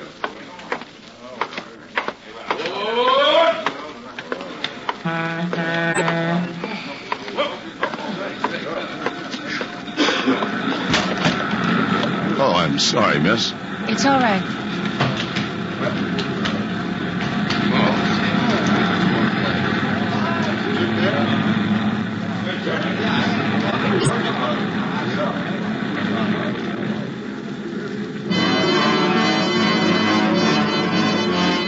Now, careful now. Don't look at her sitting there in her little brown suit and white blouse. Just take off your hat, lay it on the seat, pick up your magazine. But don't look over there. No. Don't reach over and offer to light a cigarette. She can do it. She's okay. Don't lean across the aisle. Got plenty of time. It'll happen soon enough. So just relax and just let it happen. You know what you're doing, boy. That old Mahoney technique.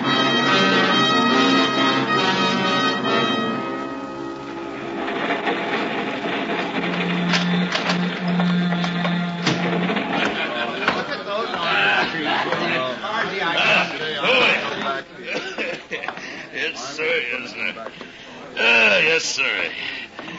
Hi, Bud. Hi. Yes, sir. Well, Walter.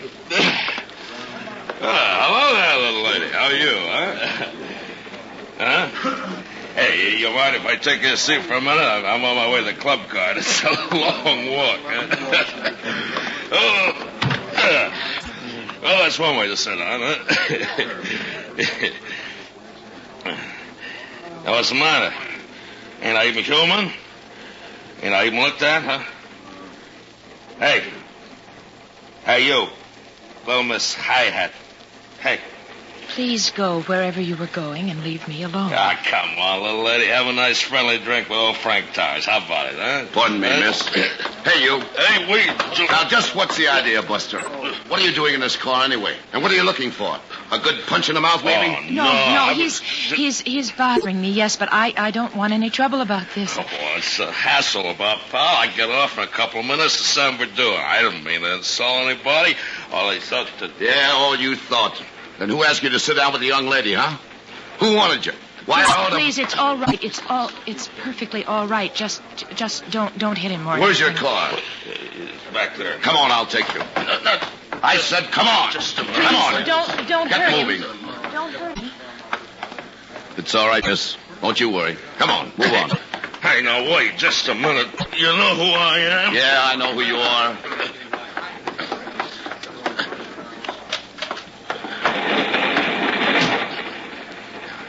Okay. You can let go now. Huh. So you're Bright Eyes, huh? You can leave off the Bright Eyes. Yeah, sure. It's your day to be touchy, huh? You look pretty good back in there. You see her wring her hands and wink them big brown eyes? Where'll you be? Compartment A next door whenever you need me. Well, she's waiting for you, Mr. Hero. You know, I wish I had poked you, Dane. You're a nice big New York copper, Mahoney. You got the jaw and you got the shoulders. I heard all about you. You look like you could do it. Well, I'm just a beefy blot working out of L.A.'s Central Division, but I could whip you, boy. So easy. I'd better get back. Yeah, sure. I envy you, Bright Eyes. You two will make a nice couple.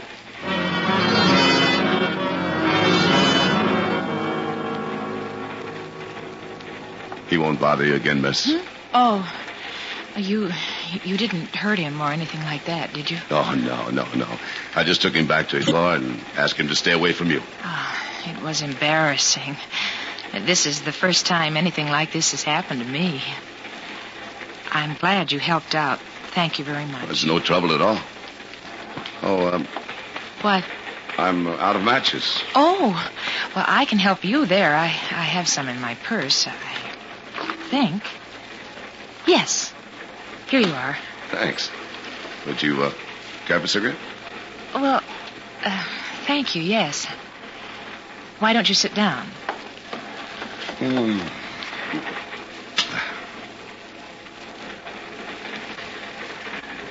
Thank you. Thank you very much. Sure. What? My goodness, it was kind of funny, wasn't it? He was so tight. Yes. Yes, it was funny.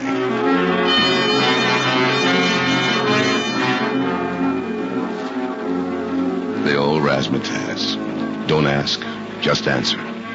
Don't laugh, but smile about it. Let her see your teeth. Don't move close, but let her know that you've got shoulders there, boy. And the other trick. Keep your hands open, spread out. Talk. Then stop. Look a while. Watch the orange groves go by. Watch the houses go by. Watch your life go by. What? Oh, my goodness. You must have money in the bank. You're talking to yourself. What's the trouble? I think I'll stop looking around out there. It's beginning to worry me. Too big or too empty or too something, I don't know. You, like it, do you? Oh, it's lovely. It's the most beautiful country I've ever seen in my life. It's breathtaking. Oh, and people call me Jenny. Jenny for Genevieve, huh? Yep, Jenny Johnson. Well, they call me Mahoney. And some other things sometimes. My name's Harry. Oh, where are you heading anyway? All the way east? All the way and more. Bayside Hills, Pennsylvania. I work in a dentist's office there. Now that's funny. Maybe the suntan threw me. You know, I kind of thought you lived in L.A. And mostly that you didn't work. Oh, dear. Well, I did live there for 3 weeks in a simply marvelous garden apartment in Hollywood. Right off Sunset Boulevard. They had a heated pool. Oh, it was wonderful. It sounds expensive. Oh, it was. Terribly. But I shared it with a couple of other girls off and on. Advertised in the papers, you know. Only... Only? Well, go on. Something happened? Only... Maybe I'm funny in some ways. Maybe I'm old-fashioned. But some things I just... Well, there's not much point of going into that part. I get it. You got stuck with the cute little blonde who always wore your clothes or something. Cute? Oh, not for my money, thank you. What happened, anyway, was that she got out last week after one of her parties. When I said what I had to say, she got out pretty darn fast, believe you me. My goodness, did I say something? Why are you staring at me? Who? What? Oh, staring at you. Well, I'm sorry. I didn't mean to. Oh, now that's all right. My goodness. For some reason, it seemed like you were looking at me for the first time.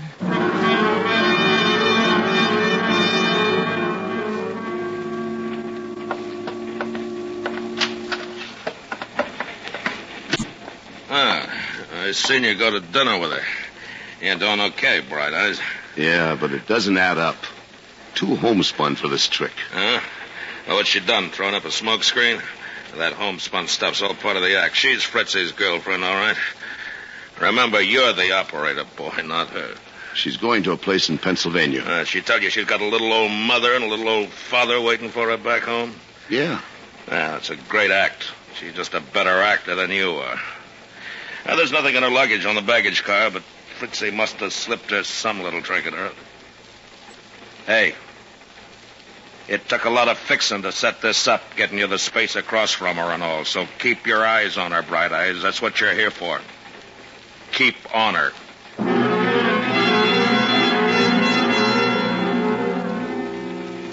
Hi. Did you get your glass of water? Yeah. Well, it seems to be getting pretty late, doesn't it? Hadn't we better call it a night? Oh, What? Why... Well, couldn't we sit here another half hour and just talk about things? Why couldn't we? Oh, I suppose we could. That is, if you don't expect... Oh, I don't expect anything. Well, we'll talk about what? We'll talk about you. Oh, no, we won't. There's nothing to talk about. That isn't the way I heard it. Oh, you didn't hear anything about me. You'd be surprised, sister. What? Nothing. I don't think you want to talk very much, do you? No, I want to find out something. Harry, no. Well, anything the matter? No, please. I don't care for that sort of thing. You promised. You said... Oh. Please? Well, I'm sorry. That's quite all right. The first minute it got dark, though, you had to try it. I told you I'm sorry. Forget it. You know, I'd like to tell you something. I'm not that kind of a guy. I never was. I've had so much of that stupid messing around. So much of it? I see. Well, I haven't. And I don't think I'm sorry either. I want it to mean something with me, and it won't be stupid. But that's silly, isn't it? No, it isn't. It's awfully late, really it is. I'll see you tomorrow.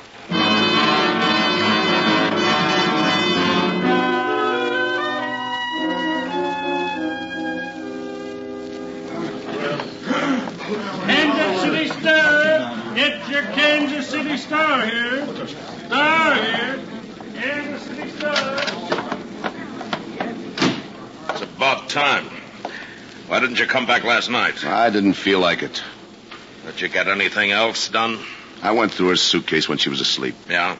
Dresses and things, shoes, bathrobes, some stuff for underneath, that's all. The dress cost maybe $15 at the outside. It was the most expensive item there.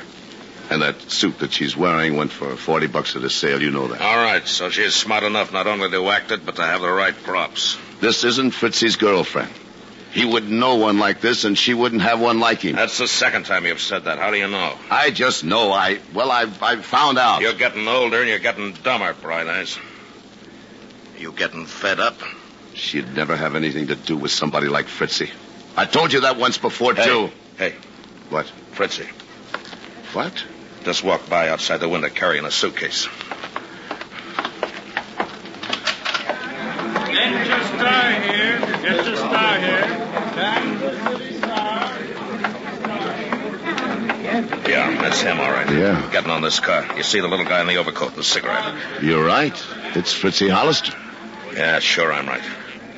He just sat down beside Genevieve Josephine Johnson from Pennsylvania. Well, you know, look, it could be just a coincidence. So she's a nice kid, huh? Couldn't have anything to do with a bum like Fritzy, huh? Come on. Now, stay where you are. We'll make our play when the time comes.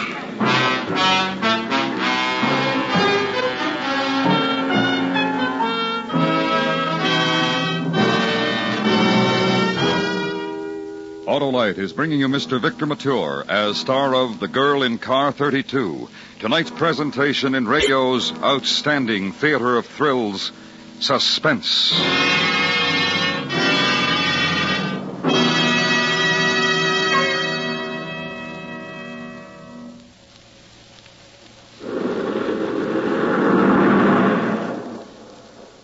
That's the car for me, Harlow. You mean that new Packard that just passed, Jim? Yes, sir. That's the popular price Packard Clipper with the power and luxury that only Packard can put into a car.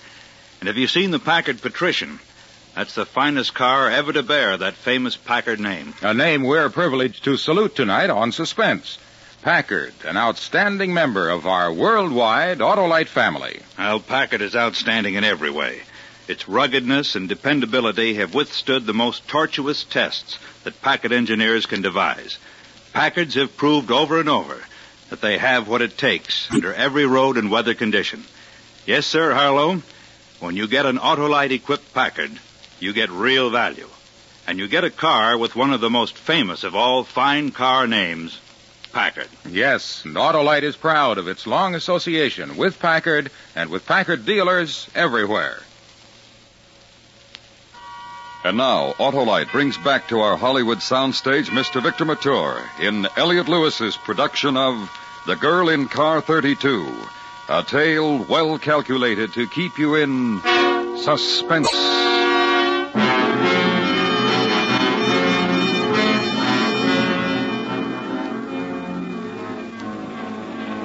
Now use your head, Bright Eyes.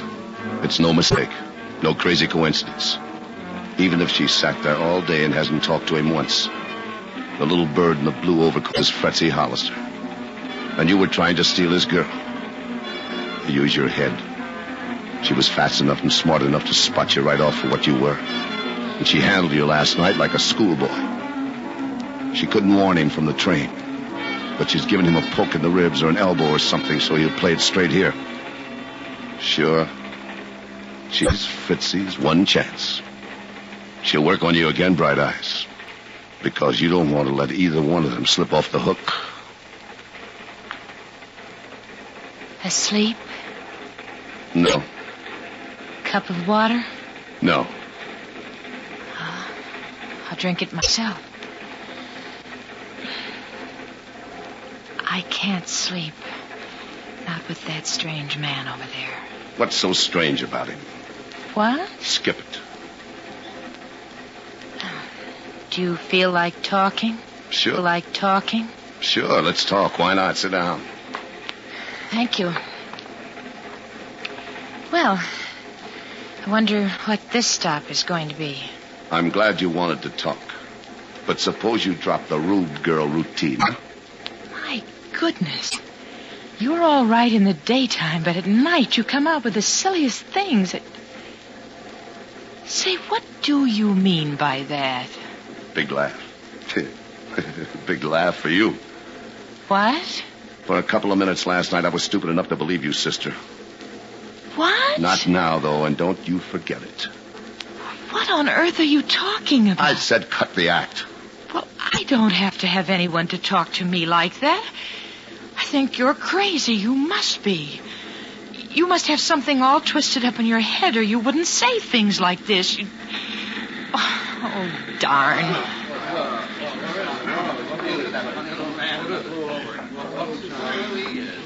I've been so thirsty all day. I think I'll get some water. Stay where you are. I'll get the water. Now, see I'll here, get the water.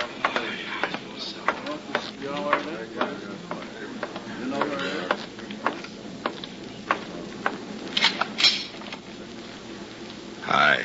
Hi. What's the idea of leaving them together when we come in a station? I'm sick of it. It happens here or else. Now, look. Shut up. Hey, Fritzy, jump over in your seat. Yeah. And he's talking to her. Yeah, he had to sooner or later. Right now, she's telling him I'm a cop, and they'd better scram out while the scramming's good. You hit it on the head, boy. There he goes, heading for the door. He won't make it. Hey. And come on. Hey, Fritzy. What? I've been waiting for you to try something like this. Your girlfriend's pretty smart. Look out, Bright Eyes. He's got a gun. No, you don't. Stay away from me. Stay away from me. No good, Fritzy. No good. Are you okay? Yeah, here. Hold on to him. All right. Hey, where you going? To get his girlfriend. I want to attend to her personally. All right, stand back. Stand back. Get out of the way. Say, what's all this? What's... Police officers. Keep these people back. Oh, yes, sir. Yes, sir. I'll do that, sir. What on earth is it? Stow that, baby. This is a pinch. What? Come on. Up on your feet. We've got Fritzy in a huddle. You're hurting me. And you're killing me with those big brown eyes. Why, you just... Pretty smart you were, only you forgot one little thing.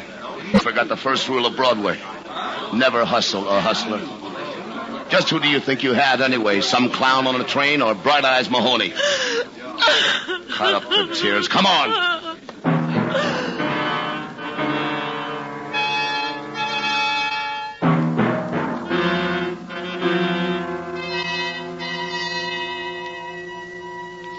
Now then, what's it all about, Sergeant Mahoney?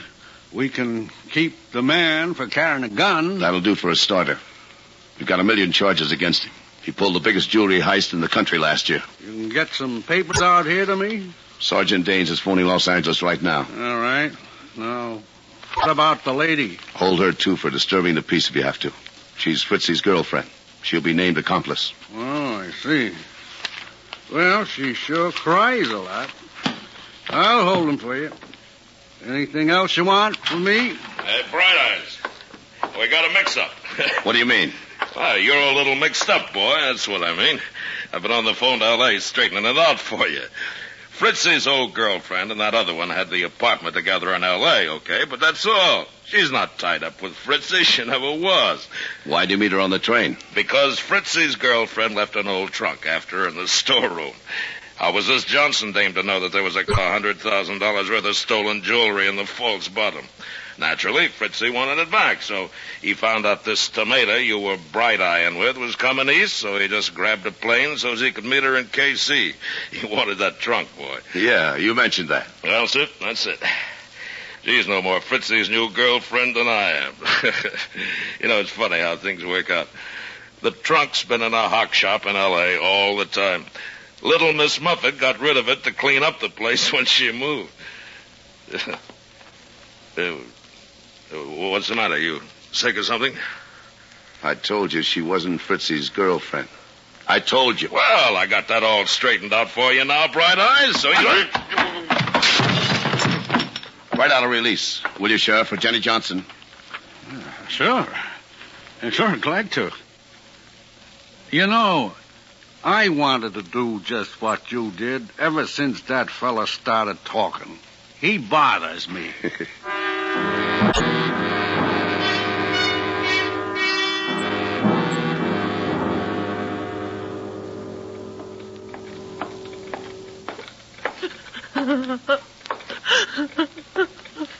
The next one will be through tomorrow morning, Jenny. Thank you. It's a real nice train, streamliner and all. They have a compartment for you. Jenny, can I say anything? Can I do anything?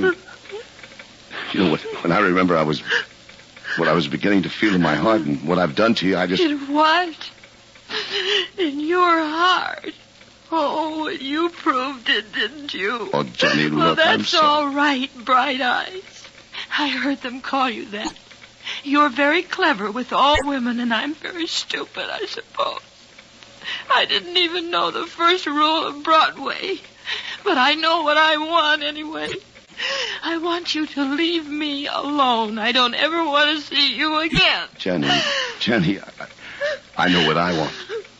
I found out sitting in that seat beside you. You just get away from me, the things you said to me and the way you act. Because what? Because you cared for me, I suppose. Because I cared for you, Jenny. You know something? I'm going to be on that train with you tomorrow morning. Yes, sir, Jenny. I'm going to be on that train with you.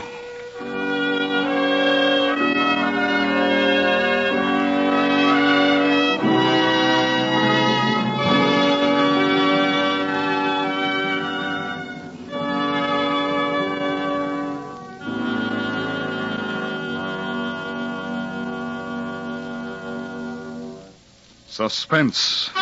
Presented by Autolite. Tonight's star, Mr. Victor Mature. This is Harlow Wilcox again. Remember, you now have a good chance to do your favorite local or national recognized charity the favor of a lifetime. If you're one of the 25 persons selected in the huge Autolite family charity drawing, you can name any recognized charity you wish to receive a big share of $100,000 in cash. Those charities can be schools, hospitals, churches, the American Red Cross, or any other recognized charity. So if you're 18 years or over, visit any of the following Autolite family car showrooms: DeSoto, Hudson, Plymouth, Studebaker, Dodge, Willis, Nash, Packard, Kaiser, or Chrysler. Print your name and address on the drawing registration form and have the car dealer sign it. That's all. Nothing to buy, try, or solve. So give your favorite recognized charity a chance to share in this huge $100,000 Autolite family opportunity. Visit any Autolite family car showroom and sign up tomorrow.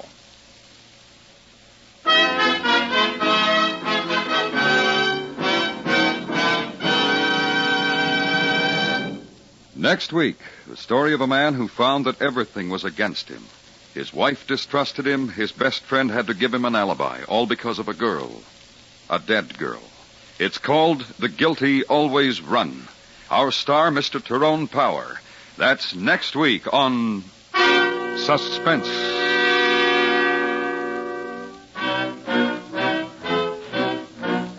Suspense is transcribed and directed by Elliot Lewis, with music composed by Lucian Morwick and conducted by Lud Gluskin. The Girl in Car 32 was written for Suspense by E. Jack Newman from the story by Thomas Walsh. In tonight's story, Kathy Lewis was heard as Jenny and William Conrad as Dane. Featured in the cast were Herb Butterfield, Joseph Kearns, Roy Glenn, and John Daner. Victor Mature appeared by arrangement with 20th Century Fox, producers of Prince Valiant in Technicolor and Cinescope, starring James Mason, Janet Leigh, and Robert Wagner. And remember next week, Mr. Tyrone Power in The Guilty Always Run. This is the CBS Radio Network.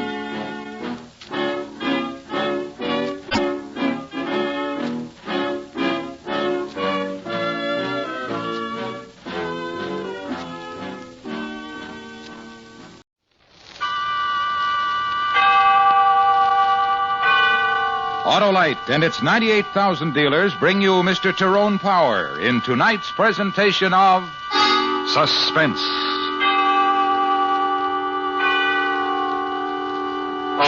Tonight, Autolite presents the story of a man who found that everything was against him. His wife distrusted him. His best friend had to give him an alibi, all because of a girl, a dead girl. Our story is called The Guilty Always Run.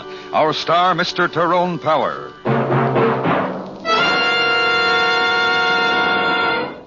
$100,000. That's the huge total to be given away in cash through the Autolite family charity drawing.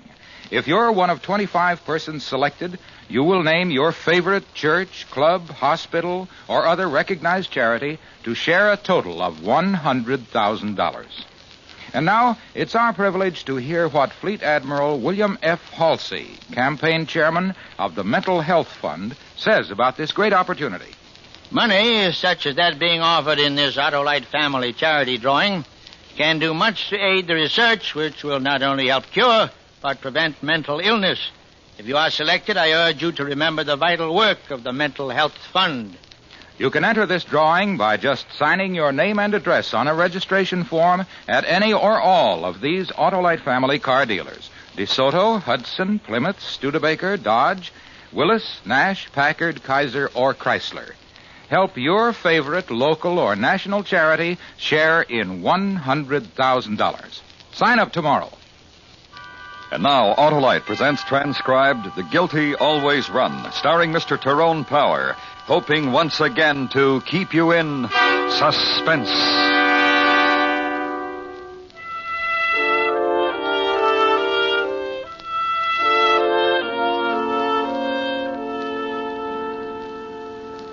To leave me alone all evening like that. It's way after 12 and... Listen, you told me it was all right. You told me to go. Answer the phone, will you? Okay. Or do you expect me to leap across the room Okay. Hello? Hello? Hello? Hello? Anybody there? Well, Nobody there. what's the matter? I thought I heard something. Hello? Hello? Hello? Somebody playing a joke, Jeff? I guess so. Karen? Don't start anything, Janie, huh? Was it Karen? Janie, baby. Janie. What? Listen. Sure, sweetie. What do you want me to listen to? It's not my fault you've got your hip in a cast. It's not your fault I've got my hip in a cast, dear. Oh, cut it out, will you? I'm clumsy. I go along on vacations to the beach and fall off a surfboard and break my hip, and my husband meets another...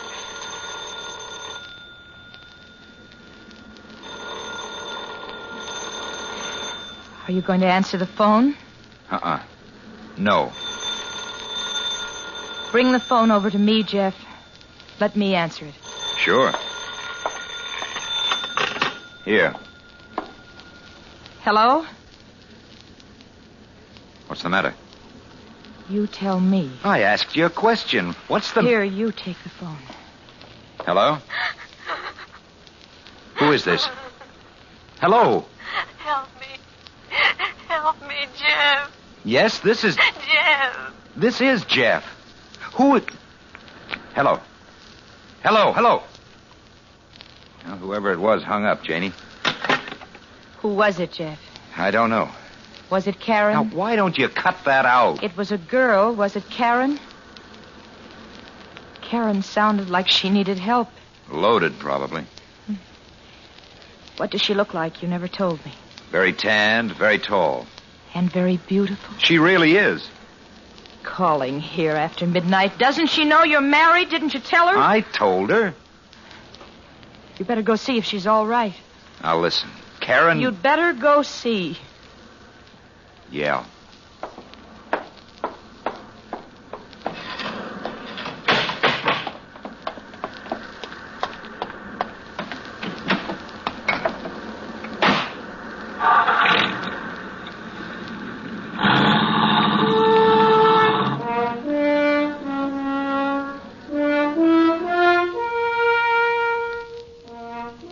The drive was 8 miles from Zuma Beach. Nearly 2 in the morning and a full moon and a few clouds and phosphorescence riding the lip of the surf. No one was home at Karen Lawrence's house. Her white convertible wasn't there either. I went home. Janie was sleeping, so I waited till morning to tell her. Then I went out on the beach and started to work on the surfboards with Lou, a friend of mine who'd taken the place next door. You know how I'd raise this, Dent? How? Put a beer bottle cap on it, then set a hot iron on the cap. The dent will pop right up. Yeah, I might try it when... Hi, Oh, hello there. Ah, hello. I'm Phyllis George. Which one of you is Jeff? Not Lou, huh? Jeff. It's always Jeff. Me? What did you do with Karen? What are you talking about? I drove out to see her. We were going shopping today. She's not home. The inside of her house is a wreck. Why ask me? She told me yesterday she was going to load up her surfboard and try to trap you into some moonlight surfing. How did she make out? She made out good. Yeah, we went surfing. Where's Karen, Sonny? All right, baby. I'm going to the cops.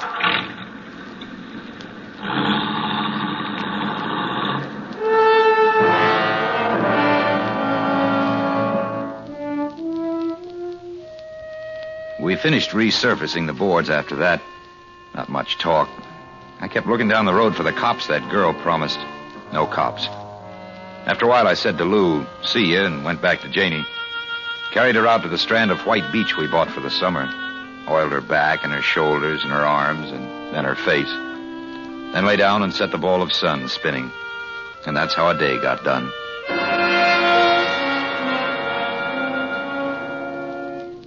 Around 10 that night, the moon was low but gaining altitude fast. Jeff, Yeah, honey?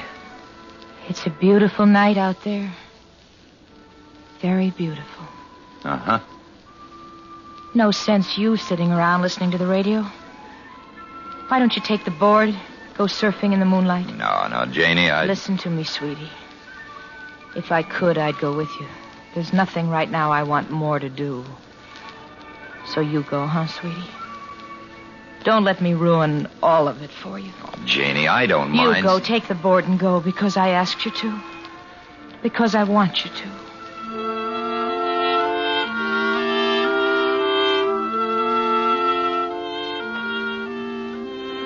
I went.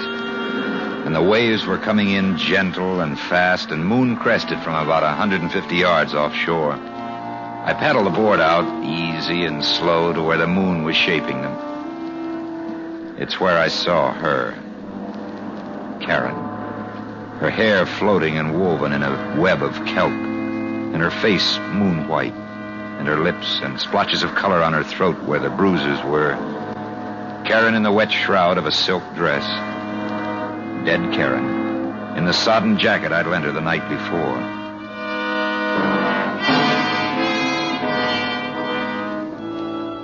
When I got back to the house, Janie was asleep. I didn't wake her. I got into some clothes, went out to the car. Hey, wait a minute. Is that you, Jeff? Yeah, it's me, Lou. Lou, come out here a minute, will you? Sure. I couldn't sleep. I was reading. I heard the car, and I thought maybe Something I want to tell you about last night, Lou. Something you don't know. All I know about last night is that you and Karen went surfing by moonlight. This morning, a girl named Phyllis rode up and yelled cop in your face because no more beautiful Karen. After that, I lose you. Just listen to me, huh? Well, I'm listening, Jeff. Well, like you said, I went surfing with her. After that, she needled me into taking her to that joint down the highway for a beer. It's been done. A beautiful girl sometimes merits a beer. Ah, Janie doesn't know about it, huh? That's what you're trying to say? And something else. All right, something else. It was while we were in the joint. Well, you know Karen. You'd know what she... Yeah, if only you batted an eye. Is that what you did, Jeff? I had to walk out on her. She followed me out. I told her off. Put her in her car and told her off for the rest of time. Married, you said to her. Happily married. And a couple of other things I said. She cried, and then she drove off. I walked the beach for a long time. Jeff. It's the last I saw her, Lou. I swear it. I swear it. What's eating on you, kid? A little while ago, I found her. Floating in a kelp bed. Dead. I think murdered. Where were you going just now, Jeff? To the police. Jeff. Yeah? Police is where grief is. What? You told Karen off, you said, and never saw her again. You swore it when I didn't even know what you were talking about. But don't you believe me? Police is where grief is. Police and Karen murdered can burst wide open what you got with Janie. You forgot a thing, Jeff. What? You didn't walk a lonesome beach last night. You left Karen, you came to my house. We sanded the surfboards. Isn't that what you forgot? Lou. From me to you, an alibi. An alibi maybe you don't need, but from me to you. Because of what you and Janie mean to me.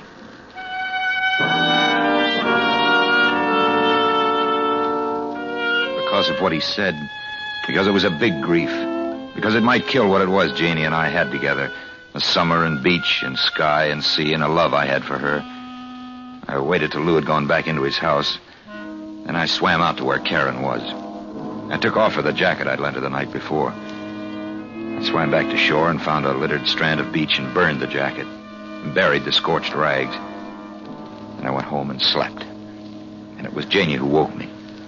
Jeff, there's a fellow outside. Huh? What? A fellow outside wants to talk to you. Who? A Mr. Anders, a policeman. Look, Janie, no matter what, that phone call last night. From Karen? That phone call? No matter what, don't say anything about it. Nothing. A fellow's waiting at the door for you, Jeff. No matter what, do you hear? No matter...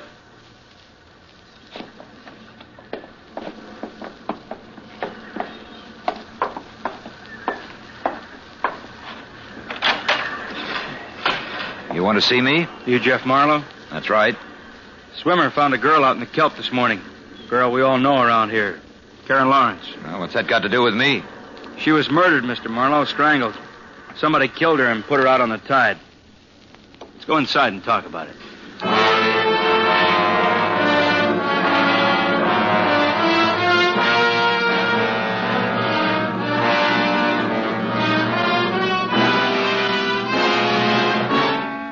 Autolite is bringing you Mr. Tyrone Power with Kathy Lewis and William Conrad in The Guilty Always Run. Tonight's presentation in radio's outstanding theater of thrills, Suspense.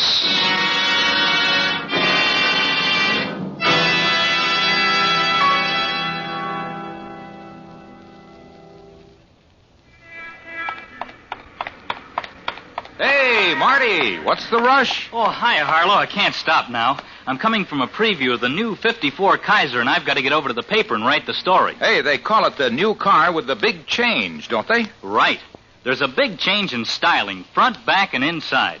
And there's more room and comfort than ever before. Man, the new Kaiser is luxurious. How about the new Kaiser's power? Oh, there's a big change there, too, with new superpower. The Kaiser has a revolutionary new engine that gives you power on demand. It's like having two engines in one. For normal driving, you get Kaiser's famous economy. But when you need an extra burst of power and pickup for passing, or for zooming up hills, you get it. On demand. Wow, that sounds exciting, Marty. And tonight we are privileged to salute Kaiser as an outstanding member of our Autolite family. Autolite is proud of its long association with Kaiser and Kaiser dealers everywhere. And now, Autolite brings back to our Hollywood soundstage Mr. Tyrone Power in Elliot Lewis's production of The Guilty Always Run, a tale well calculated to keep you in suspense.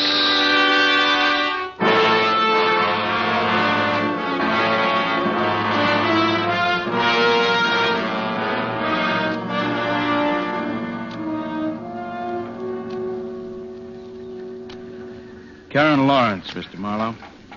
How come she's dead? I don't know. Jeff? Oh, it's nothing, Janie. This gentleman just wants to know if I know Karen Lawrence. Why does the gentleman want to know that, Jeff? Well... Why do you want to know that? She's dead.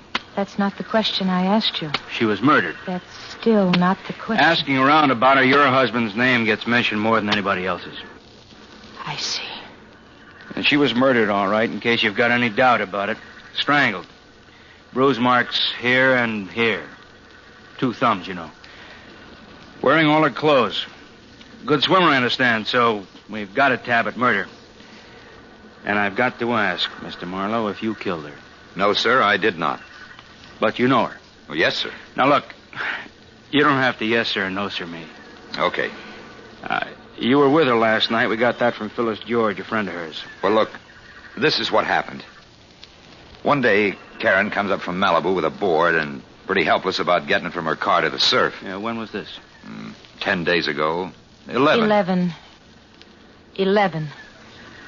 The afternoon of the morning I broke my hip. Well, I can pick it all up till yesterday, Marlowe. Talk has it she liked you. Did Talk have it I tried to ignore her? Yes, it did. Did Talk have it that right off I told her I was married? Yes, it did. I also checked next door, your friend Lou Foster. He says he was with you around the time the girl was probably killed. Then what are you coming around here for? And what about the bar? Bar on the Coast Highway near Topanga Canyon, Marlowe. Barkeep said that you were... Okay. Like a fool, I took her down there for a beer night before last. Night before last is when she was killed. To talk it out, to tell her to stay away. Look, maybe to you it sounds... Now, don't get yourself excited, Marlowe. That's just what I'd do. Dame was chasing me, didn't want her to. Take her some quiet place and talk to her. Adult, over a beer. Well, I hope your hip gets better, Mrs. Marlowe. Thanks. And thank you for your courtesy, both of you. Sure.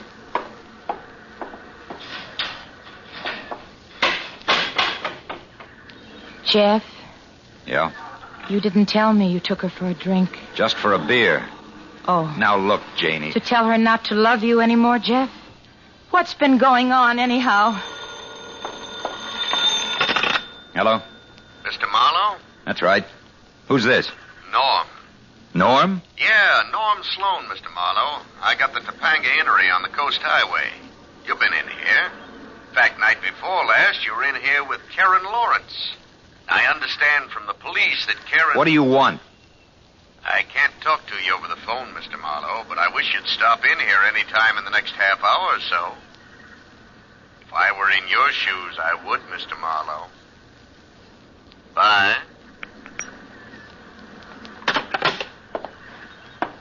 Who was it? Nobody. Who was it, Jeff? Nobody. I'm going out.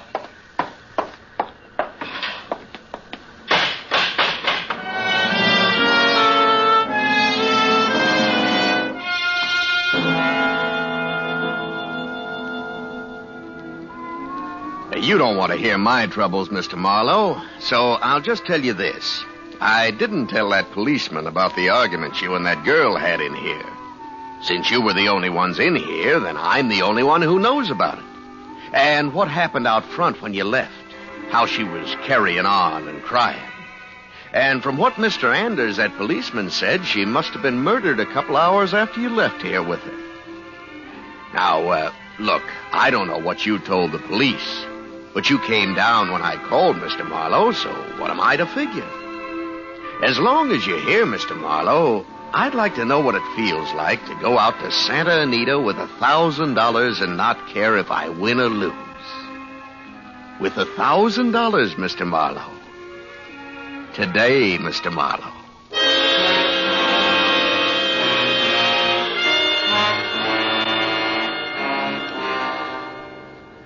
$1,000? For what, Jeff? For what I need. To buy off a murder charge. Are you crazy, kid? You got it, Lou. You gonna give it to me? You're crazy? How deep into it can you get? 1,000 now? 1,000 a week, maybe, for the rest of your life? And You're then not gonna do it, huh? You're not gonna give it to me. Who you buying from, Jeff? Sloan. Runs the beer joint on the highway. He saw me and Karen outside his... 1,000, huh? He must have seen a lot. You'll get it back, Lou. Every nickel. All right, Jeff. Drive me to my bank. And, Jeff... Thanks. That's not what I meant. This is what I meant. This'll do it, Jeff. It's as far as I can go. So luck and a long life, kid. We just stared at each other for a while. Then I had to lift his hand from his side to shake it. And no more talk. I drove him to his bank. Lou got the money. He gave it to me. I drove him to his house and then went to Sloan's joint. Bought a bottle of beer. Drank half of it. Paid him $1,000 for it. Sloan laughed from deep in his stomach.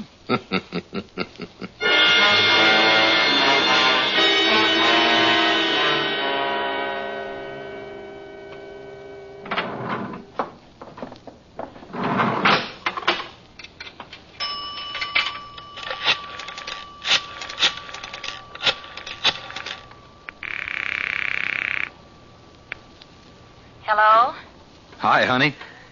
Who is this? I'm sorry. There's no one here. Honey, baby, it's Jeff. No, there's no one here by that. Jeff, listen. The police are here. They.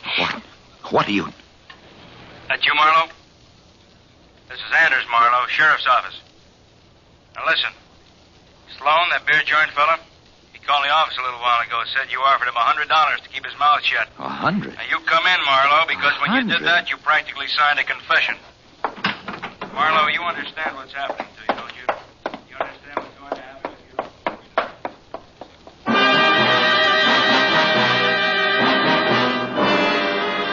I let the receiver hang and let him talk into nothing, and I ran. Off the coast highway, down the beach. A couple of miles. Farther to Santa Monica Pier. Farther to Ocean Park. Me. Wanted for murder. Because Karen, dead Karen, wanted a part of my life, and I wouldn't give it to her. Because her girlfriend stuck her face into mine and yelled, "Cop." Girlfriend, Phyllis George.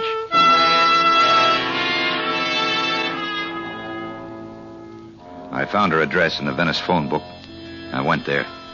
Rooming house overlooking one of the phony canals they have. Second floor rear. Phyllis. Scared. Staring.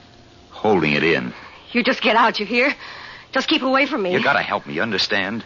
Things you know about Karen. Fellas she knew. One fella maybe who wanted her dead. You did it. Nobody wanted her dead. Help me. What was it you had with Karen? It makes you choke her and kill her and throw her out into the ocean like she was... I didn't kill her. You get out of here, huh? Because you scare me. Because you... Just listen, huh? Anything you know about her that I can take to the cops. Keep away. Keep away. Kill her. Kill her. Kill... Shut up. Shut up. Like Karen, huh? That's how you choke? That's what you did to her, killer? That? Like you wanted to do to me just now? No, I don't. Don't do...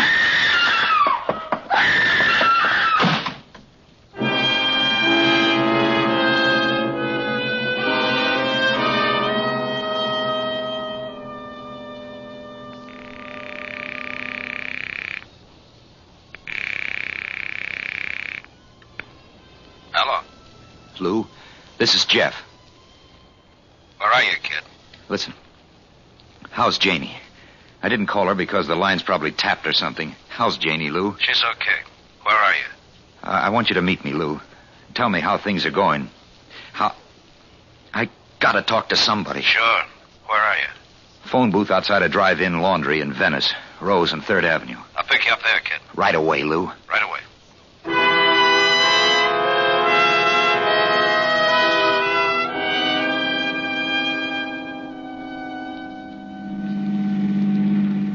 How you feeling, kid? Scared, Lou. Yeah, I'll bet. How did I get into this, Lou? What happened? Why am I running away? Jeff, let's not... Let's not what? That's not Kid. Huh? Because I'm in this, too. That alibi I gave you. Oh, what do you mean, let's not kid, Lou? The way you pounced on the alibi, paying blackmail. Is that any way for an innocent? You're saying what, Lou? Come on, Jeff. You really think I killed her, don't you? Listen, Jeff, Janie and I were talking. And Janie thinks I killed her. Yeah. Yeah, she does, Jeff. You asked and I told you. Okay. Okay. What are we stopping for? This is where you're getting out.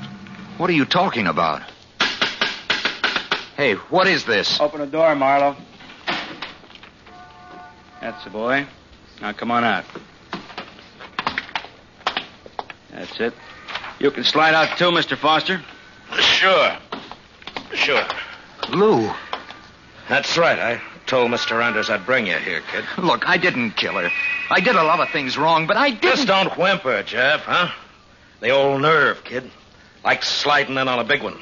Like the thrill things, kid, huh? Like you and Karen. It wasn't like that. How was it, kid, huh?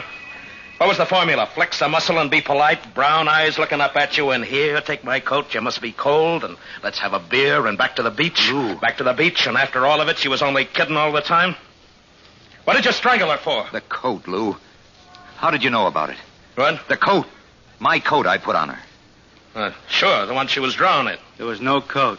I went back there after she'd been murdered, took the coat from her and burned it. The same crazy reason I did everything wrong. How'd you know about the coat, Lou? Now, look. Nobody knew about that coat but me. And whoever killed her. Then why did you come running to me for an alibi? I didn't, Lou. You suggested I ought to have one. You would be my alibi. That way you'd have one, too. What about it, Foster? What can he say? Those phone calls. Call and hang up till Janie got on the line. Then let Janie listen to her in pain and calling out my name. Start suspicion right at home base. You really built it, didn't you? We better go. Hey, don't shoot that, Foster! Stop! Hey! Hey, don't!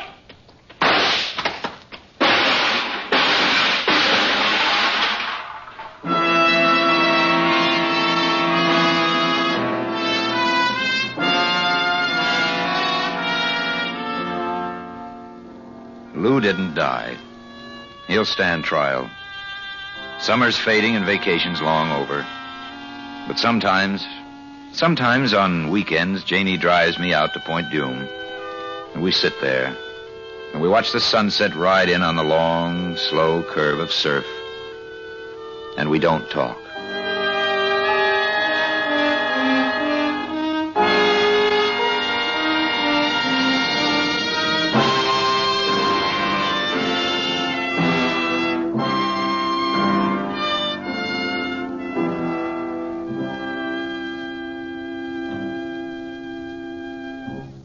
Suspense, presented by Autolite. Tonight's star, Mr. Tyrone Power.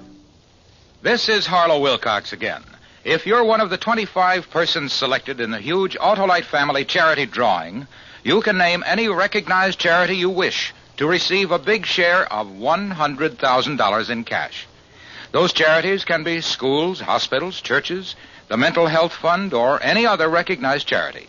So if you're 18 years or over, visit any of the following Autolite family car dealer showrooms: DeSoto, Hudson, Plymouth, Studebaker, Dodge, Willis, Nash, Packard, Kaiser, or Chrysler. Print your name and address on the registration form and have the car dealer sign it. That's all. Nothing to buy, try, or solve.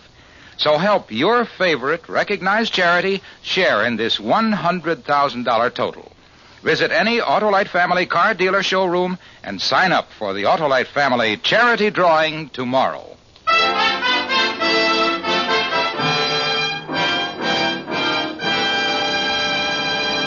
Next week, a story based on fact. The dramatic report of a murderer and how he spent 7 hours with a young lady before he killed her.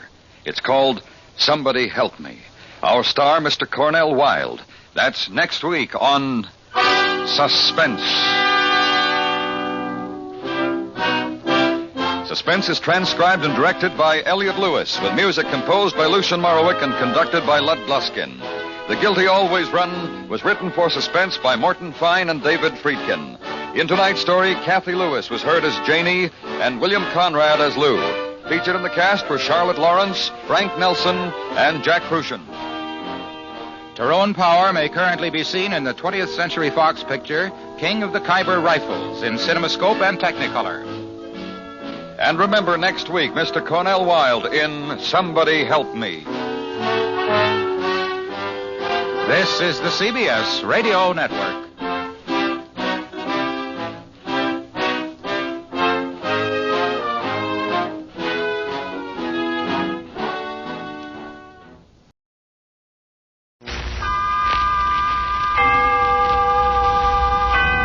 Autolite and its 98,000 dealers bring you Mr. Cornell Wilde in tonight's presentation of Suspense.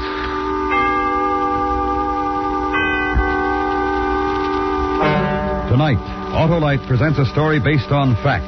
The dramatic report of a murderer and how he spent 7 hours with a young lady before he killed her.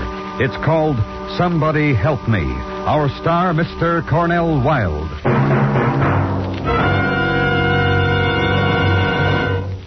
How would you like to feel that you have been responsible for your church, hospital, local YMCA, or other local or national recognized charity sharing in $100,000? Well, you can be if you are one of 25 selected in the huge $100,000 Autolite Family Charity Drawing. Now, here is what Mr. Mortimer Brandt, president of the National Cancer Foundation, says about the Autolite Family Charity Drawing. The Autolite Family Charity Drawing makes it possible for you to provide needed care to the victims of advanced cancer. I sincerely hope that you will designate the National Cancer Foundation as your charity. Friends, don't delay another day. Visit any one or all of these Autolite Family car dealer showrooms. DeSoto, Hudson, Plymouth, Studebaker, Dodge, Willis, Nash, Packard, Kaiser, or Chrysler. Fill out a registration form for the Autolite Family Charity Drawing and be the one to help your favorite church, hospital, or other local or national recognized charity share in $100,000. Sign up tomorrow for sure. And now, Autolite presents transcribed the remarkable characterization of Mr. Cornell Wilde in Somebody Help Me, hoping once again to keep you in suspense.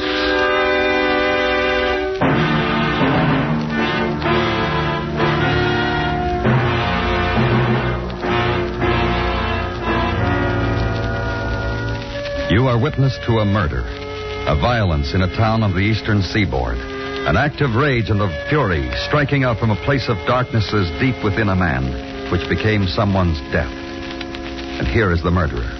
Now, you listen to me, Shirley, honey. I need you.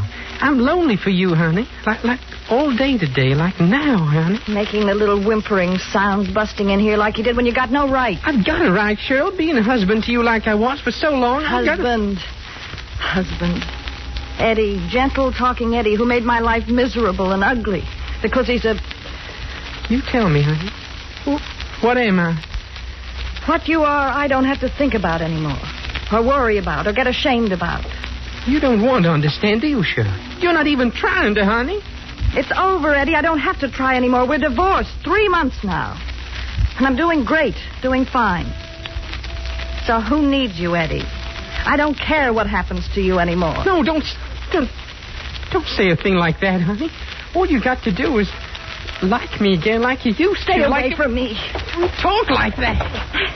Your throat goes hard when you talk like that. Hard instead of soft the way I remembered. Ellie. Don't do that, Cheryl.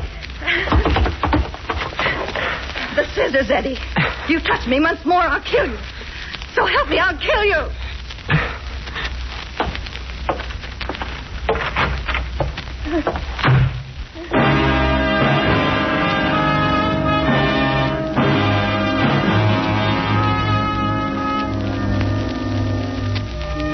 The murderer, who then got into his car and drove through the city, through drifting twilight of early autumn, through the ending of a quiet Sunday, and into a street lined with maple. At the corner, a girl waiting for a bus. Hey, Eileen! Eileen, victim. Eileen Hall. It's me, Ed. Eddie Franklin. Not just some guy trying to pick up. Ed. I'm sorry. I really did think you were some fresh kid or something. Can I drive you someplace, Eileen? Well, it's no trouble, honest. I was just driving around. Oh, no special place to go. No one to see. You give me a real pleasure. Well, if you're sure it's no trouble. My pleasure, honest. Come on, my pleasure. Hop in. Eileen, dear, wait. Who's that? Just Lois Anderson's, a girlfriend of mine I was visiting with today. I just left her house a few minutes ago. You mind if I... Oh, no, not one little bit. You go right ahead, Eileen. I'll wait. What is it, Lois? Something I forgot to give you, dear. A little present I had for you. I wrapped it nice. You can open it when you get home. Oh, thanks, Lois. Don't keep your fella waiting, dear. Whoever he is. Anyone I know? I don't think so. Thanks again, Lois. Well, I was coming out of my house and I saw the car drive up and stop, and I thought It's all right, I know him. He's a friend. Good night, Lois.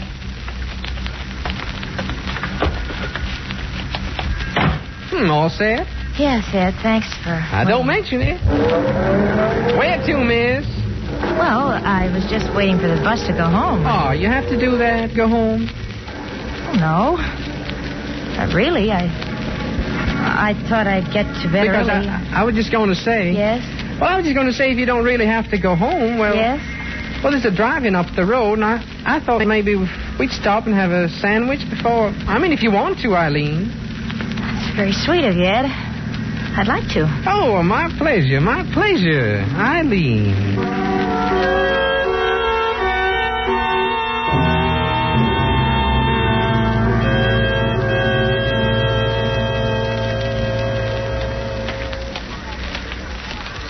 Your sandwiches, folks, and the Cokes. If you'll just adjust your window. Well, thanks. I'll just screw this tray on tight. Oh, there you are, folks. Be happy. Well, thanks, honey. Now, let's see. This is your sandwich, Eileen, and this is mine. You want a straw for your drink? No, thanks. I like to crunch the ice. Ed? Mm-hmm.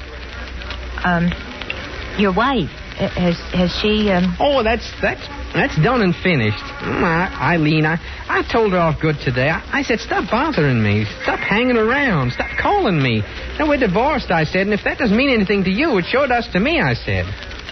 Why? Did you think that I don't know what I thought, Ed. I just wondered the couple of times I met you talked about her, and I... Eileen. Yes? I'm glad I happened to see you waiting there on the corner tonight. You know, I was just driving around and nothing to look forward to. And there you were in the twilight. Why, Ed? Well, what's the matter? Well, nothing. Nothing's the matter.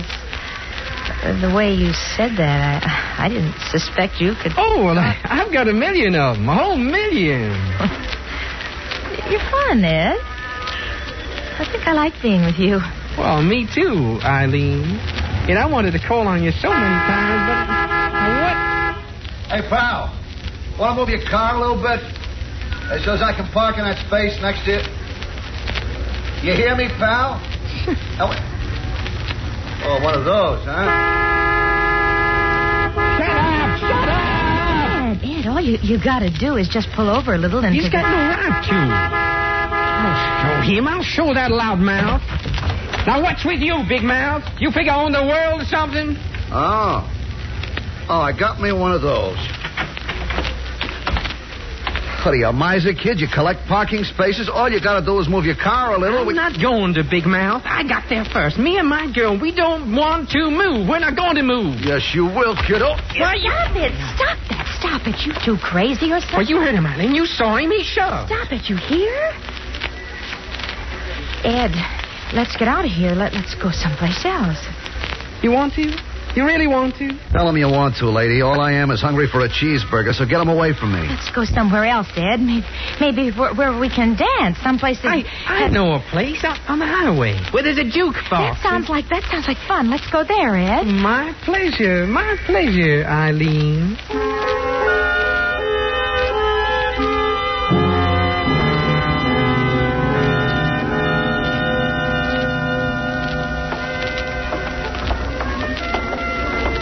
wasn't me. Sorry.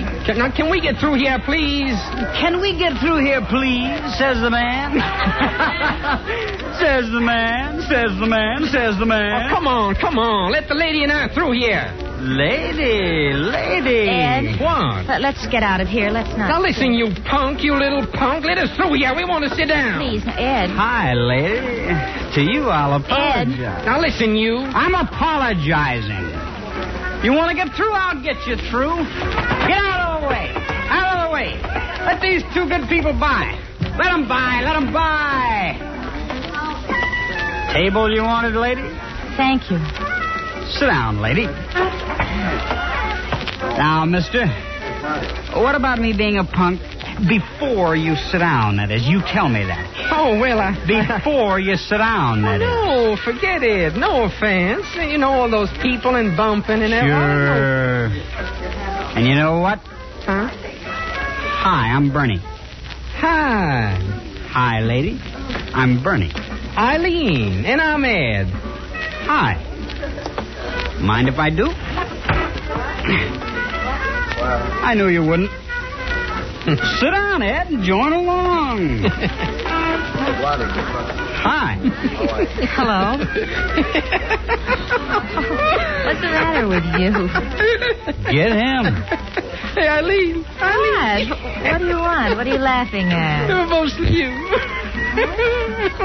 A long face in this kind of place. Informal. Yeah, friendly, Eileen. Now, we've forgotten. Come on. Sure.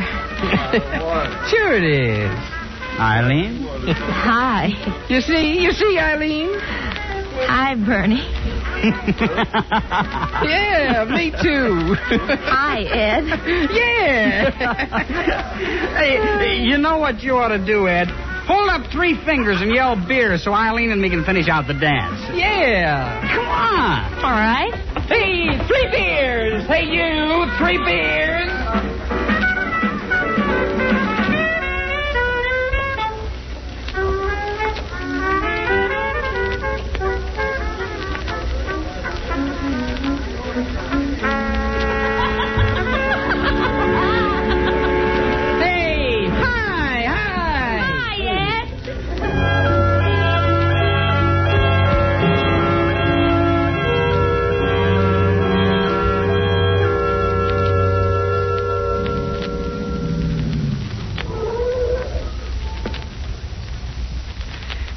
I'll tell you what.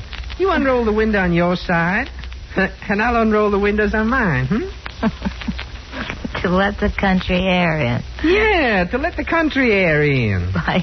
Like we said.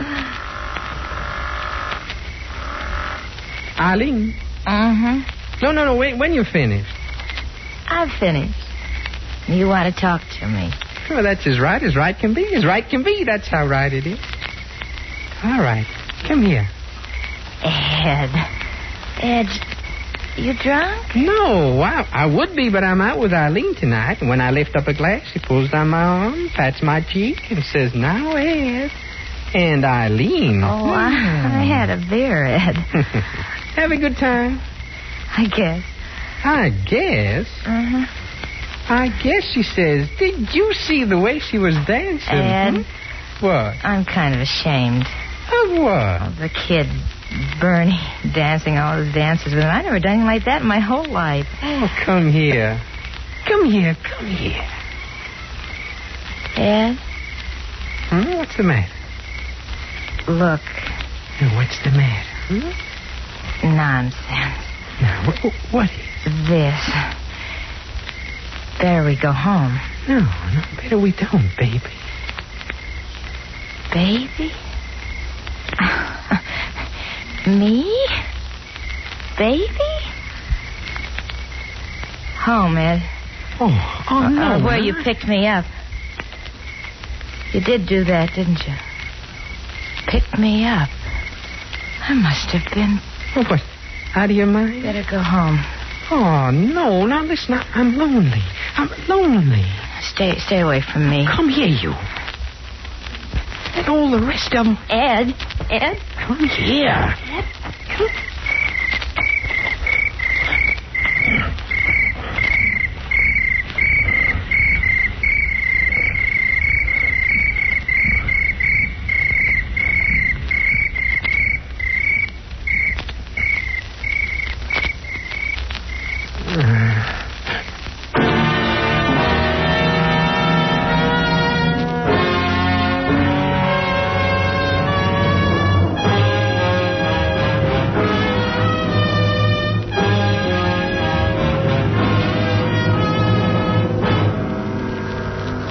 Autolite is bringing you Mr. Cornell Wilde in Somebody Help Me, a story based on fact. Tonight's presentation in radio's outstanding theater of thrills, Suspense.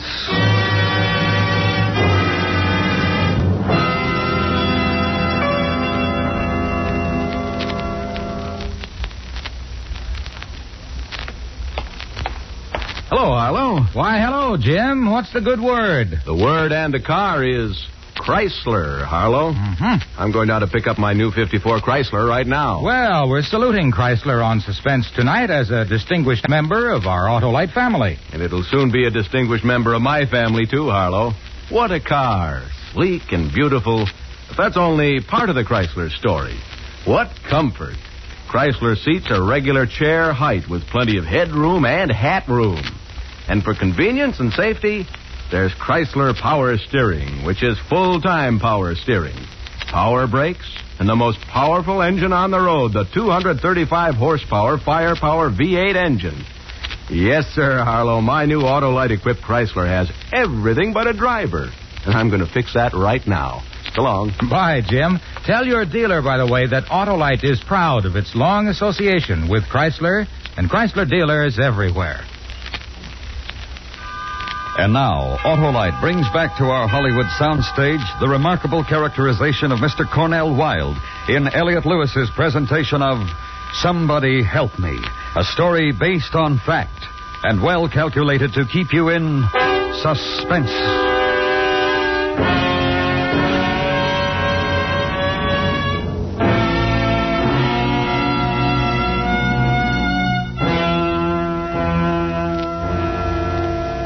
Eileen Hall was missing. 4 days after her disappearance, 2 boys were walking across a field on the outskirts of town and came across a body. Identification was made by fingerprint, and it was established that this was the missing girl. Her friends were questioned, and it became known that 3 men had been interested in Eileen. The first was a corporal at a nearby boot camp. He stated he was on duty on the night of September 10, charge of quarters, which checked with post records. Then a former shipyard worker, who it was recalled had pursued Eileen without success. She found out I was married. I told her I was right off the bat. Politely, in the nice way she had, she told me to beat it. I was playing poker on the night of September 10th. Which checked. A neighbor was questioned, a young man who had had several dates with her. Maybe 5 or 6 dates. We got along, I guess, but she got tired of going out with me. Guess we ran out of things to say to each other. The last time I saw her, it was pretty miserable. That was in July sometime. September 10th, I was out with Barbara. We get along fine. 2, on the basis of the identification, Mrs. Lois Anderson came forward, made a statement. Eileen was visiting with me. She left my house and walked to the corner to the bus stop. I ran after her to give her a little something I'd made for her. She was just about to get into an automobile that had stopped for her. Oh, no, I never saw the man before. He wore glasses. That's all I can remember. Medical authorities who performed an autopsy reported that Eileen had been strangled somewhere around midnight. From scraping under her nails that she had scratched her murderer, and that she had eaten a ham sandwich about an hour before her death. Therefore, a check was made of every restaurant and drive-in in the area. And one car hop said, I'm pretty sure it's the same girl. She was with a man with glasses on. Got into some kind of fight with another customer. I can't remember just what it was about. I see. I remember, though, at first I thought it was my boyfriend driving up. Same kind of car, and it was fancied up the same way. What kind of car was that? Convertible, black convertible, plaid top. Detective Tomasino had his men circulate through auto accessory stores, asking questions about a man who wore glasses and owned a black convertible with a plaid top. They were told that the description matched that of a man named Ed Franklin, and they furnished the policeman with an address. He moved out when we got divorced. Where'd he go? I don't know. Have you heard from him recently? Oh, a couple weeks ago. Let me see. 2 Sundays before last? Maybe. I don't know, maybe. Did he act nervous? He acted like he wanted to kill me. Then he was a violent man. I'm lucky. I've taken his last bruise. The former Mrs. Franklin furnished the police with a detailed description. And finally, Ed Franklin was picked up in a cheap rooming house in Seattle, Washington, extradited to the town where the crime was committed. Her name was what? Eileen Hall. I don't know anyone by that name. Gilchrist. Yes, sir. Mrs. Anderson. Now, Mrs. Anderson, is this the man who picked up Eileen Hall? Well, let me rock around here so... the way he was sitting in the car... Well, I don't know. I just don't know. Mister. Yeah, what do you want? She was a very nice girl. Never got into any kind of trouble. Well, hey, what is this? You, recognize this man, Mrs. Anderson? Oh, no, but he might be the man. I'm not going to put him in jeopardy because I'm not sure it is he. No, I don't recognize him. Oh, all right, thank you. You see? See what? Well, she saw the killer and she said I'm not the one. Tell me something, Mr. Franklin. Well, any old thing. What were you doing in Seattle? Oh, what's that got to do with... This is your home, Mr. Franklin. You were married here. Your job is here. Why did you go away? Well, restless. Why? Well, why does a man get restless? Tired of the same old thing? Well, that's right. Job, routine. Right. And a man gets lonesome. And a man gets lonesome, sure. For your wife? Well, what about her? I just asked if you got lonesome for her. Divorced her. Why? Well, nothing was good enough for her. We didn't get along. We got divorced. Did you ever beat her? Well, no. Got along fine, then. I just told you we didn't get along. What line of work are you in? I'm a salesman. Leather goods. Wallets, belts, things like that? Yeah, that's right. Pretty good at it, too, huh? Sure. Then how come you were practically a vagrant in Seattle? Huh? Practically a vagrant in Seattle. Well, I... Upset about something? Running away from something? No. Then what? Well, just no, that's all. Get that boy, Gilchrist. You.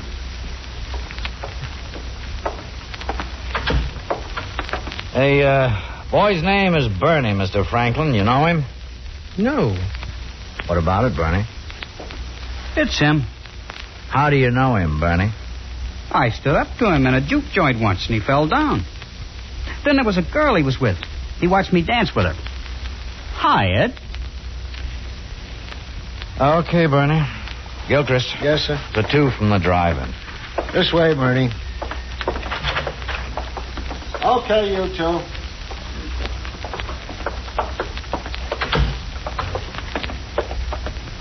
Ever see this man before? Yeah, that's him. Doc's driving. Almost had a fight with him. I served him. Girl with him when you saw him? According to her picture in the paper, the one who was murdered. Yes, sir. Thank you.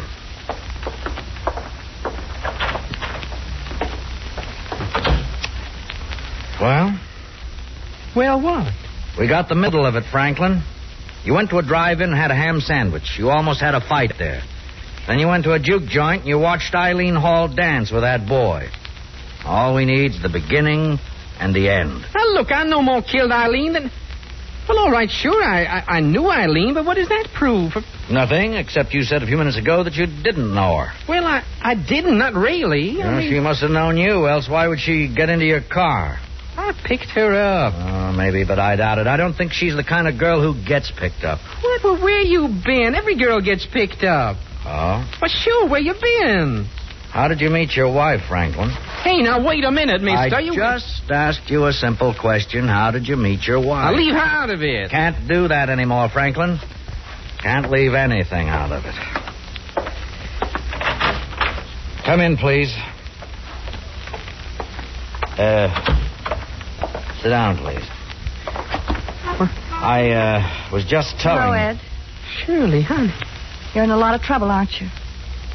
Yes, I am, honey, but don't you worry about it. I'm not going to worry about it, I don't want you to, honey. I don't want you to worry about anything. I'll get out of this. We'll start all over. What? Oh, boy, am I glad to see you here. Ed. I can handle anything to throw at me now. Ed. Oh, it's true, honey. I'm not going to deny it. I was out with this girl. We went to a drive-in, and we went to a beer place. They had music there. You know, I didn't even dance with her, honey. Ed. I didn't... Take it easy. Will you listen to me? Well, what, honey? Ed. Sure, honey. What do you want? I don't care what happens to you. Listen to her. For what you've done. They can put you in the electric chair and they can flip the switch. You don't care, do you? You really don't. Shirley, please, please, please. I am in trouble now, and I'm frightened. And you remember how when it started, you and me. Remember how we said we'd beat each other, Shirley? Who needs her? Who needs her? I can get girls anytime I want. Pick a night, pick a time. Come on, honey. Come on. Hop in, honey. Eileen? Franklin. What? What do you want? You were the man Lois Anderson saw, weren't you? The woman Eileen was visiting. Yeah. And the man who had the fight in the drive-in. Now, listen, that guy... The man who had the fight in the drive-in. Okay. And took her to the juke joint. And it was just like that boy Bernie said. Okay. Why did you kill Eileen Hall? What? Why? What? I'm just like any other guy. I'm a good guy. Well, lonely sometimes, but I'm just like any other guy, not any different. Now, why did I kill her? Well, she was close to me. She wanted to go away, and I got lonesome, so I held on to her forever. You understand? Yeah. For the rest of her life. And listen, that's what a fellow wants from a girl. I'm no different at all.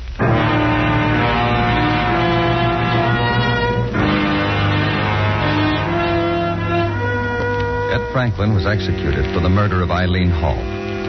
It is interesting to note that the clue, the final irrevocable clue that trapped him, was his only act of kindness to his victim. The sandwich he fed her before he put his hands about her throat and strangled her.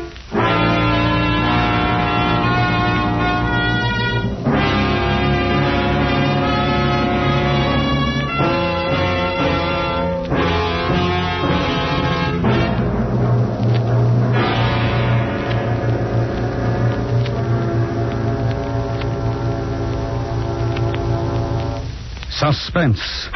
Presented by Autolite. Tonight's star, Mr. Cornell Wilde. This is Harlow Wilcox again. Remember, you can now do your favorite local or national recognized charity the favor of a lifetime.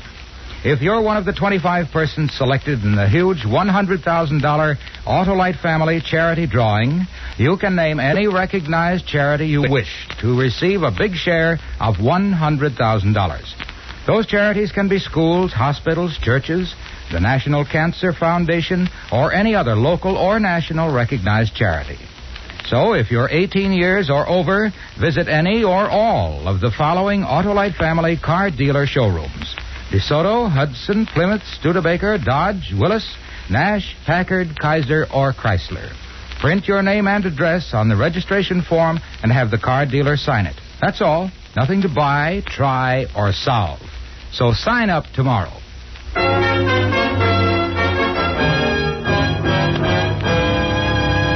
Next week, a story based on fact. The true report of a man who had everything going for him, but since all his dealings were illegal, it became necessary to move around more frequently than was usual. It's called Grand Theft. Our star, Mr. David Niven. That's next week on Suspense. Suspense is transcribed and directed by Elliot Lewis, with music composed by Lucian Morowick and conducted by Lud Gluskin. Somebody Help Me was written for Suspense by Morton Fine and David Friedkin, and based on research by Edward D. Radin. In tonight's story, Kathy Lewis was heard as Eileen, Mary Jane Croft as Shirley, and Joseph Kearns as Tomasino. Featured in the cast were Paula Winslow, Charlotte Lawrence, Larry Thor, Hy Averback, Sam Edwards, and Charles Calvert. This is the CBS Radio Network.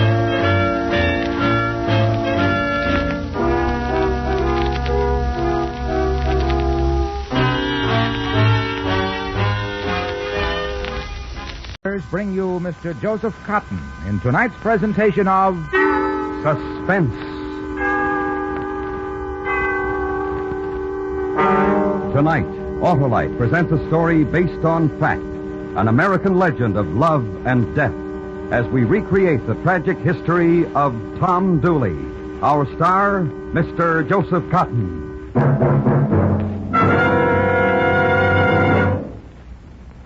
Hey, Will Wilcox, there. Where are you rushing like a loco coyote? Hi, Sheriff. Well, I've got a date to tell folks that for the swellest, sweetest, and smoothest performance money can buy, you just can't beat those world-famous ignition-engineered Autolite spark plugs. Well, even an ignorant critter like me knows that. Sure, Sheriff. And I'll bet you also know that if your present spark plugs aren't functioning properly, your car won't give you the performance it should. Have those spark plugs checked by your Autolite spark plug dealer, the expert in cleaning and adjustment. And if replacements are needed, he'll recommend ignition-engineered Autolite spark plugs, either standard or resistor type. Yep. Why, they're smoother than Grandma's flapjacks. Right you are. So see your nearest Autolite spark plug dealer. To quickly locate him, phone Western Union by number and ask for Operator 25. Remember, from bumper to tail light, you're always right with Autolite. And now, Autolite presents Tom Dooley, starring Mr. Joseph Cotton, hoping once again to keep you in suspense. Bow down your head, Tom Dooley. Bow down your head and cry. Bow down your head, Tom Dooley. You know you're bound to die. Whoa, whoa.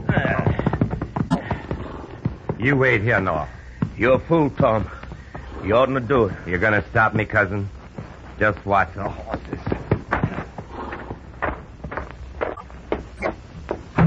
Open! Yes? What? You be Paul Cabot. Yes, I'm Cabot. Now, get up. Maybe I ain't gonna kill you. I don't know. Get up!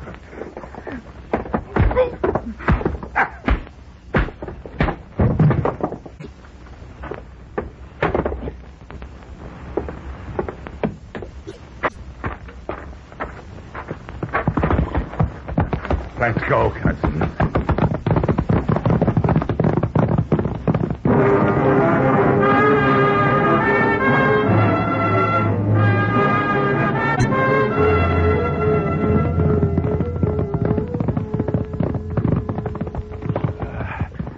How do I look, cousin? Dirty? She won't mind. She hears what you just did. She won't mind. Don't need you anymore, Noah. Go home. I'm waiting. You're liable to wait right long.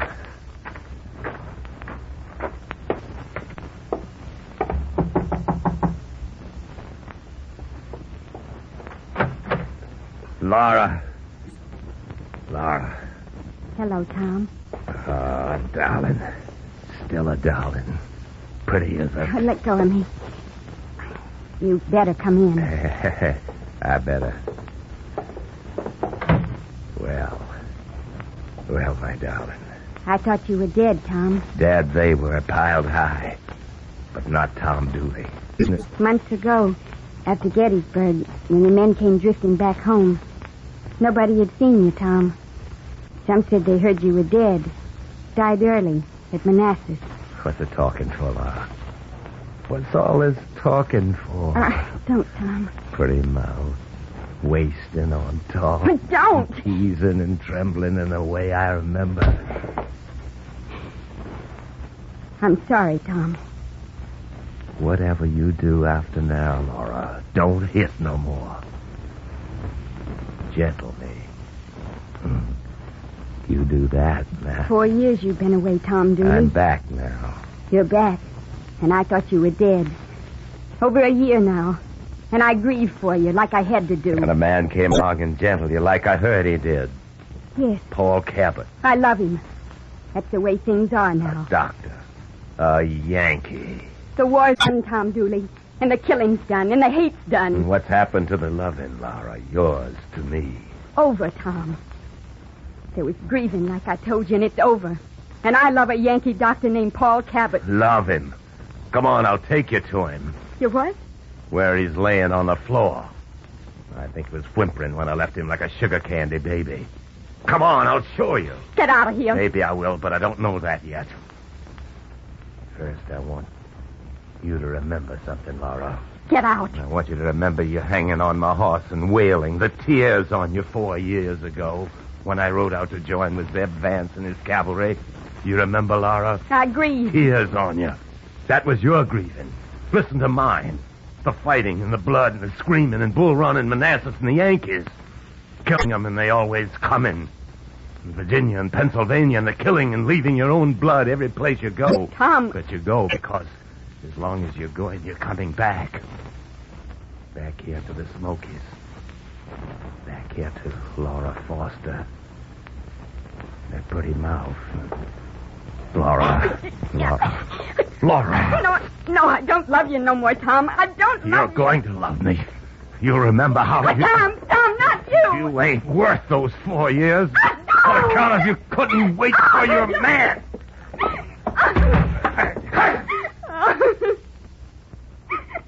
You better go, cousin. Get out of here, Noah. You're my blood cousin, and I'm holding a gun on you. And I'm saying you gotta go. I kill you where you stand, Tom. No man to blame me. I would, Tom. Yeah. I think you would. Night, Laura.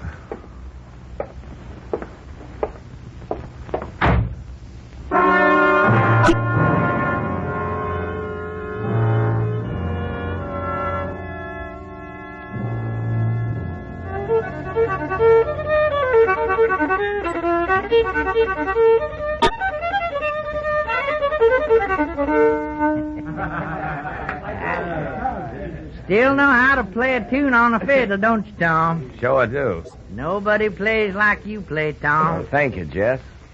Oh, missed you here on the stove. Why, all of us thought you Thought were... I was dead.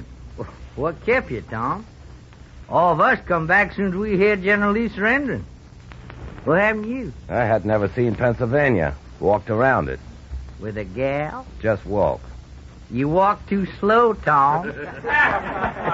You walked a lot too slow. Laura Foster passed you right by. Yeah, I heard. Tell me she's learning how to read and write. I heard that, too. Doctor. Yankee. War's over, Jess. Fighting, hating.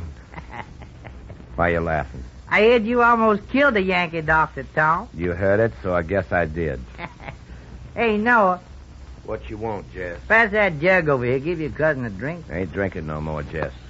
Hey, now. Recent you ain't doing a lot of things. Well, you changed, Tom. I reckon I have. You gonna learn how to read and write? Doctor say he can teach anybody who wants to learn. Here is how you can learn a lot from that doctor. Stop it, Jess. Those Yankees are smart fellas. Reckon that's why they won the war. Won everything, those Yankees. You heat up my cousin, your tongue's gonna be real cold, Jess. Oh, be it now? What you got to say about that, Tom? Keep talking. I don't mind. All I can say is my gal start cheeking with somebody else. Hi, Yankee. Oh. What are you on? I've got a list here. I need some groceries. We've just been talking about you. Me, Zach, Humman, Josh, all of us. Noah Dooley. His cousin Tom, too. Here's the list. You read it to me, Doctor. I ain't got the lining. Sack of potatoes. Like I said, we've been talking. Wondering. Sack of sugar. Wondering. You like North Carolina, Yankee? Carolina night? Green beans and flour. How about North Carolina women? Pretty, ain't they? Soft. Wait on him, Jess. And Laura's prettiest of them all, ain't she? Wait on him. Ain't she? Tom Dooley here used to think so. That man wants to buy something, shopkeeper. Sell it to him. I seen you walking, Yankee, trying to get yourself lost with Laura. Jess. Yeah, what you want, Tom? Why'd you knock him down, Mr. Dooley? Makes up for things. I'm apologizing. I want to shake your hand. I'd be pleased. It's all right about the other night. I've forgotten about it. I want to be your friend. That's what you are right now, Mr. Cabot. And I want to tell you this. What? Laura loves you, and that's all right. We're getting married, Mr. Dooley. I'm not saying you can't. I'm saying I hope you'll be very happy. Laura will be very glad to hear that. Mr. Dooley. Yes? Laura says you play the fiddle. I hear you're having a betrothal party tomorrow night. Yes, that's right. Well, I'll play the fiddle for you. For you and Laura.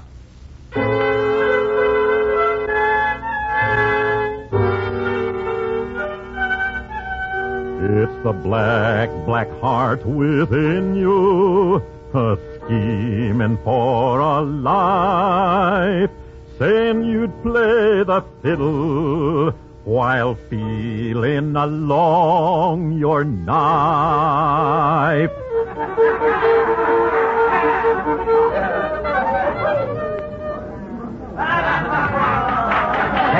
Hey, Noah. Here, come here. Come here a minute. Yeah, what you want, Tom? Spell me on my fiddle a little bit, Noah. Sure. Man, I bet you're tired. Fiddling 2 hours without letting up. Spell me, cousin. Take the fiddle. Where you going, Tom? Just play the fiddle pretty, cousin. Don't worry about me.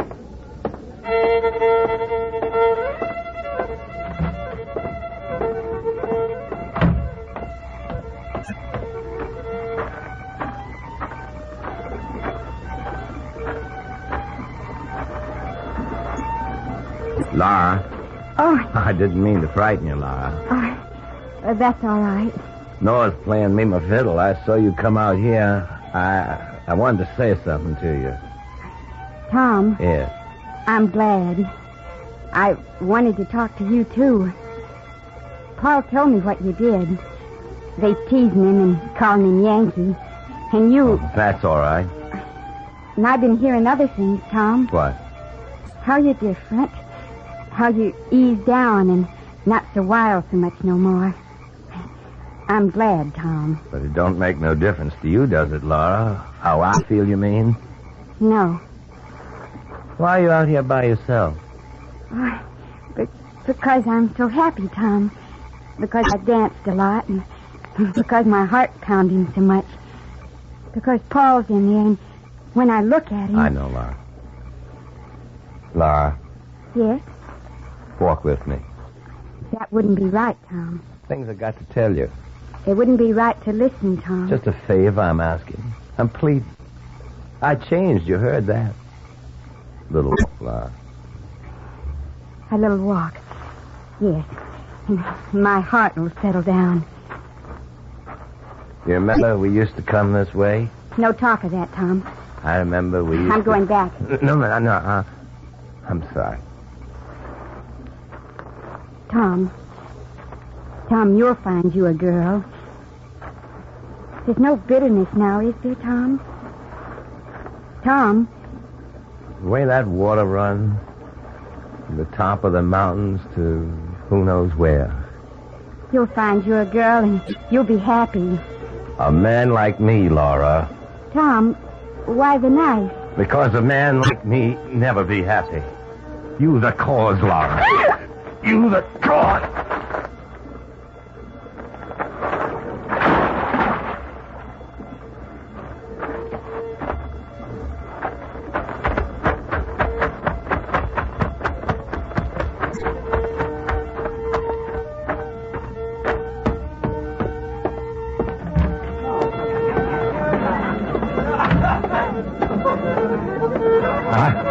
I'll take the fiddle now, Noah. Here you are. Oh, you feel better, Tom? I feel a lot better.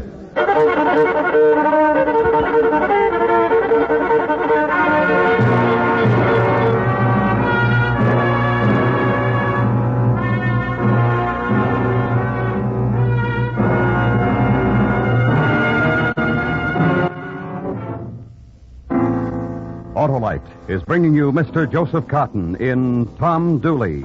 Tonight's presentation in radio's outstanding theater of thrills, Suspense.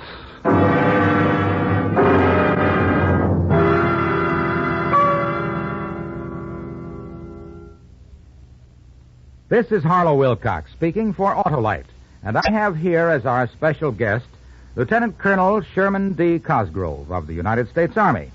Colonel Cosgrove, I understand that the Army has special relief funds that are made available to officers and enlisted personnel and their families in time of distress. We do, Mr. Wilcox.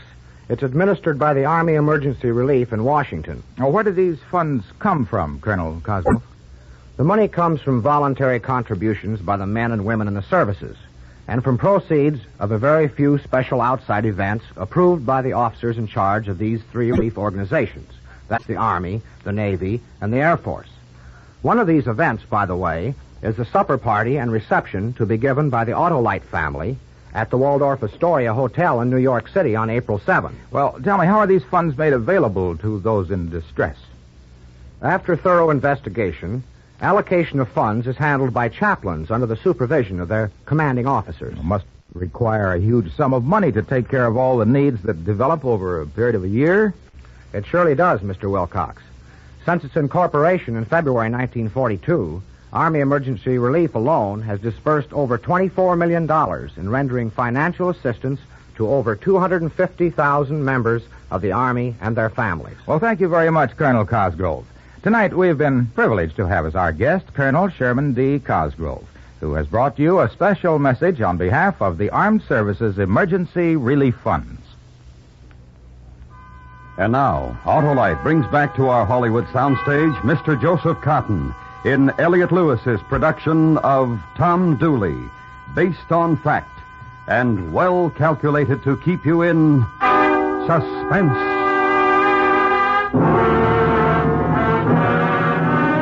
Bow down your head, Tom Dooley. Bow down your head and cry. You killed poor Laura Foster. You know you're bound to die.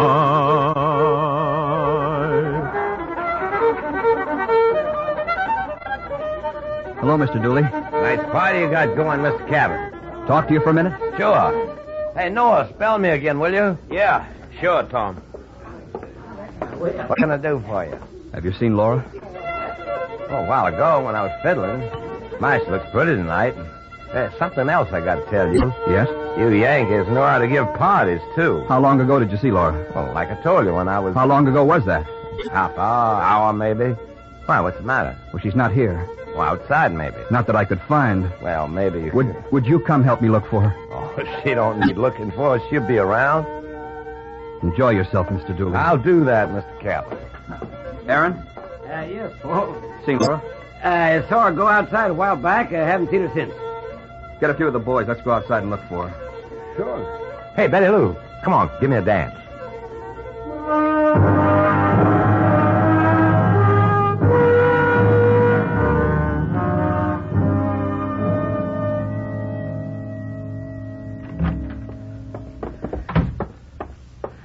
Tom?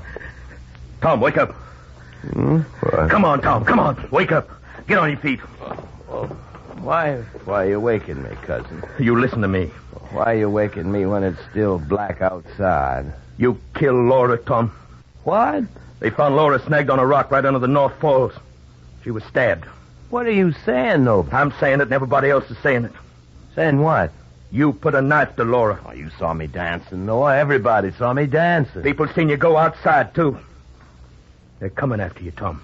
Saying I killed her? Knowing it. Knowing you the only person had reason. But You talking and they're coming after you. They're going to hang you, cousin. They're going to hang you for sure. You killed her, didn't you? You got to help me. You put on all the gentle and there was nothing but black inside you. You, my cousin. And I'm your cousin, and you got to help me. Kill her. Pretty thing like Laura. You blood kin to me, Noah, and you're going to help me. You're going to do what I tell you. No, I'm not, Tom. I'm doing nothing to help you. You're talking like a man who don't care if you die. You're going to wait till I get out of this cabin, till I get on your horse and start riding toward Tennessee. Then you're going to wait some more, till you hear them coming. Then you're going to get on my horse and wear my hat, and you're going to start riding the other direction. When you leave, I got the length of this room to decide whether to shoot you in the back. Now you get going.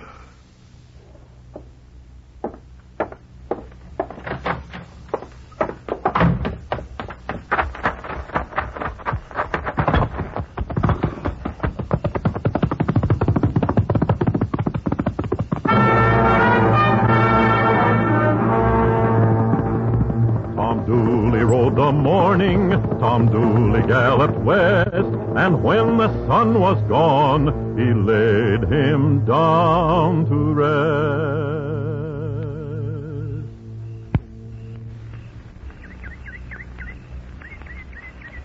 Who's there? Who's there? I see you. I'm going to shoot. That's my friend Selman, you might see. Me, you can't see at all because I'm at your back. Now, you just stand where you're standing. What do you want? You stand where you're standing, and you're going to feel something. Feel it? My gun to your back. All right, Selman, take his gun. Give it to him, give it to him. That's it. You come out too, George. You too, Dawson. I don't know you men. Who? Yankees. What do you want me for? Well, we don't know, Johnny Reb.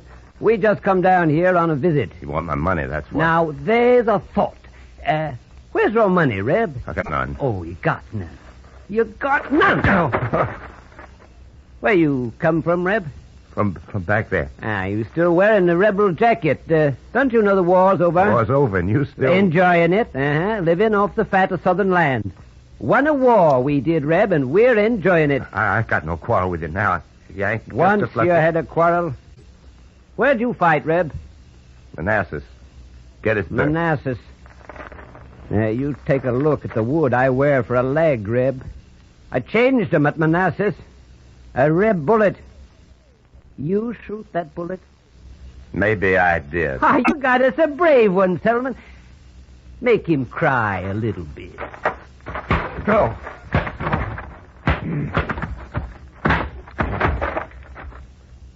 Get up, Reb. Get up. You crying? You smiling? Can't tell with that face Selman made for you. Now let me look real close. Why, you ain't doing nothing at all. Just let me get out of here. Night's entertainment. That's what we're looking for, Reb. And you don't do nothing. Laugh, cry, nothing. You dance, I bet. You, Reb. I tell you what. You dance for us.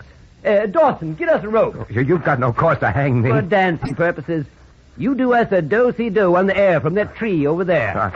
Thank you kindly, Dawson. No cause at all. Don't like to dance? Then what you gonna do for us, Reb? I know a thing. Sing us a tune. Nice Yankee tune. Reb, you know one? Sure you do. I'll help you, Reb. Yankee Doodle, keep it up. Sing. Let him alone. Who are you? A Yankee. Like you. Isn't that right, Tom? Yes, sir. Yes, sir, Mr. Cabot. A Yankee, gentlemen. Who says with this rifle that the hating's over. Now leave this man alone and get out. All right. All right, men. Get. Mr. Cabot, they were going to kill me. I'm grateful. Grateful? For saving your life? Mr. Cabot. You're going back right where you came from, Tom Dooley. No, to where you killed Laura. Walk ahead of me, Tom Dooley, or I'll shoot you where you stand. Doctor. Yankee, doctor. Who's going to see that you die legal, Tom Dooley?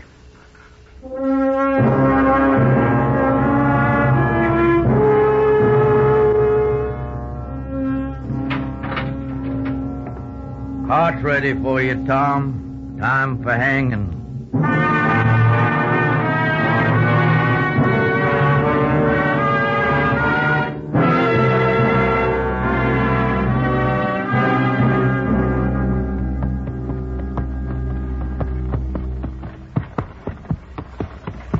Ooh.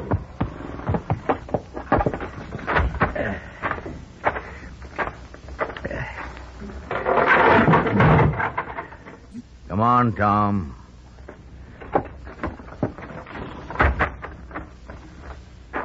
To that scrub oak tree.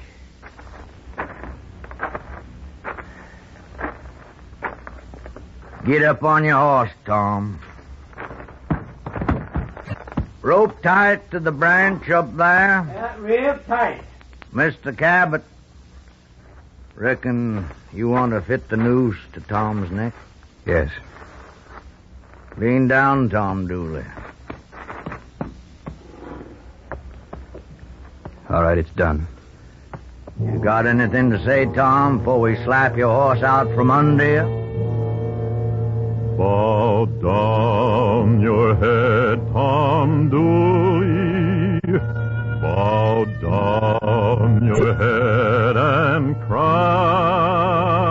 Goodbye, Tom. May your soul rest in peace. You killed poor Laura Foster. You know you're bound to die.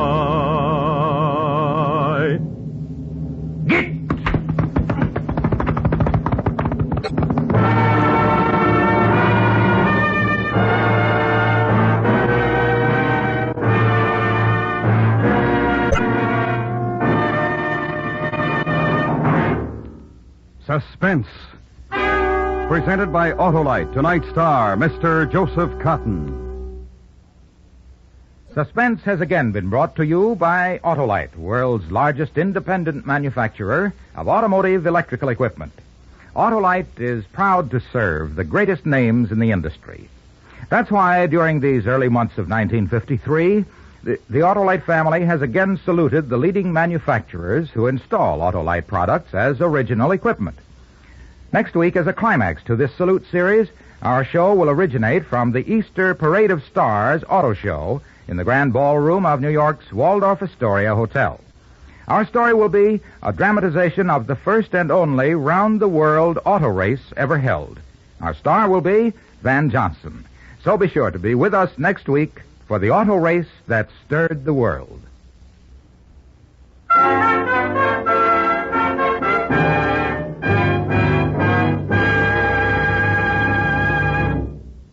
Next week, a story based on fact as we recreate the first international automobile race. The time, 1908. The story, Around the World. Our star, Mr. Van Johnson. That's next week on Suspense.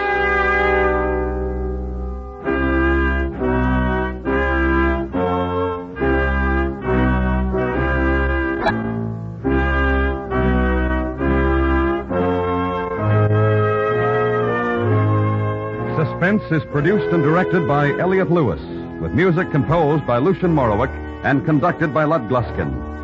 Tom Dooley was written for Suspense by Morton Fine and David Friedkin. Featured in tonight's cast were Sammy Hill, William Conrad, Joseph Kearns, and Bill Bissell. The singer was Harry Stanton.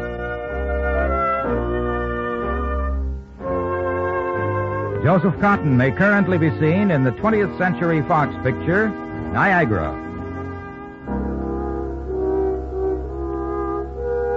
And remember, next week, Mr. Van Johnson in Around the World.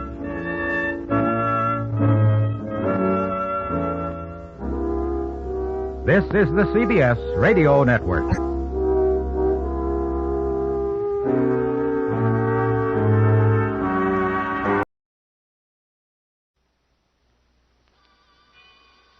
Autolite and its 98,000 dealers bring you Mr. David Niven in tonight's presentation of Suspense.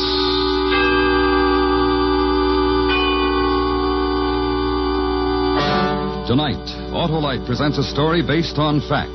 The true report of a man who had everything going for him. But since all his dealings were illegal, it became necessary to move around more frequently than was usual. It's called Grand Theft. Our star, Mr. David Niven.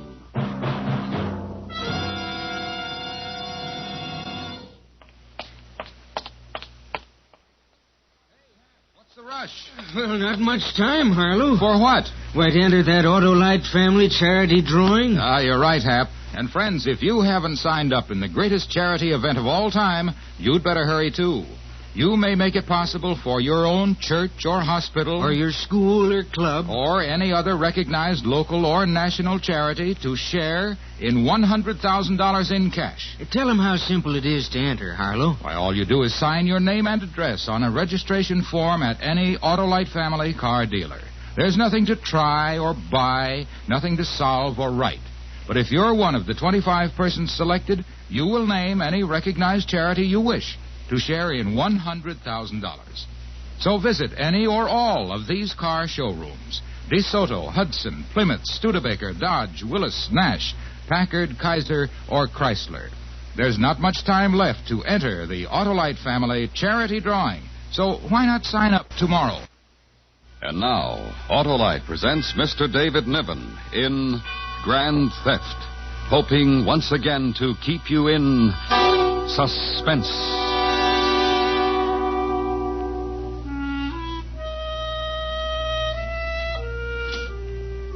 Here's how it works. You appraise things. You stroll through a house, take your notes, make your calculations, and eventually you come up with some interesting figures on which they pay you. Of course, it's interesting work. And if one is resourceful and competent and ambitious when no one is looking, one might turn out to be wealthy. Oh, there you are, Mr. Bentley. Oh, I was afraid you might get away. Oh, no, my dear Mrs. Payne, just waiting to say goodbye to you. Oh, Mr. Bentley. Oh, Mrs. Payne. Well, I'm glad you did wait to say goodbye.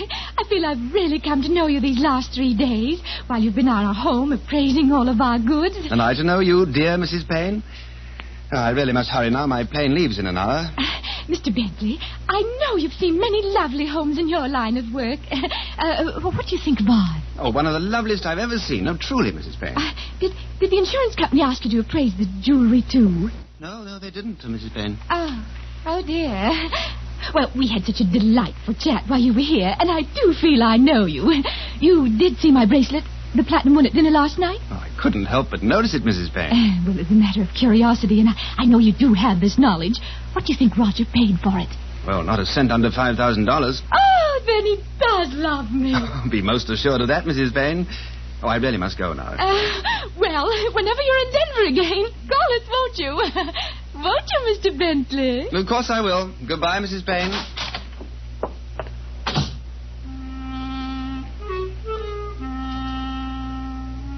You say goodbye, you take a cab to the airport, get on an airplane, and try to forget her fat face on the way to New York. However, once there, in a little pawn shop you know of on 3rd Street, that face looms before you just for one painful second. Hi, Ben. Hi. Well, what you got this time? Let's see. Platinum, eh? So I understand. What's your price? Give you $1,500 for the thing. Take it or leave it. What? You didn't love her enough. I'll take it.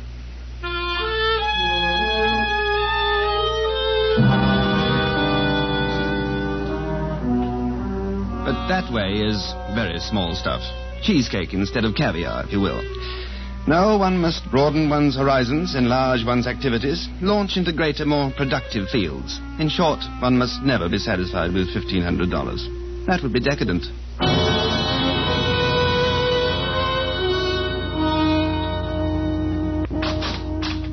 Well, punctual as usual. Oh, I always like to make my little visits on time, Maud.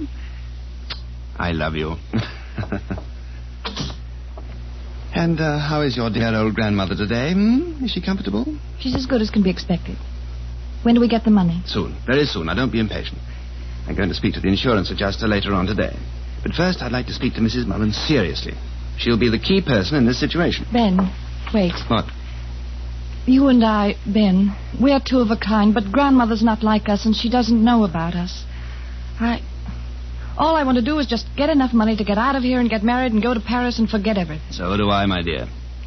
Well, whatever we do, does she have to be involved? Only in a small way, love. She's old, Ben. She's never done anything wrong in her whole life. Look, when you talk to her, be gentle. For some reason, she thinks the sun rises on your shoulders. Why, I don't know. Well, your granny is a woman of supreme taste. You might as well come along. Ugh, terrible house. Ghastly knickknacks. It's all she has left in her life. These things, her memories. Too bad she doesn't have any money any longer. She broke her glasses yesterday. They're being fixed. You have a visitor, Grandmother. Mrs. Mullen? Mrs. Mullen? Granny dear, good morning. Ben, it's a wonderful morning, Ben. Yes, it is, dear. Have you been enjoying yourself? You're looking well. Oh, Ben, it's such a lovely morning. Dear, I've something to talk to you about. Will you listen carefully, dear? Ben, be gentle. Sometimes she'll answer, sometimes she won't, but she hears you. What is it, Ben? Now, I want you to be a very good girl and do as I ask you, dear. Yes, Ben. Sooner or later, possibly before the end of this week, a man will call on you. Yes? Now, I don't know his name, but he will represent an insurance company. Now, he will ask you certain questions about some family jewelry. Do you remember about the family jewelry? Do you remember what I told you about the family jewelry, Mrs. Mullen? Granny? Yes, I remember, Ben. What did I tell you? Maud's grandfather gave it to me. Then I gave it to Maud when she was 21, and she's had it ever since, until it was stolen from her. Very good, dear. Very, very good. And that is exactly what you will tell this man when he comes here. He'll ask you all about it. Yes, Ben. What's this all about? I thought the claim was all right. Oh, it's just that I'm going to stir things up a bit. An insurance adjuster's bound to get here in the next day or two. He'll talk to you, too, Maud. You know what to tell him. Ben, are we going to get in trouble? Shh. No one's going to get into any trouble as long as dear old Granny does what she's told. Ben, dear. Yes, Granny, dear? There never was any jewelry in this family, Ben. Never. I've never told a lie, Ben. Never in my life. You just say what I told you to say, dear, and everything will be fine.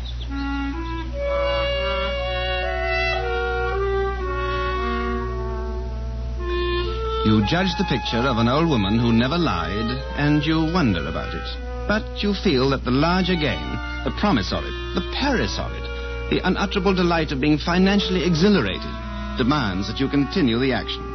So you make a phone call to a certain insurance company, then you go home and await developments.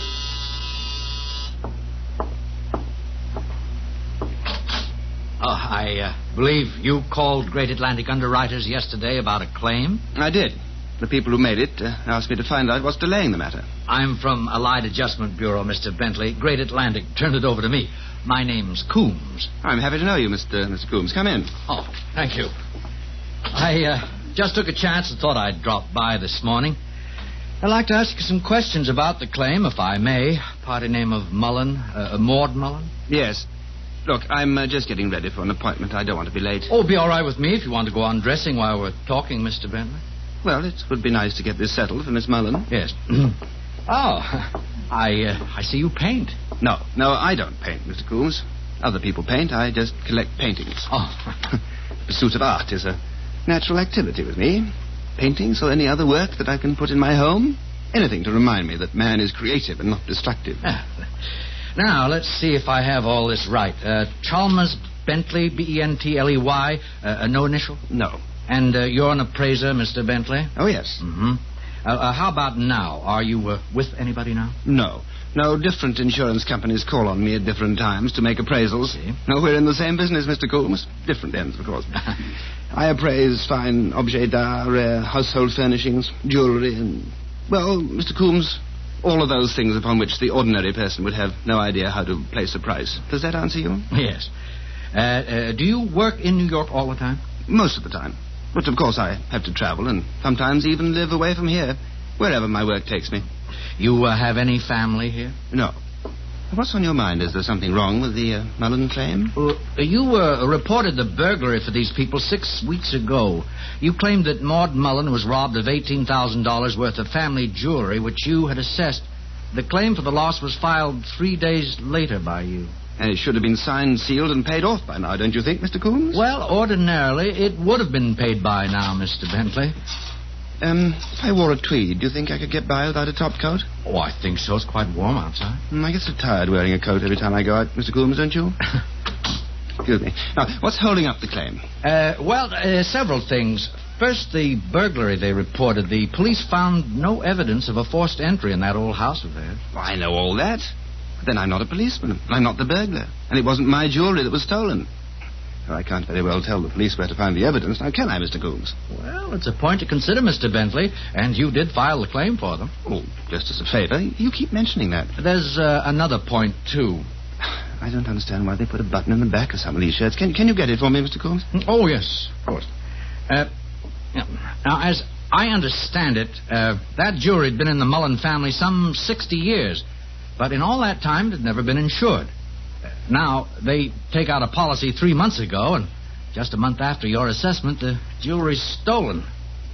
That strike you as something for us to look into, Mr. Bentley? No, not at all. Oh, thank you. Of course.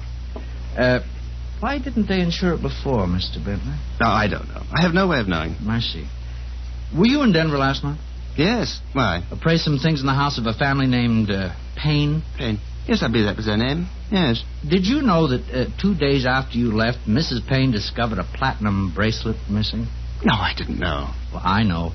One of the companies I represent held a policy. Mr. Coombs, this has the flavor of an intimidating conversation. Why do you mention the incident in Denver? It has nothing to do with the claim of the Mullen family? Well, in a way it has, but I won't go into that right now. Oh. Mostly that's why the payment's been held up. We just want to look into it a little more. Mr. Coombs. Yeah? I know you have your little task to perform, and the very nature of your work requires you to suspicion everyone and everything. However, I appraised the jewelry in the Mullen home. I saw something of the circumstances there. They asked me to file a claim for them. When I tell them what you've just told me, perhaps they'll ask me to notify the insurance commissioner. Well, of course you can do that for them, Mr. Bentley. That's what the insurance commissioner's there for. But I'll tell you what they'll be up against. We aren't convinced there was a burglary. And we aren't sure there was ever that much jewelry in the Mullen family. And if there was, and you assessed it, Mr. Bentley, we aren't so sure that something like what happened to Mrs. Payne's platinum bracelet didn't happen to their stuff. That's how it is. Goodbye, Mr. Bentley. Goodbye, Mr. Coombs.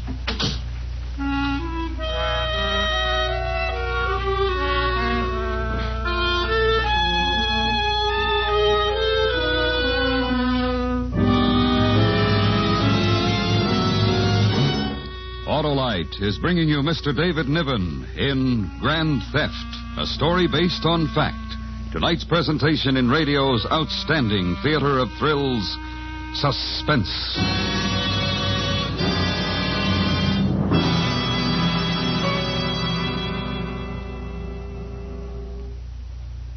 During recent months, it has been Autolite's privilege to salute leading car manufacturer members of the Autolite family and their dealers throughout the world for many years of close association.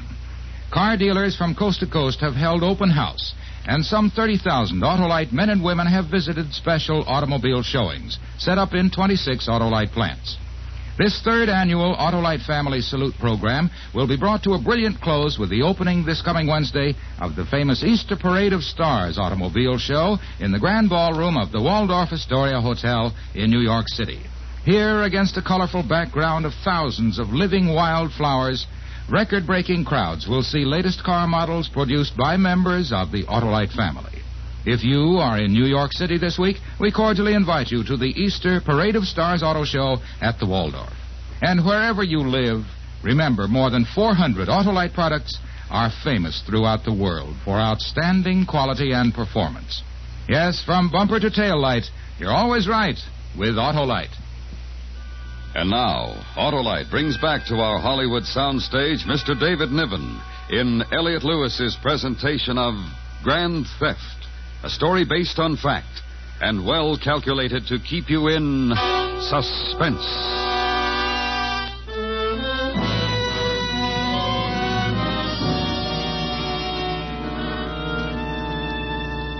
When one's problems become complex, one must rely on experience to carry one through. A suspicious insurance investigator can only operate on single-track theories. A resourceful insurance appraiser is quite aware of these methods and therefore regards them in the proper light. Naturally, one must be practical and bend all efforts to know where one stands. Ben. Well, Maud?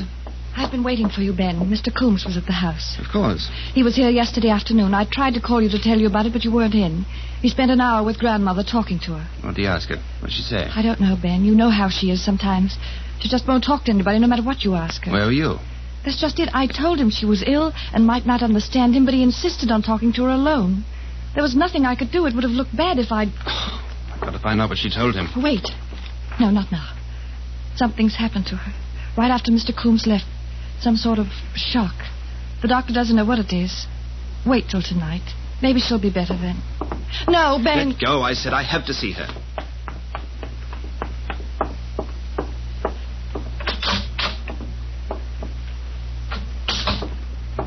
Mrs. Mullen? Mrs. Mullen? Granny?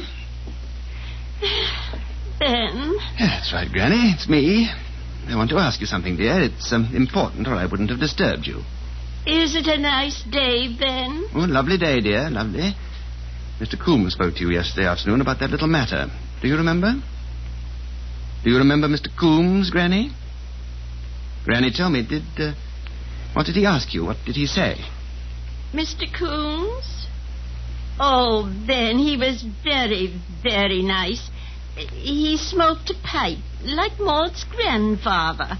I told him all about the jewelry, the brooch, the ring, and the necklace. I told him it had been in the family 60 years, Ben, and that I gave it to Maud when she was 21. Is that right, Ben? Granny, that's exactly right, dear. Did he ask you anything else? Did you tell him anything else? That was all, Ben. That was all. Now, you go back to sleep, dear. Sorry to have disturbed you. Ben? Yes, dear? There never was any jewelry in this family, Ben. Never. Of course there was, Granny. Didn't you tell Mr. Coombs all about it? Yes. I told him. But, oh, Ben, I'm an old woman. And I shouldn't have lied. No, don't you worry. It's all right.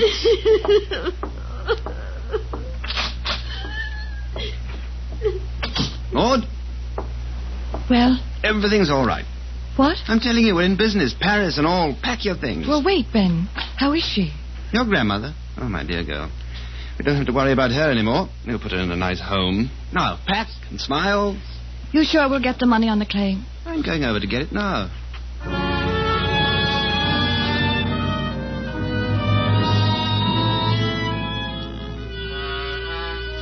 Now you finish it off. Of course, there never was any jewelry, even though I assessed some. And there never was any theft, even though one was reported. However, there was a claim that in any adjuster's eyes would, on the evidence of it, appear to be absolutely legitimate.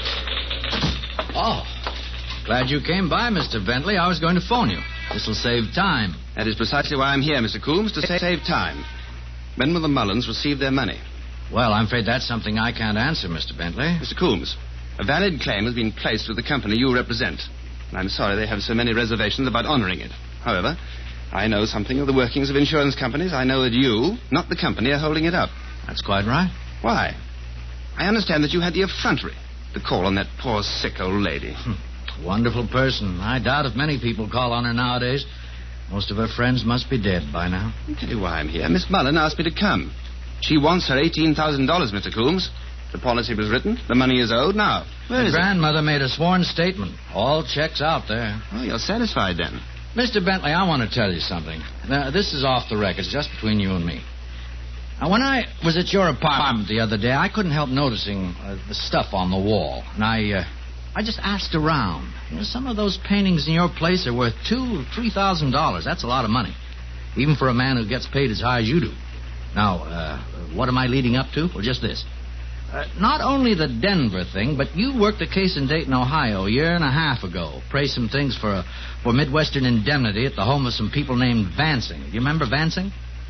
Now, 2 days after you'd done your work, the Vansings found out that a diamond ring worth $8,500 was missing from their house. I see. No, just let me go on. Similar thing happened in Omaha 3 years ago. Family named Van Cleve reported $6,000 worth of jewelry missing. Happened that you appraised their household goods just a week before. Now, here's one from San Francisco, and there's another one from St. Paul. You see? You talk as though you expected to find stolen jewelry hanging on the walls of my apartment. No, but jewelry can be turned into money to buy paintings, can't it? None of these things are any of my business. Even those nice paintings hanging in your apartment are none of my business. Have nothing at all to do with these people and their $18,000 claim with us. Now, as you said, Mr. Coombs, all of this has nothing to do with their claim. They want their $18,000, Mr. Coombs. They want it within 24 hours. Do you understand? Yeah, that's pretty clear, Mr. Bentley. But you can tell them they're going to be disappointed. You see, it's out of my hands. What? I turned the matter over to the Federal District Court. I've asked them to find the insurance company not liable under the policy. But take weeks for a hearing. I'm afraid so. And if the court decides against them, Mr. Bentley, the grand jury will have grounds to indict you for an attempted insurance fraud. Oh, that's a pretty rough thing to beat. But, now, if I had a statement from you right now, we might consider withdrawing from the court and letting the entire matter drop. I see. Well, what do you say, Mr. Bentley? Do you want to make that statement and clear all this up? Mr. Coombs, I'm due on Long Island at 2 o'clock, an appraisal job for Eastern States Underwriters. They called me this morning. I'm late now. Mm-hmm. Then you don't want to make the statement. Mr. Coombs, I simply wouldn't know what to say.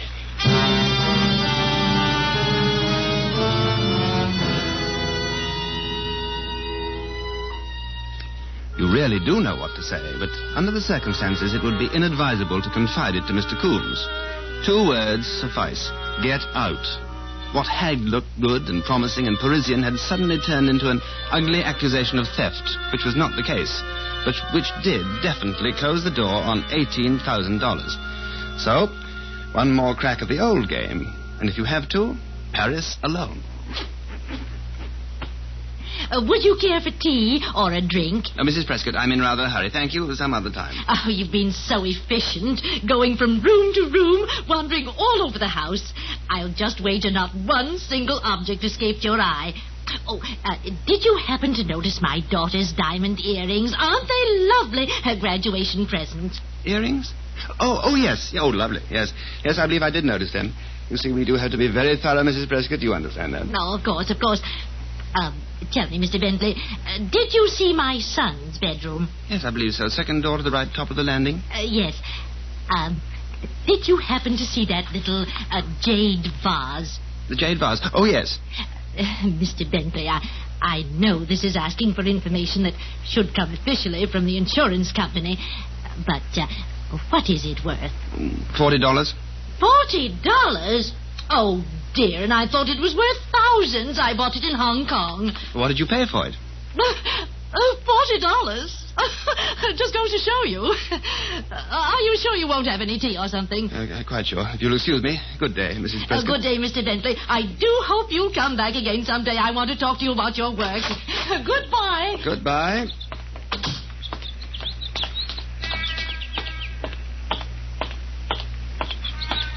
Hello? Huh? Mr. Bentley, this is Detective Ivers. Central Division, Mr. Bentley. What is this? Mr. Coombs, have you lost your mind? Your full name, Chalmers Bentley? Well, of course it is. He knows that. I understand your occupation is appraising, that right? It certainly is. Now, I have a question. Just a minute. I'd like to see that briefcase, Mr. Bentley. What? Sorry. I'll put it all back. You're behind this, Coombs. I dread to think what'll happen when I call my attorneys. It's just a little idea, Mr. Bentley. I had to risk it. Nothing in here. Nothing but a day's work, all unassorted, thanks to you. It's all right. Mind standing still? I certainly do. Now, take your hands off me. I've got authority to search your person, Mr. Bentley. It'll be done sooner or later. What are you looking for, a gun or something? We have reason to believe you've taken some jewelry from this home. That's why I looked over the briefcase. That's why I have to search you. Empty your pockets. In the hat. Hold still.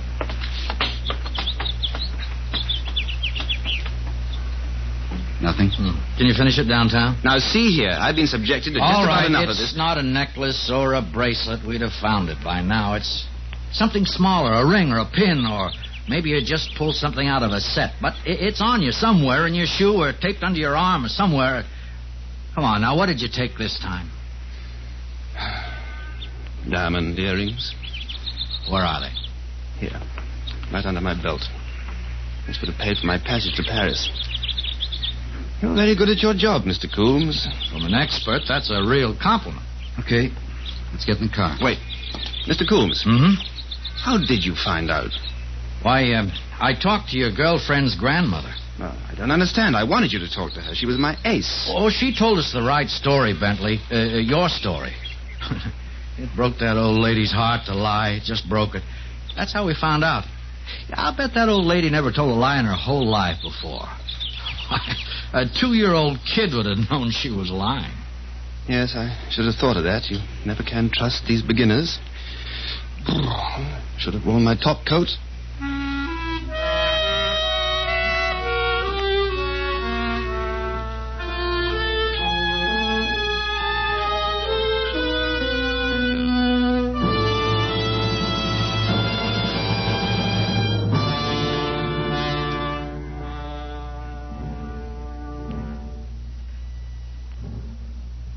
Suspense. Presented by Autolite. Tonight's star, Mr. David Niven. Say, Harlow, just who's eligible to enter the Autolite family charity drawing? Anyone and everyone, 18 years or over, Hap. And just what do you have to do, Harlow? Why, Hap, it's as simple as signing your name and address. In fact, that's all you do. Just visit any Autolite family car dealer showroom, sign your name and address to a registration form, and nothing more. There are no sentences to complete, no puzzles to solve, nothing to try or buy. If you're one of the lucky 25 persons selected, you will name any recognized local or national charity you wish to share in $100,000 in cash. It costs nothing to enter. So give your favorite charity this once-in-a-lifetime opportunity to collect thousands. Visit one or all of these car dealers: DeSoto, Hudson, Plymouth, Studebaker, Dodge, Willis, Nash, Packard, Kaiser, or Chrysler. Not much time left, so sign up tomorrow.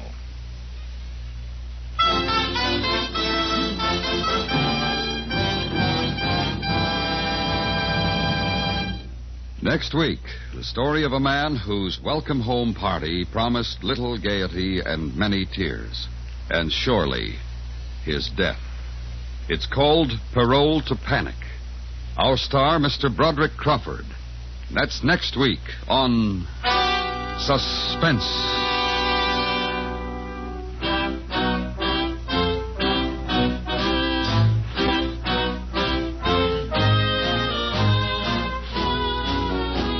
Suspense is produced and directed by Elliot Lewis, with music composed by Lucian Morowick and conducted by Lud Gluskin. Grand Theft was written for Suspense by E. Jack Newman. In tonight's story, Mary Jane Croft was heard as Maud, Florence Walcott as Grandmother, and Joseph Kearns as Coombs. Featured in the cast were Truda Marson, Paula Winslow, and Vic Perrin. David Niven may soon be seen in The Love Lottery.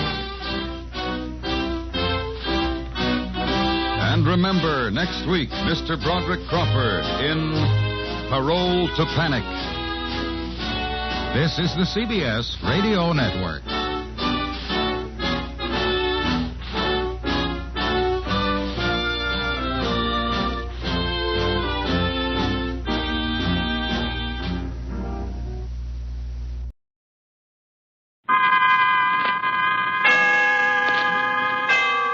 Autolite and its 98,000 dealers bring you Mr. Broderick Crawford in tonight's presentation of Suspense. Tonight, Autolite presents the story of a man whose welcome home party promised little gaiety and many tears, and surely his death. It's called Parole to Panic. Our star, Mr. Broderick Crawford. This is Harlow Wilcox reminding you that there's no time like right now to enter the giant Autolite family charity drawing.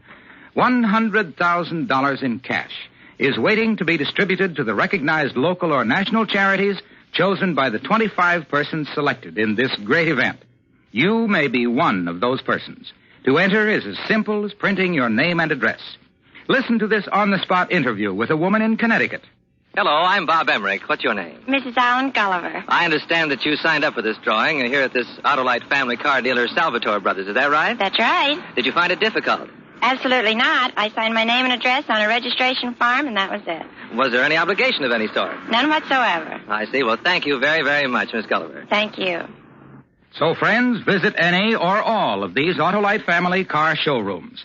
DeSoto, Hudson, Plymouth, Studebaker, Dodge, Willis, Nash, Packard, Kaiser, or Chrysler. Sign up tomorrow. And now, Autolite presents transcribed Mr. Broderick Crawford in Parole to Panic, hoping once again to keep you in suspense.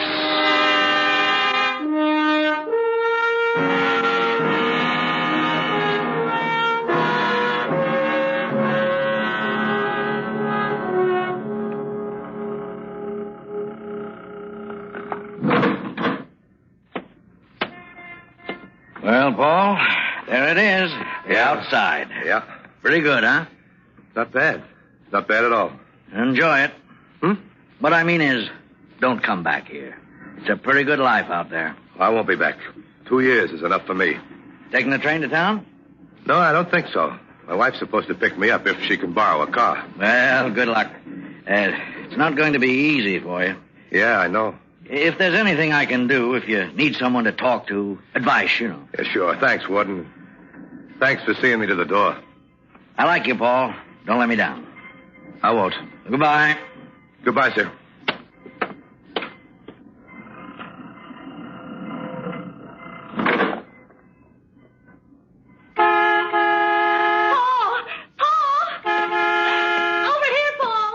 Jenny!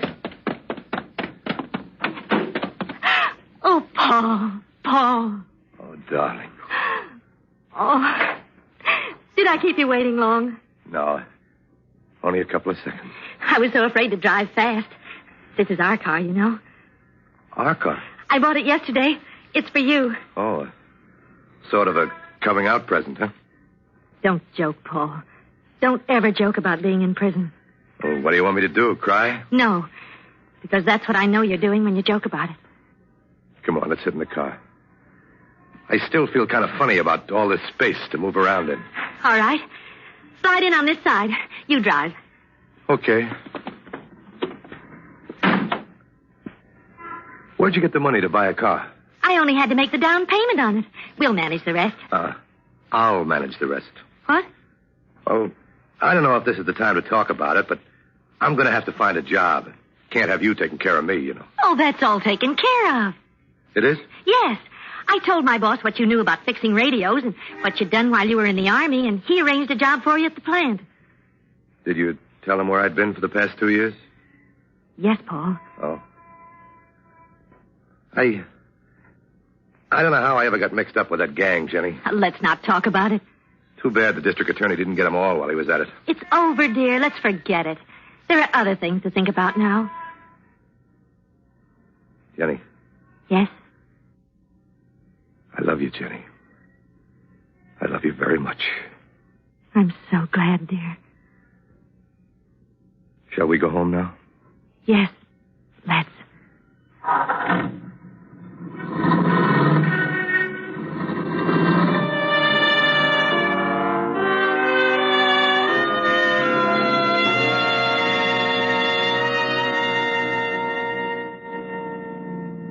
You tired? No, I feel great. Do you realize you've driven all the way from that place in only 2 hours? Oh, it's not me, Jenny. It's the equipment. You got a real good deal here. Mr. Miller found it for me. Does he still have the same store? Yes, why? Well, I've got to see him right now. After you report to the parole officer. No. He said I had to report to him before I went home, but he didn't say anything about seeing Mr. Miller. But, Paul... Oh, now, don't worry. It'll only take a minute or two. Well, all right, but only a minute or two. Promise? Yeah, I promise.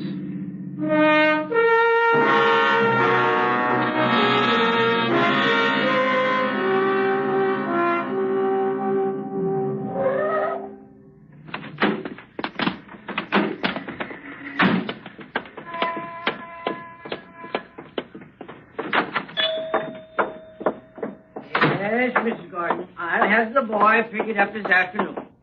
Yes, he'll deliver you a fresh dozen eggs. Good. Yes. Good. Yes. Goodbye, Mrs. Gordon. And what can I... Paul! Jenny! How are you, Mr. Miller? Well, Paul, it's good to see you. Well, you look fine. I feel fine, too. I just dropped by to thank you for taking care of Jenny while I was gone. You know, the groceries and... Not another word, Paul. You and Jenny are like my own. Besides, as soon as Jenny got a job, she paid me back. Well, anyway, thanks. Now, let me look at you. You're a good boy, Paul. Everything will be happy again. Yeah, sure it will. Tell Roger I was here, and I'll see him later, will you? Tell him yourself. What? He's here, in the back room. Roger. Never mind. I'll go back there. All right. I won't be long, darling. Good. Hi, Roger. Oh. Paul, come on in. Well, it's good to see you, Paul. Yeah, to be here, too. When'd you get back? I just drove into town. I'm sorry I couldn't do better for you at the trial. Oh, you did fine. I don't know what would have happened to me if you hadn't defended me. Look, as soon as I get some money and a job, I'll pay you. Oh, relax. No hurry. Paul? Yeah? You talked to anyone since you got back? I mean, outside of Pa and me. No, I just told you. I just drove into town. Why? Well, you know the DA didn't get the whole gang when they lowered the boom. Yeah, sure. I know that. Well, there's a rumor going around that they're waiting for you when you get out. Why? What have I done? They say you turned state's evidence. But I didn't. I only told them the truth about what I knew. I know that, but they don't. All right, then I'll tell them. You're not going to have a chance to do it. Why not? Understand, this is only what I've heard through the grapevine. But I hear they're going to shoot first and then ask questions. Well, then what am I going to do? I don't know. Maybe I can get somebody to take a message for me. Paul. What? Paul, they won't believe anything you say. Why not? Because they don't want to believe you. They're looking for a pigeon. Oh, and I'm it, huh? You're it? You think I ought to leave town? Why don't you go to the police? They put you under protective custody. What am I going to tell them? Just what I told you that I heard. No, Roger. If the police followed every crackpot rumor they heard, they'd run themselves ragged. But this isn't a crackpot rumor. They don't know that. No, but we know. I'm going to get out of town. Jenny's got enough money to keep us going for a while. Well, keep in touch. If you need anything, just let me know. Yeah, sure, I will. Thanks. Sorry, I can't help more. Well, there's nothing more you can do, Roger. So long. Bye.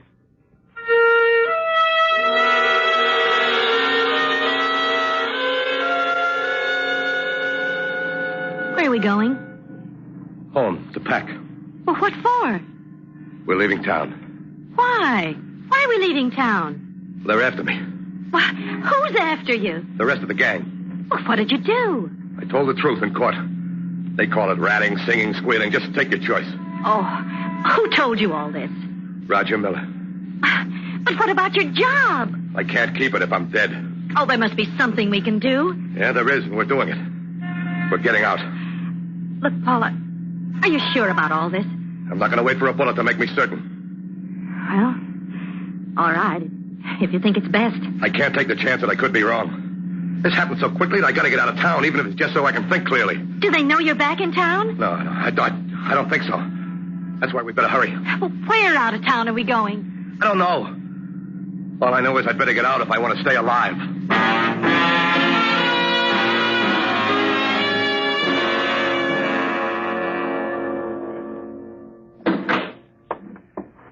I've got to get the overnight bag filled here. Let me see. This is it, I guess. What else do you need? Well, I'm all set here. How about your clothes? Oh, I don't know if they still fit, but I packed what suits look to be in shape. You ready? Yes. Oh, are you sure, Paul? Are you sure Roger was right? He could be wrong. Yeah, sure, he could be, but...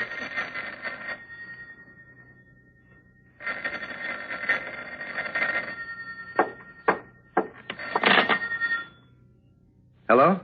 Hello, Paul. Who is this? You're gonna die today, Paul. Who was it? They know, Jenny. They know I'm back in town.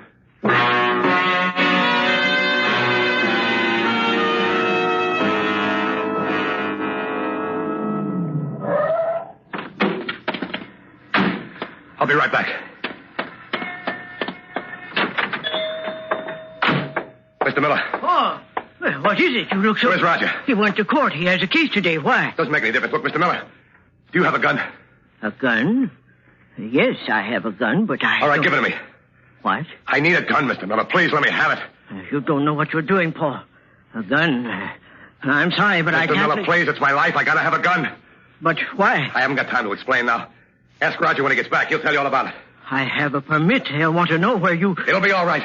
Just give me the gun, please. I gotta hurry. You say Roger will tell me? Yeah, he'll tell you. Please, Mr. Miller, hurry. Yeah. All right.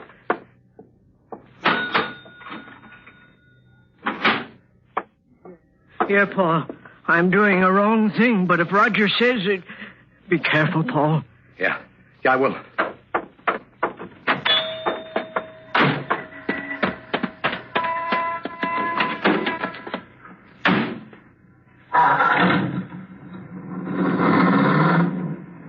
Why did you have to stop there? I had to get something. What?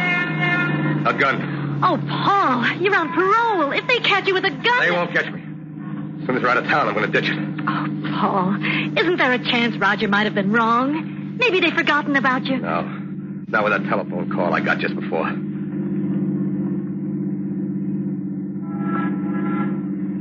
Jenny. Yes, Paul?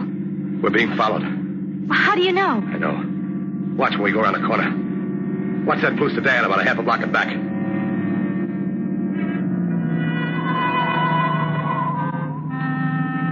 See him? No, there they are. All right, now watch the next corner.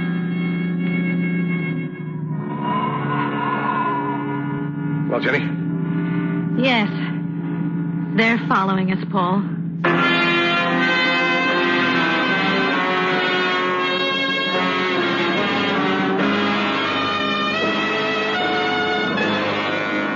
Autolite is bringing you Mr. Broderick Crawford with Paula Winslow in Parole to Panic, tonight's presentation in radio's outstanding theater of thrills, Suspense.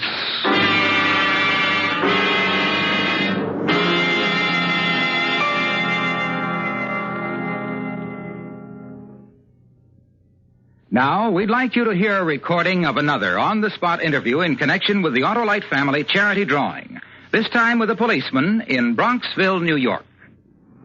And what is your name, officer? Patrolman James Morris of the Bronxville Police Department. I understand that you signed up for the Autolite family charity drawing. Is That's that correct? right. Uh-huh. And should your name be selected, how would you care to designate the money?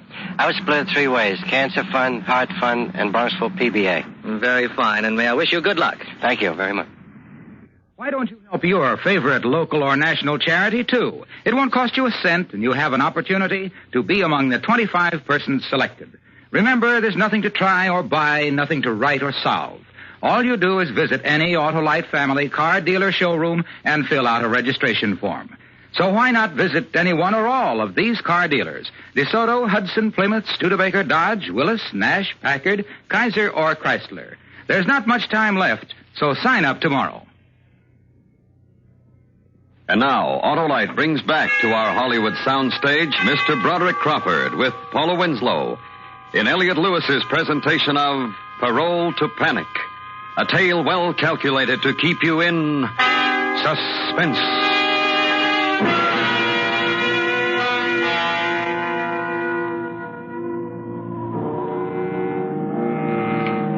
Well, Jenny? They're still following us.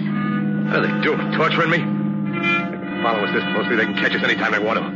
Oh, go to the police, Paul. Don't be afraid. I'm not afraid of the police. It's what's in back of us that I'm afraid of. Well, then let the police take care of them. Don't you see? If I go to the station and stop the car, they'll blast me before I get to the front door. That's why they're following us so closely. But they have to be crazy. Yeah, they are crazy. But if I stop, I'll be dead and they'll still be crazy. No, we gotta lose them. Then we'll figure out something.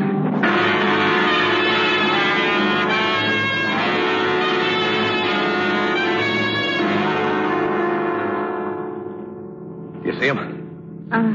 No. Good. I think we lost him this time. What do we do now? Well, we're almost out of gas. We better stop. Well, all right. But what? Oh, call the police. Tell them what's happened. I intend to, Jenny. This is pretty open country. I guess we better stop at the first station we see. I'll telephone while they're filling the tank. Well, I'm starting to feel a little better. Yeah, so am I. Oh, Paul, there's the station. Yeah, I see it.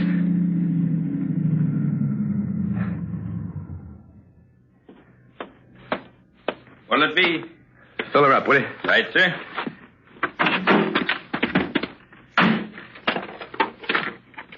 Say, you got change for a quarter? Yeah, I think so. Here. Help yourself. Okay. 10, 20, 25. Here's your quarter. Just drop it. Right. Say, where's the phone? Back of the station. Thanks a lot.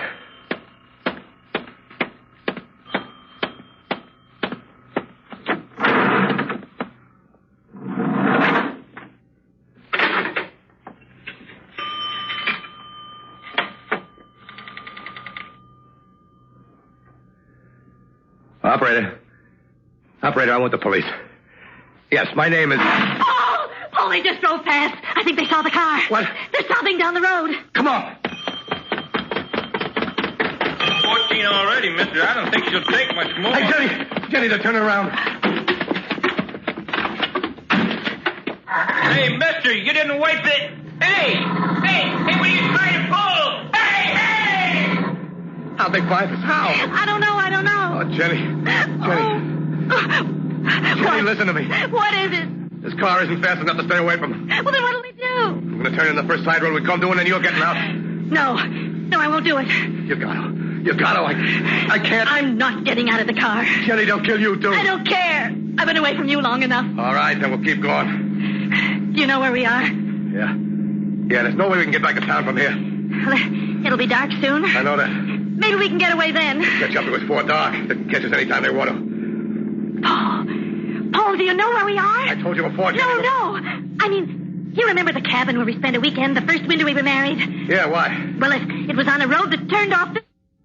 Yeah, I think so. I'm not sure. We got that cabin from one of the boys, do you remember? Yes, but it's better than sitting in the car and waiting for them. Okay, let's go. You remember where the side road was? Well, it's pretty soon now. Just past the bridge, I think. Oh, Jenny, I hope you're right.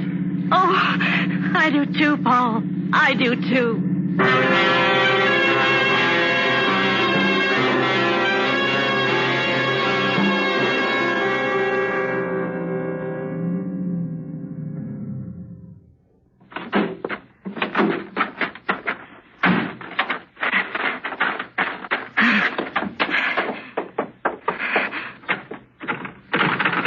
It's locked. I don't have a key.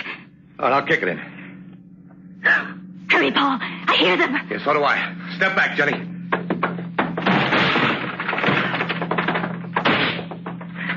All right, stay away from the windows. There's enough light yet for him to shoot.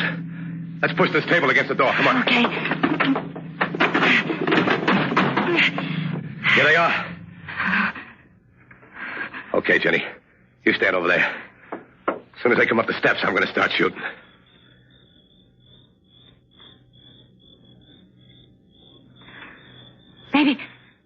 Maybe they're afraid. No, they couldn't be. Because they know I am. What are they waiting for? I don't know. They haven't even gotten out of the car yet. Do they know you have a gun? No, I don't know. I don't think so. I wish they'd do something. Paul? What?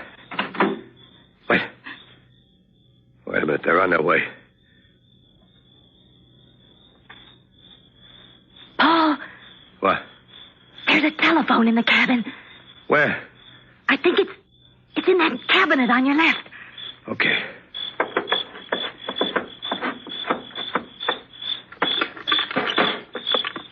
Yeah, here it is. Hello? Hello? Hello, operator. It's disconnected. Did you say it was disconnected? Either that or they just cut the wire. Yeah, that's what happened. One of them just cut the wires. Where are they going? I don't know. Maybe they changed their minds, huh? No, I doubt it. Well, then why would they drive away? Well, they didn't go far. But why did they go at all? They're not sure whether I got a gun or not. If I have one, they know they're asking for it if they rush the cabin. How long can we stay here? Jenny, we're leaving now. But you said they're just down the road. We'll leave on foot. What? Tell me. Can you walk much in those shoes you got on? But yes, the heels are pretty low. Why? All right. We'll head into the woods. Go east as far as we can. We'll sleep out in the open tonight. And we'll head for the first house we see when daylight hits. All right, Paul. I'm going to go out first. You follow me in a couple of seconds. Yes. Help me with this table in front of the door. I don't want to slide it. All right.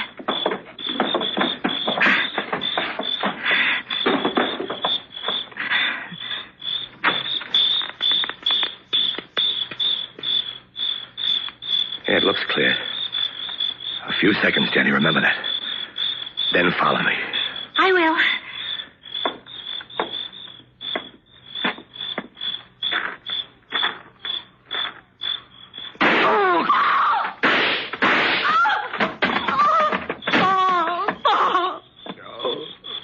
suckered me, Jenny. They had a guy planted out there. Oh, you're bleeding, Paul. Yeah, I'm hurt. I'm hurt bad. We gotta try to stop the bleeding. Try all you want to. I don't think you can do it. We've got to try. They're back to pick up the body. Sure going to be disappointed, aren't they? Oh, Paul, I'm frightened. I don't know what to do, and I don't know how to help you. Just stay close to me, Jenny. Stay close. I'll think of something.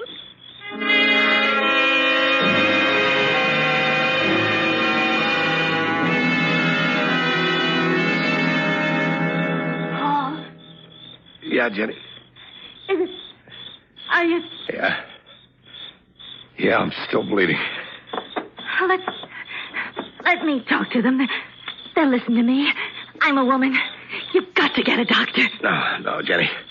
That's what they want, don't you understand? They want me to die, and I'm going to. Don't say that, Paul. Don't say that. It's true, Jenny. It's true, but... Well, I'm not going to die alone. What are you going to do? They haven't gotten out of the car since they came back. That means they're all together. Well, I still got 4 slugs left in the gun. I'm going to use them. Get back, Jenny. I got to break this window.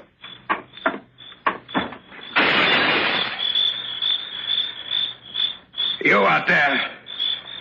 Why don't you come in and get me? All right, I'll come out and get you.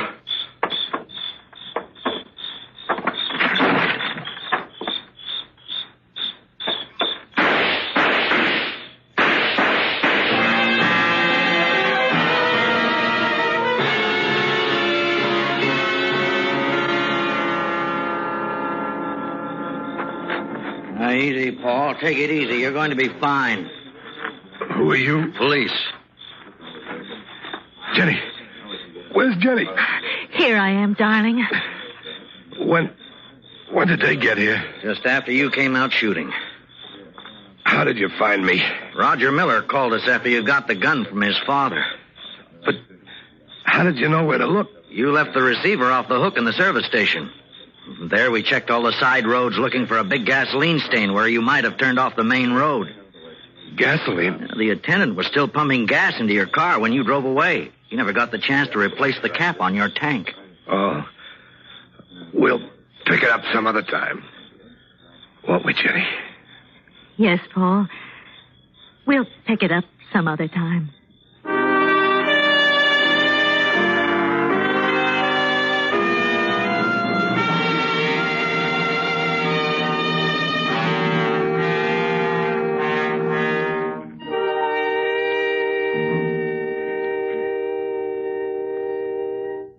Suspense. Presented by Autolite. Tonight's star, Mr. Broderick Crawford. This is Harlow Wilcox again.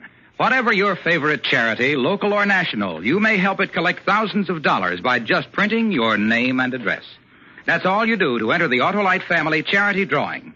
And if you are one of 25 chosen, you'll name any recognized charity you wish for a share of $100,000. Your friends and neighbors are signing up enthusiastically. Listen to this typical comment by an Elizabeth, New Jersey woman. This is Mrs. Morris Cohen, who just signed up for this drawing. Now, Mrs. Cohen, when you signed, did you have any difficulties whatsoever? None at all. Just sign my name and address. I see. Should your name be selected, how would you care to designate the money?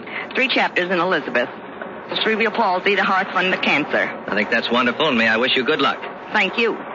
So give your favorite recognized charity the opportunity of a lifetime.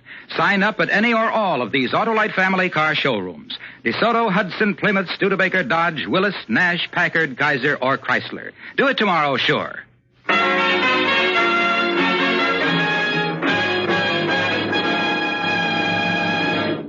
And now, Betty Goody of Radio TV Mirror magazine and the producer of Suspense, Elliot Lewis.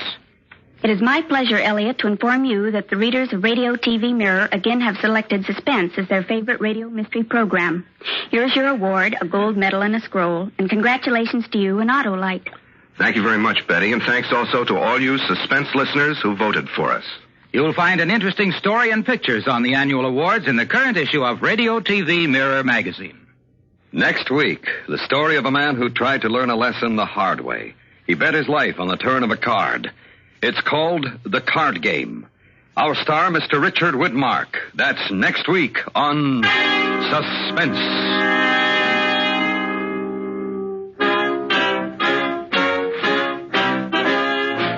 Suspense is transcribed and directed by Elliot Lewis, with music composed by Lucian Morowick and conducted by Lud Gluskin. Parole to Panic was written for Suspense by Ross Murray.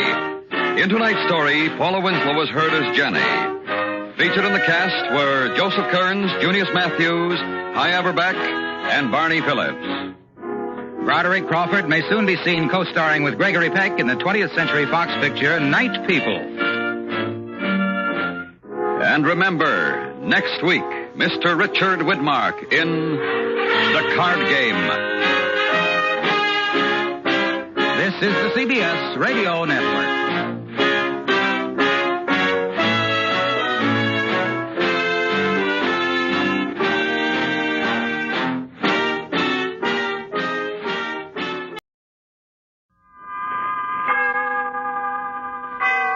Autolite and its 98,000 dealers bring you Mr. Richard Widmark in tonight's presentation of Suspense.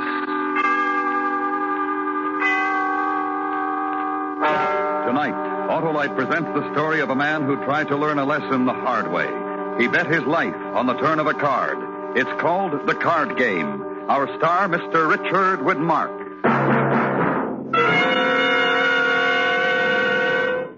This is Harlow Wilcox with the $100,000 question. Have you signed up in the Autolite family charity drawing? If so, you may be one of the 25 persons selected to name your favorite church, hospital, school, or other recognized local or national charity to receive a big share of $100,000.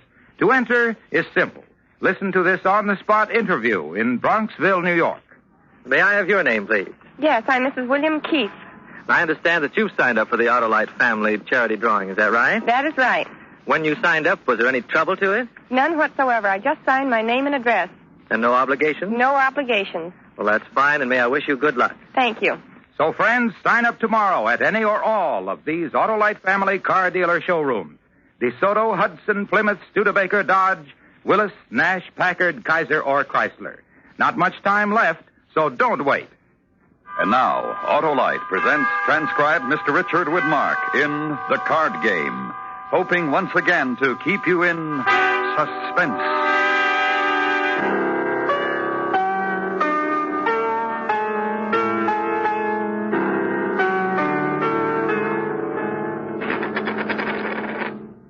Is that $5? Yeah, that's $5. Me with a little pair of ducks. I'm out. Too much for you, eh? Too much. What do you say? I'm thinking.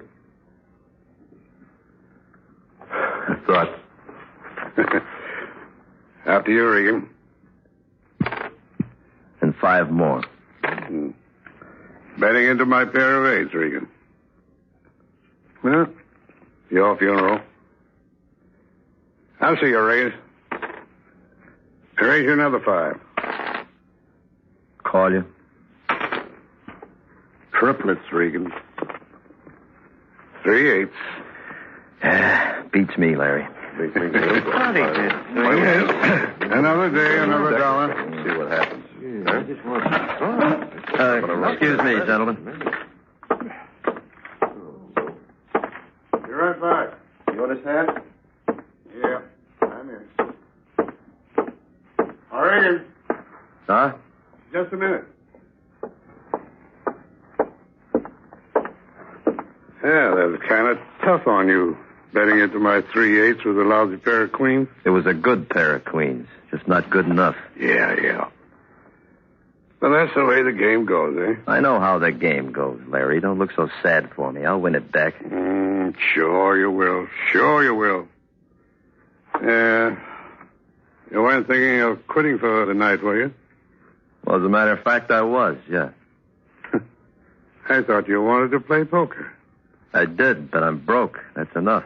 Yeah. You're a real 2-bit player, aren't you? Walk in here with $60, $70 and figure you'll take us. You ain't ever going to take no one, Regan. You're just a cheap little two-bit chiseling player. Yeah, well, let me tell you something. I'm going to get lucky some night, then I'm going to clean up on a game. Sure. Now you go home and dream about it, kid. But what's going to happen to you is just what happens to all cheap boys. You're not a big-time gambler. You're just a two-bit chiseler. And don't come back here for a game anymore. We don't like the way you play.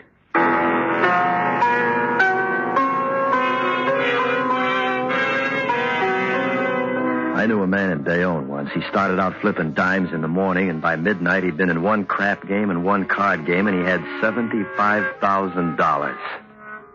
But me, it hasn't happened yet. But someday it will. But the baby's due in a couple of weeks, Jenny. You shouldn't be working. I called your office this morning. They told me you quit 2 days ago. 6 jobs in 6 months, Chick. Well, I didn't want to worry you, Jenny. I guess I'm just not cut out to be a real estate salesman, but you don't have to go to work, honey. Yes, I do. I have a very special reason. We haven't got any money. I'll pay the rent, Jenny. How? Well, I can't lose forever. Chick. Look, Jenny, if I can just get a stake, I mean a good stake, and get in the right game, I know our luck will change. You've got to change, Chick. I thought I could change you once. I even thought you were changing when you told me you'd take a real job and all, but it's no use. You're a gambler. You always will be. Always waiting for change of luck. There's just no cure for you. Oh, honey, we've had better days, lots better days. Don't say things like that. Don't you see, no matter what you win or lose, it won't make any difference?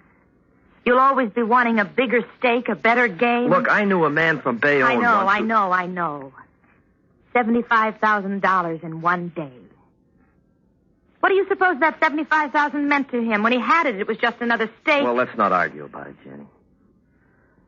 No, I don't want to argue anymore, Chick. I know it's hopeless. So hopeless that I'm going to divorce you. Jenny. No. Don't put your arms around me, please. Honey, I just couldn't make it without you. You'll have to, Chick. I mean it. But, Jenny, what do you think? I have to leave pretty soon. When I come back, I hope you'll have your things packed and moved out of here. Well, look, suppose I got another job. Would that help? Would it cure you? Sure it would. If it's a good job where I could make some money. Honestly? Sure. Or would you take the first paycheck and go out and get into a poker game like you did last night? Oh, that's just it. If I can get enough money to get into the right kind of a game, I can make things all right, darling. You wouldn't have to work or worry about anything. Chick, I can't do that. That's why I'm asking you to leave. But you've gone along with me all this time. Yes, hoping all this time. But now things are different. We're going to have a baby, Chick. Don't you understand? We can't go on this way. You've got to get a job and keep it and stop gambling. I'll get us the house, Jen, and some money, and, well, I've got to have a change of luck. Change of luck. Oh, Chick. Jenny.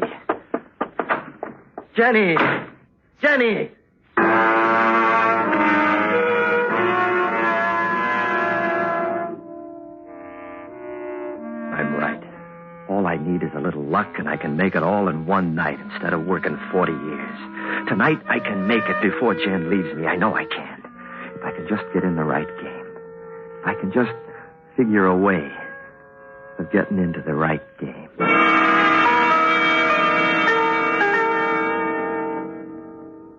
Always like to make clothes for you, Mr. Regan. No trouble at all with the fitting. Yeah. Say, I have some nice blisters and some imported flannels if you'd like to order some today. Oh, I'm afraid I don't have the time today, but I'll get in as soon as I can. How much do I owe you for the suit? It's gone up a little since you were in, Mr. Regan. $300 in tax. All right, just send me the bill. Sure. Say, do you still drive that fancy sports car you bought in Europe? Oh, yes. Huh? Once you get used to one of those things, you don't want to drive anything else. I guess that's so. How much to set you back? $12,000. Wow. Well, at the prices you charge for a suit, it shouldn't be too much of a jolt. I have overhead, Mr. Regan. Terrible overhead. My tailors come pretty high. $200 a week for a master tailor. All right. Well, I'd like to borrow your car, won't you? Now, how long have I been getting clothes from you?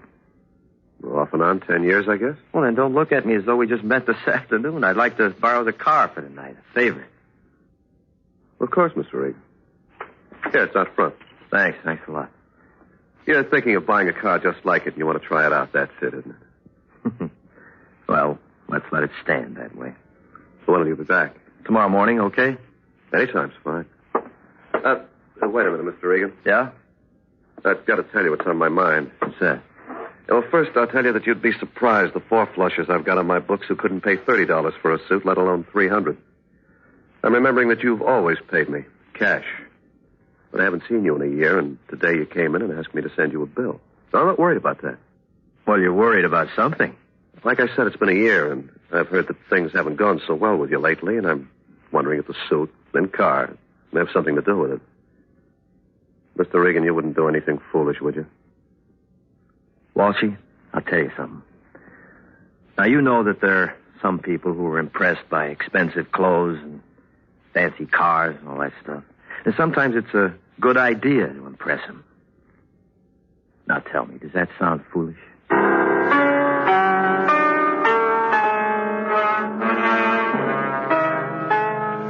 first step. The next was to sit down and figure how do you get into a big game with no dough. That one I couldn't figure. I had an idea, but I had to find out if it'd work or not. I knew one thing. If you want to win big, you have to take chances. And I took one when I walked into the bar.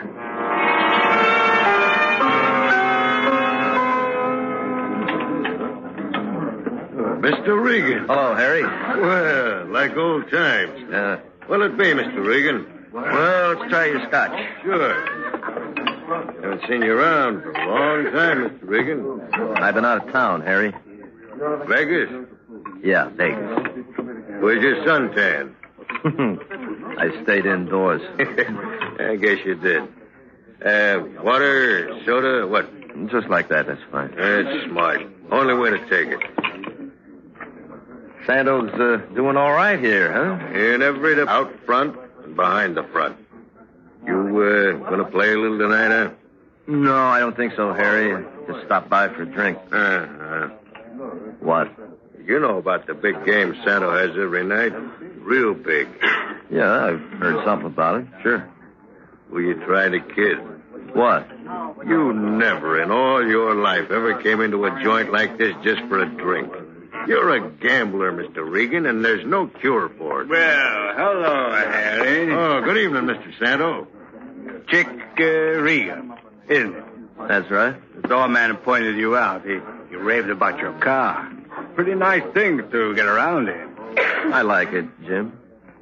Hey, now I remember. You do? Yeah. You was pit boss for me in one of my places. You used to call me Mr. Santo. Did I? Yeah. Well, let's say I've changed, Jim.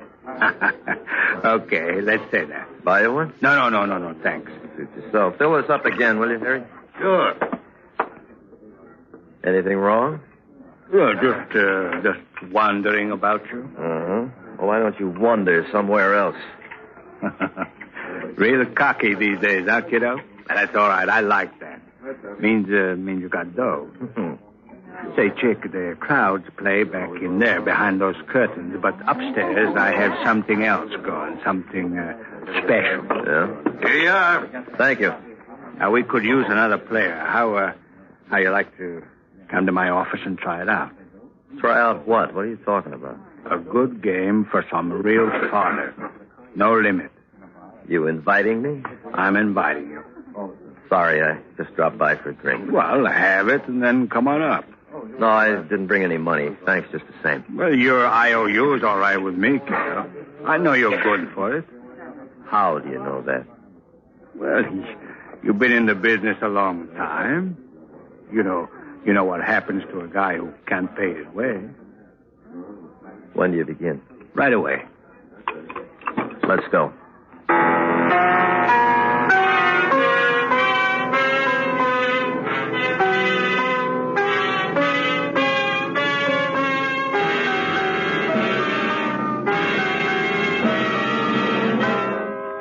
Autolite is bringing you Mr. Richard Widmark in The Card Game. Tonight's presentation in radio's outstanding theater of thrills, Suspense.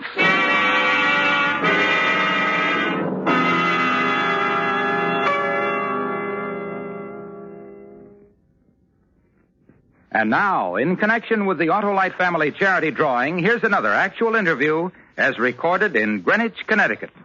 How do you do, sir? And may I have your name? Michael Spazzano. I understand that you just signed up for the Autolite Family Charity Drawing. Is that right? That's right, sir, I have. And why did you sign up? Well, our local schools need an addition, and if my name is picked, I'll designate them. I think that's wonderful, and the best of luck to you, sir. Thank you.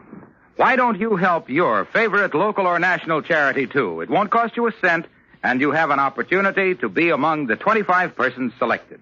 Remember, there's nothing to try or buy, nothing to write or solve. All you do is visit any Autolite Family car dealer showroom and fill out a registration form. Your entry may be worth many thousands of dollars to your local church, hospital, or other pet local or national charity. So why not visit one of these car dealers, DeSoto, Hudson, Plymouth, Studebaker, Dodge, Willis, Nash, Packard, Kaiser, or Chrysler. There's not much time left, so sign up tomorrow. And now, Autolite brings back to our Hollywood soundstage Mr. Richard Widmark in Elliot Lewis's presentation of The Card Game, a tale well calculated to keep you in suspense.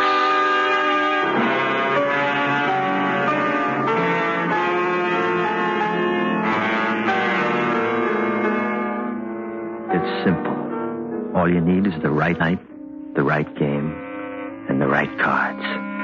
Then you sit down and you remember everything you ever learned and every little two-bit game you've ever played. And you do it all just right. And when you're finished, you're on your feet once and for all. You've got a pile. And then you give it up. Yeah, that's the way to be cured. But you don't know that's why I came here tonight, do you, Santo? You don't know anything. All right, spread that deck out there. Let's see who deals. Come on. I'll introduce you to the boys. Fine, sure. Boys. Hey. This is Chick Regan. All right. Hi. Bill Archer, Chick. Well, Bill. Hi. Lou Humboldt. Lou? Hi. Well, make yourself comfortable, Chick. Thank you. It's nice to have some fresh blood in the game. Yeah. Take a card. Oh, sure. Queen. 3. 10. Well, what do you know? Ace. You deal? Oh, here you are, Chick. That's $10,000 worth of chips. Too steep? No, fine. All right. And the up. Well, good luck, everybody.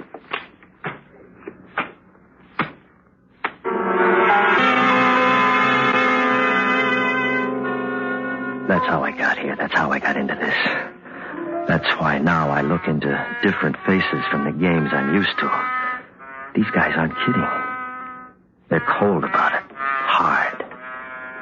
But if my luck changes, I'll be in business. I'll have everything we ever wanted in all our lives. I'll take it to her and I'll show her and I'll say, Jenny, here it is. I won't gamble anymore. I'll beat them all, Jenny. All I need is one hand. Just that one hand to get me going. 1,000. 1,000? Okay for me. 1,000? 1,000 more. Kind of frisky tonight, aren't you? You gonna stay in? I mean, your 1,000 and 1,000 more. Here we go again. 6. Queen. Ace. Bullet for you, Chick. Yeah. I get a king. Ace bets. Let me check my whole card.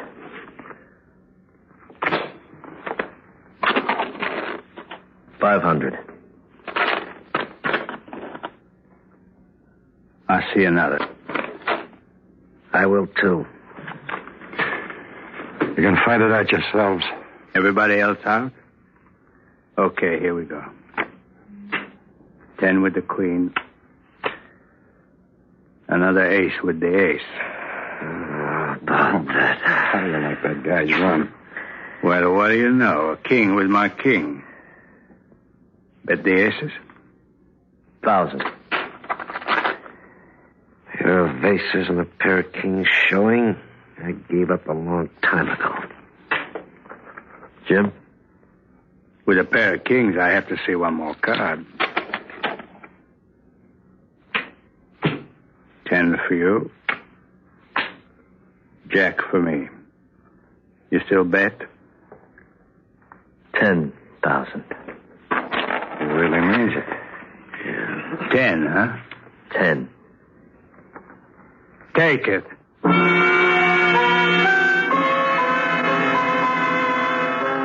I'm winning. It's beginning to happen just the way I hoped it'd happen. There's nothing that can stop me now. I'll beat them all right off their feet, because the cards are coming to me. And they can't do anything about it. In? You in? Yeah. I'm in. Me too. You're called. Pretty aces, pretty jacks. Too lucky for me. I might have known. What do you say, chick? I've got 3 queens, Jim. Let's see him. 3 pots in a row, chick. You got the whammy on me or something, huh? Just luck. Take your money. Yeah, sure. Harry!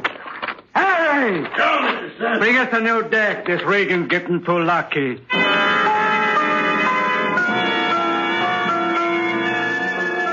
That's right, Santo. Get good and sore. Fumble around the rest of the night if you want to. It's okay with me. Because the sorer you get, the better off I'll be. And the better it'll be for my wife and my kid. So keep getting sore. I like it, Mr. Santo. I like it.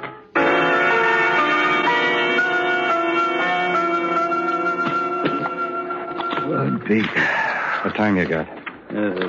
5:30. What do you say? Shall we call it a night? I'm all for it. How about one more round? Chick here's been awfully lucky. I'd like another crack at him. Okay, Chick? Or do you want to cash in? I'll play one more. I kind of thought you'd rather walk out. You thought wrong.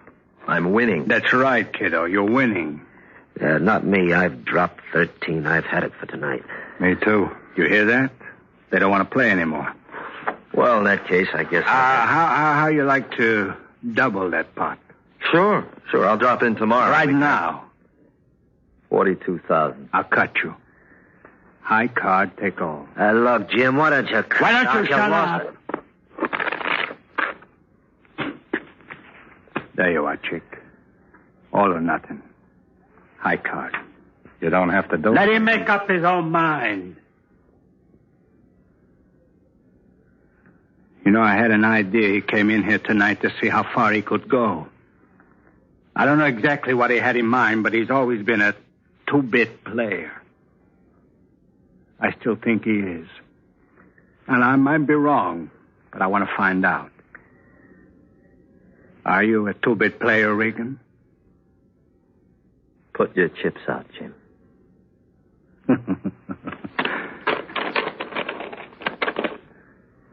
Okay. Pick a card. You first. Sure. 8. Beat it.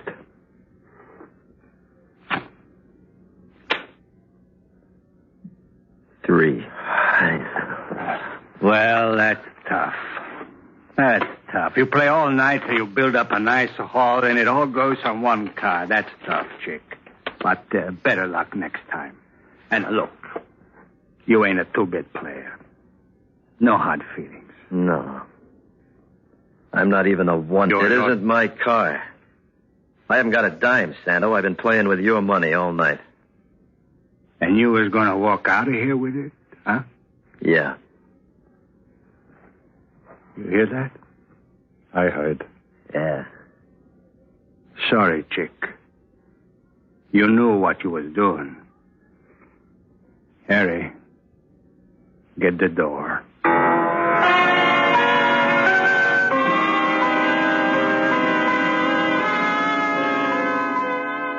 I don't want to remember what they did to me. But I'm going to as much as I can. I woke up in the morning. I was lying in a ditch next to a highway outside of town. No one would give me a lift because of the way I looked. But somehow I got home. And Jenny was gone. And that's really what finished it for me. They'd taken her to the hospital while I was with Santo. And Jenny had our baby.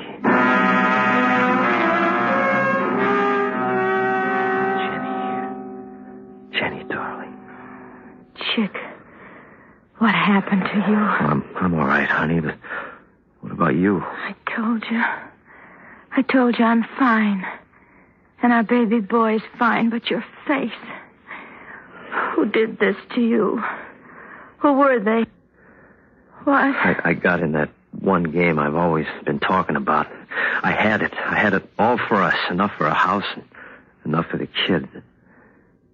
You were right, honey. It was just another stake so I could try for something bigger. I lost it all, Jenny. And I lost it while you were here having the baby. Chick. Well, I learned my lesson. This time I'm cured. No more gambling. Chick, are you sure? I'm sure, darling. Will you take me back? Yes, darling. Then I won, didn't I? Yes, darling. You won.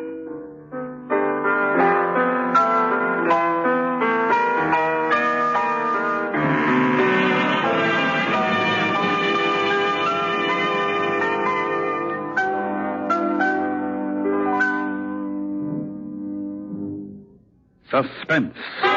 Presented by Autolite. Tonight's star, Mr. Richard Widmark. This is Harlow Wilcox reminding you that there's only a few days left to sign up for the Autolite Family Charity Drawing. Only a few days left to name your favorite local or national recognized charity to receive thousands of dollars in cash. To enter the drawing is as simple as this. Listen in Elizabeth, New Jersey. This gentleman just signed for the drawing here at Murphy Brothers. May I have your name, sir? John Grenade. When you entered, just what did you have to do? All I did was sign my name and the address. Did you have to buy anything or try anything? Not a thing. Just fill out a form. Well, thank you very much and the best of luck. You're welcome. So don't wait any longer to sign up in the Autolite Family Charity Drawing. You may be one of 25 persons selected, and you may have the great satisfaction of designating your favorite charity to receive a big share in $100,000. Visit any or all of these car dealers: DeSoto, Hudson, Plymouth, Studebaker, Dodge, Willis, Nash, Packard, Kaiser, or Chrysler. Do it tomorrow, sure.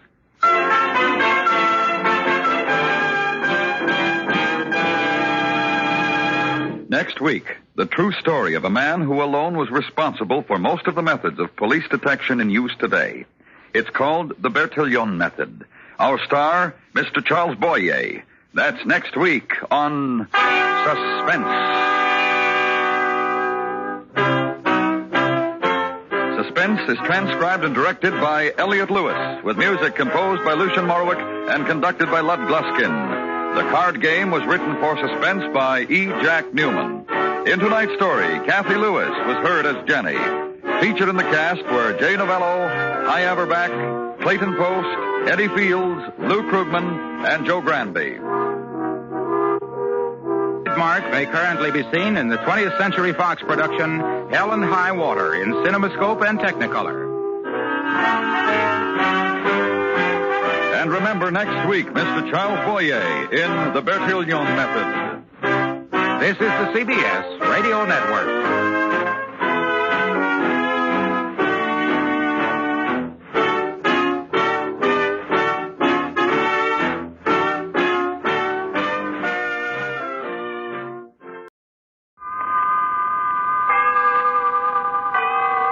Autolite and its 98,000 dealers bring you Mr. Charles Boyer in tonight's presentation of Suspense.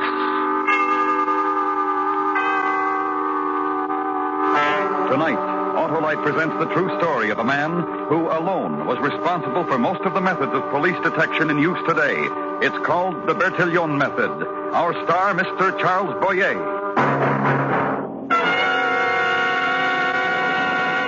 Only a few days left to sign up for the Autolite Family Charity Drawing. This is Harlow Wilcox reminding you that unless you register by this Monday, May 3rd, you'll miss out on the greatest opportunity ever offered for your church, hospital, school, or other favorite charity to share in $100,000. Listen to what this Connecticut woman recently said. Mrs. Leon Barr, I have just signed up for this drawing. I think it a wonderful opportunity for people to help their pet charities. And if my name is selected, I shall designate our Greenwich Hospital. So act fast. Sign up tomorrow at any or all of these Autolite Family car dealer showrooms. DeSoto, Hudson, Plymouth, Studebaker, Dodge, Willis, Nash, Packard, Kaiser, or Chrysler. Remember, there's nothing to try or buy, no obligation, except printing your name and address. But if you're one of the 25 selected, you will designate your favorite recognized charity to share in $100,000. But remember, there are only a few days left to register, so make sure you sign up tomorrow. And now, Autolite presents transcribed Mr. Charles Boyer in the Bertillion Method, hoping once again to keep you in suspense.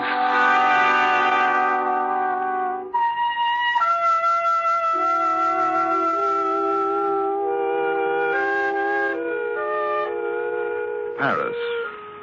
At the turn of the century and the fall of spring rain. And a place of Paris, the Bois, a place of fountains and winding promenades. Now of this, drip of rain on leafless trees, and the body of a man lying on the thawing earth. A man doubled over, wrapped in tar paper, bound tightly with rope. And kneeling over him, Girard, help me here. Help me untie these ropes. Alphonse Bertillon, detective of the French Sûreté. He spent his life putting science to work for the law.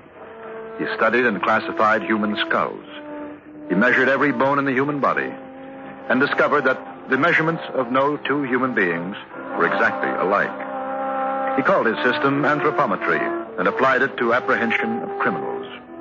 And something more to know about him. That now, whenever violence and murder is done, every time Scotland Yard catches a Crippen, or the Sûreté a Landry, or the FBI a Dillinger, silent tribute is paid to this man, to Alphonse Bertillon, for reasons such as this. Anything in his pockets, Girard? Only these coins. Nothing else. An event of spring, eh, Monsieur Bertillon? And no identity. And no identity. Now, the tar paper, the rope were removed from him. I'll want them in my laboratory, Girard. Oh, of course, Monsieur Bertillon. I amuse you, Girard? The tar paper and the rope in the laboratory, as you wish it, sir. I will gather them up. Wait. Sir? Hold your lantern close. Here. You were struck from behind. Perhaps as he walked the path there. No. No? Now the lantern, here, Girard. Over his hands. The hands of a man who has done no manual labor. And here, Girard, you see this? His sleeve, sir? His sleeve. His right shirt sleeve. How it is cleaner, newer than the left. Perhaps as he fell, his left arm. Not as he fell. There are men of whom this thing of the shirt sleeves is characteristic, Girard. Oh? Yes. Men who deal with writing, with pens, with ink, who wear on their right sleeve a special cuff to protect it from stains, from smudges. Yes, I've seen such cuffs. An office clerk, maybe? Or an accountant. Such a man whose hands are soft, unmarked with toil, as these ones are. And Girard. Yes, sir? Where murder is, where death is, there is also something else. Always something else. Identity of the victim, of his murderer. Cover him, Girard. Cover him from the rain.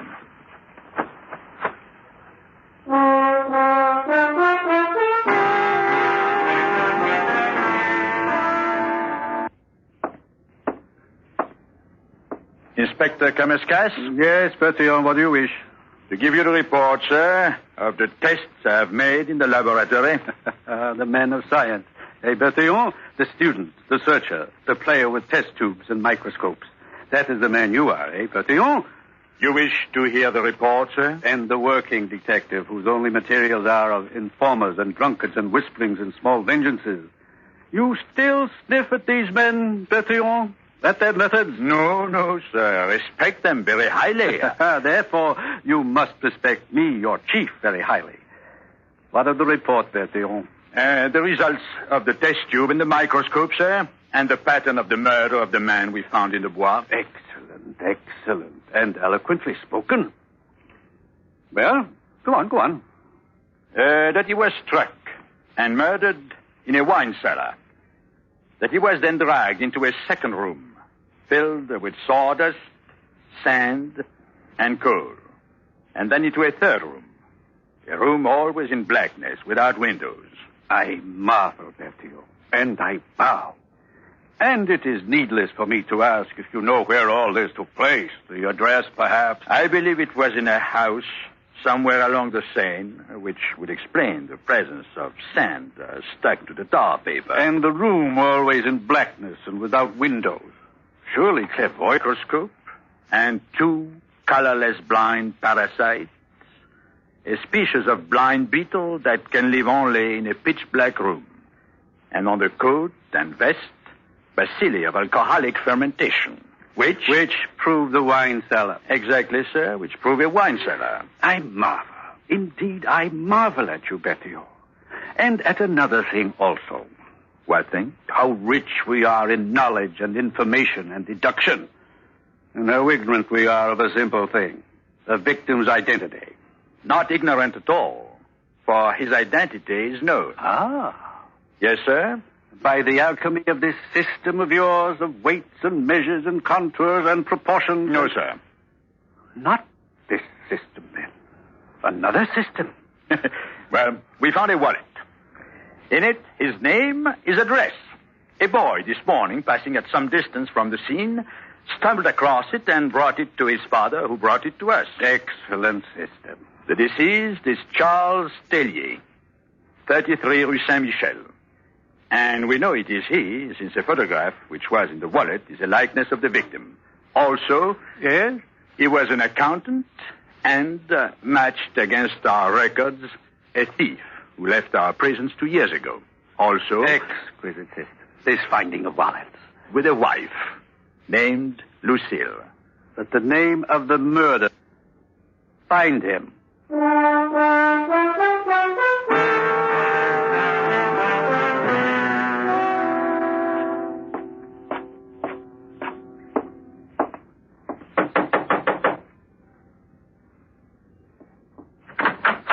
Yes? Mrs. Tellier? Yes. I am Alphonse Bertillon, Sûreté. Of Charles? I'm sorry. Do not be. My husband is an unlucky man. Whatever he chooses to do inevitably turns out badly. But when he chooses to break the law he is caught, follows. He is dead. Very well. Thank you. Wait. Yes? He was murdered. He is dead, he was murdered. And it will be his bad luck to lie in a potter's field. There is a necessity to find his murderer, Mrs. Tellier. Yes? Who murdered him, then, and why? I don't know. And this. What? There is not very much I do know about him. Only that he worked, appeared at a certain hour in the evening, not promptly, was fed, disappeared or stayed according to what mysterious thing moved him. Now dead. Now dead, sir. And it would please me if you left now. Did he still work at bookkeeping? At Dumier and Company, the actuaries on Gilbert Street. As I said, Mrs. Tellier, I am sorry. Be sorry, then. And as I said, it would please me if you left. Yes, of course. Inkpot, pen, pad of scratch paper, Which are the three things I allow each of my employees to hold in his desk. So with Monsieur Tellier's desk. Feel. Go ahead and feel. Nothing else in the desk drawer, is there? Inflexible rule. No small objects to hint of motive for murder. No packets of potions or letters of love. Yet I must tell you this. Down the street now, there is a shop. And in this shop of Mr. Cabassou, there are fabulous dresses which must cost each 3 times the salary of Charles Tellyer.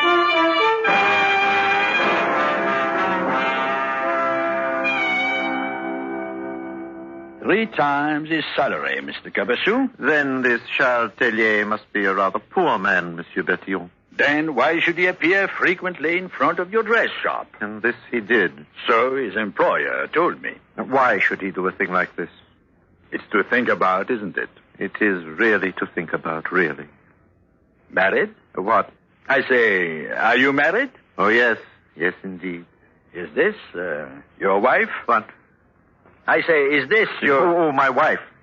Certainly. Who else would write such an inscription upon a picture? Because you are you and I am me, my love, Marcel. Well, sister? True indeed. However, this is my wife. I compliment you. I often do, too. This dress business you have here must be luxurious. May I compliment you again? Of course. Your clothes. Exquisite. Thank you. Great taste. Less than elegant, I am afraid, for I travel in them to Brussels this evening. Else I would be wearing a touch of brocade and a velvet collar. Nice. Oh, yes. My wife should be here soon. It's a scent she prefers. Yes? Now, another thing. Of course. Is there a cellar here? A cellar? Cellar. Oh, no. Wine cellar? No. Monsieur Cabassou? Yes?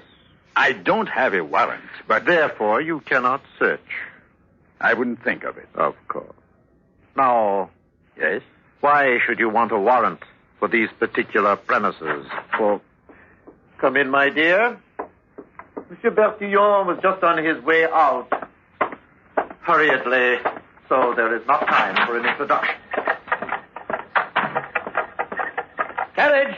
Carriage!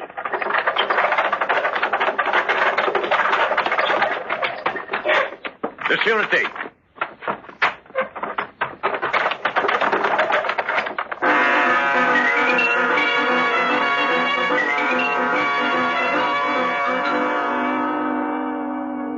And therefore, he is the murderer. What are you talking about? Cabassou. Certainly he. Possibly his wife. Because he's an older man married to a younger woman. But without a cellar, dear Bertillon. Older man, yes. And married to a younger woman, yes. But without a cellar. You said it yourself. There is a cellar. What? I'm going back there, sir. I'm going to break into the shop. And there will be a cellar. The very one in which was murdered Tellyer. Unless you will issue a warrant, so I may search. Impossible. There are no grounds on which to issue a warrant. Merely that he is married to a younger woman. And a murder victim loitered about. At your own risk, then. No warrant. Yes, sir. And if you are shot for breaking into a shop and a home, we will disavow any knowledge of it. Yes, sir. Men have been shot and killed, you know, for exactly that. 7 last year. I looked it up. Good luck, Bertillon. Yes, sir.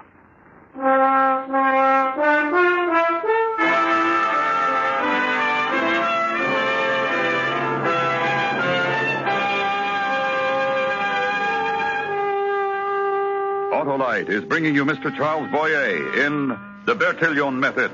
Tonight's presentation in radio's outstanding theater of thrills, Suspense.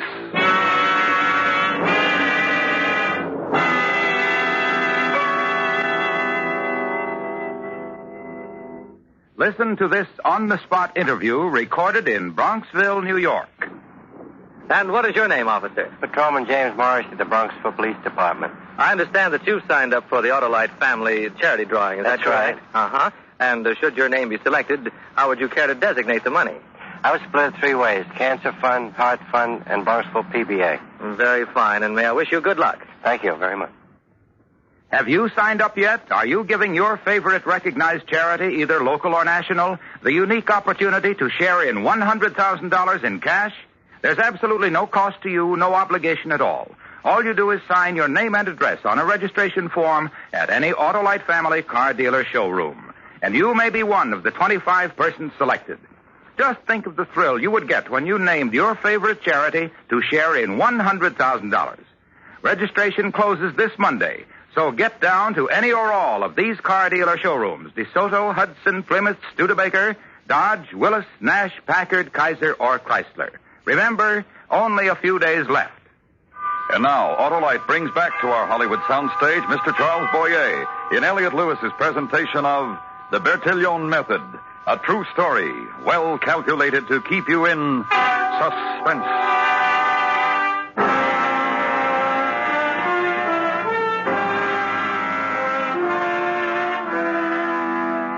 Bertillon's methods were not only of weights and dimensions by tape and scales, but depended, too, upon measures of the mind.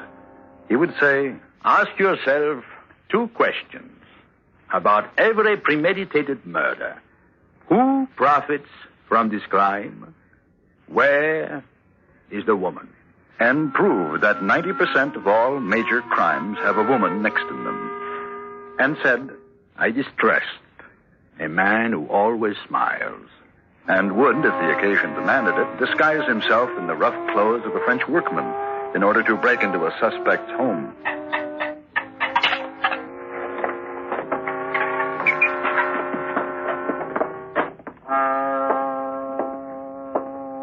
To break into a suspect's home and get caught. You there. Put up your hands. I have a pistol here, and I shall not hesitate to use it, so put up your hands. Yes, ma'am. Come closer. Yes, ma'am. Gently, for I'm skilled with this weapon. Yes, ma'am. What vileness did you come here to commit? Theft. I am a thief. Yet, Ma'am? have I not seen you before? I doubt it. Sincerely, having spent so much time in prison. How did you get in here? The cellar. The cellar? Yes, the wine cellar. Liar. Ma'am? The trap door to the cellar is still nailed down. Therefore, I did not break in through the cellar. Therefore, you are a liar. Yes, ma'am. A liar and a thief. Yes, ma'am. With no shame. I should be in jail. Or worse. Worse? Fortunate it is that my husband has left for Brussels. Ah, he has a great temper, your husband. And he perhaps would kill me for this insult of breaking into your house. He has the temper to kill. Who are you? Liar and thief, who should be given to the police. As you shall. As you shall.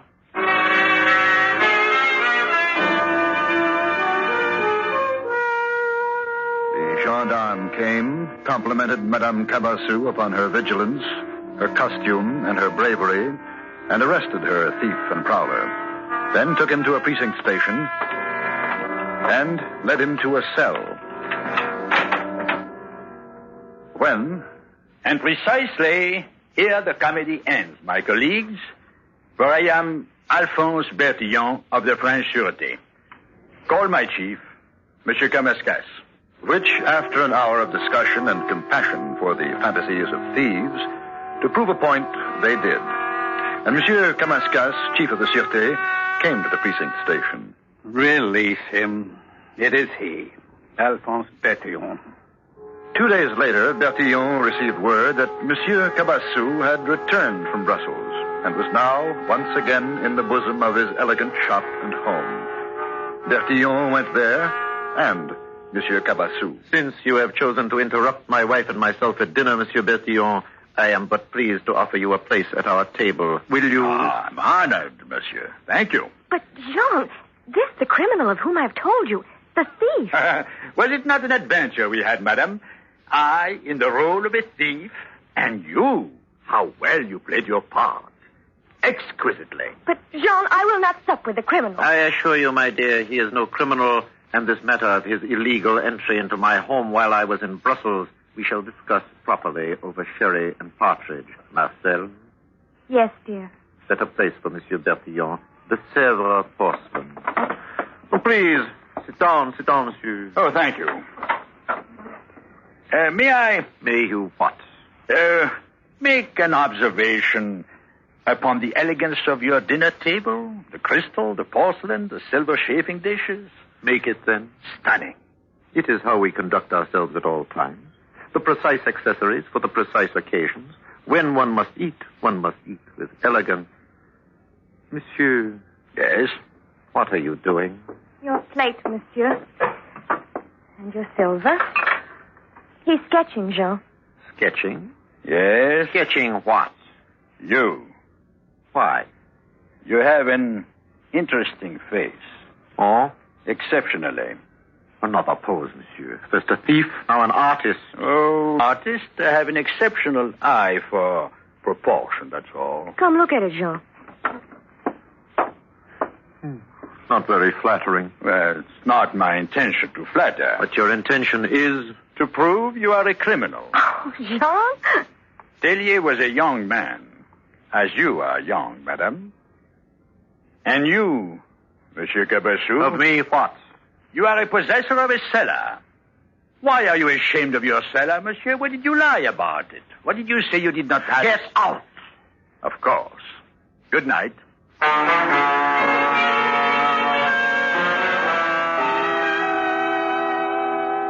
At first, no cellar. And all at once, Inspector, a cellar. True. Now, why should a man lie about a cellar? Well... Give me one reason why any man should lie about a cellar. Would you lie about your cellar if someone should say to you, Inspector Kamaskas, is there a cellar in your home? Would you say no? Not unless... Not unless you had committed a murder in your cellar. True. Therefore, I ask that you issue a writ of arrest. Listen to me. I am sure he's a murderer. Listen to me. Very well. Mr. Cabassou is an important man. And why not? Since he has committed an important murder. And if I issue a writ of arrest and he is taken into custody and you cannot prove your accusations, do you realize? I can prove them. Oh. In this envelope, here, a sketch of Monsieur Cabassou. And? Eye socket, two sides of forehead, etc., etc. Yes. Now, I present you with this other data. Show the writ, Inspector. Yes.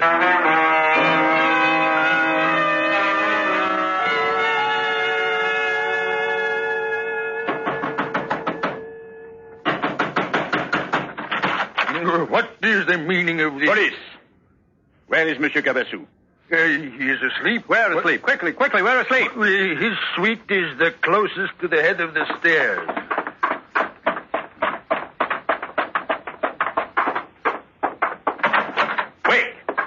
Up, get up. You're under arrest. What is the meaning of this? Up, out of bed, quickly. Why? What? You are under arrest. Here is the writ. Murder. Here, put on your trousers.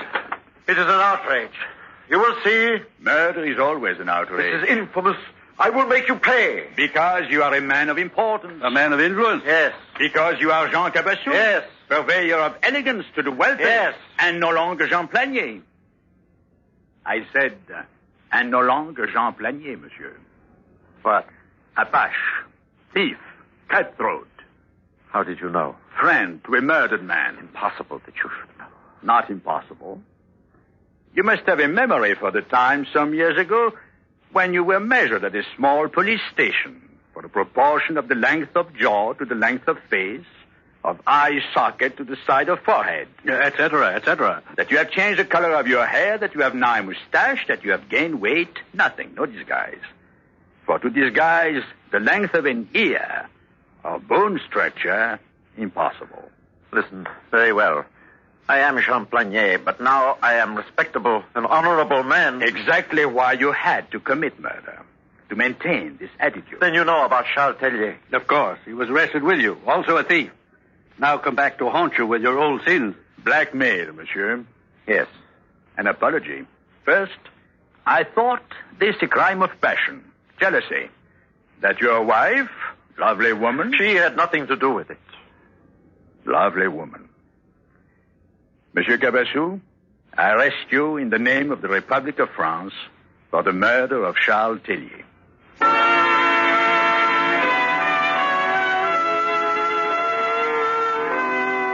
Alphonse Bertillon, a man who said, One who tries to hide his past is a liar and a fool, for somehow it races to catch up with him and in devious ways overtakes him, destroys him, always. Who set a path for modern-day science of criminology, who left behind countless weapons of detection, who was one of the greatest forces for law the world has ever known.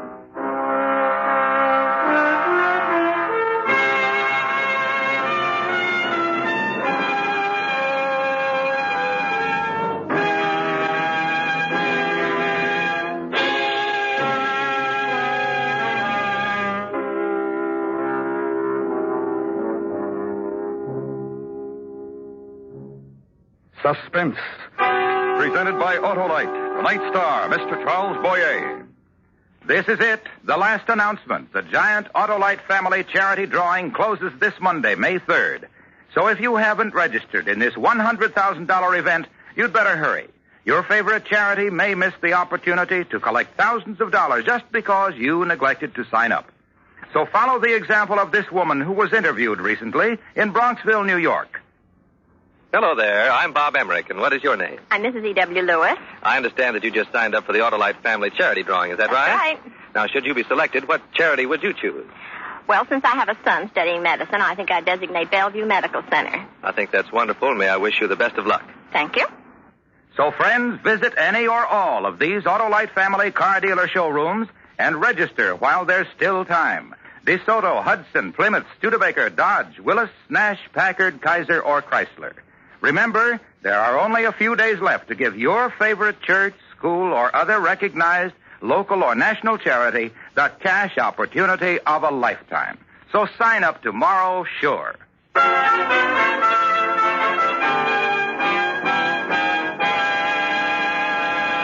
Next week, the story of a man who wanted to save his life, but fight was with the giant of Thermopylae. Our star, Mr. Frank Lovejoy. That's next week on Suspense.